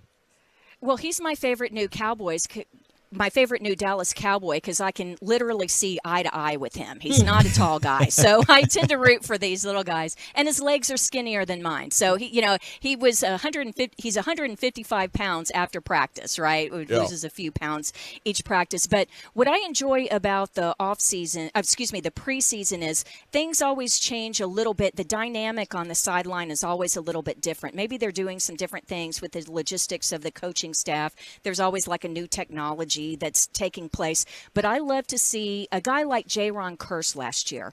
When he came in, and you could just see in preseason that he was going to be a leader of this team. And I love to see the way the longtime veterans respond to the young guys. And so Kevontae Turpin, after that first return last week, the kickoff return, and the sideline is going crazy. And then when he did it a second time, it was totally apoplectic down there. So that's what's fun, is to see the way you can tell who's really liked among the teammates by the way the other guys respond to them. It's also fun to see the veteran players helping coach up the young guys. And so you can see who's growing. Some of these younger veterans, you can see them growing into leadership roles, the way that they kind of take some of the young guys under their wing. But the one thing about Turpin, when he came out in the third quarter and he's on the sideline and he's not wearing shoulder pads, meaning that he's done for the night, they're not going to risk him to injury in the second half. 10 months ago, the guy's playing in Poland. And for the Glacier Boys, right? Well, that was the Roclaw Panthers. Okay. The Glacier Boys was fan-controlled league. But now he's being held out of preseason because you can't risk him. What a wonderful story. That's one of the things that I like about preseason, is being able to tell the stories of what would be the Rudies of the team, right? The long shot guys, the guys who seldom get chances. So preseason actually can be fun. This has been hugely informative for me. I'm currently online trying to purchase a Glacier Boys t-shirt right now. You also said a word, apoplectic, that I'm educating myself on the definition as well. The legendary Christy Scales with us here in the G-Bag Nation. Now, you mentioned something about Brett Maher being a guy that's having to pay rent right now and not really buying much. I am curious, when a guy like Maher comes to town and it's it's an iffy situation, how long he's going to be here? How does that usually play out for these guys? Are they just do they get a hotel for themselves? Do they Airbnb in this thing? Does the team kind of hook them up with something? What's the deal there? The Cowboys put him up through preseason and camp, but Maher's a great example. So if you remember when he stuck with the Cowboys in 2018, it was surprised that he stuck. That's when the Cowboys cut Dan Bailey. Everyone was so surprised. Well, here's the thing with Brett. He's from Lincoln, Nebraska. He had a wife, had 2 daughters at the time. I think they were 3 years old and 1 year old. Well, it's like August 27th, 28th, 29th. It's late in August when he finds out that he's made the team. His wife's teaching 4th grade. They're in Lincoln. And she told him, we're a week into school, and I gave him my word. I can't just leave. So his wife and 2 girls stayed in Lincoln. The wife came in to town for the home games that fall, and then I know that they all came for the Thanksgiving Day game. But this is what it's like for these guys. I mean, it's a transient thing for a guy like Ian Bunning who didn't even get into preseason because he got injured and waived injured. But here's the thing: the Cowboys are his 6th NFL team. So when I say rent, don't buy, it's not a joke. I mean, it's really true. Sure. But a lot of them will be scrambling for apartments in the next couple weeks, or they hope to be scrambling for apartments or condos in the next couple weeks because, and the thing is, even if you make the practice squad, that's sort of you're signed to a contract and you would be there for the 18 weeks, that's 17 games plus the bye week, but that's not for sure either, right? They could cut you.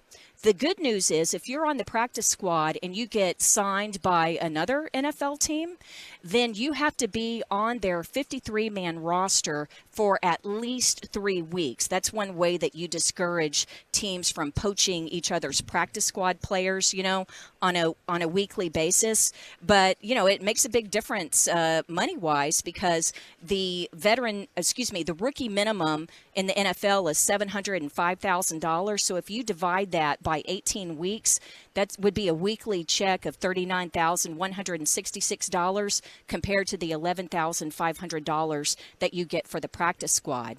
And throughout the year, when these guys get elevated for like one game from practice squad up to the 53-man roster, you don't even have to be active for the game. But if you get put on the 53-man roster for that week, then that means you're making at least $39,166 as compared to $11,500 for that week. So, there's a lot on the line tonight just to make that practice squad and get that weekly $11,500 check. And then this year they've changed the rules. Instead of being called up twice from the practice squad during the regular season, you can be called up 3 times now. The other big rule change is you can have up to 6 veterans on the practice squad. It used to be that it was very specific about how many active games and your tenure. It was really exclusively for young guys, this practice squad.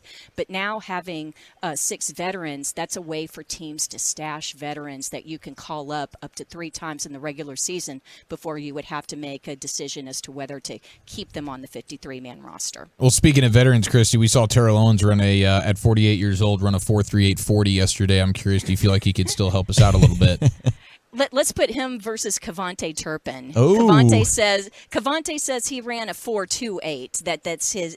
I think that if you look on the stats, it'll say 4.36.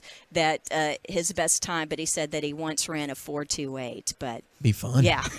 And didn't Terrell play in the fan-controlled league? He did for a bit there. So see, he and Cavante have so much in common. They do, Christy.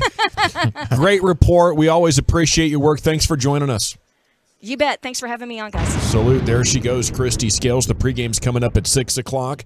The kickoff at 7 o'clock, and you're going to want to tune in for that here on The Fan. The Rangers game's going to be over there on 1080, our sister station, 1080 a.m. So if you're looking for the baseball, jump over there tonight. All right, we good to go? We good? We got Wolchuk's Top 10 at 420 coming up next. Where are we heading with that, sir? Yes, sir. Got some audio from our rival Devontae Smith on an addiction he has. So what is your addiction? 877-881-1053. I've got the top 10 addictions in modern society. What is it? Your phone? Is it food? Could it be something else? We'll talk about that next on The Fan. Be a part of the show.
With the most complete free warning light report backed by technician-verified fixes, you'll know what's affecting your gas mileage and more. And you don't have to drive too far to find the fix. The free AutoZone Fix Finder service is available at all 6,200 stores. Get in the zone, AutoZone. See details at AutoZone.com. This is a Reese's Peanut Butter Cup sound experiment. We're looking to find the perfect way to hear Reese's so you'll buy more of them. Here we go.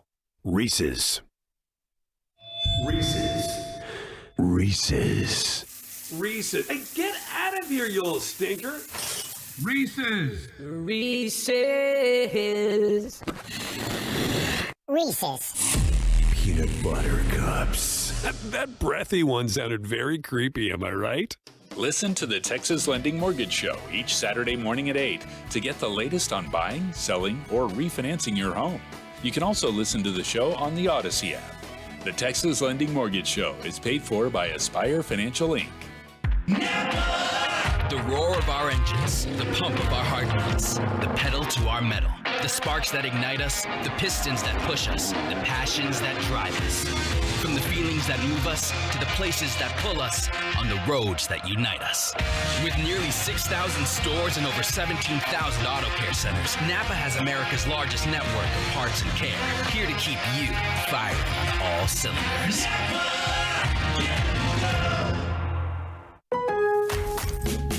Get Labor Day savings at Lowe's. Buy one, get one 50% off select HGTV Home by Sherwin-Williams Paint and Cabot Exterior Stains via rebate. And save on Lowe's exclusive Stainmaster laminate flooring starting at $269 per square foot. It's 3 times wear resistant and backed by a lifetime limited warranty. Shop Labor Day savings now at Lowe's. Stainmaster claims compared to standard residential grade laminate. See warranty at Lowe's.com/Stainmaster. Conditions and exclusions apply. See store at Lowe's.com for paint details and restrictions. While supplies last. Offer valid through 9/7. RJ Choppy here with my good friends over at A Number One Air. It is the dog days of summer sale from A Number One Air. This month only, with the purchase of a new AC system, you get payments as low as $79 a month, plus you pay no interest for up to 60 months. They never charge overtime at A Number One Air. All the work backed by a 100% satisfaction guarantee. I trust A Number One Air with all my heating, AC, plumbing, and electrical. Give them a call, 1-800-NEW-COOL, 1-800-NEW-COOL, or ANumber1air.com. The upcoming segment of the G-Bag Nation is brought to you by BuyersBarricades.com. If you're in need of traffic control or barricade rentals, Buyers Barricades is a full-service provider, taking care of your project or special event, no matter the size, from start to finish. Buyers Barricades, the Texas authority in barricade rental. BuyersBarricades.com. Alrighty, welcome back, Nation. It's time now for Wolchuk and his top 10 at 420 here on 105.3 The Fan. Hope you're having a terrific day. Segment here of The Fan is brought to you by Soda. That's state-of-the-art, and the Frankels. If you're hurt in an accident, it's not your fault. Call the Frankels, 214-333-3333. Go online to truckwreck.com. Now, here he is with your top 10. Wolchuk.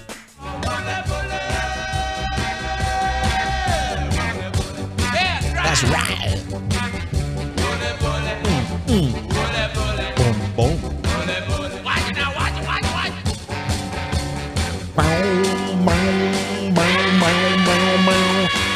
How we doing, boys? Terrific. Woo. It's a football Friday. We got the Friday vibes. You're going to the Cowboy game tonight. Going to the game tonight for free, because I wouldn't be paying to go. I got tickets thanks to the station. Right on. I won our raffle, man. Let's go. I was starting to think maybe people were tampering with those raffles, because the same people were kind of winning. You know, it was like Ruben and Peyton. And a lot of this Carter would win on that a lot. Yeah. Saw a lot of the same names. But no, this Bobby Belt got some tickets. I got some tickets. So I was going to take Eric, but Eric's going to a wedding. And I got a buddy that's going to come with me. Well, you didn't want to go. You made it very clear that you wouldn't be interested. He's a big. I don't know what you could base that off of. Yeah, Dawson's a big. If you want to come, guy. You're more than welcome. I'll text my buddy and say I'm taking the general tonight. No, I'm good. I'm kicking you to the side. I'm going to kiss some butt. Yeah. If I was going to go, I'd take a press pass just so I can wander anywhere I want. Fair enough. And you can get that mac and cheese. Yes. Oh gosh, I wonder if it's too late to get a press pass. Tim Collins is in his office right now. Yes, it's too late. Yeah, he's shaking idiot. his head. It's very late. I really need to go to the Thanksgiving game at least once. That's about what I want to do in an NFC title game. Those are the two games I really want to go to. An NFC title game. 2007 was the worst year because I had tickets lined up for it. So that was a year I was spoiled. I got to go to a ton of games. My grandparents had season tickets that year. And I got to go to the Giants game. And obviously the Cowboys had beaten the Giants twice that year. We're thinking, oh my gosh, we're going to stomp them. Light work. Right? Green Bay had won already. So the Cowboys would host the NFC Championship game. The Cowboys had beaten the Packers pretty easily, too, earlier in the year. That was when Aaron Rodgers had made his debut, because the other quarterback in that game got hurt. I'm not saying his name. Number 4. Number 4. Yeah, that guy. So we know what happened. We know what ended up happening. Didn't get to go to the NFC Championship game, but Ty Detmer or something like that? Yeah, something like that. Ty Detmer? Ty Detmer, sure. The Thanksgiving spread might be great. Speaking of food, though, Devontae Smith, the hated wide receiver for the Philadelphia Eagles, he's got an addiction, and I wonder what your addiction is, because today's top 10 at 420 is the top 10 addictions in modern society, 877-881-1053. So East Coast, none of us are really East Coast peeps, but Lucius, you did spend some time on the East Coast. Yeah. My mother, she's from Queens, New York, so I would spend a lot of summers up there, and I lived in Baltimore, unfortunately, for a while, and I lived in, Norfolk, Virginia. Okay, so have you heard of the gas station Wawa? Yeah, absolutely, 100%. Okay, so Wawa's like a big thing there, right? Is it like Buc-ee's? Is that like the equivalent of a Buc-ee's there? Yeah. Is that a fair comparison? Yeah, that's cool, yeah. So Devontae Smith is addicted to Wawas, and here's him in this back and forth with the media member. You know what's crazy? I got a Wawa addiction, honestly. Wawa sandwiches is just, I don't know, I literally eat one every day for some reason. Which one's your favorite, yeah? The honey turkey. Oh, you like the meatball? No. No? Just the honey turkey. No. Not the meatball, just the honey turkey. I do want to say a Wawa sounds like something like a kid would call a hoo-hoo. You know what I'm saying? Something like the that. Wawa. Yeah. What's that? Oh, it's the Wawa. Have these little funny names with your kids. Yeah. Why do I have a My Wawa? Wawa itchy. Yeah. Told you to wash Why up, doesn't Daddy have a Wawa? Oh, it's your Wawa. So here's number 10 on the top 10 addictions in modern society. Oh, first off, guys, do you have an addiction? Is it a food addiction? Maybe like something every day you end up. I mean, Lucius, I know the Chinese food was a pretty big addiction. Because they put the MSG in it. A little bit, yeah. 100% they put the MSG in it. When they came back for the third time, they looked at each other like, we got them. That's the dangerous drugs that they were talking about. MSG. It's the Rangoons, man. Yeah. Those are no joke. Torian Prince had a crate full of MSG on the plane. No, for me, it's the cookies and cakes, though. You know, that's just a blanket statement, whether it's a chocolate chip cookie or a zinger or a donut, you know. Sugar. Something like that. Yeah, sugar. No doubt about it. I want some sugar. I got to get that out of there.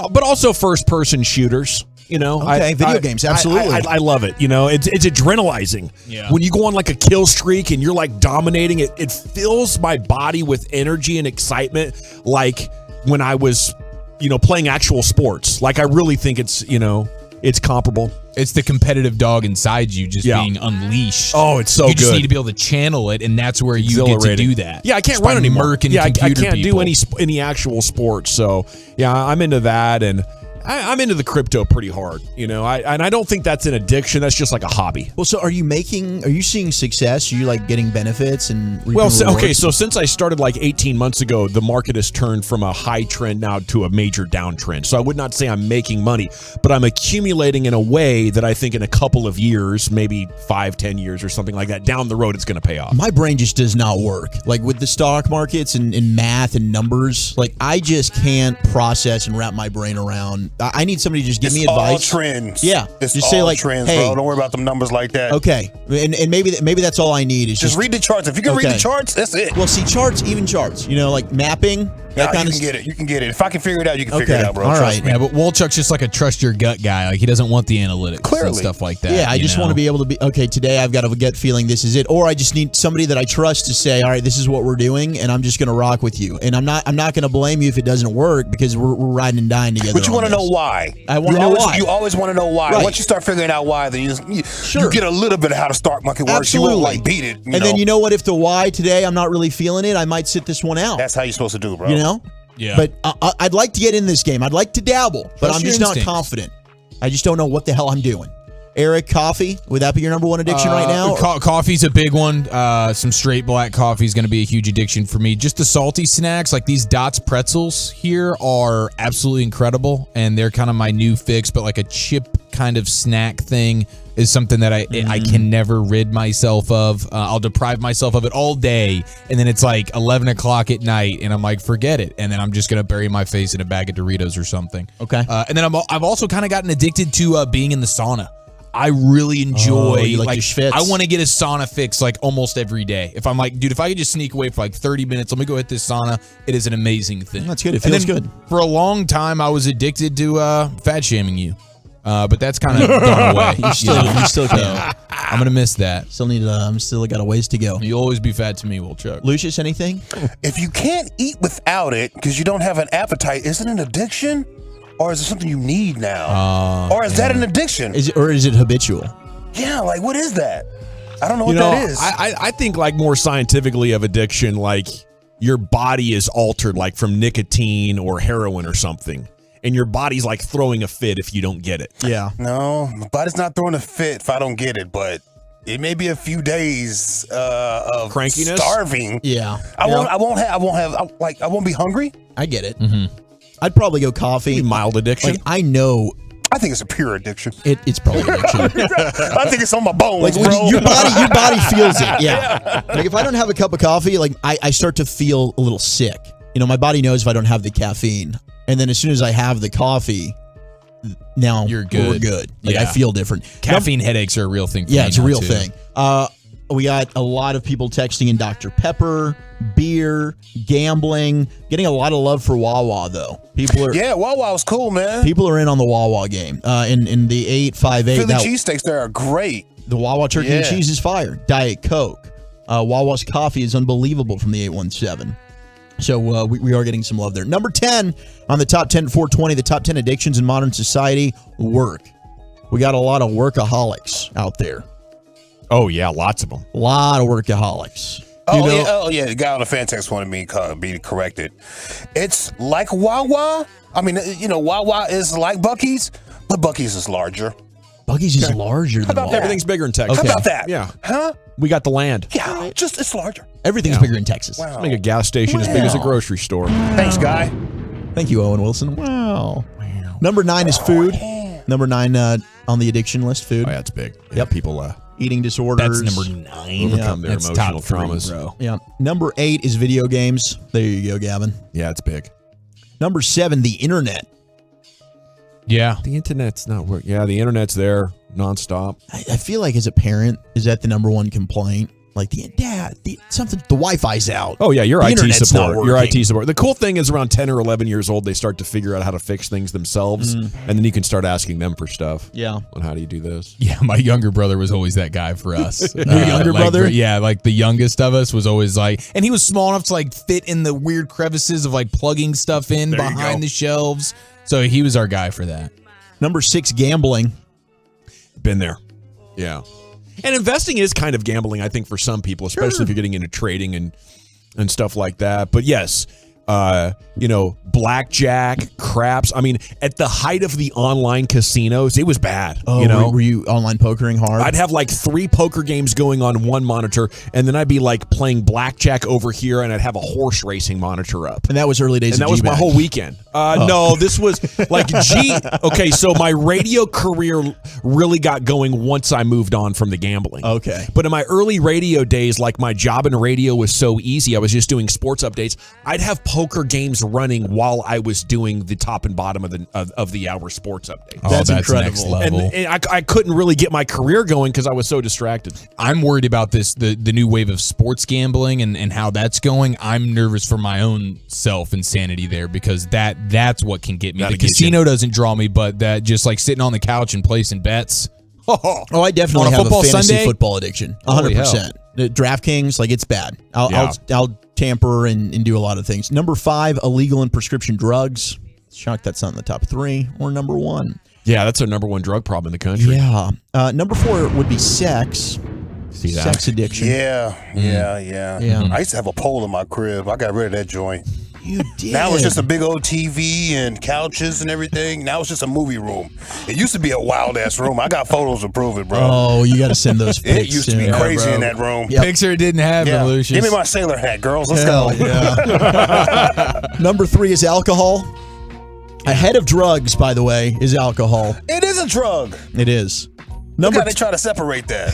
Number 2 is tobacco and nicotine. Another one. Another drug. But number 1, the top addiction in modern society, and it has been mentioned, it is coffee. Coffee. Yeah. The number 1 addiction in our modern society. Yeah, caffeine in general. Most people are doing it one way or the other. I'm all jacked up on Mountain Dew. That was the first question I asked Eric when I seen him today. Hey, we got some Joe on deck? He said, yeah, sure do. Gotta get it, I'll go baby. get some for you.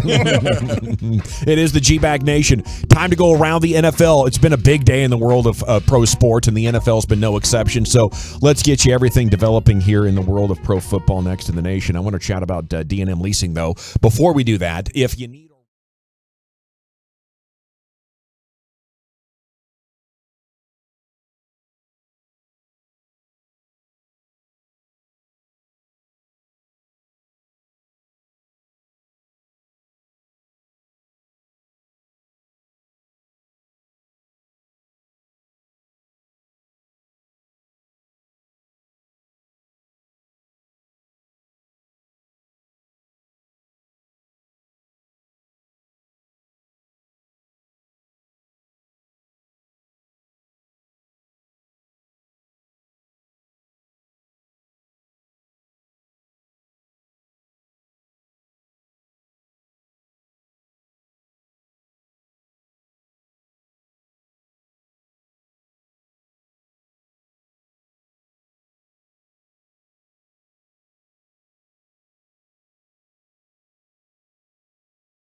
Offenberg here at Classic Chevrolet with Dorian Jimenez. Now, Dorian, there's a right way to do business, and from our time together, I know your values drive your success. That's right, babe. Texas was built on those values, and so is Classic. We do the right thing every time for every customer. And with gas prices and other financial concerns right now, that must mean a lot to your customer. It does. We're committed to it. There may be more demand for vehicles, but we've committed that we'll never charge over MSRP. Not now, not ever. We call it Texas True Pricing because it comes from our deep Texas values. That must be why you're the #1 Chevy dealer in the nation. Babe, we want to make it easy, giving you more money for your trade, providing one of the largest selections in the nation, and fighting to get you the best deal possible. Go see my friends today at Classic Chevrolet. This is Texas. This is Classic. Find new roads. Classic Chevrolet. Relax, enjoy the difference. Based on 2020-2021 GM Small Business and Dealer Fleet deliveries. Hon, look, it's heartburn. How did he know we were at the beach? No clue, but he's not ruining our vacation. I packed Prilosec OTC. With just one pill in the morning, Prilosec OTC prevents excess acid production that can cause frequent heartburn, so we can enjoy ourselves. Speaking of, time for our luau. Aloha heartburn. One pill, 24 hours, zero heartburn with Prilosec OTC. It's possible while taking Prilosec OTC. Use as directed for 14 days to treat frequent heartburn, not for immediate relief. Long weekends are all about getting a little you time. And at the Home Depot, you time starts with you saving. Saving space with an HDX 27-gallon Tough Tote for only $13.98. Saving time with a free and fast-charging 18-volt battery when you buy select Milwaukee Power Toolkits. And saving you a trip with free delivery on over 1 million items. Do Labor Day your way with savings right now at the Home Depot. How doers get more done. Partly cloudy today with a high of 92 degrees. Weather brought to you by the Odyssey app. Did you know you can get your local news, traffic, and weather for free on the Odyssey app? Download the Odyssey app so you're always a tap away from the news you need to keep you moving throughout your day. What is up, Tolo? Zach Wolchuk of the G-Bag Nation with you, and I'll admit I was a little nervous taking my first trip out to training camp with the fellas in Oxnard since I've started my weight loss journey with SOTA Soda Weight Loss. But thanks to my expert nutritionists, they made it super easy for me. They packed up all my soda products in a little box so I could take it out there. It was easy and convenient, and they're always available if I have any questions or concerns about what I can or cannot eat while I was out of town. I came back to weigh in at my Plano location, and I was a little timid, but I stepped on that scale, and I was still down another 3.2 pounds. And I've now lost a total of 53 pounds. That's right, 53 pounds since I started the program back in May. If I can do it, you can do it with me. SOTA weightloss.com. That's SOTA weightloss.com. The Cowboys and soda are, say it with me now, state of the art. Hugs and less pounds, everybody. The Lockheed Martin Commanders Classic, presented by USAA, is headed back to Globe Life Field on November 5th. Off to the races across midfield. Tyrell Robinson is going to take it the distance, and Army is back on the scoreboard. Experience the pageantry and pride of the traditional rivalry game between the Air Force Falcons and Army Black Knights.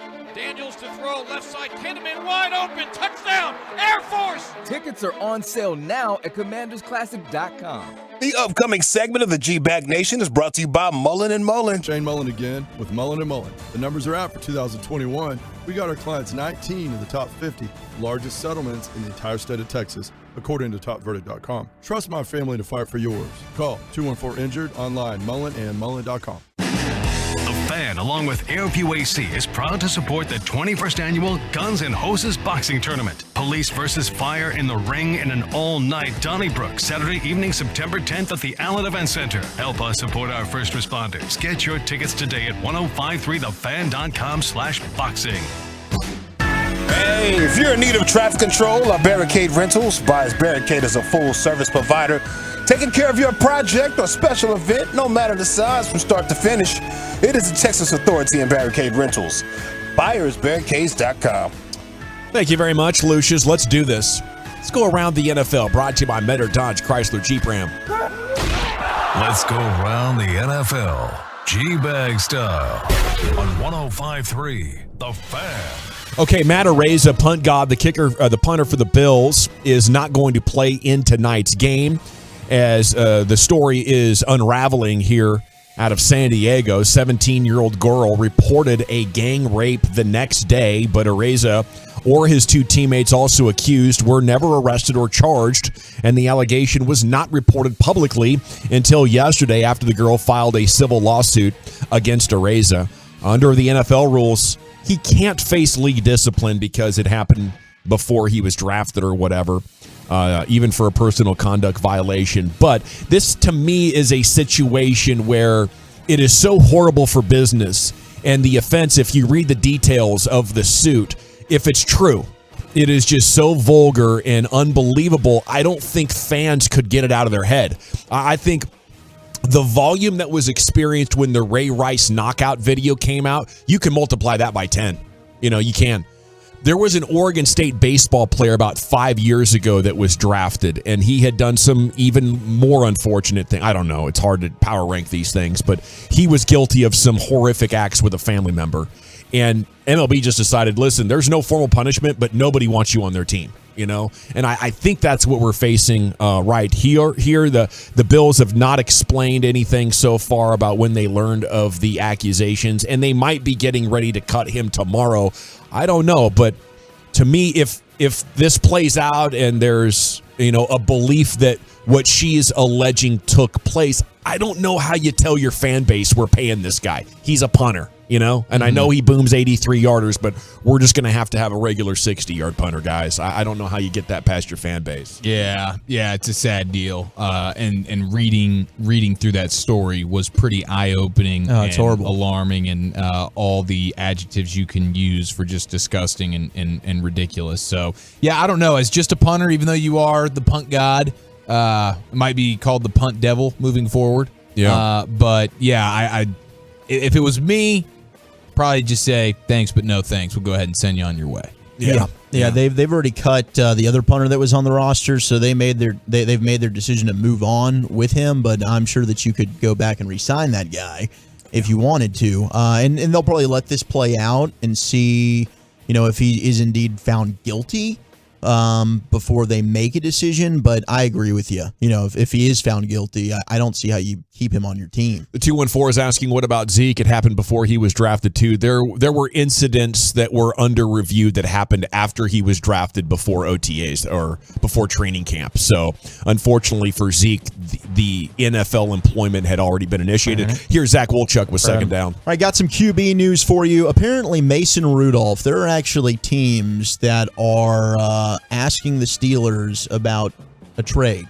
And he's drawing some trade interest around the NFL. It just goes to show you how thin the quarterback position is, that somebody is interested in Mason Rudolph, who is not shown to be very, very good, even as a backup in the NFL. But according to Ian Rappaport of NFL Network, Mason Rudolph is generating some buzz in the trade market around the NFL. Also, the Browns, well, they were holding their breath in practice yesterday as Jacoby Brissett, his hand came down and hit against a helmet during practice. Kevin Stefanski, their head coach, said, quote, "I was seeing red out there," after a defender came in close to him, and he said, "Do not do that ever again. Don't get close to my quarterback." Jacoby Brissett was okay. And then Aaron Rodgers and Matt LaFleur praising Jordan Love's development after he had a very good game last night against the Chiefs in their preseason finale. Quote, "He's become a master of the offense." I wonder if this is just a tactic to try and up the trade value for the 23-year-old first-round pick, or if they're really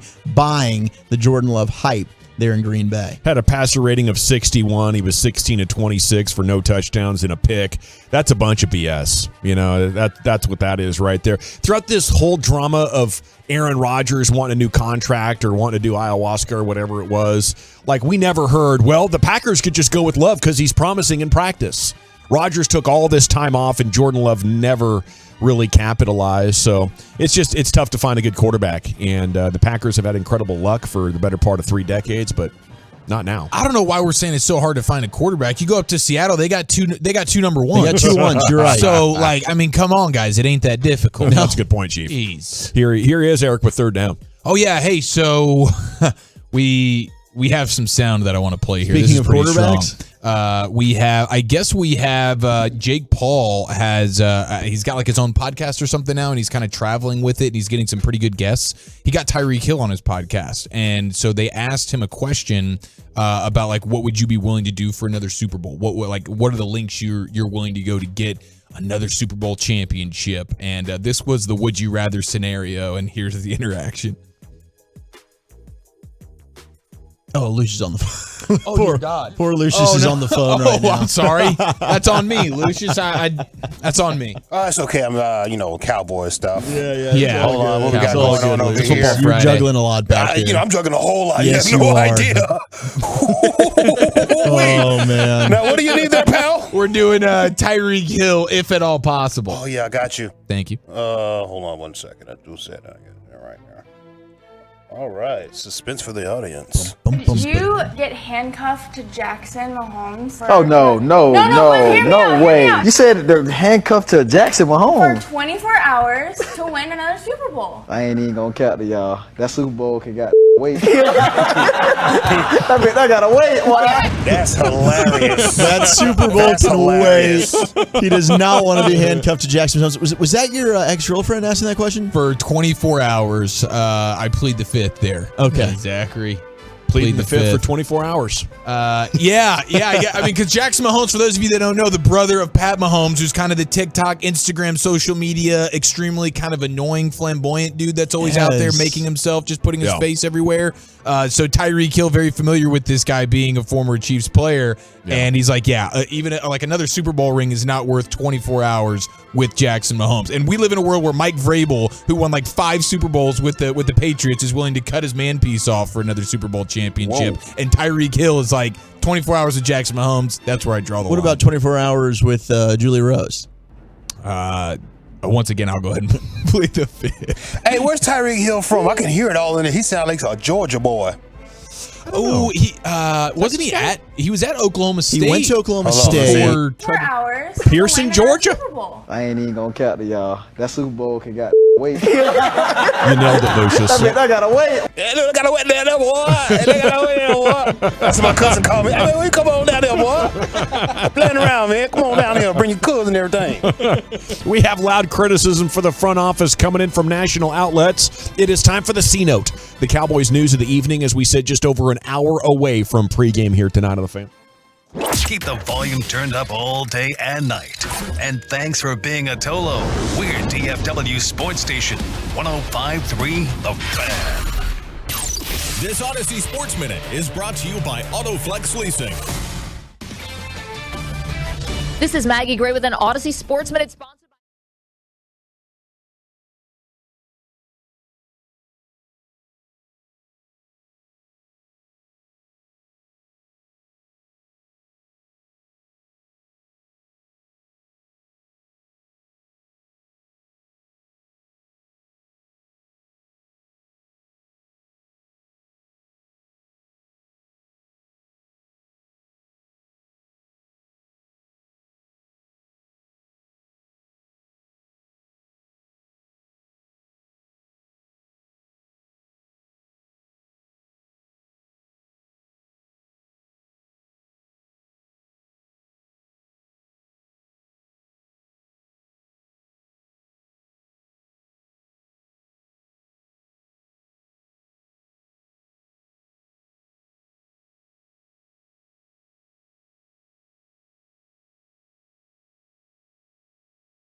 hot for the Cowboys is it's not just us locally complaining, but now like some pretty influential national voices are saying some of the things we've been saying about this front office for many years now. General at your service. Tell us what you think about this. Lucius Alexander is there in the Pimp Cup at Master Control. You do have Wolchuk and Chiafalo here.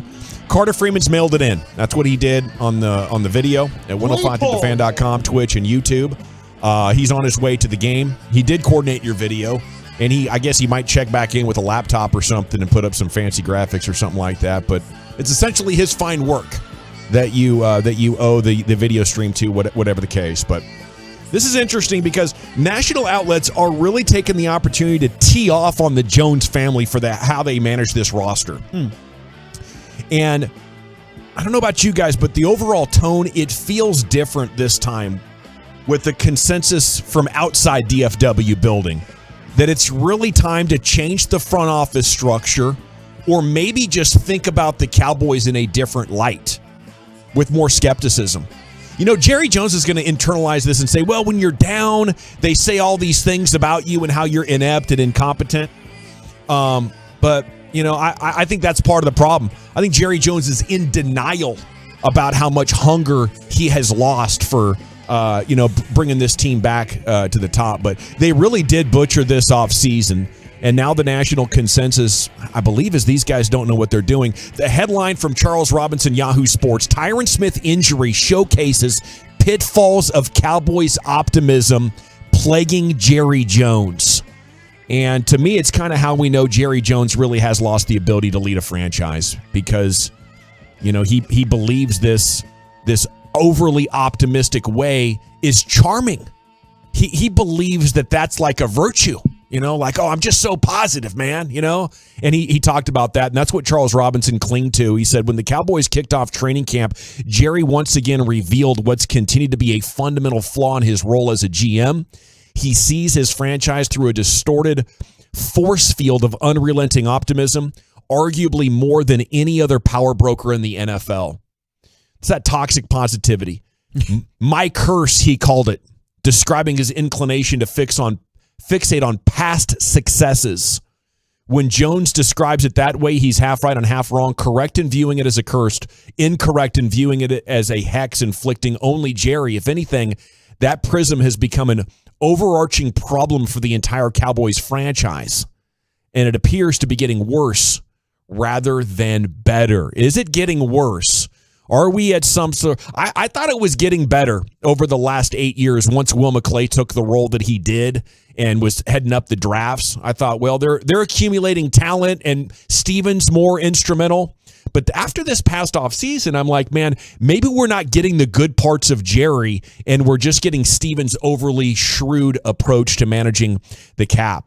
And now Jerry is using it kind of as an excuse to stay the course. Well, I'm just overly optimistic. I believe in these guys. And that's why you end up with no real backup swing tackle. That's why you continue to believe in Tyron Smith, even though he's breaking down. And Colin Cowherd went on a big rant this morning that made headlines as well, declaring that the Cowboys need a new set of eyes that aren't in the Jones family to move this thing forward.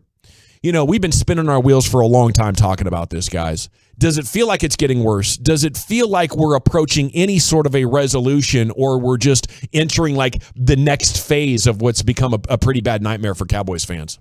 I don't think we're getting towards any kind of resolution. I mean, I think Brian alluded to it yesterday. He probably knows better than any of us. He's actually worked in the building, right? He's worked for that team, and I mean, they're not going to change anything. And to me, nothing was more evident than the turnout that we saw for First Take yesterday, right? That's a show that apparently doesn't draw a ton of ratings. There's not a lot of people that are watching that show, but the Star was packed yesterday to come out and see Jerry go head-to-head with Screaming A. Smith and Michael out there and Marcus Spears and Dez was out there. And, when we were out there for the joint practice, or not the joint practice, but the open practice they had, place was packed. So we thought maybe this has probably been to all, Charles Robinson and Cowturd and these people that are talking about it, they're not wrong. This does seem like the offseason where Cowboys fans' frustration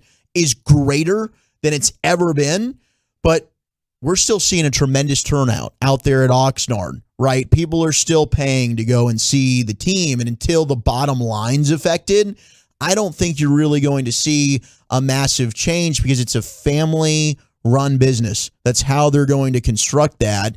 And I think the only reason it's really getting worse, and it is the diehard fans like ourselves, the longer this goes on for, the more irritated and frustrated we become. But I don't see an end in sight, and it really hurts. We are becoming more irritated and frustrated. I hope this is just a down year, and it's not a trend of like the Jones family getting less sharp and more complacent. Chiafalo, I guess over the next 3 to 5 years, we'll see if they can maintain like winning the division every other year, being some of the best drafters.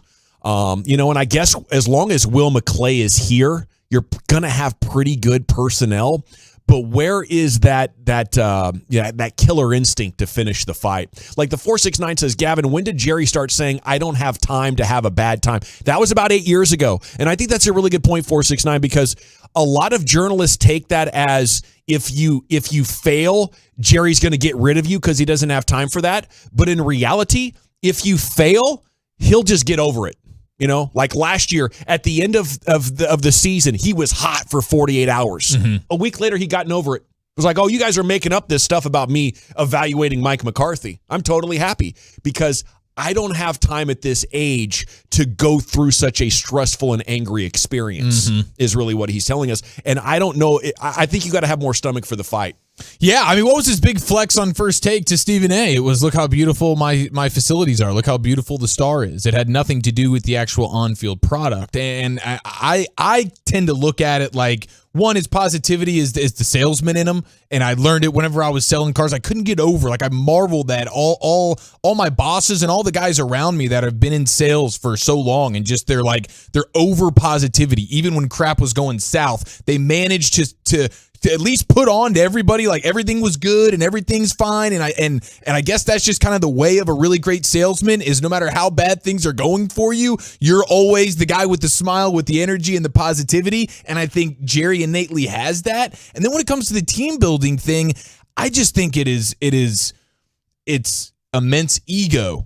And with the way that they build it, where it's like we could ignore free agency, we could ignore trades, we can sit here and have a bunch of cap space available, and we draft so good we can still go out and do something. No question. Or you hope to God that they're consciously aware of the fact that, hey, this is not one of those years that we're going to do much in the way of winning. We're hoarding some cap space here. We're not doing any crazy kind of moves to go throw money in free agency or make some wild trade just to please us right now. And there's a big picture, like we're going to get back to winning kind of thing. But that's kind of the way I view it. Like we can have all the cap space in the world and we can not trade for anybody and we cannot sign anybody. We can just draft so good that we can still go out there and win. Right. It's very difficult when you're going to say, hey, I don't have time to have a bad time, whatever the quote is, right? And you want to try and act like you're angry after what happens, but then you make no changes.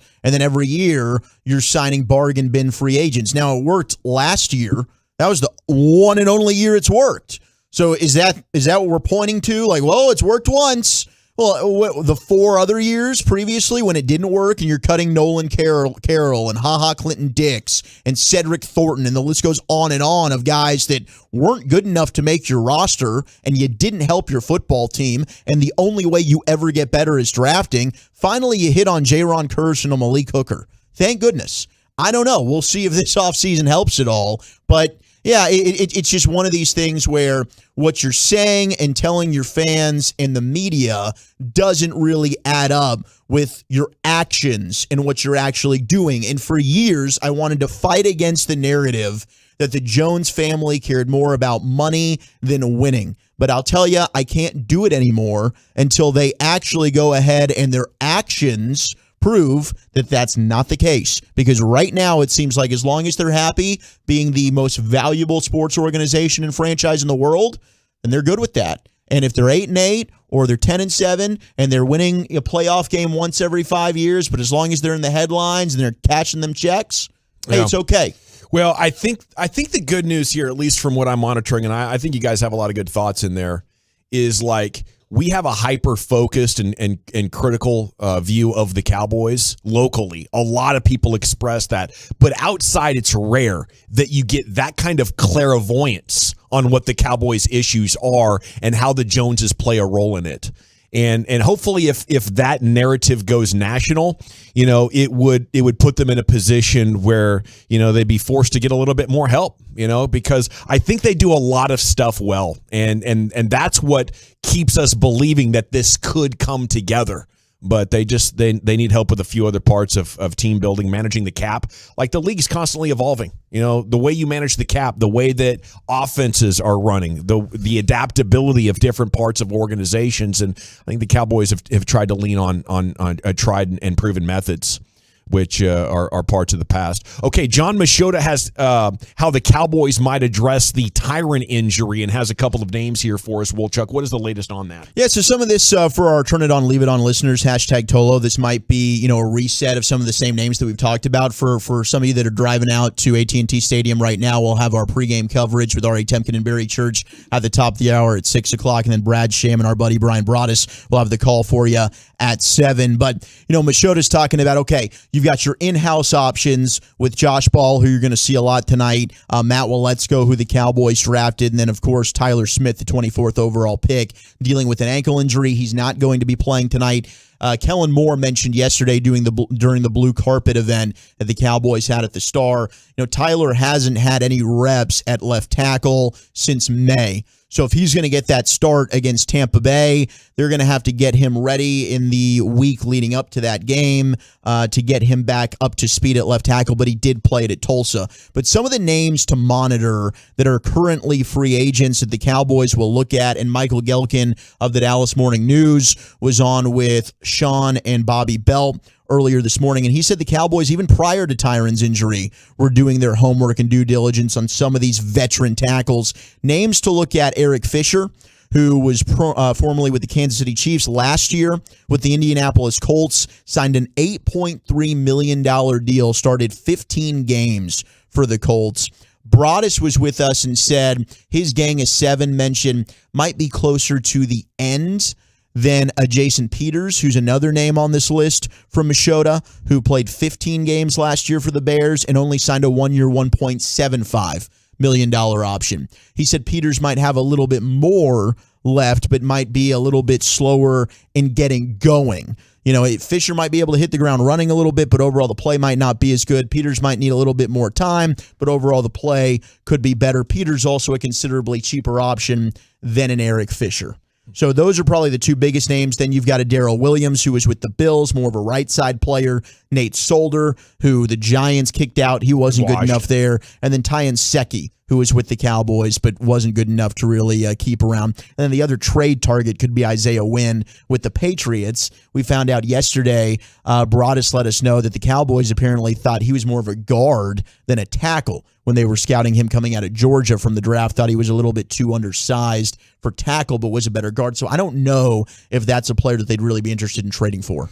Maybe Peters could save things. Like Peters, a great defensive performance, Dak playing his best football ever, and Tony Pollard breaking out. Maybe that could save it, but at this point, I can't see the offense being impressive. I can't see Mike McCarthy being coach next year. I think that might be one of the biggest takeaways from this injury situation, is just everything that's lost from this team right now.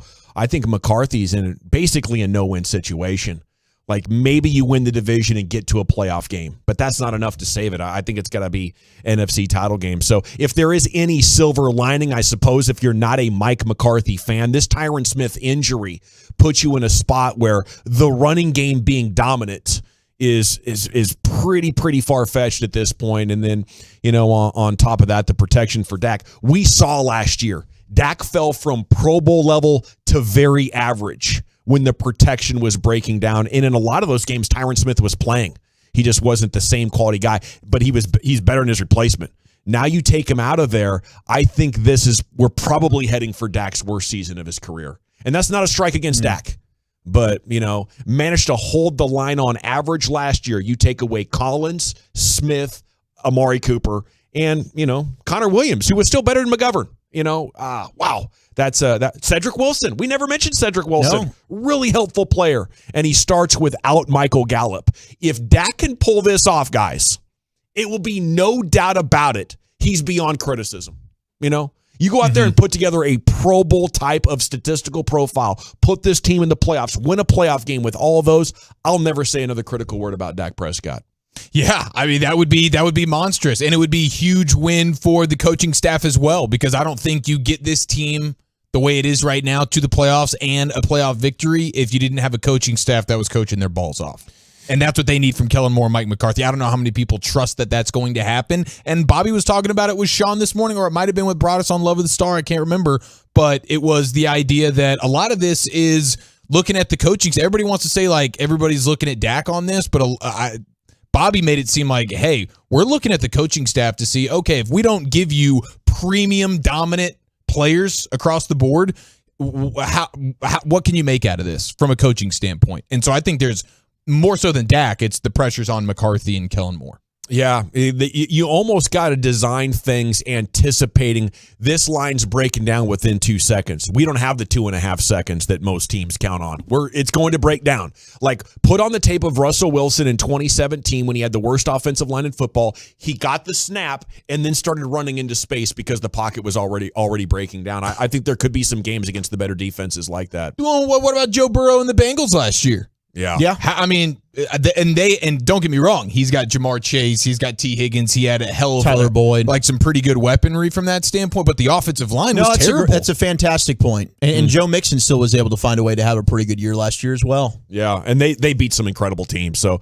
maybe it is doable if Dak can elevate it to that level. Eric Nadell joins you to kick off the Expressway. Bobby Belt, we're still going to get you some LA Live coming up as well as we roll on a Friday here in the G-Bag Nation. Commercial-free fellowship. It's the G-Bag Nation's Expressway. 35 straight minutes of sports and laughs each afternoon beginning at 5:20 on The Fan and on our Odyssey app. What do we got going on here? This slide wasn't dirty. Kick them out of the game. Come on.